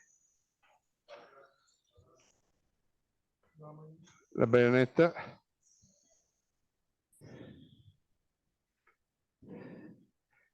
The packing is with Merocell 2000 with silicone. Ok, dammi. Vabbè. Packs overnight. Okay, so we are finished, and I want to thank you so much for the invitation. It was very nice to share this time with you. And I want to thank all the crew in the OR, the anesthesiologists, the scrap nurse, everybody, and the staff of Karl Stolz for the connection, for the... Thank you, Professor. And really from GRN, we sincere gratitude for all your support right from the inception when we started 6 years back. So every live surgery event, Prof is very much part of it, and his demonstrations are really highly appreciated all around, and we get a great feedback. Thank you to Andrea Pistocchi for all his support in organizing, and all the theater staff for this event, and we look forward to host you for next year. And thank you also to Dr. Pistocchini, that was the one who I see. Yeah. So did a brilliant job. Ashok. Thank you, Louise. Thank you. Thank you. It was excellent. Cheers. Excellent. Bye, guys. Okay. So after those two wonderful demonstrations from Varise, we are back in the studio. So, Me lo levate wow, perché non riesco a farlo. that was a great treat.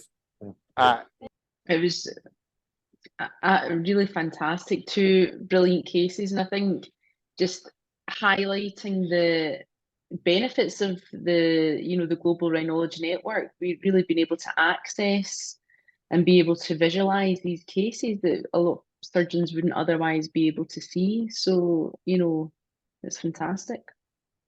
Fine. And you get a different perspective from That's right. various regions, countries, and how the practice varies. It depends on the technology, the pathology. We've seen all of it. So that was really amazing. That's right. Yeah. And I it's think not that's always over a good thing. Yeah, It's not over exactly. yet, that's right. It's not over yet. I was Yes. just going to say though, it's when you see that different perspective as well, it makes you question your own practice, which I think is always a good thing. You should never become complacent. You should always be looking at your own practice and seeing where you can improve. And so, seeing surgeries from different parts of the world really makes you question the things that you do and why you do them, and should you try something in a different manner. I think it's really important to do that. It's excellent. Correct. You're very right. It's very easy to lie in your comfort zone and That's right. rely on the Yes. techniques that you've tried, tested. But there are lots of different things from this. So what is from today's event? What are the things that you find might change your practice? So I think for me, the JNA was definitely the one, that really distinguishing between that vascular tumor where you want to leave the tumor and don't touch it and get your full exposure 360 degrees around it before you even go near the tumor. And then compare that to likes of the inverted papilloma where you're actually debulking the tumor to get access to then, give yourself exposure to complete the removal of the tumor. But for me, I think obviously, Prof is so confident with the JNAs because he does so many, and you could see that with the drilling of the skull base. But you could also, it was the understanding of the anatomy and really that realization of if you know the anatomy well, then you can really, perform any surgery of the skull base. And there are so many anatomical landmarks within the skull base because they're bony landmarks, they don't change. And, I go back to this point about surgical navigation. We didn't really see navigation at all here because the surgeons are using the anatomical landmarks that are available to them.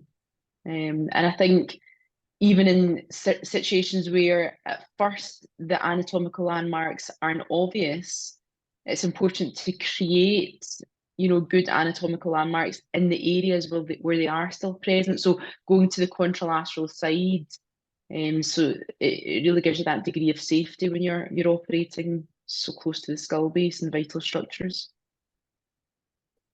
Yes, that's absolutely right. But again, there is another dimension to it because some regions, some countries, they have certain guidelines and certain requirements. And also from the safety and insurance point of view, although the surgeons might be equally competent to do it without the navigation system, there is a requirement to have the system available and use it from medical level perspective, should anything go wrong.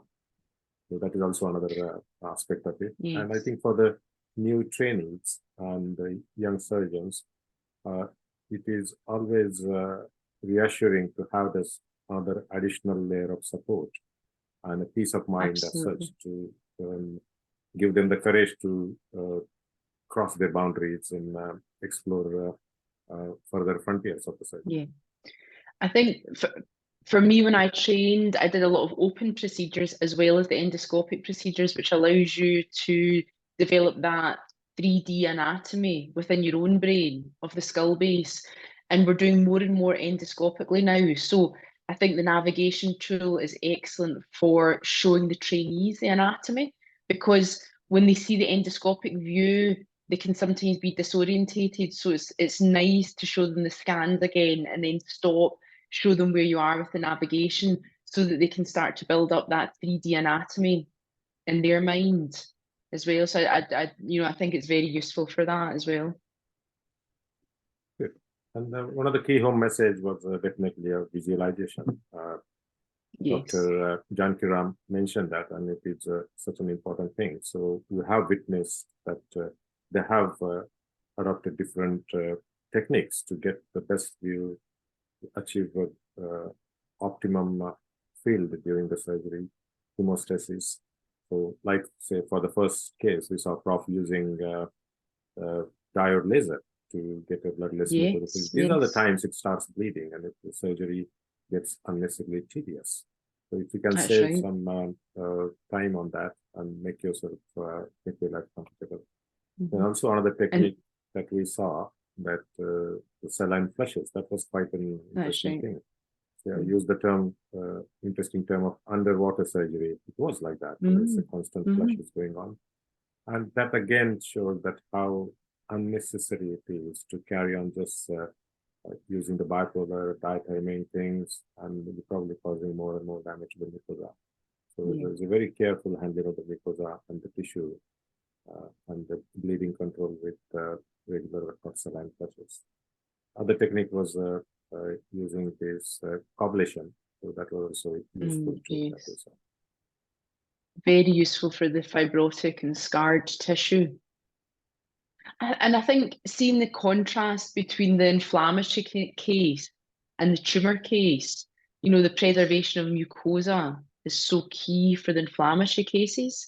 Whereas with the tumor, you're looking to expose the bone and take the mucosa off, because for numerous reasons, pathology, obviously wanting to make sure you clear disease, but also thinking about skull-based reconstruction, wanting to avoid mucoceles, but also wanting to ensure you've got a good bony edge for your skull-based reconstruction. But really contrasting that to the first case, I thought was very interesting. Yeah, absolutely. And it was quite heartwarming to see the audience had lots of questions. They were quite engaging. Some of the questions we asked the faculty, but some of the questions were not covered. So maybe there was a question about how to approach the frontal sinus. Is it to approach medially or laterally? So would you like to take that? Yeah, of course. I mean, I guess for me, was a question, did you say, do you approach the frontal sinus medially or laterally? And that was mainly related to the modified endoscopic fellow prop when Dr. Janakiram was going to do it. That's why they asked that question. Yes. Yeah, so for me, certainly if I'm coming in for a draft 3, for example, I always start laterally. So I will do my full house phase first of all, which is in contrast actually to the way that I was trained, because when I was trained to approach the frontal recess, I was trained to do it keeping the bulla intact, but I've actually changed my practice now, and I'll do my full house phase first of all, visualize the frontal recess, and then if I'm going to do a draft 3, I then will go to an outside in approach, and I will raise the flap on the lateral wall coming down onto the nasal septum, take that back, find your first olfactory fibre, and then I'll start my drilling laterally, because I feel laterally you're safe, and you're taking it down to periosteum, and then I'll work medially. If you're doing, say, a draft 2A, again, I will probably work from lateral to medial, because at that point, you're just a wee bit further back, and you don't want to injure your cribriform plate and cause a CSF leak. So I always feel a bit more comfortable beginning laterally and working medially. I feel that's safer. Okay, great. And so there was a lot of enthusiasm about inquiries and about the event. So this event for this year, we have kept it for 2 days. So we had 3 surgeons operating today, and we have another day of endoscopic sinus surgery and skull base surgery. So Professor Hisham Saleh from London and Dr. Satish Jain from Jaipur, India. They will be performing the surgeries, and they're equally interesting surgeries involving all the IPs, the frontal sinus, the CSF leaks. So really a lot to look forward to. And again, absolutely. Professor Zahra Patel, she'll be joining from Stanford. She's getting her case ready. So probably in 15 minutes or so, Zahra should be able to join us. And she's again performing another IP, which is Rhinology and Skull Base. So it'll be interesting to see how things are done across the Atlantic. Yes, absolutely. And I think you can't see too many cases, because you see how different the two IPs were that we've seen already. And I think it probably makes up the majority of the cases of neoplastic disease that we see, and they can really be extremely difficult. You know, if you've got an inverse papilloma widespread, you know, spreading along your lateral nasal wall, they can be very difficult to manage. So, you know, I think seeing 3 different cases, 3 different approaches is excellent. I think Global Rhinology Network is really privileged to have these great surgeons demonstrating the techniques. Yes. All the event recordings will be subsequently available on our YouTube channel, which is the GRN YouTube channel, which is very well received all around. Nearly around 40,000 total surgeons have benefited from that, and we always get a very good feedback. So all these recordings will be available with editing eventually on our website. So do become a member of the GRN Academy. So if you visit our website and visit the Academy page, if you become a member, you get regular updates about the further events. So we're adding various types of events, like they are focused on research, they're focused on books that are published in rhinology, and also about various centers. We saw what difference it makes. So we almost had a visit to Trichy and Verisi, Yes. various techniques. So knowing about the centers with their Center of Excellence program, so that is will be really useful. So you get updates on various such type events, which you will find beneficial. So I'll highly recommend our delegates to do that. And this is really an endeavor developed by all our scientific committee members, the surgeons who want to deliver this online education and foster professional development in rhinology. So together, we'll be helping our patients to get them the best outcomes and minimize the complications. So when we're dealing with this very complex area of surgery. Some people have asked about the certificate for this CME, but if you are interested, you can write to us, and we'll look into the log of how many hours you were logged in, and depending on that, the certificate can be issued. Unfortunately, we don't have any specific credits for that. You'll have to take that time to your local organization of your association of your country and present it to them for them to make that decision. So thank you again. I think it's probably, is there anything you want to add, Louise, before we take a break? No, I think that's it. I think just to add, that's obviously one of the big benefits as well, is if you aren't able to take the time when the event is live, it's all recorded, and therefore you can go back if you're part of the academy and use it as a resource. Yes. So thank you, and thank you, Louise, to you for co-hosting, and it was wonderful to have you. You made the sessions really interactive, very engaging. Thank you, Ashok. Thank you. So we'll have a short break before we join Stanford Professor Zahra Patel.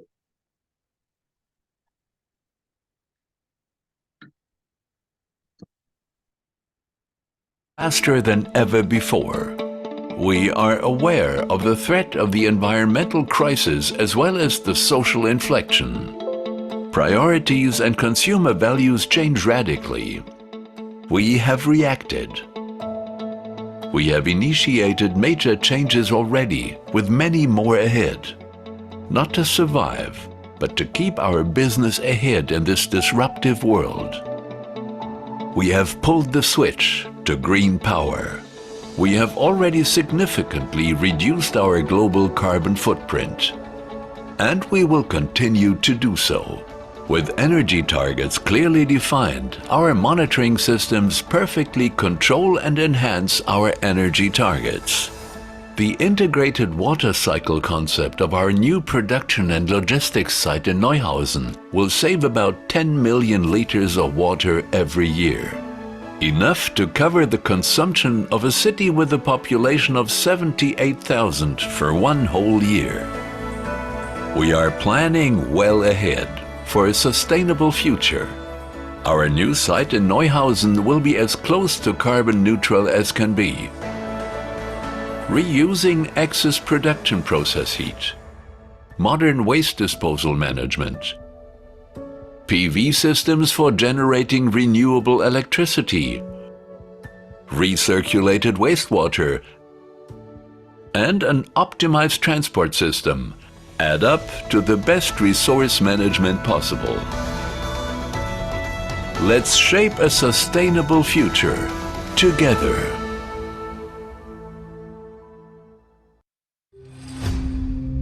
Imagine, what if you could do even more to bring relief to your chronic rhinosinusitis patients with technology customized to your unique clinical and facility needs? Introducing Stealth Station Flex ENT Navigation System, a customizable system from Medtronic ENT, a market leader in image-guided surgery technology, featuring 6 hardware configurations, an optional portable card, 2 different electromagnetic emitter options, with flexibility in hardware design and optional software functionality. Get everything you need and nothing you don't with Stealth Station Flex ENT. Let's flex forward. Contact your Medtronic representative to customize a navigation solution that's right for you.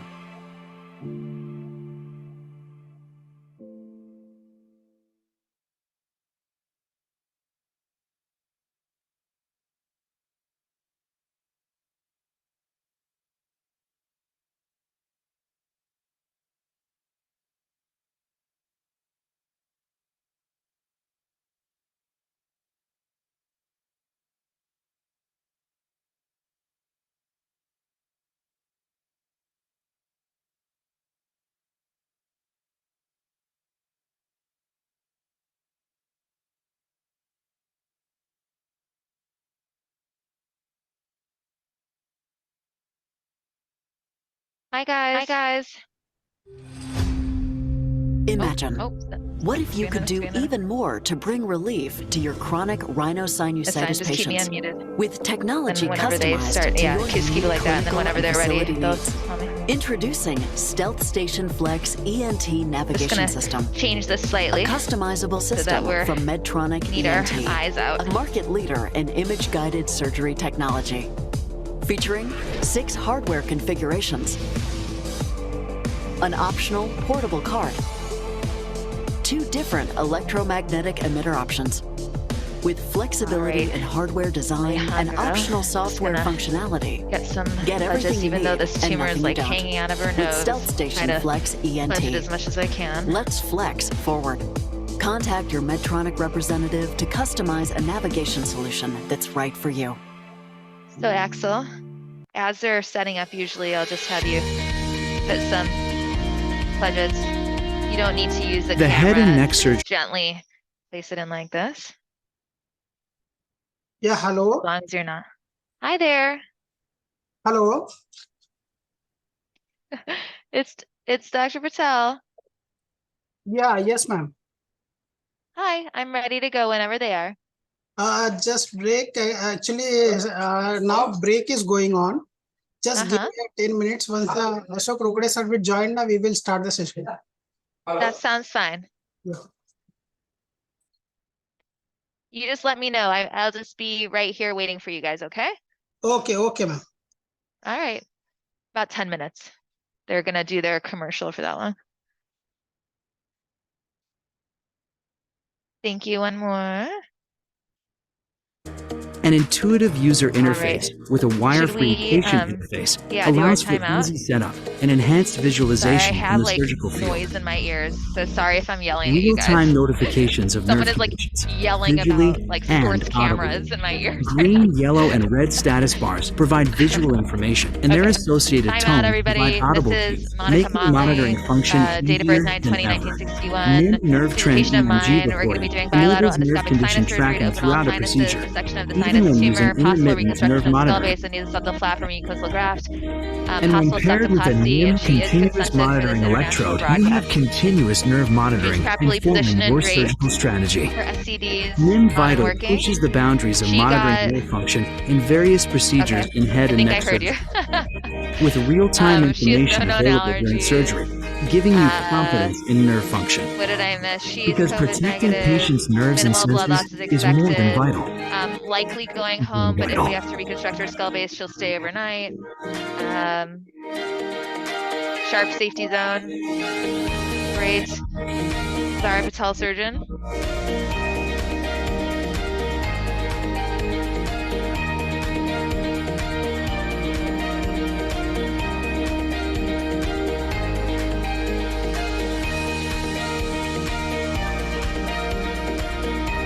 Okay, let's do it, guys. No. So for this case, there will be just one.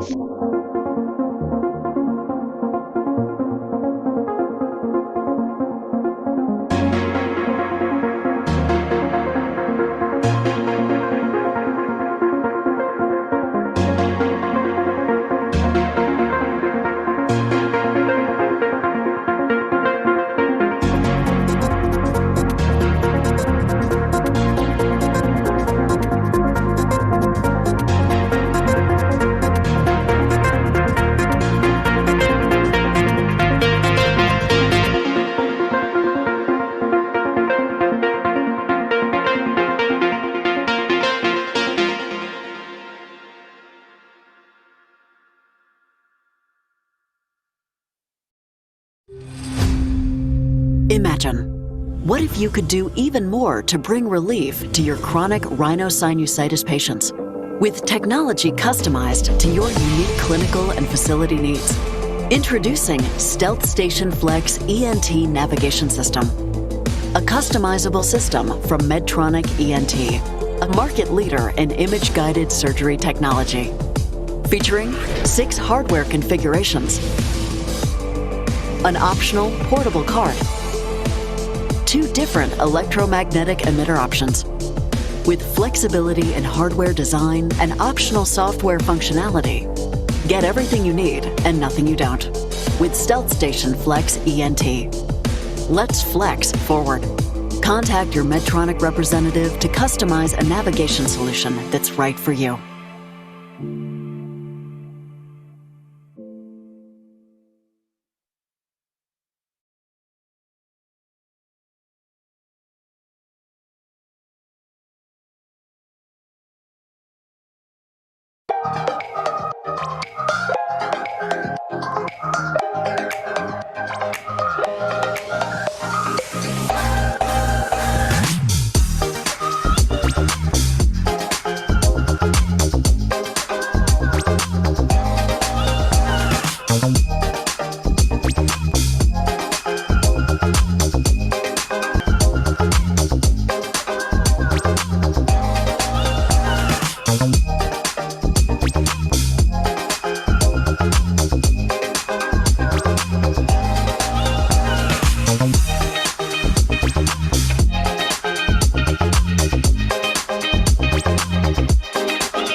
Hi, Ashok. Hi, Ashok.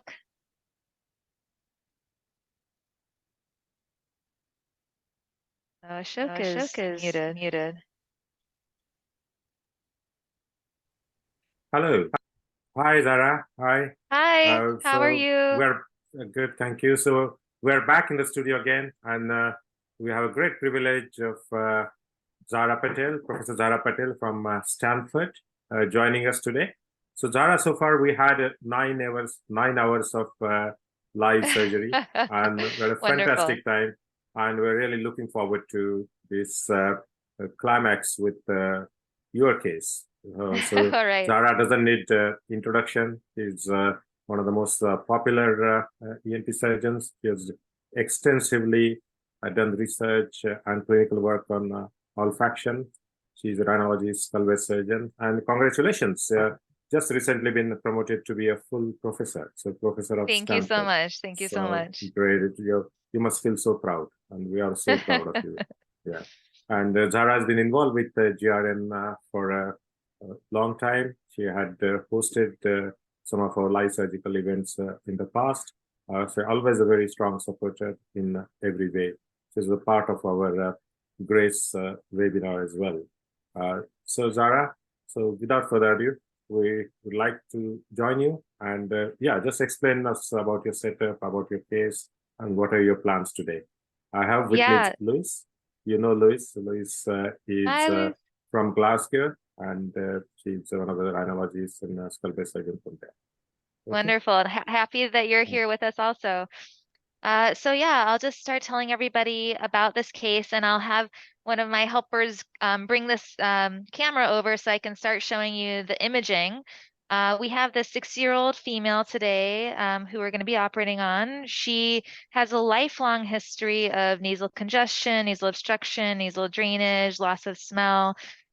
She was diagnosed with allergies at a very young age and has sort of just struggled with sinusitis and allergy issues her whole life. She had a worsening of these symptoms and headache and facial pressure over the last year. She was initially sent to me just for sinus surgery, thinking that she had chronic rhinosinusitis with polyps. As I looked into her nose in the office, those polyps looked just abnormal enough that I decided she needed a biopsy. And indeed, it was not just polyps, it was an inverted papilloma. And so that's the case that we'll be doing. This is a primarily left-sided inverted papilloma in the setting of chronic sinusitis with nasal polyps, which is very commonly what we see. This is a tumor that develops in inflammatory situations. And so very commonly we see inverted papilloma arise within a bed of inflammation. So I'll just have you come over here with me and we can look over at the scans together. So let's just try to focus on this coronal image here. Maybe come a little bit more on FOSS. Yep, just look right over there and come a little closer. Thank you. Okay, so we're going to start scrolling, and you can first see just the gray that starts completely filling that nasal cavity. You can go a little slower, and you can start seeing how the septum is really pushed over towards the right side by something that's growing and filling that left side. You can see that there is some sinus disease on the right-hand side, but primarily focused on the left. You can go ahead and scroll a little bit more. And as we look at the skull base, you can see it looks relatively intact. There's some areas where we see the natural thinning of the skull base in everybody that also looks thinned here, but no major huge defect of the skull base, which is a good sign for her. You can go ahead and scroll and show us the frontal sinus. You can see on the CT scan, the frontal sinus on that left side is opacified as well. And seeing how, the frontal, the ethmoids, and all the way back to the sphenoid, you can go ahead and scroll all the way back for us now. Seeing all that area opacified, when you know that there's a tumor involved, the next best step in my mind before you move forward with surgery would be to get an MRI, because on a CT scan, it's really difficult to know how much of that gray is tumor and how much of that gray is just, mucus trapped behind the tumor because the sinus drainage pathways are blocked. So we're going to go switch over to our MR. And the axial is actually the clearest one because it has the best cuts for nav. So that's what we have up. So you can go ahead and come a little bit closer in on this one. So yeah, let's start at the very top. So you can see now, as we start scrolling, you'll see the frontal sinuses come into view. And you can see that there actually is a kind of intermediate signal in that frontal. And I'd like it to be brighter to really convince me that that's just trapped secretions and not actually tumor growing into frontal. And so I'm still not convinced as to whether the frontal sinus is involved with tumor or not. And that's something we're going to have to just figure out when we're in there endoscopically. You can go ahead and keep going. You can see that as we get into the ethmoid sinuses, much more bright mucosal inflammation surrounding the intermediate T2 signal of the tumor itself. So go ahead and keep scrolling. You can see back in the sphenoid sinus, that's just trapped secretions, definitely on the other side, trapped secretions. And then this tumor that's kind of filling the ethmoid nasal cavity. Maxillary has trapped secretions. And then we get all the way to the nasopharynx where we see just a lot of that inflammatory tissue hanging down in there. So that is the imaging. Thank you, Esther. So before we start, I'll just introduce our team, Alejandra, our amazing scrub tech, and Marie, our circulator, and everyone else that's helping us in the room, our anesthesiologist, and thanks for the whole team, Don, our anesthesiologist. So we're going to go ahead and get you guys hooked up with our endoscopic view, and I'll show you what she looks like inside. Thank you. Before that, Zara, I think we're quite impressed with your state-of-the-art theaters. So would you mind telling us what technology you have and what sort of things are you using? Because we didn't really have much opportunity today to have a look at the navigations and all that. So tell us more about the navigation. What situations do you use it, and some details of it. So maybe you can still go back to your overview. Sure. Do you want to go back to the, you got it? Okay. So the navigation system that we use here in the Ambulatory Surgery Center is our Medtronic Stealth. We find that to be the most useful thus far in navigating typical sinus surgery and skull base tumors here. Over in our main hospital, we're using other systems, and we're using Storz cameras, Storz instruments. So many of the people supporting this course are definitely present in my OR. So the way that we're set up is I'm turned 180 degrees away from our anesthesiologist. And we still got an endoscopic view. Can they turn to the theater view? Okay. Do you have the, yeah, maybe you can just show from the laptop just the overall view. I'm just gonna put my hand over his. Okay, great. There we go. Yes, so you can see I'm turned 180 degrees away from my anesthesiologist, and we have our scrub tech standing directly across the table. So the handing instruments is right, really easy front and back. And then I have my monitor positioned so that the way that I'm standing and operating on the patient is the most ergonomic for me to view this monitor. We'll maybe lower the monitor just slightly so that it's really in line with my eyes. That's great, perfect. And then right to my side is where we have the navigation system. And so whenever I want to use that, it's ready and available for me. So that's the OR setup. So now I can go ahead and switch over to the endoscopic view. And if we could get the lights down now, please, and you can start recording. So Alrighty. what situation do you use your navigation, Tara? Do you use navigation for all because your this is a teaching hospital, and I am often teaching residents for most of my cases, a resident or fellow is going to be involved in our cases. We set up the nav for almost every case that involves the frontal or sphenoid sinus. I think it's a really nice teaching tool. Of course, everyone that is operating the sinuses should know their anatomy well enough to not need navigation and not depend on navigation to do the surgery. But especially for trainees that are just still learning about, how to figure out their anatomy and things like that, the navigation can be really useful for confirming where they think they are inside. So you can see now on this endoscopic view, we have this, which just really looks like a big polyp, but just underneath that, you see how this area looks slightly more abnormal, and that is exactly what prompted my biopsy. You could certainly see how the referring surgeon thought that this was all only just chronic sinusitis polyps. There certainly is a lot of polyp involved, but when you see this more cerebriform pattern, meaning looking like a small little brain there, that should really prompt you to investigate further. So what I'm doing right now is really using my suction to delineate, make sure that there's no anterior attachment here. And it looks like I'm able to freely move this around all these anterior structures, which is great. No attachment yet to the inferior turbinate or septum or lateral wall above. So that's great. When we look on this other side, you can see that the septum has really been pushed over quite a lot, but we also have polyps on this side. And up at the very top of the septum on that image, there's a little T2 intermediate right at the top of the septum. So we're going to have to see if this tumor has broken through to the other side or it's completely on the left-hand side. So what I'm going to start with, I'll start with a straight Blakesley. We already have a biopsy, but I'm going to go ahead and take some larger pieces of tissue here just for confirmation of diagnosis before I start using my microdebrider to chew this up. So I'm just going to start giving little tumor pieces so that we have some good chunks for our pathologist to really take a look at and confirm that this is indeed just benign IP and no conversion to malignancy. As most of you listening will already know, there is a 7 to 10% chance of conversion to malignancy for any inverted papilloma. And of course, when we take a biopsy at the very front of the tumor, you're only getting a small sampling of that tumor. And that is why it's really important to send, your entire tumor specimen to your pathologist as well. So we're gonna go ahead and get started here and start taking down the tumor.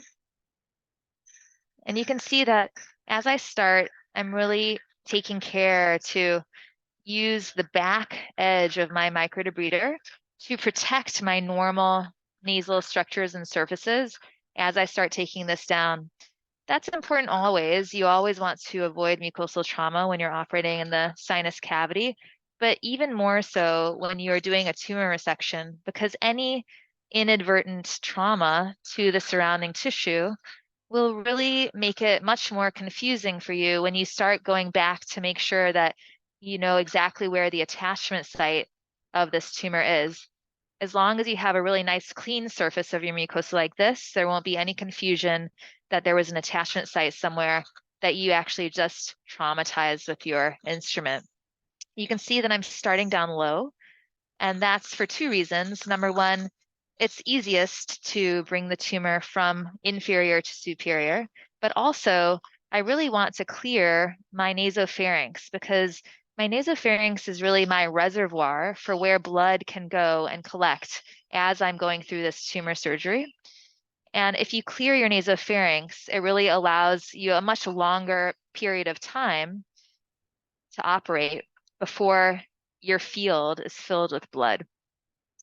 And so that's why you see I've gone all the way straight back to the back here, and I'm really trying to get the bulk of this tumor. I'm gonna clear my camera for you guys so we can really see. I'll take a little bit more of this before we go all the way back so that we can really, again, delineate what our attachments are as we move from front to back. And you can see here now, here's middle terminate, and then here is, I believe, either our middle terminate or uncinate pushed out at us. So again, we're just gonna take some time.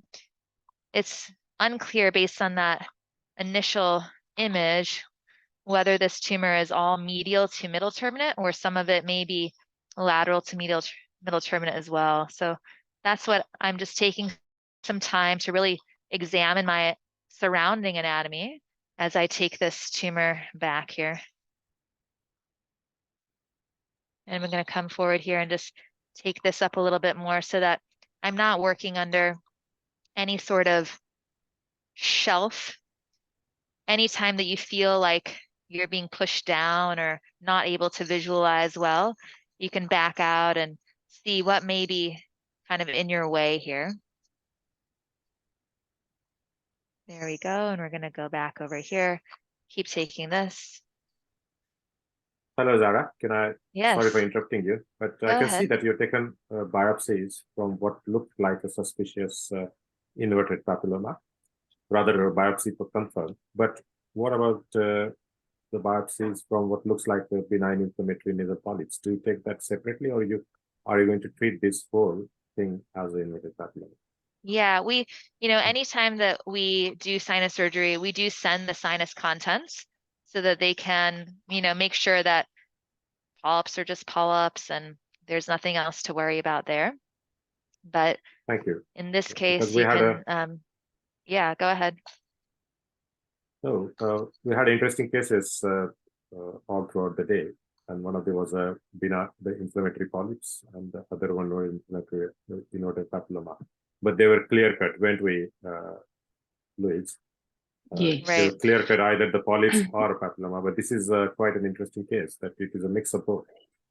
It's very interesting, isn't it, with inflammatory? Could I ask, see when they look at it in the pathology department, do you routinely check for human papillomavirus in inverted papillomas? Yeah. Yes. So that is something that, if we ask for it, I wouldn't say it's routine. Yes. But it is something that if we ask for it, then they will look at.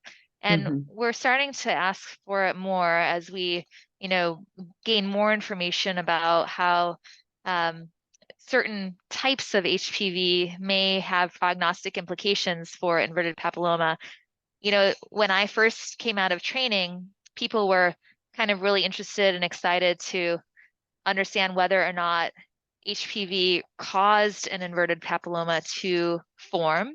And I think that despite multiple studies in that vein, we have not been able to really prove that HPV can really cause inverted papilloma to form. We often see it within the tumor, but I don't think that we've been able to prove a causative connection.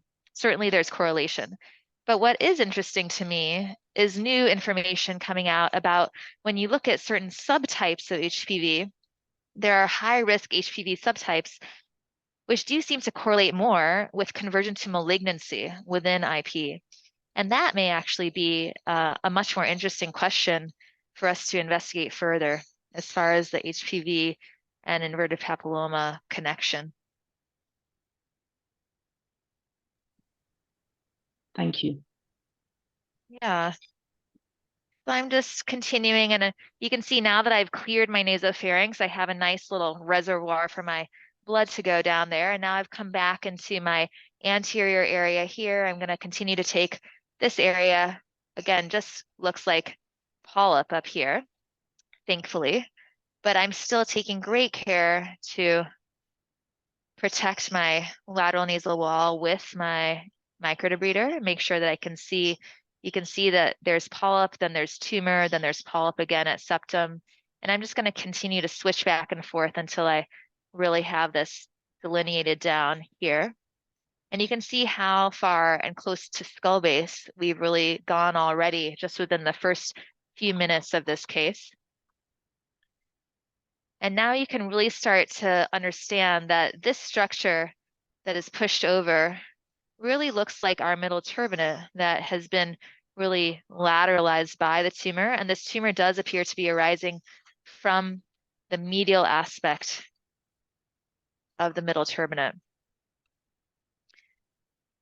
And really the key, whether it's a tumor case or a bad polyp case, is just continuing to check in with your normal anatomy as you continue to take down this polyp and tumor, really making sure that you're protecting that normal anatomy. And that really allows you to delineate what started as a case where we really had no landmarks.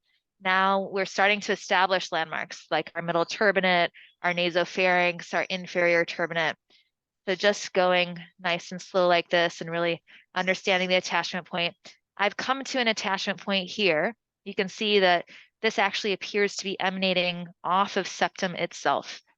And that is not too surprising because of that T2 intermediate signal that we saw at the top of the septum on our MR. And what will be really important is whether or not this crosses over to the other side. But I'm going to now kind of bring this tumor over to that attachment point. You can see another attachment point here is to our middle turbinate. So coming up from septum, going up into this cleft and attaching to middle turbinate. This is the area that it may be attached to skull base above. And we're really gonna delineate that closely as we get further up there. I'm going to leave that for a moment as I work further inferiorly. And it will allow us to see much more easily the skull base once I've actually removed this middle turbinate, which we now know that we have to do because it is an attachment point for our inverted papilloma.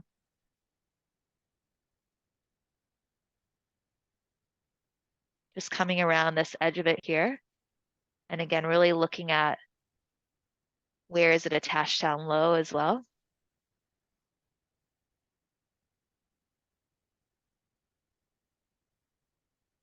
Bringing this up. One other thing to consider when you're doing tumor resection cases is the faster you can take this tumor down and really remove the bulk of that tumor, the faster you control blood loss. Because you can see that obviously tumor does bleed, but as you remove the bulk of it, you get less and less bleeding. And I'm going to take a pause here and really just bring that down even further so we can control our bleeding. I'll take some pledgets. Any questions so far, guys, on that? So maybe just going back a bit, what was your preparation for this surgery? So Nasal I'm sorry, preparation. Ashok, what was that? What was your nasal preparation for the surgery? Nasal Preoperatively. preparation, like before the Yes. surgery itself? Yes. It's really just exactly what I just put into the nose, which are these cottonoid pledgets soaked in 1 to 1,000 epinephrine. Okay. You know, back when I was in training, we would do things like spray Afrin or cocaine into the nose before the surgery to really decongest and anesthetize the nose. But what we found is that this topical epinephrine is so effective at hemostasis that we really don't need to spray anything into the nose other than this before the surgery. And so just placing these little cotton pieces into the nasal cavity while we're draping and setting up all the instruments really allows for some good decongestion at the beginning of the case. I also do use an injection. I use the greater palatine injection because I do think that that helps a bit with bleeding. And that's through the hard palate that injection is delivered. And it's usually 1.5 cc's per side. There's a great PJ Wormald paper from back in the day that really delineates exactly how to bend your needle. And so that when you're entering into the pterygopalatine fossa through the hard palate, that you are right in that fossa, that you are not overshooting, because of course, if you overshot, you would end up in the orbital apex and you wouldn't want to inject there, but also that you're getting right into that area where you can get the best blood control. I'll take one more pledget. You can see that as I place these epinephrine-soaked pledgets, I'm using not just the power of the topical epinephrine, but also the power of just pressure, mechanical pressure. So I'm really building them on top of each other, really snuggling them up into this little cavity that I've created with my tumor resection thus far. And that really allows for both pressure and the topical epinephrine to help us with hemostasis before moving forward again. Now that I've sort of cleared the major component down low in the nasal cavity, before we start investigating how much of this septum and whether or not we have to take the skull base, I'm going to clear the rest of the sinuses around it, because that is really going to give us the best view. Anytime that you are doing tumor surgery, making sure that you have really good access and visualization to all aspects of the tumor, all attachment sites, and any area that you need to control bleeding, those are going to be the key components to a successful tumor resection.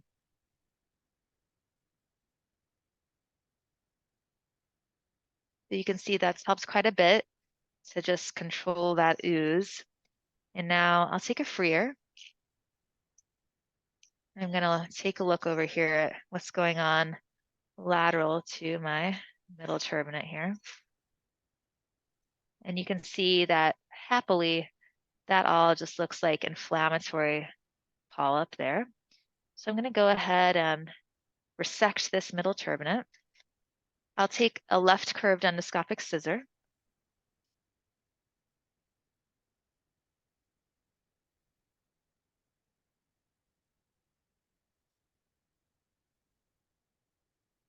We're gonna see how high up we can get with this scissor. Really want to get all the way up here and then cut straight back. You can put a suction bovie on for me.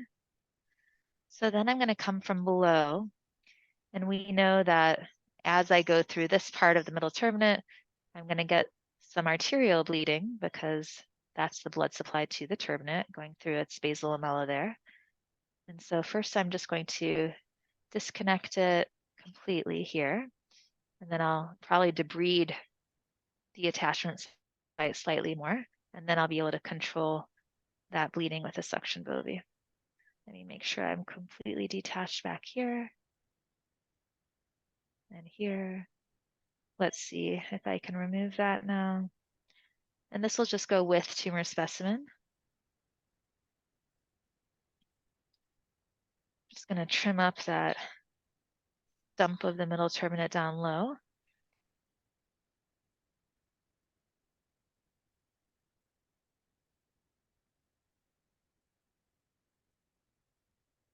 can see that's just polyp. And here's the middle turbinate kind of attachment point that I'm just trimming up before I start using my suction bovie, because I know I'm gonna have to bovie the actual blood supply, and I want to make sure that I get it as far over as I really want to before I go get that artery.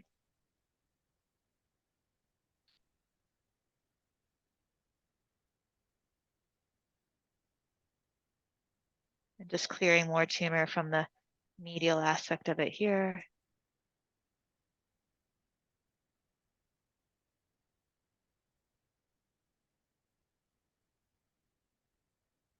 Okay, so now I'll go ahead and take that suction bovie. And we're just going to touch that root of the middle turbinate here, so we have that nice and cleared away from the rest of our tumor resection.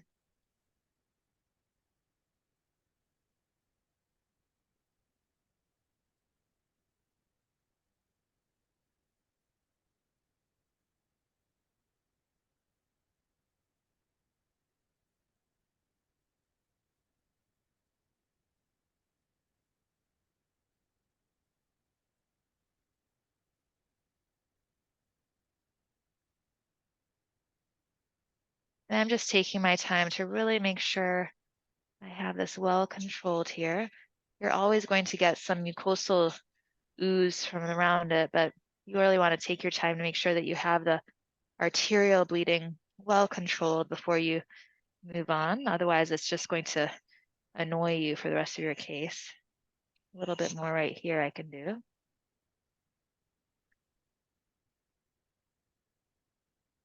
Good. And then we're just going to keep going up here. This is the top of middle turbinate that we're actually going to resect more, but for now, just going to buzz it so that we can see and take care of the rest of our sinuses before we move on to that rest of that tumor resection. So I'll again take a pledget.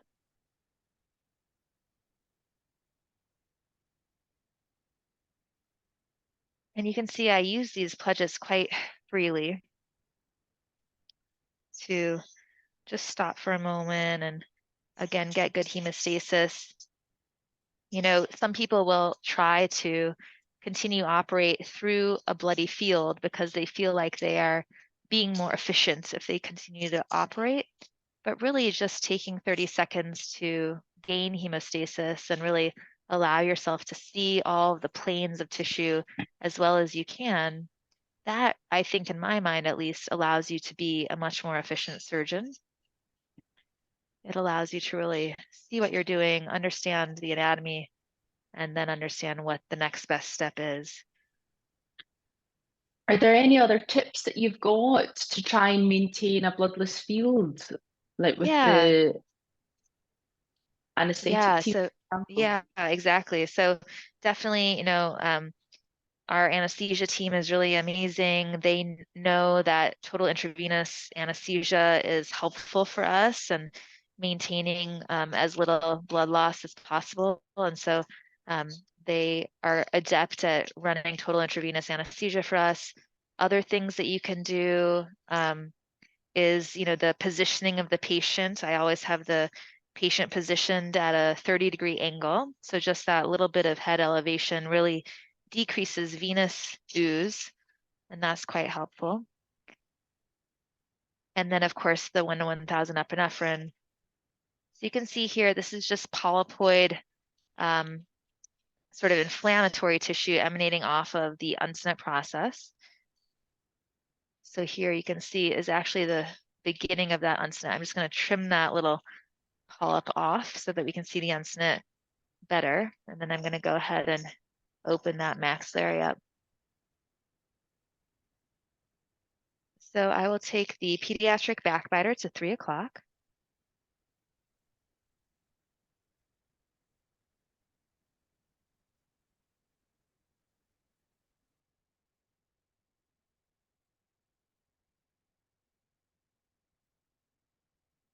If you really got into a lot of difficulty with bleeding in a case, other things that you can consider are using really hot saline. That actually has been shown to decrease bleeding, and that's something that many people will use as an adjunct. And then also tranexamic acid. So intravenous dosing of tranexamic acid has been shown to decrease bleeding during a sinus surgery. I actually ran a randomized controlled trial a couple years back here to see if using tranexamic acid at the very end of the case would have an effect on postoperative bleeding, and it did not. And I think the reason that it did not is actually that our rates of postoperative bleeding and like our control group were just so low, happily. And I think that speaks a lot to these other techniques that I've been discussing, the 1 to 1000 epinephrine, the, just meticulous dissection, and the fact that you don't have to have such a huge amount of hemorrhage during the case. So that's just delineating off my uncinate. I'll take the pediatric straight through cut. So I take the backbiter to bring it all the way up top, and then I just take my pediatric backbiter to release that posterior high aspect and then bring it down, the attachment all the way down low. And then you can just take the uncinate and all of its polypoid attachment together there. I'll just trim that up with my debrider. Ashok or Louise, do you guys use TXA, tranexamic acid, at all? Sorry, I do, yes, Zara. So again, I'll use it if I'm during a case, I'm finding that it's particularly oozy. I will then ask the anaesthetist to give it, and I have noticed, although we've not looked at it, I have noticed that it makes a difference intra-ops. I think with that active bleeding, it really helps to stabilize things. Mm-hmm. Yeah, certainly in my practice, I find it quite useful. All these adjuncts are important in controlling the hemostasis, because you can't really operate if there's a bleeding. You need to visualize. And I'll take a pleasure. Luckily, we have a cocaine available, so use a cocaine and epinephrine, so which is a great combination. And then all the techniques that you described, local infiltration, then hot saline, and tranexamic acid, they are helpful. I'll take a 30 degree. Of course, though, any bipolar, use of bipolar during the surgery, that is also handy. In fact, there is a drive in the UK to consider giving tranexamic acid proactively in almost every sinus case, every polyp case. Yeah. So I've just switched over to my 30-degree scope now, so that I can really see, delineate, whether I've removed my entire uncinate, if I can see my natural ostium, and really start opening up the maxillary sinus more widely. I think just with regards to bleeding as well, what you were saying about continuing with the tumor and removing it, because I think a lot of people probably stop when they get a lot of bleeding from the tumor, but actually, as you've said, progressing and continuing to actually remove the tumor, because it's the tumor that it's bleeding from, is actually probably one of the most effective ways to slow your bleeding down. Right. Just persist, to go ahead. And again, I guess more relevant with some different pathologies like melanoma and things, once you start to remove that, it can really bleed. And you just need to persist and continue to remove it. And then you find the bleeding really slows down. Right. So there you go, as you suspected, a lot of mucus there. Yeah, so we're getting one of the satisfying things about sinus surgery is when you get a bunch of mucus out of a sinus. We're getting to do that now. And that's the majority of it. There's still some down low, but I'm going to go ahead and open up the sinus a little more before we go for that stuff down low. I'll take a straight through cut.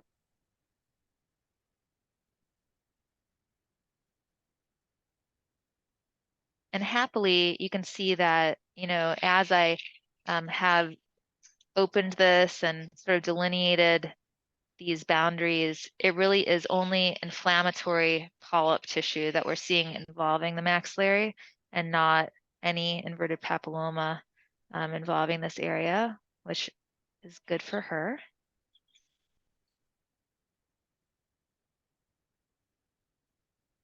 I'll take the non-rotatable backbiter.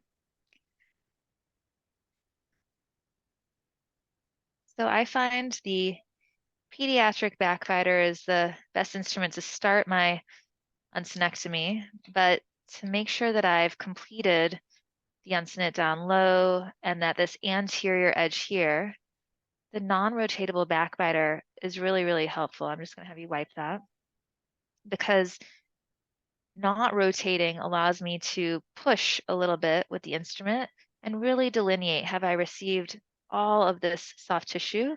Yes. And now I can see it's much more of that nice pear shape or teardrop shape look. And I'm just going to flick one more time right here. And that allows me to get that last little bit of bony covering up top here and really get that nice teardrop shape. Now all of this bone is overlying the nasolacrimal duct, and we're going to leave that nicely intact. And happily, it does not appear to be involved in the tumor itself. So let's just get that suction back, and we're going to suction a little bit more. Could I please get some irrigation on that large bore curve suction?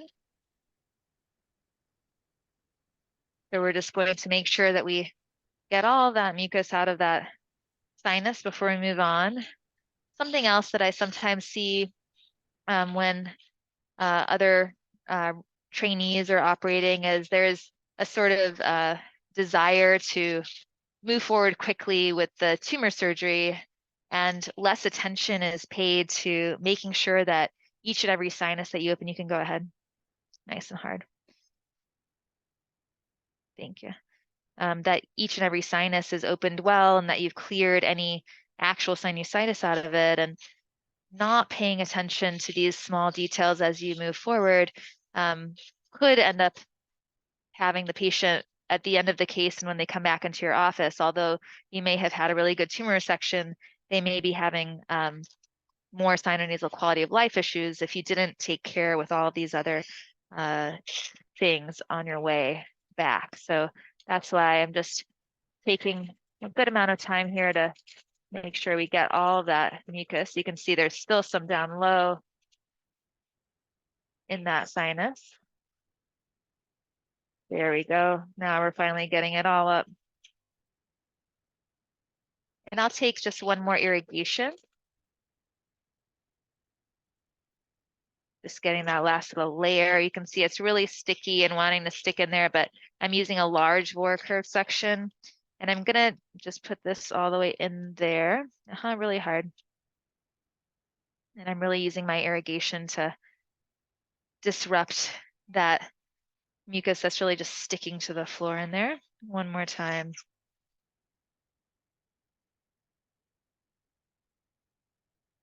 Good. I think that is probably good.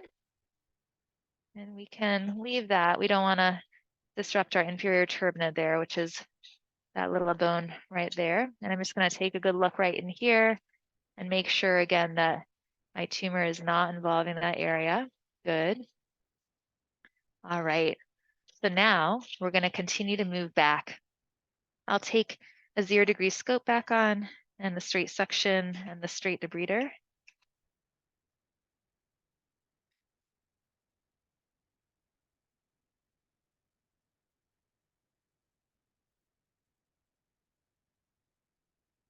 So as you're, moving forward and either working around a tumor or just working around a lot of polyps, again, making sure that you delineate all of your normal anatomy is going to be helpful for you. So we've opened up our maxillary sinus. And then our next typical step in a sinus surgery would be to take down the bulla, which we can see right here in front of us. And so I'm going to go ahead and do that, because by taking down the bulla, what the bulla allows us to see once it's opened is the lamina, right? And we know that that is our lateral border of a sinus dissection. And so by doing these normal steps of every single sinus surgery that you'll be doing, before you go ahead and try to take down the rest of that tumor, it really establishes your anatomy well and establishes your surgical boundaries really well. I'm right on lamina there. I'm kind of purposely taking a little bit more mucosa than I normally would, even though it looks like the inverted papilloma is kind of safely over in this area. I'm going to be a little bit more aggressive at taking down surrounding mucosal tissue to make sure we have a really nice wide margin.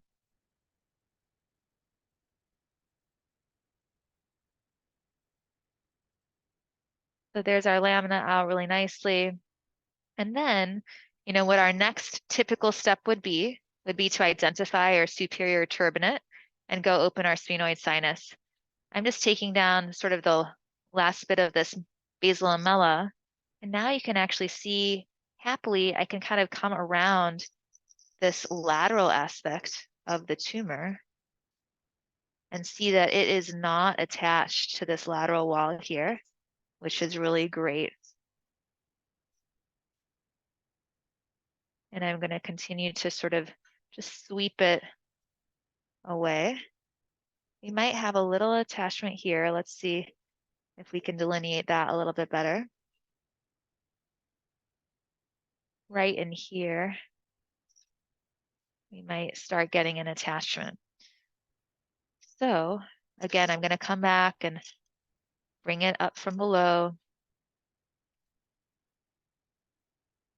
Right in this area. We're going to see where is it going. And you can see I can actually move it out of this little pocket like it's attached medially, but it may have just grown into that little area there. You can see I can kind of move it to the side. So I'm going to come around that lateral attachment. Kind of coax it back over to this area here.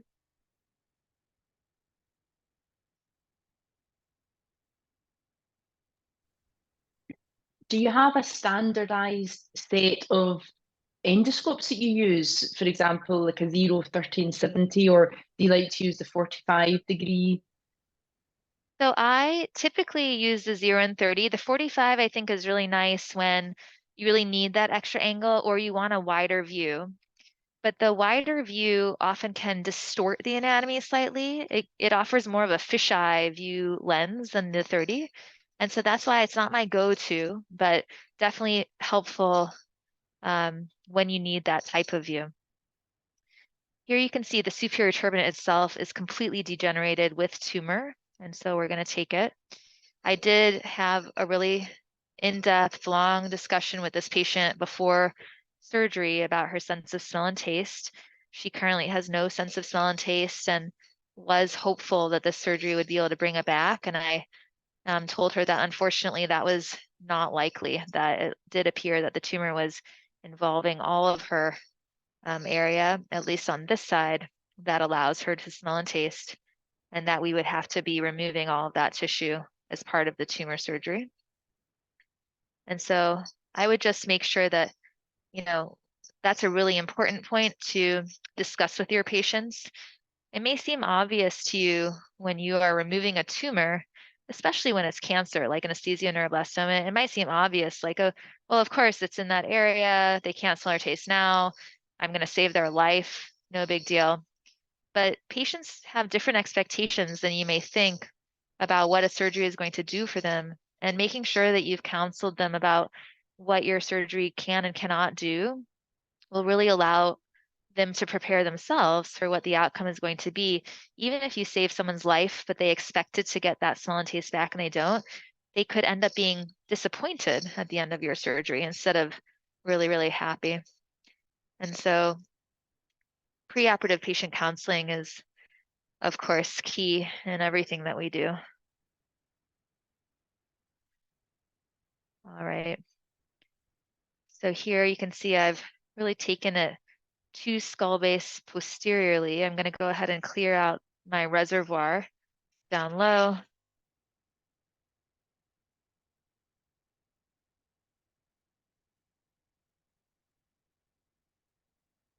Now we're going to go ahead and find our sphenoid sinus and make sure that we open that and see what may or may not be involved in that. I'm just going to trim up this degenerated superior turb a little bit more before we do that. So typically, if your superior turbinate was intact and not involved, you'd want to be preserving as much of it as possible because of olfaction and the role it plays. But in this case, you can see it's obviously completely degenerated with tumor. And now I've reached my sphenoid ostia just by gently kind of bringing that superior turbinate up to evaluate this area better. And again, happily, it appears that perhaps only polyp is what is emanating out of the sinus itself there. I'm going to just trim this up a little bit more here so that we have a really good view of our sphenoid.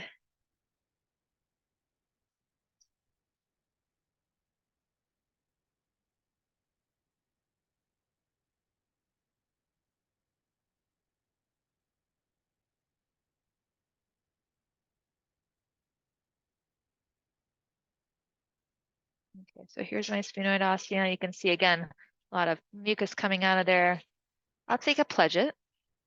Again, I'm just gonna allow for a little hemostasis before we open that further.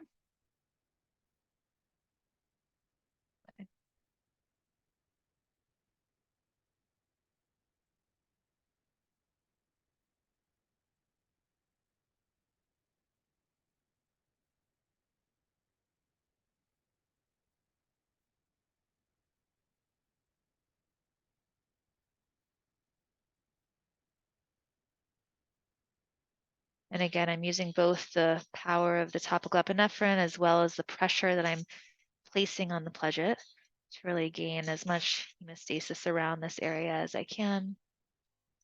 I'll take the straight Hoseman next.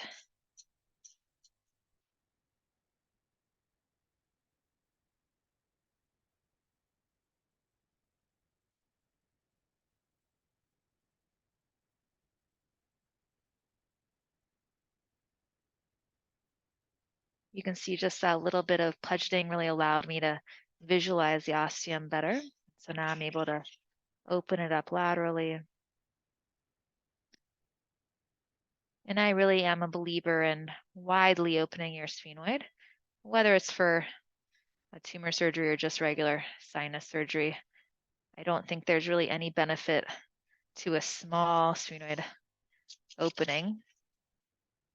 You can only benefit your patient by opening it more widely, allowing for topical therapy to access the space more appropriately.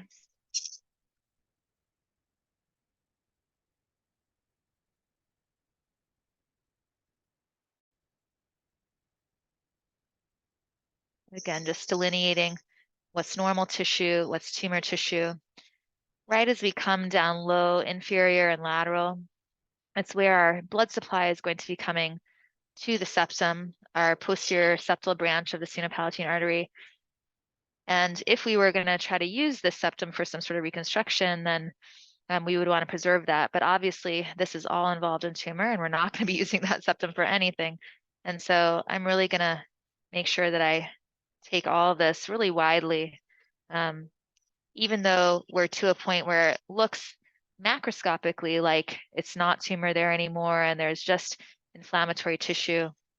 I'm going to be a lot more aggressive, and so I may get into our little branch here, which is fine. We'll just bovie it, and we'll make sure that we bring this up and out of there.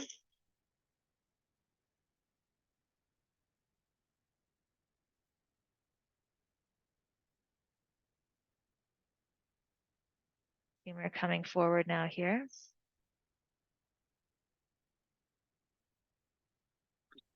Gonna just take these little septations down. And again, just like at the front of the nose. Oh, it's fine. I was just going to say, just like at the front of the nose, I'm really delineating my normal mucosa here and just bringing tumor away from it so I can make sure I know where the exact attachment point is. Go ahead, Louise. Yeah, that's what I was going to say. Just for the juniors that are watching, do you think, You're talking about the normal mucosa and then the tumor. Is that something that you, with experience, that you think you see? Is it something to do with feel? Is it, do you get some tactile feedback about it? How do you tell the difference between what's just inflammatory and what you feel is tumor? Yeah. So I think a lot of it is visualization, that difference between that sort of smooth, more globular, rounded polyp that's watery and you know, more pedunculated versus the really much more firm, tightly knit cerebriform pattern of the inverted papilloma tumor. That is the best clue. Certainly there's a little bit of tactile sensation that allows you to delineate as well, that firmness that I can feel of the tumor versus a much more soft and movable, mobile type of inflammatory tissue from the polyps. I'll take a straight through cut. And again here, really happily for her, it does not look like the sphenoid itself is involved with tumor, but definitely tumor coming all the way up to the front of it here with superior turbinate.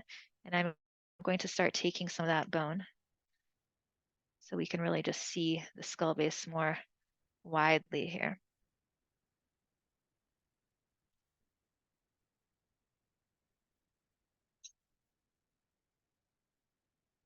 Wipe that.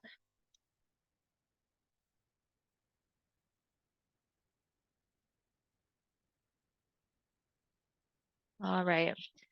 So you can see, you know, all that sort of time has been spent on really just giving ourselves really good access to where this tumor is attached medially and kind of coming around the side of it so that we can really understand where is its attachment point. Now I am going to start coming forward along skull base, and we have to consider where is our frontal sinus drainage pathway and make sure that that is also nice and cleared and not involved. So I'm just going to trim a little bit more of this. I am kind of being very cognizant at this point of the fact that our skull base is not going to be as well delineated in this medial area. It's much thinner just at baseline. And of course, there's tumor going right up to it, it looks like. And so I'm just going to gently trim this, and then we're going to go and look for our frontal and make sure that we have all these sinuses out before we start taking down that tumor on that side.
I think I'm a little clogged.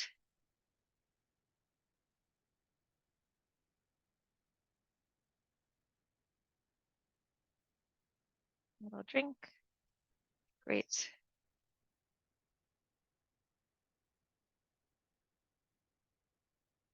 All right. We'll get back to just trimming this up. And you can see I'm really just doing the amount of trimming that I can really nicely, clearly see with this 0-degree scope that I have on. And eventually I'm going to get to a point where I feel like I'm not actually seeing the skull base as well as I want to. And that's when I'm going to switch to my 30-degree. Right now, I can still see these septations nicely, and I can see the skull base above them. So I want to keep using this for a moment.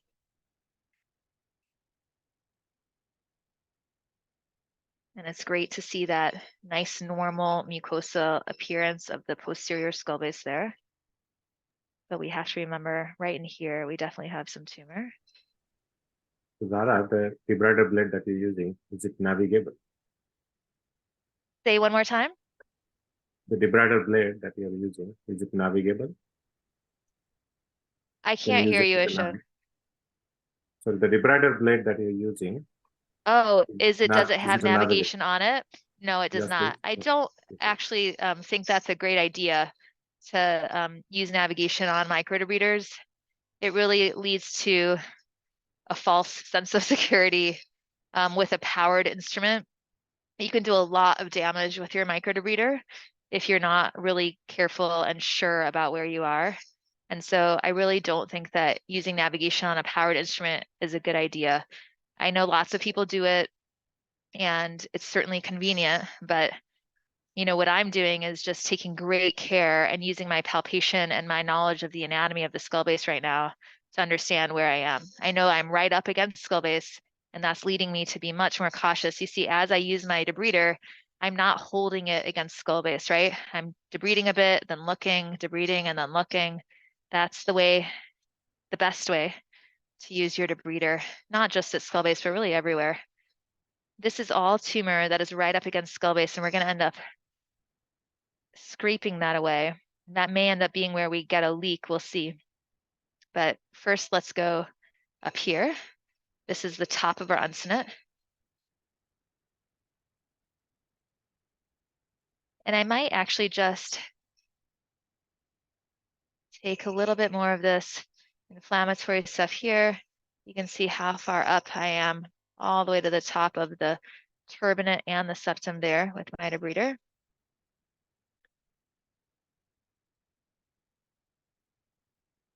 And again, just bringing this all the way up.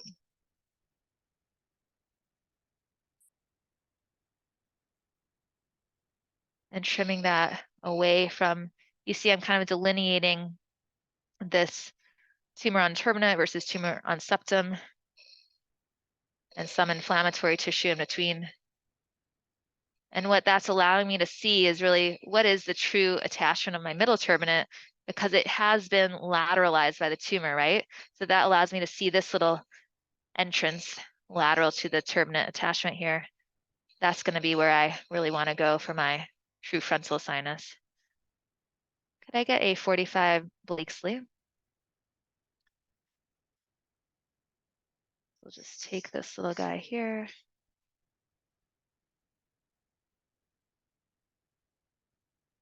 And then I will go ahead and take a pledget. So you'll maybe notice that whenever I switch between my cameras, my angles of scopes, I first put a bunch of pledgets in here, and that timing of using the switch of the camera to really gain good hemostasis is again just a nice little way to allow. Let me just suction a little bit here first before I put more in. White, please.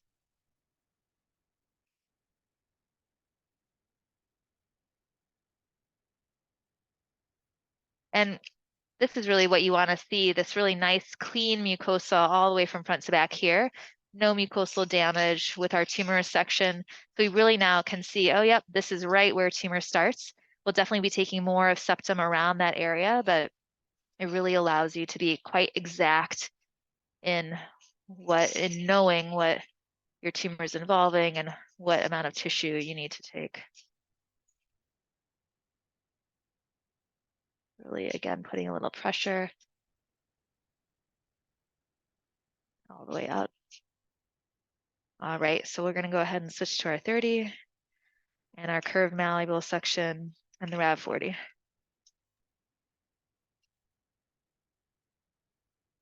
Ashok, I think one thing that, you know, a good take-home message today from the inverted papilloma cases for everyone watching is the CT scan on its own is not adequate. You need the MRI scan really to delineate the tumor, but also that endoscopic examination is vital as well, you know, looking where it is in relation to the middle turbinate, looking for its point of origin. And so it's all these things combined that enable you to know exactly what you need to do in order to resect it fully. Yeah. Definitely. I agree with you guys. I agree as well. You know, what's unfortunate is that a lot of people around the world don't actually have access to MRI, or it's just a sort of cost prohibitive in their healthcare systems to order MRIs. And so I'm actually doing a study currently where I have about 20 institutions around the world sending me data from their inverted papilloma cases, looking at both inverted papilloma and the inverted papilloma conversion to squamous cell carcinoma, and using AI, using a deep learning machine convoluted neural network algorithm to try to predict that. You can see right here, I've entered into my frontal sinus drainage pathway. I'll take a frontal kerrison. And so, you know, I think the hope, this is one of the great things about artificial intelligence and how it is going to be able to really revolutionize so many different parts of healthcare.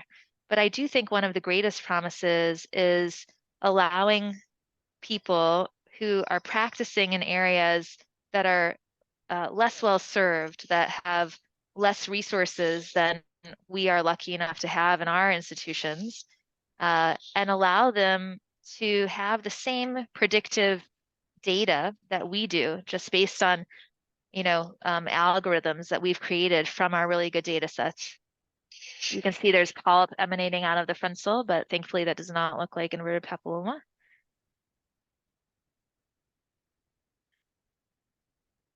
Just gonna adjust. Will you be sending that separately for histology? Say again? Will you be sending that polyp separately for histology? Yes, yes, we're sending it all.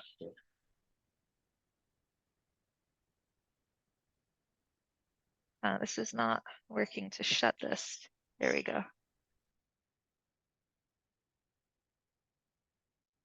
One other important thing that you can do to ensure that you're not creating a lot of mucosal damage as you operate and really able to delineate these planes is making sure that your debrider is always closed as you come in and out of the nasal cavity. That really allows you to only have the cutting surface address the areas that are involved, that you want to actually open, and not inadvertently tear the lining as you come in and out in these other areas. All right. I'm going to take my suction, slip it right in here. More polyp up there. We'll open that up a little bit more widely. Could I get the frontal Hoseman? And you can see that I've purposely jumped right from the sort of posterior aspect of my ethmoid skull base to opening up my frontal sinus. And the reason for that is that I know that I can use my frontal sinus anatomy to find my anterior ethmoid artery. And of course, in this case, it's going to be right in the middle of our tumor. But in any case, in any sinus case, when you're not exactly sure whether you have navigation or not, and you want to basically find your anterior ethmoid artery based on endoscopic landmarks, you can jump forward, open up that frontal sinus, and then it's always going to be, or I shouldn't say always because no one should ever say always, but 97% of the time, based on a study that we've just carried out, the anterior ethmoid artery is going to be located one step posterior to the posterior table of your frontal sinus. And so you can see as I open my frontal sinus, we're able to delineate, like right here is the start of that posterior table. And so then I'll know one step back along the skull base is where my anterior ethmoid artery is going to be found. So first I'm just going to open this a little bit more widely, and then we're going to be able to find that.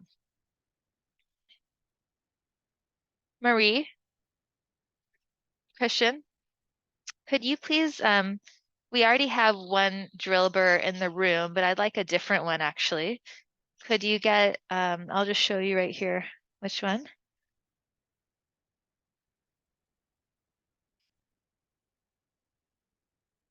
This G, and then also if you could get I. Yes, thank you. So I've just asked for 2 different drill burrs that are 70-degree drill burrs.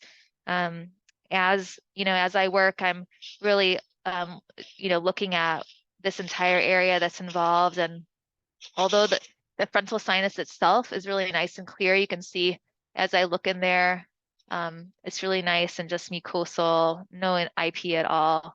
I'll take that Hoseman again. I'm going to open it just a little bit further, but I do think that this medial aspect of our frontal, where our middle turbinate attaches, does require some further attention. And so I think drilling down that little area, basically doing a draft 2B, is going to be important to make sure that we completely clear. You can open the reverse taper one first. You don't have to put it on yet. I'll tell you when. Okay, so I think that that is a nice opening into our frontal. We can see what we call the horizon sign, that meeting of the anterior and posterior table all the way up there at the top, that little acute meeting. And so we're going to go back and first clear this area here, making sure that we're understanding exactly where our artery is. You can see I've really just sort of showing myself, where are these septations, where are the cells? And so I know that this is right in line with my posterior table, so I can take this entire anterior cell up. Could I get the front to back frontal through cut? Because it's just going to be just posterior to that my artery is going to be found.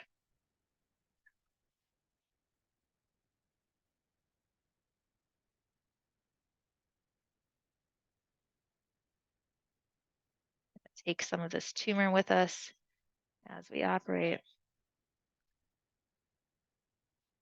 And then let's just trim that up a little bit with this guy.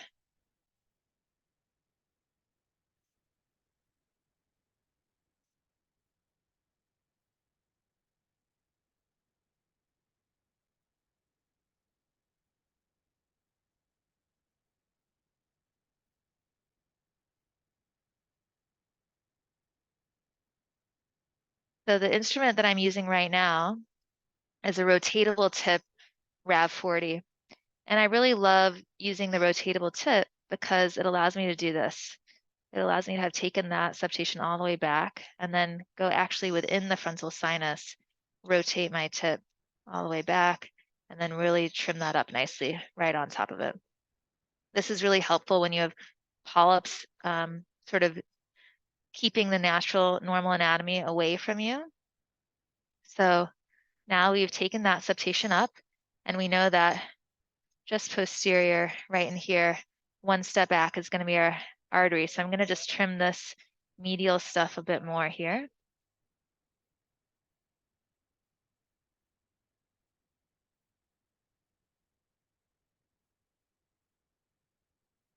Keeping in mind that our cribiform is right there, but unfortunately, tumor is going right up to it.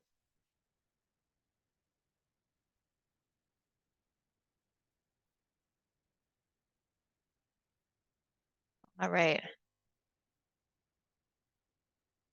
So now you can see as I remove all of this, there's a little ridge in the skull base, one step back from our posterior table, right? Right in here. So here's our posterior table. Here's a little ridge. And I think that that is where my anterior ethmoid artery is going to be. I'm going to show myself with my nav now, frontal navigation. And I'll maybe, yeah, have you guys show the navigation screen if you can.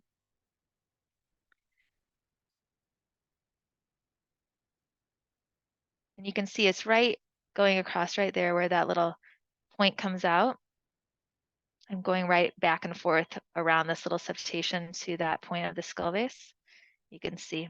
So that means that's my little anterior ethmoid artery. You can go ahead and take that back. Thank you. And I'll take the front to back through cutting frontal.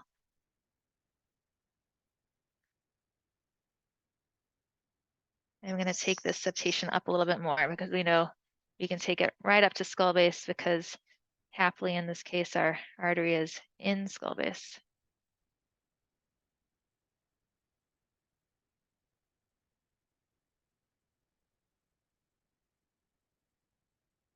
Okay. All right. We have a little cell right in here.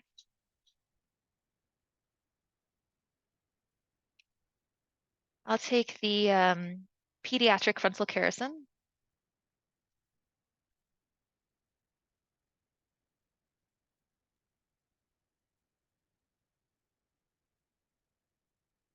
And then could I get the front to back frontal through cut? Sarah, that reminds me of the case that you did on our last live surgery event. Yeah. A very similar IP. I was all wrapped Yeah. around the treatment artery and how Yes. beautifully you dissected all around the artery, keeping the artery intact. Oh, thank you. Yeah, you know, I think that in this case, thankfully, most of the artery is lateral to tumor itself, but definitely that medial aspect is involved also. And so, again, we're just taking our time to really make sure that we are opening all these sinuses appropriately around. And then we're going to be able to address what remains of this tumor right at the most critical location up at the skull base.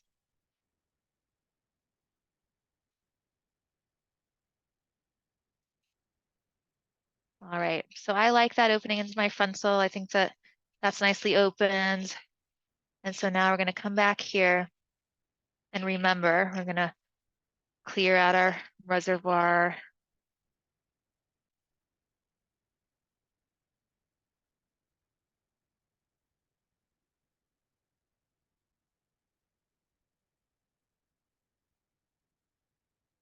Here. Our sphenoid sinus.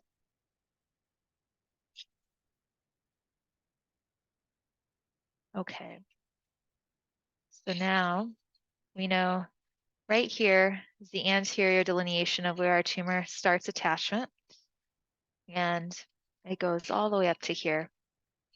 So instead of trying to delineate back here, first along skull base, I'm going to take our superior turbinate up, and then I'm going to start taking our septum from anterior to posterior so that we can, again, just kind of narrow in on all what the attachment points would be. So I'll first take a straight through cut.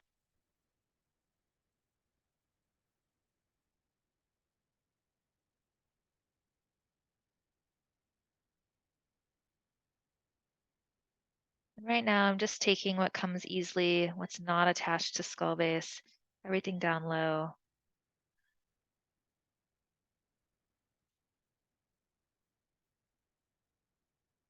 Just taking that bone, and then we'll trim that up with our debrider.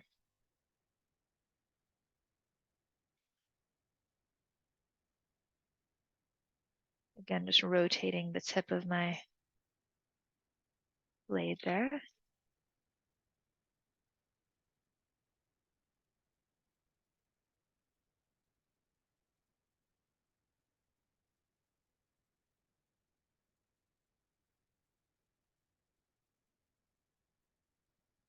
I'm clogged.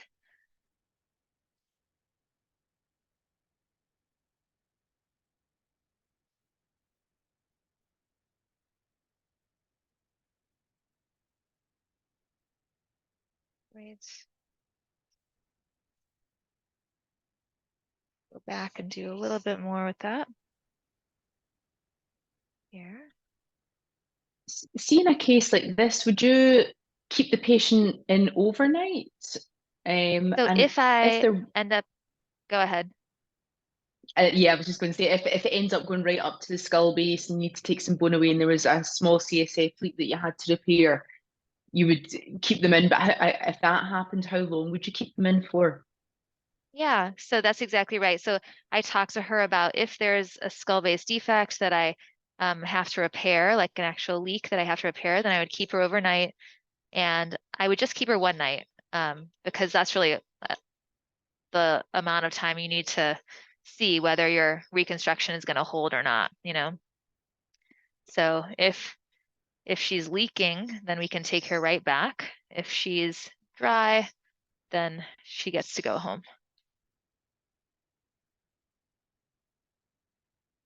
So now taking the superior turbinate all the way up to skull base there.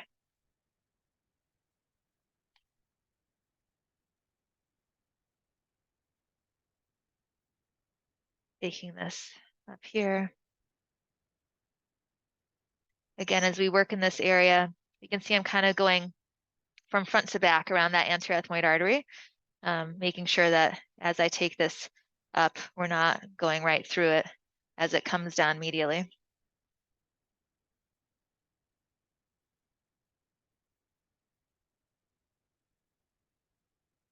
So there is a debate as to whether or not if IP is involving skull base, whether you should truly take it, because this is a benign tumor and you don't want to remove a barrier. Could I get a long 45 through cut? You don't want to remove a barrier of spread for a benign disease, right? We wouldn't want to create a skull base defect just to make sure that we've gotten every last cell of IP. We would only do that if the IP itself has traversed the skull base. And so that's kind of what I'm gently sort of approaching this to see. Has it created any defects of its own, or is it all intact? Because if that's the case, then we will just scrape this off of skull base and do what we can to drill whatever's thick enough to drill, bipolar, whatever is not thick enough to drill. Because if there were to be recurrence, you would definitely want that barrier in between the sinus cavity and the intracranial cavity. And so that's why I'm moving nice and slow. Otherwise, if we planned on making a defect, you could kind of move much faster in this area, kind of blow through skull base, right? Take all that stuff and just repair the defect that you'd created. But instead, I'm moving kind of slowly, seeing where the tumor leads me.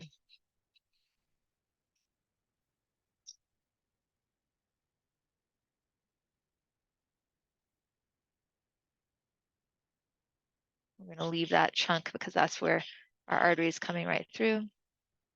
Okay. I'll take a straight suction. Okay, so I think that I've sort of brought that up enough to skull base at this point that I'm going to now switch gears again and start taking down the part of the septum that is involved here in tumor. And I'm going to do that from front to back. And eventually we're going to have to actually do a formal septoplasty to get this part of the septum that's not involved, but get it over. But first we're going to take all of this part of the septum and we're going to see, does it go all the way through to the other side or does it just involve this side? It would be great if we could preserve one side of her olfactory epithelium for her, but I'm not quite sure that we'll be able to do that. So could I please get a caudal?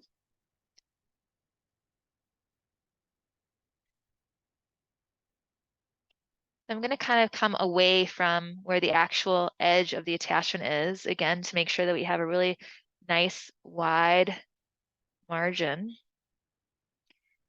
of what seems to actually be grossly involving by inverted papilloma. And we're going to start delineating here, kind of moving this back, bring this down and around this way. Very thin septum there. That might be all the way through already. Let's bring it down and see what it looks like.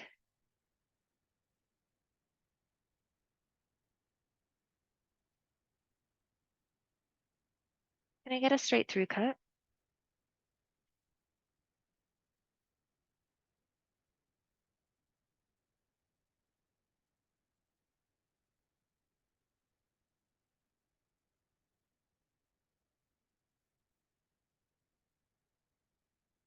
There you go.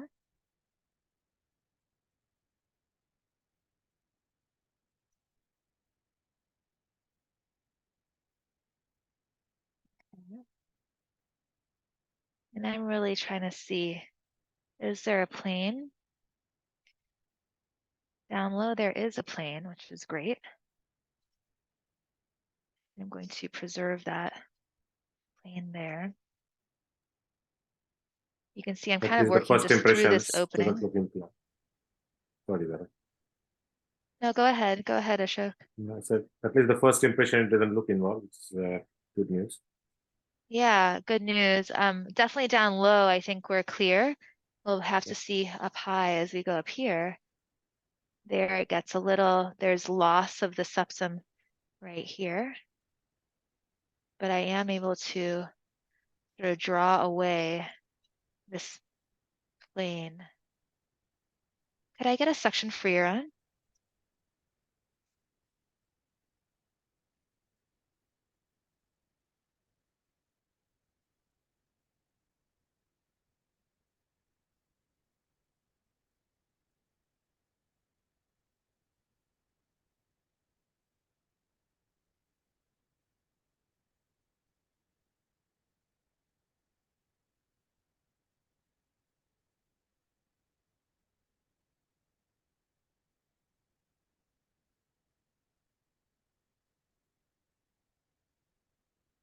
Okay, so we have really nice plane down low. As we come up, it starts getting a little stickier.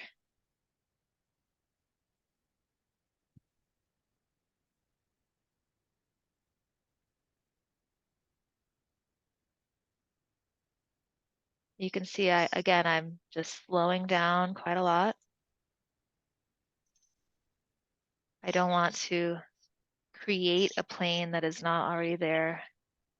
I just want to let the tumor show me where it's going.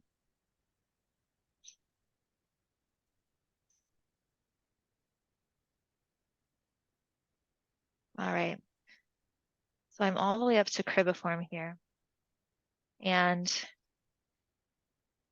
happily, it looks like we have no invasion across. Now there's this missing bit of bone here. You can see that. And I do think that it, you know, I will definitely bipole this undersurface of the mucosal aspect on the other side, because certainly there could be some microscopic, you know, spread of tumor in that area, but thankfully it looks like not involved. Now up here, as I am all the way up at cribiform, that does feel really, really sticky. And so I'm going to go ahead and just take this portion that I've delineated. And again, we're just going to continue to just bring this up to the skull base and then decide, you know, do we need to actually take any of skull base or not? I'm just going to make that a little bit more clear here.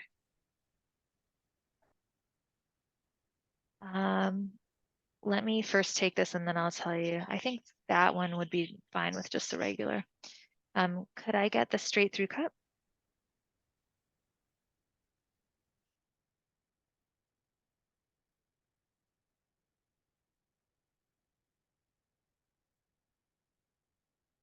I think you're okay. You don't have to open it yet. If you have the other one up.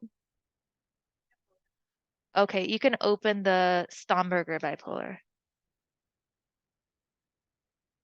So you can see again, I'm just making this cut below where involvement actually looks like it is. I'm giving myself a little bit of a little margin around what actually looks involved with tumor. There. And then I'm going to, could I just get the straight debrider on, please?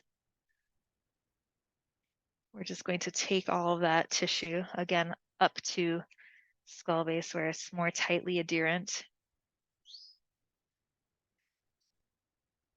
This is really one of the great things about inverted papilloma surgery, or any benign tumor surgery really, is that you can really use these planes, you know, starting anterior to the tumor attachment and getting into the middle of the septum just really allowed me to use that nice normal plane to delineate what was or was not attached without having to touch tumor at all at that point. Starting where it's normal. Exactly. and moving towards pathological.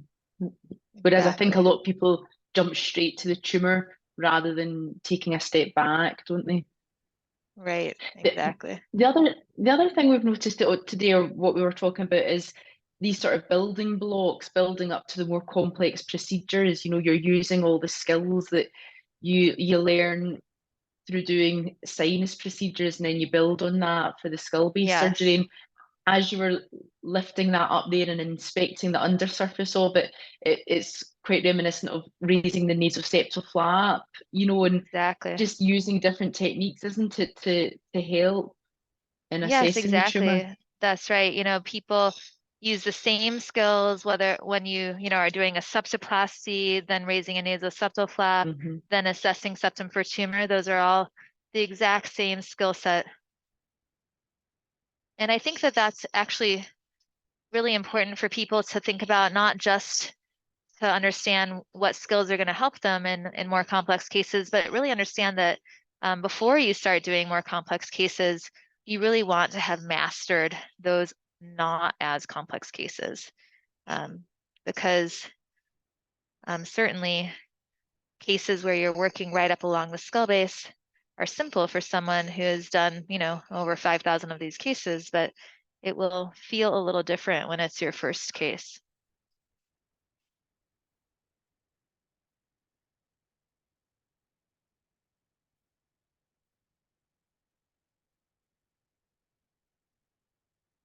Okay, we're right back to that superior turbinate, which I'm trimming up a little bit more aggressively now.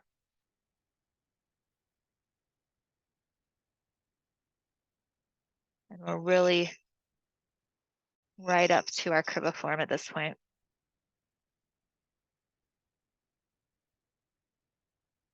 Okay, so I'm gonna again pause, take a pledget.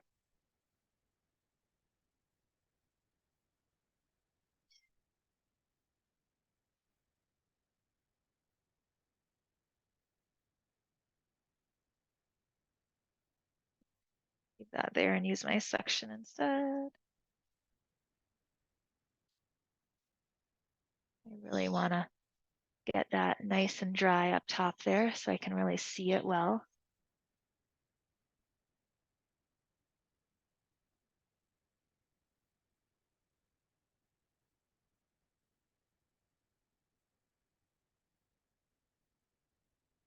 Get all this skunk out of here.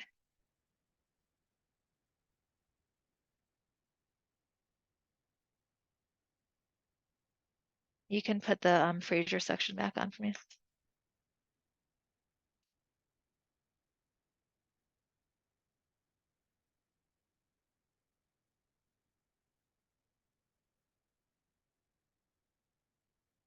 Okay. I'm going to go ahead and take this and make sure that we kind of suction bovie this area right here well, because that's where our blood supply was coming. And even though it's not bleeding a lot now, certainly during surgeries like this, vessels can spasm as they're manipulated. And you want to make sure that just some vascular spasm is not going to kind of trick you into thinking that you don't have a vessel there and that you don't have to take care of it, because we know there's a vessel there, right? We know that from all the nasoseptal flaps that we've ever raised. And we know that we need to bovie it or it's just going to open up and bleed at the end of the case. So we're going to go ahead and take that little guy, make sure that we don't leave ourselves any surprises at the end there.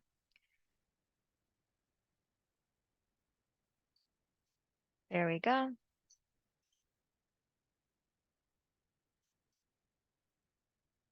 All right. Maybe a little bit more right in here. Okay, so I think that we've cleared that nicely. I'll take the straight Hoseman. You also don't want to leave too much exposed bone if you don't have to. And so I'm just going to go ahead and take that exposed bone of the sphenoid face down now, so that we not only have an even wider open sphenoid, but there's not going to be all this stuff left to crust on this lady.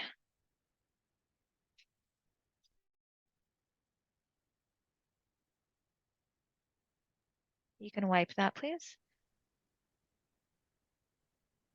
See, when you were working this lady up for surgery, did you think about doing a draft 3 at any point? You know, Or were I you thought concerned you that might need if, to? yeah, I thought, you know, if that inverted papilloma was actually going up into the sinus itself, especially if it has a lateral attachment point, then yes, doing a draft 3 would be really, really helpful. But knowing that, you know, kind of seeing what it looks like on MR, had that intermediate signal, but also really bright rim enhancing mucosa around it.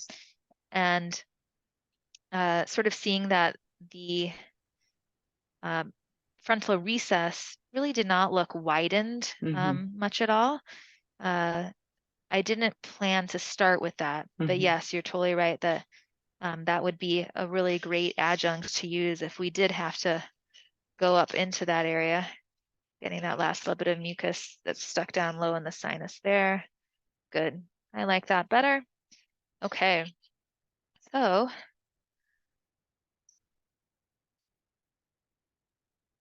here we are at the back edge of our tumor. And I'm going to switch now to a different instrument. I'll have you give me the suction curette on, please. So I find that removing benign tumor from skull base, yeah, the J I'll start with, and then I'll switch it, is done most delicately with a suction curette. And that, again, really allows you to let the tumor show you where it is going and not inadvertently creating a skull base defect yourself without the tumor having already done so. So you see here, I'm just starting at the very back, and we're going to start bringing this tumor forward and just following what it shows us it's attached to.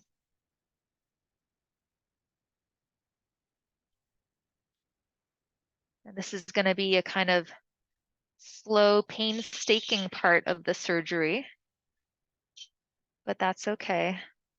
We'll take our time and really just see where it goes.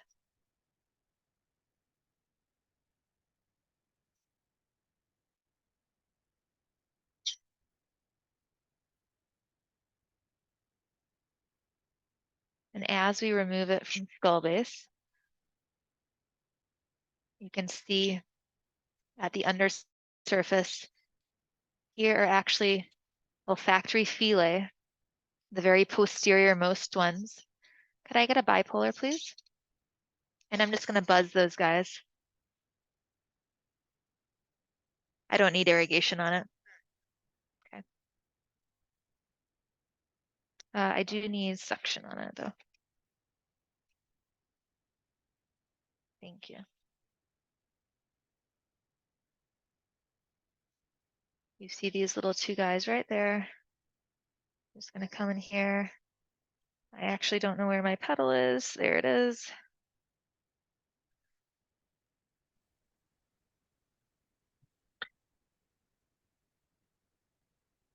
And you're using bipolar up at the skull base rather than the monopolar, the suction monopolar Bovie. That's right, because you know, even when it seems like you have like a good barrier there, using monopolar cautery at the skull base really can transmit, and you never know what that transmission may end up causing. I've seen, you know, people. I remember we had a case. It ended up being a combined case that we did with our neurosurgery team. It had been transferred in after a sinus surgery, and they had cauterized with monopolar cautery right at the skull base, and it ended up causing an aneurysm of a very low-lying ICA. Oh my goodness.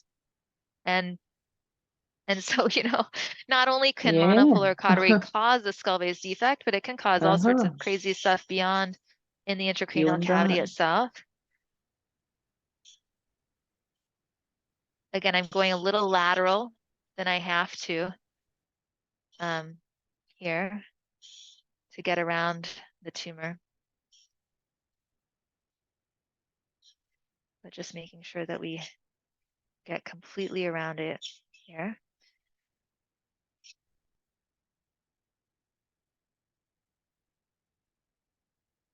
And it's interesting, you know, what just this scraping and removing and then bipolaring the undersurface can do for you. I'll take a straight Blakesley. I'm just going to give you some tumor. Lovely.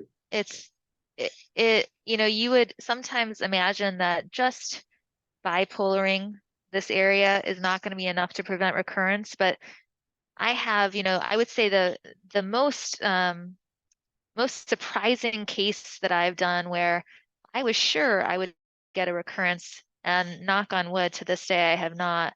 She's out maybe a year and a half, I think, right now. Was a lady who had an inverted papilloma right up along her carotid artery. And of course, couldn't take the carotid. And I ended up just using the same technique, just suction cautery or suction freer, suction curette, and then bipolar cautery along the carotid. And I was sure that would recur almost immediately, but it has not. And so, you know, not every surface needs to be drilled when you're doing this type of surgery for a benign tumor case like this. Now we're right up at cribriform, very likely to get a leak here, but we'll just see what happens as we keep going.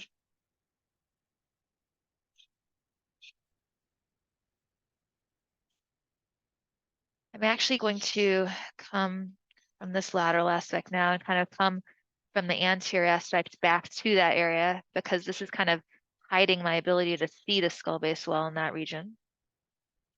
Right in here is our anterior ethmoid. We're going to be ready to bipolar that as we come around it if we need to.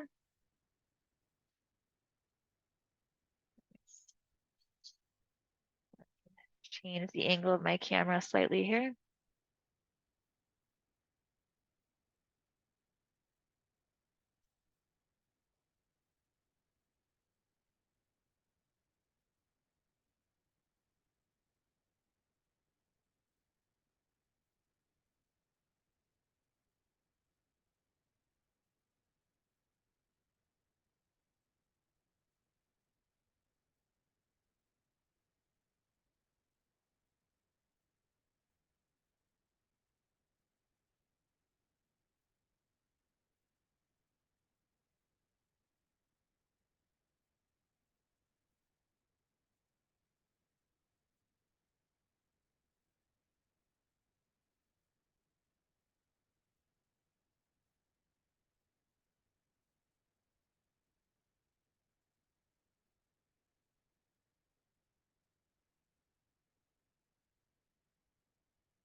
Can I get the frontal Hoseman?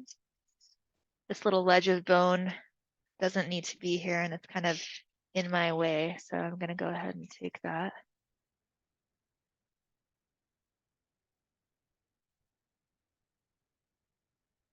Just focus that again a little bit better. There we go. Could I please switch to a frontal curette?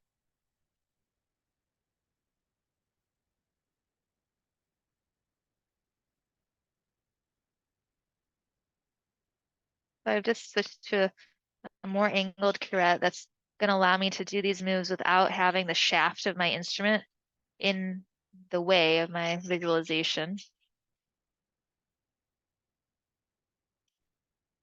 You can see right here we're at skull base. Just going to lift that slightly there to really take down this mucosa.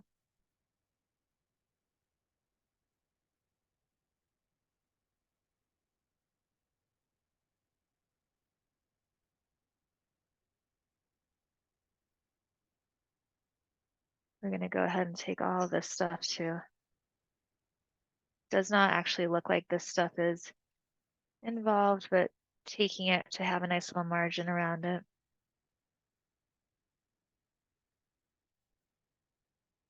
And really allows us to see that vessel well just anterior.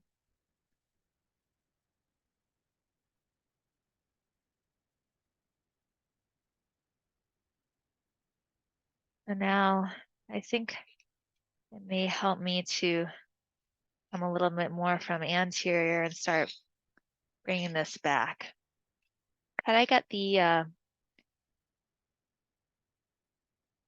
caudal again?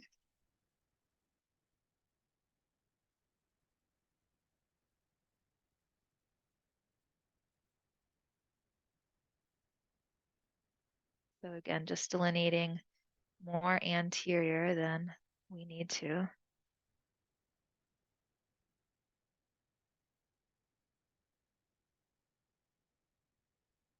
And coming around this lateral aspect. Allowing that to join up.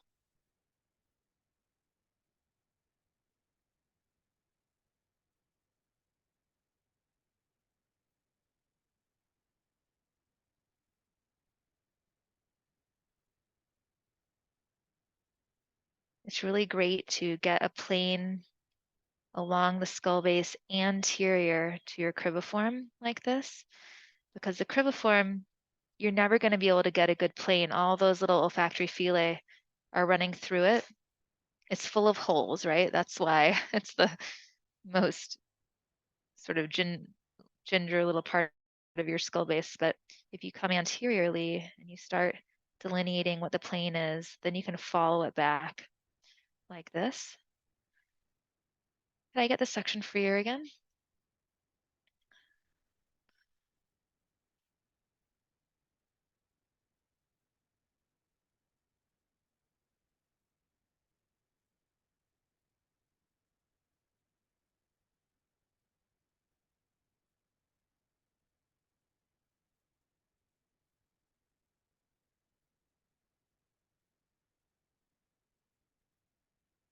Okay, so here's a little olfactory fillet. Let's see if I can use my Stomberger bipolar if we need the source bipolar, okay? First, I'll take a little straight Blakesley. Just want to remove this little mucosal attachment. Here, that's in our way. Okay, then I'll take the bipolar. Let's see if this is enough. So we have multiple bipolars that we have access to. The simplest one is this Stomberger bipolar. That often is all you need. And this actually does look like it's gonna reach okay, but you see how it's a little bit large, these paddles, for what I'm gonna do here. I think it's gonna work, but there's actually a Storz bipolar that's a little bit more delicate.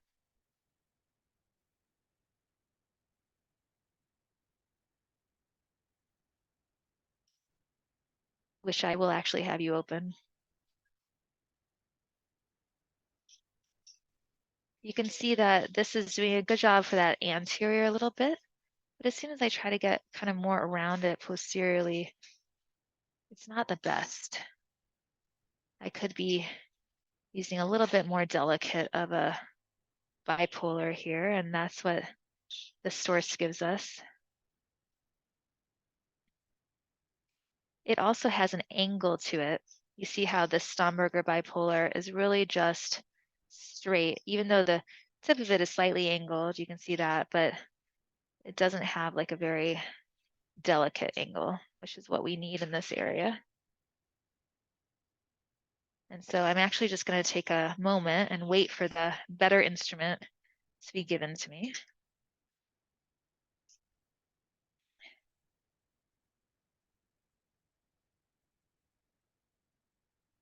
While we wait for that to be set up, maybe you guys can tell me if you have any good tips on which bipolar forceps you guys like to use at the skull base.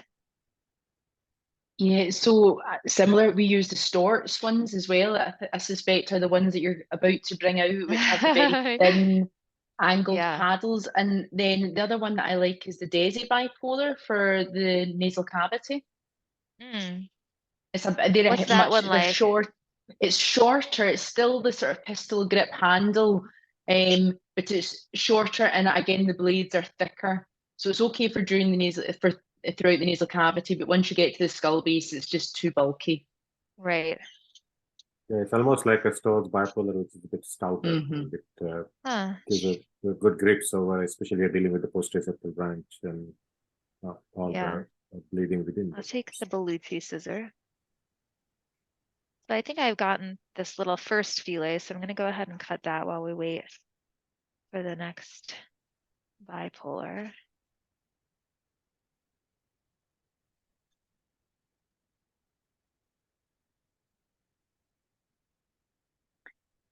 The instrument that we are always searching for is something that you've just demonstrated really nicely there, is nice fine scissors that are actually still sharp.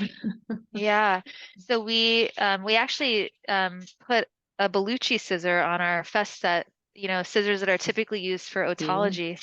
That we found is like really nice small scissor to use. We have the larger endoscopic scissors, but of course those are too big for that type of work up here. That's right. All right, they're just setting up that bipolar for me. Maybe while they are doing that, I'm gonna go investigate again this other side and see. I might actually just push a little bit on this and see how mobile is this. Not mobile at all. So we're going to have to do a septoplasty. And when I do the septoplasty, I'm going to try to really preserve that mucosa in case, you know, I still don't know at this point whether I'm going to get a leak here. Of course, I'd love to have that nasoseptal flap from the other side to repair a leak if I get it. And so we'll be really careful with our septoplasty in the event that we need that.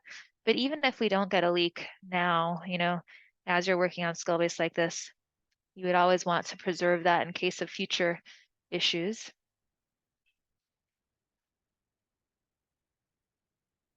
We got it. This one? Thank you. All right, so we got our Storts up. And you see how that's a much finer tip and it's angled. And it just gives us a really nice approach to this region. So we're going to go ahead and use that. That is exactly what I wanted. Thank you, guys. Good. And now I'm going to take that section for your back. And I'll take the Bellucci scissor again.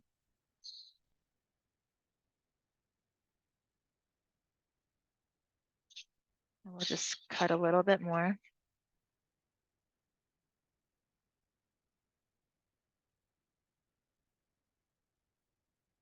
Good. And we'll just continue to move back along this really delicate area here.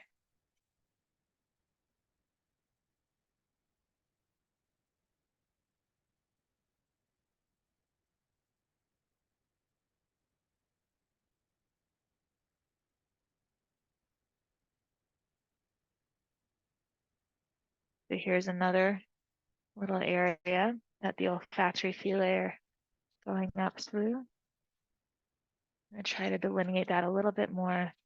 And actually, at a certain point, you see how this front part of this little part of the tumor is flipping up at me, and it's not helping me at all. So I'm just going to go ahead and trim it so it's out of my way, and I can continue working without that impediment.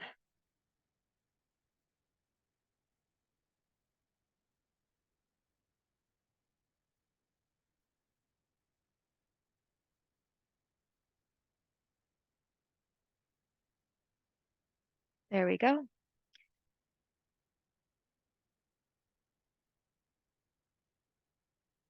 Now I can again see the skull base very nicely. And I'll take that bipolar again.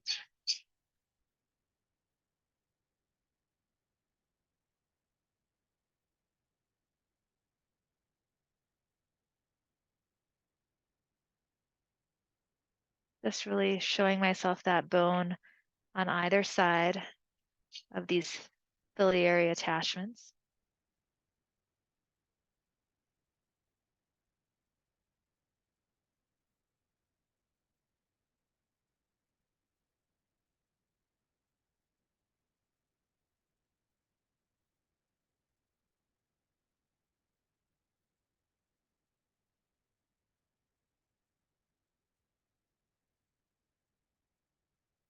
And I'm just gently bipolaring kind of from side to side, right along that fillet.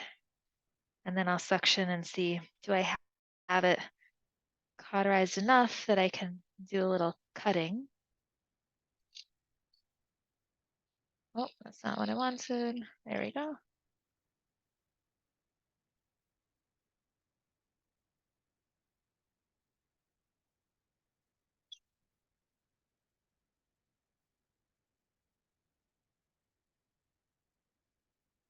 We can probably cut a little bit now.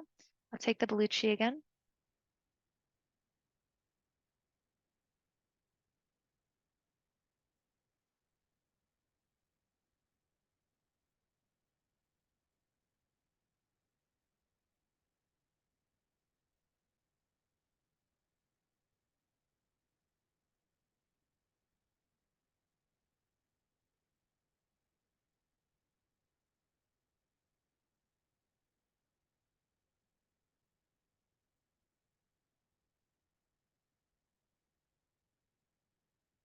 Here we go.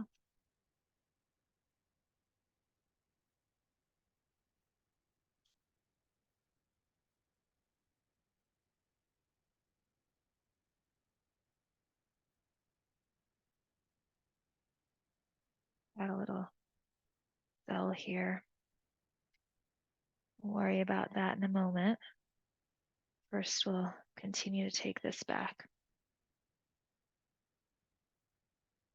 You see, I've really using my camera in a dynamic way. I'm typically using it a little bit further away, but when it gets to really, really delicate structures like this that I really need to see well, you can bring your camera all the way up, get an ant's eye view of what you're doing.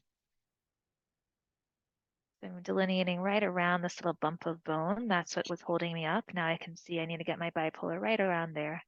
I'll get the bipolar again. Technology-wise, do you use a 4K HD screen? Yes, exactly. So have you tried the 3D scopes for the sinus surgery? So I actually back now, like it was a long time ago, probably 8-9 years ago. My first job out of fellowship was actually at Emory University in Atlanta. And there I was working with a neurosurgeon, Nelson Oyashiku, and he was consulting with a company called Vision Sense. And they were really big into the 3D endoscopes. And so he did all of his pituitary surgery actually with a 3D endoscope. And I would start the surgery with my regular 2D because at that time, the 3D endoscope was just extremely bulky. It was just like a huge box that was very, very heavy. And then having like a scope attached to it. So it's just very bulky, not nicely maneuverable. But I will say that the newer generation of 3D-dimensional endoscopes are much better. They certainly are still heavier than 2-dimensional scopes, at least the ones that I have tried.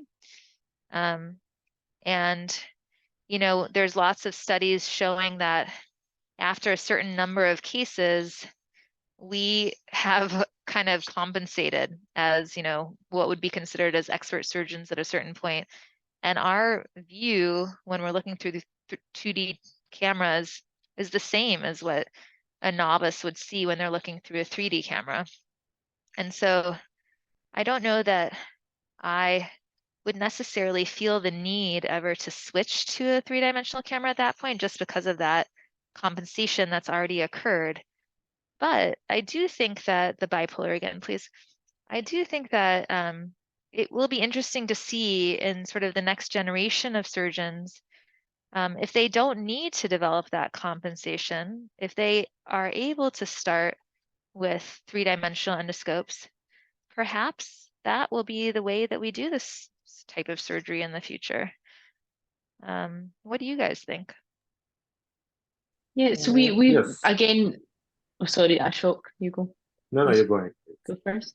I was just going to say and with the neurosurgeons, they will sometimes use them for the pituitary cases, but I actually prefer the 2D for doing the sinonasal work. So we'll do 2D up until the point where we get to the sella. And then once they come over and they start to do their bit, they quite like to try the 3D at that point, but certainly not using it for every case. And I do feel it's heavy, so which is difficult if you're certainly doing a more complex case and it's longer. It is heavy and it puts more strain on your hands and your wrist, I think. Exactly. Ashok, what about you? Have you had much experience with the 3D scopes? Yeah, we have one of those latest 3D scopes that Zara was talking about. And initially with a great enthusiasm, we tried to adapt to it. But then soon you realize that they are quite cumbersome for intranasal use when it doing the access part of the surgery or sinus surgery part of it. For example, raising the neuroceptal flaps and doing the initial bits of sinus surgery. But once you're beyond that point with large cavities, then they can be useful. But then, as Zara said, we are compensated so much, then you slowly start not seeing any benefits. And the hassle of changing over to everybody, to the staff, it outweighs the benefits that you get from it. But certainly, when we're doing any transclival, any brainstem lesions, when everything is nicely open in front of you, it's beautiful. So, but great optics, but practically how much it adds, I think the jury is out.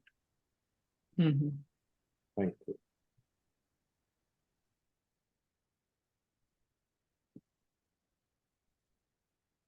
So our system at the moment is in the cupboard.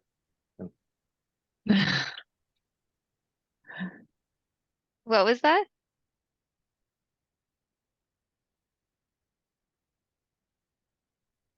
Ashok's system is currently in the cupboard. Oh.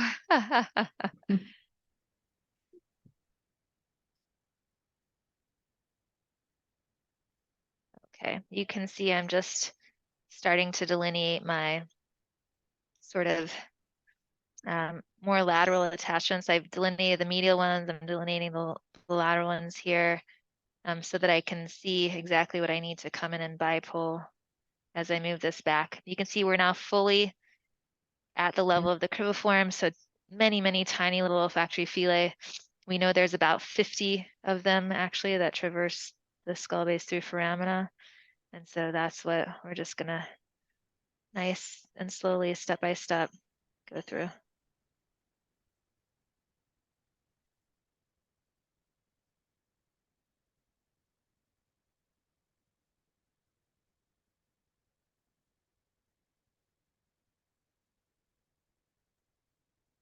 This is a great masterclass for trainees and the young surgeons about the caution and the care that Sarah is exercising in her dissections.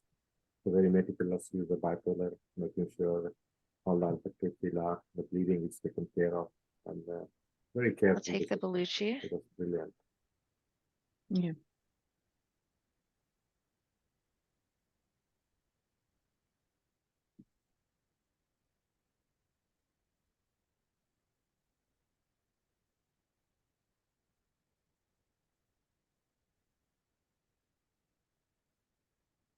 Bipolar.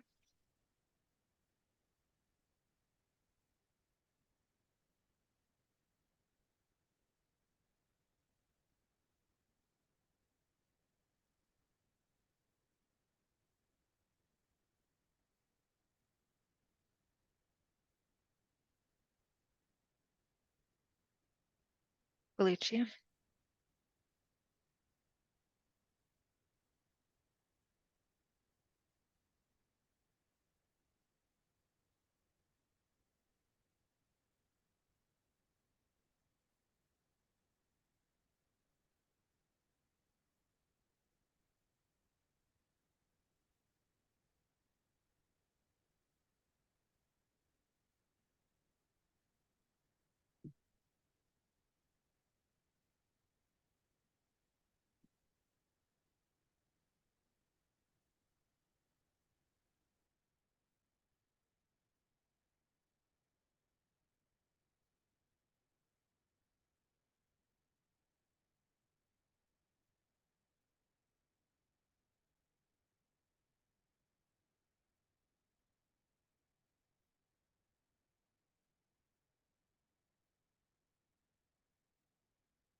Thank you.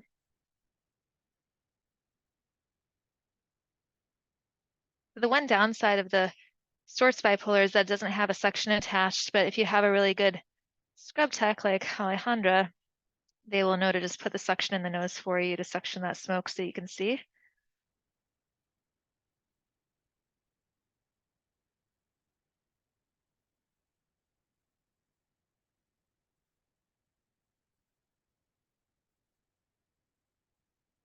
There's this attachment and still this one here.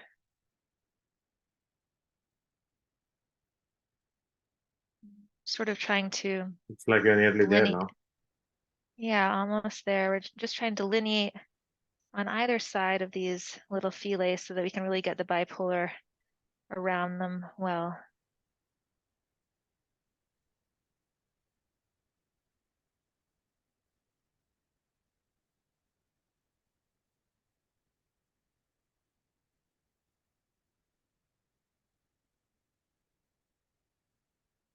This side.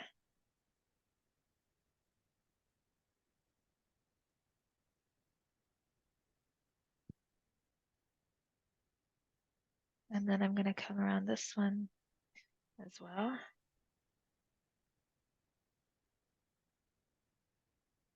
I'll take the Bellucci.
Another large one back here.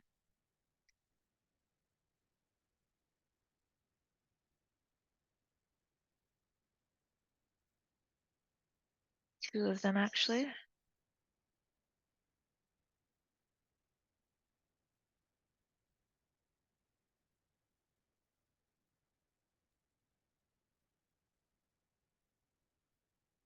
I hope somebody's keeping a count of how many olfactory fibers of you're dividing. Someone should count how many we've got to go through here.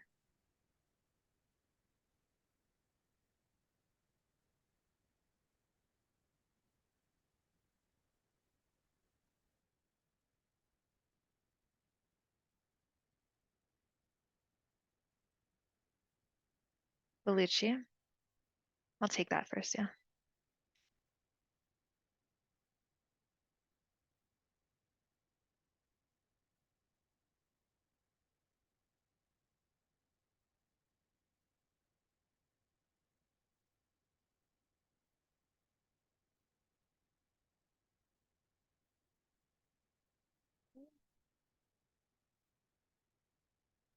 Bipolar.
we kind of have this little conglomeration that's left here at the very posterior aspect, and we're going to be able to delineate that a little bit more of each of these. Here's one, here's one, here's one. Let's get through those guys.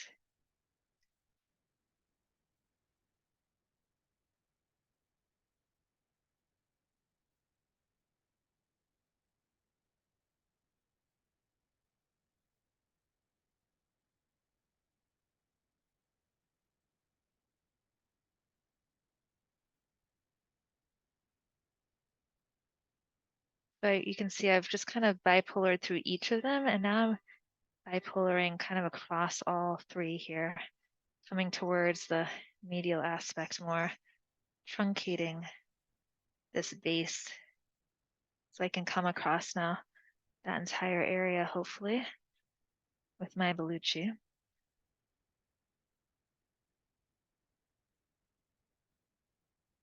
Yeah, I don't even need my Bellucci. That little suction freer went through those. And now we'll come across this last bit here.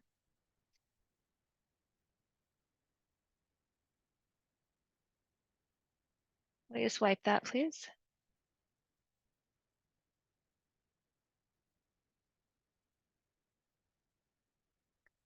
Coming from medial to lateral on this last bit, the bipolar.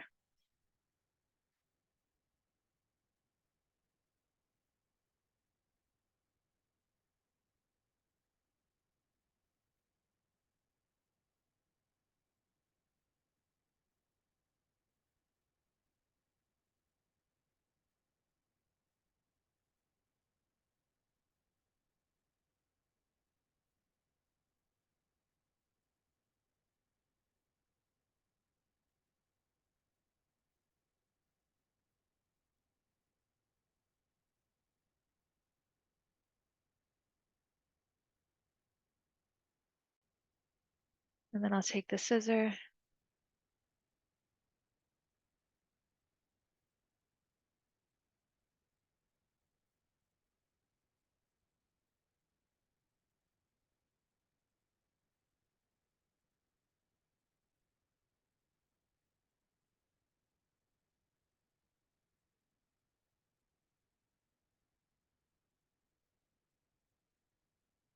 Then we're going to go ahead and remove this hunk of tumor.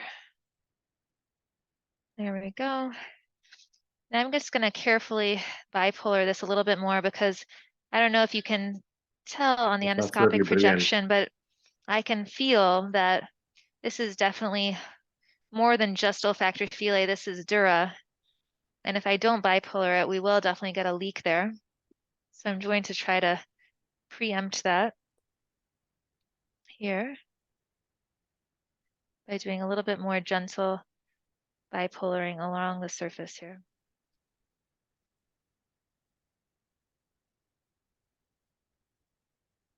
And not only does that help that dura kind of seal, but it also takes care of any microscopic tumor.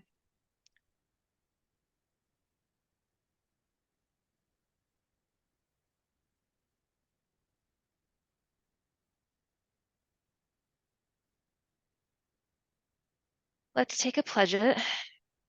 So we still have tumor. It's lateral to this little cribiform area that I haven't completely taken. So we're not quite done yet, but that definitely was the most challenging part of the tumor resection, I think. I'm just going to dry this up and make sure. This is the point where you want to, again, just slow yourself down, really investigate. You can be excited that that part of the tumor's out, but you want to make sure that you don't have any leak. If you do need to reconstruct anything, now's the time to do it. You don't want to be finding out tomorrow when she calls in with clear fluid draining out of her nose, right? I'm going to take a really good look. Right in here, it looks like we've got a little area that we could bipolar as well. And then we'll come back to get all this tumor here.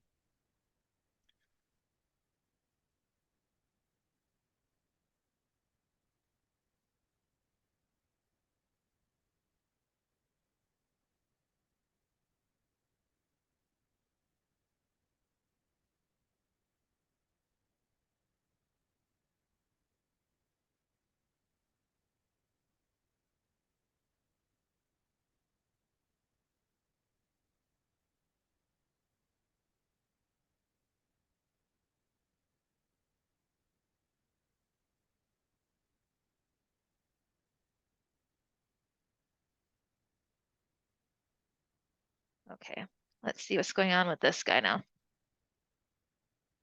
So we have like a little cell almost. What I would like is the frontal seeker.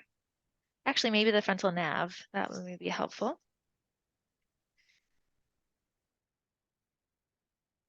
I'm just going to use my frontal navigation here to show me, what is this? Is this a little cell that I can open into, or that's actually going into intracranial cavity? I think that is maybe above. I don't want to take too much more of this because that's true dura. But this is tumor, so we're going to have to take some. Yeah, this is tumor basically right on arachnoid. You can see tumor going right up to arachnoid there. Let's see here. This is just a little cell that we can open into here. Okay. So first I will take a frontal kerrison.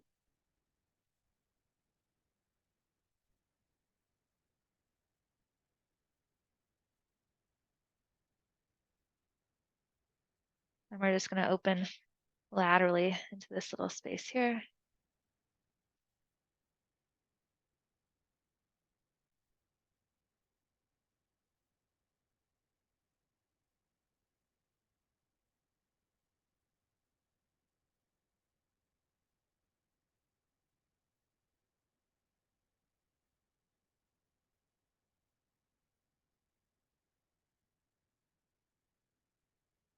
Good, thank you.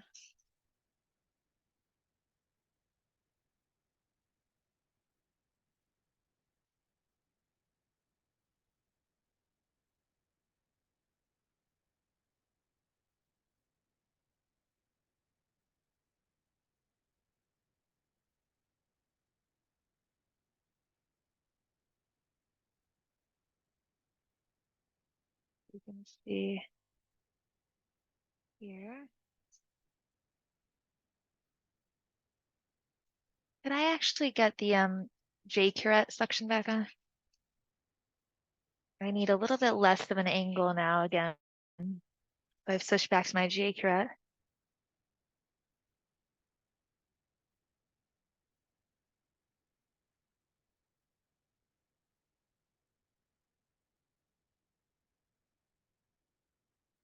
Again, this is fully dura here. You see that? That I'm basically just scraping tumor off of and opening this tiny little cell that's right next to it.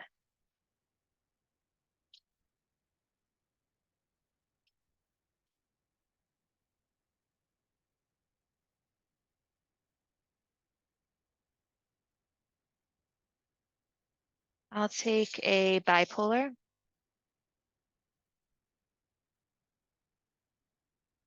And again, we're going to have the bipolar and truncate here.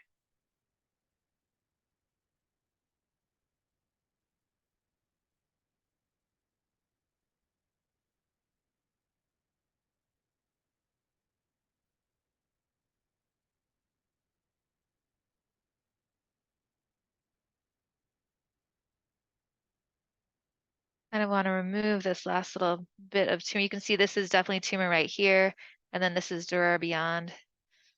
Gonna kind of tempting things here by trying to take that. So I'll just bipolar it really well.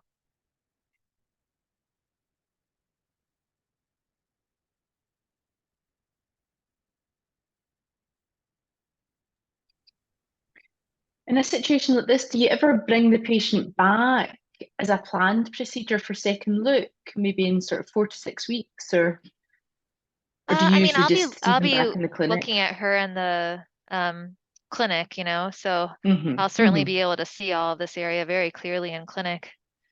So I don't think any need for a second look because Mhm. we'll be doing lots of in-clinic looks. There's that last little bit of tumor here. Straight through cut. And do you see them quite quickly in clinic, post-operatively? You see them within sort I of see them 10 to 14 days, or? Yeah, so for skull base cases, I wait 14 days because you don't Mhm. really want to manipulate the skull base before then. We want to give it a little time to heal. I'll take the straight through cut back. There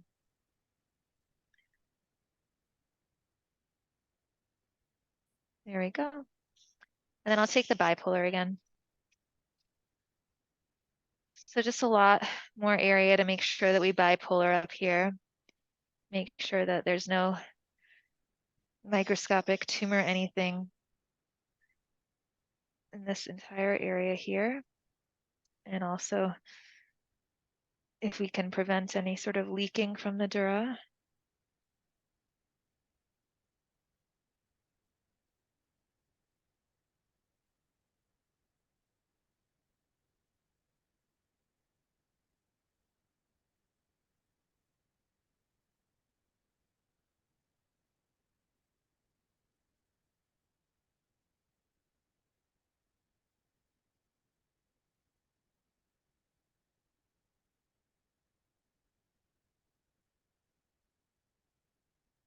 So that entire area that I just bipolared, and I'll do a little bit more actually down the bottom, is all dura. And so what I'm thinking about right now in my mind is, what should I do about that? I'm gonna have our anesthesiologist do a Valsalva in just a moment and see if we have any frank leaking of fluid or if it's just all this exposed dura here.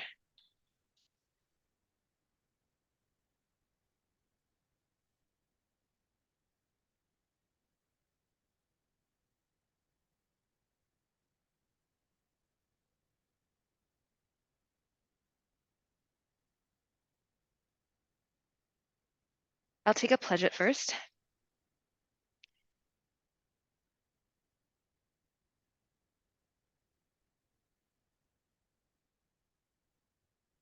And I'm actually first, before we investigate that, I'm just going to take this up a little bit more. Could I get the frontal kerrison to make sure again that we don't get distracted by our skull base and not open our frontal as much as we need to. So I'm just going to make sure that this little area here is addressed. And the side to side frontal through cut. Yep.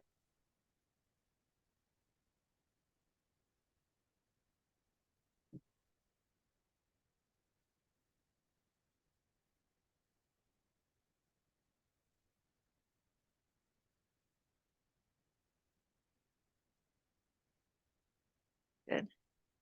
Happy with that. Let's suction that out. That's fine. Just get this little guy.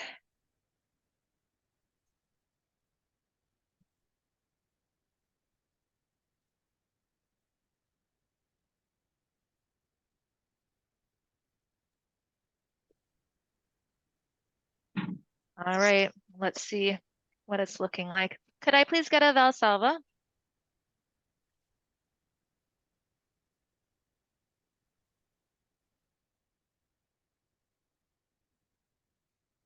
So we've got a Valsalva going. Right now, it's looking really nice and dry. What are we at? Great, we are at 40, and this is looking really nice and dry. So I think that I do not have to reconstruct this skull base. That's good. Thanks so much. Looks really good. So it doesn't mean our surgery is done, guys. Although if you want to go away, you can, but we still have that whole septoplasty and other side to take care of. And we do want to make sure, could I get a 45 through cut? we do want to make sure, although it certainly looks like from this side it has not gone through septum, because there is that T2 intermediate signal up high on the other side. And I'm going to obviously look really closely on that other side up by skull base to make sure that there's no IP there. Hopefully it's just inspissated secretions or something along those lines. I'll get a 0 degree. Okay, I think thanks, Zara. I think that was really wonderful and a brilliant display of surgical techniques. Thank you, Ashok. Enjoyed it thoroughly. This is another case to remember for a long time. So 11.5 hours today, where yes, continuous live surgical demonstrations from all around. And tomorrow is going to be the same. So we start at 7 a.m. tomorrow, so BST, with Professor Hisham Saleh in London and Dr. Satish Jain from Jaipur, India. So we'll be really looking forward to that. And any comments, Liz? Yeah, no, I think it's been fantastic. And that last case from Zara there was still operating was just fantastic. I mean, from where it was at the beginning to what it then looks like now on that side, and the careful bipolar and gentle dissection and the skull base with tumour that, you know, I think when you looked at those scans and you looked at the tumour to begin with, you thought you would end up with a skull base defect. And I think it, you know, it was just the excellent dissection that's resulted in a fantastic outcome and so great for the patient. And I mean, at the end of the day, I think, as we were saying earlier, everything about this is for our patients. We just want to be able to improve their outcomes all the time. And, you know, look at that cavity. I think it was just a fantastic job. I think all the cases today Thank you so much, guys. You know, fantastic. Thank you. Thank you. Thank you to all the team for all the efforts they've taken to make this a reality. Very short notice. So thank you. Okay. So although we don't want to go away, we have to stop. All good things come to end. So thank you for really enjoyed the wonderful day, and hope all of our delegates have. So see you tomorrow. Bye-bye. Thanks, Ashok. Bye-bye. Bye. Bye-bye.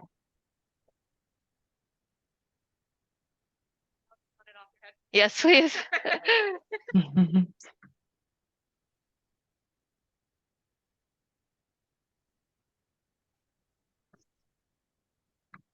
Introducing Stealth Station Flex ENT Navigation System, a customizable system from Medtronic ENT, a market leader in image-guided surgery technology, featuring 6 hardware configurations, an optional portable card, 2 different electromagnetic emitter options, with flexibility in hardware design and optional software functionality. Get everything you need and nothing you don't with Stealth Station Flex ENT. Let's flex forward. Contact your Medtronic representative to customize a navigation solution that's right for you.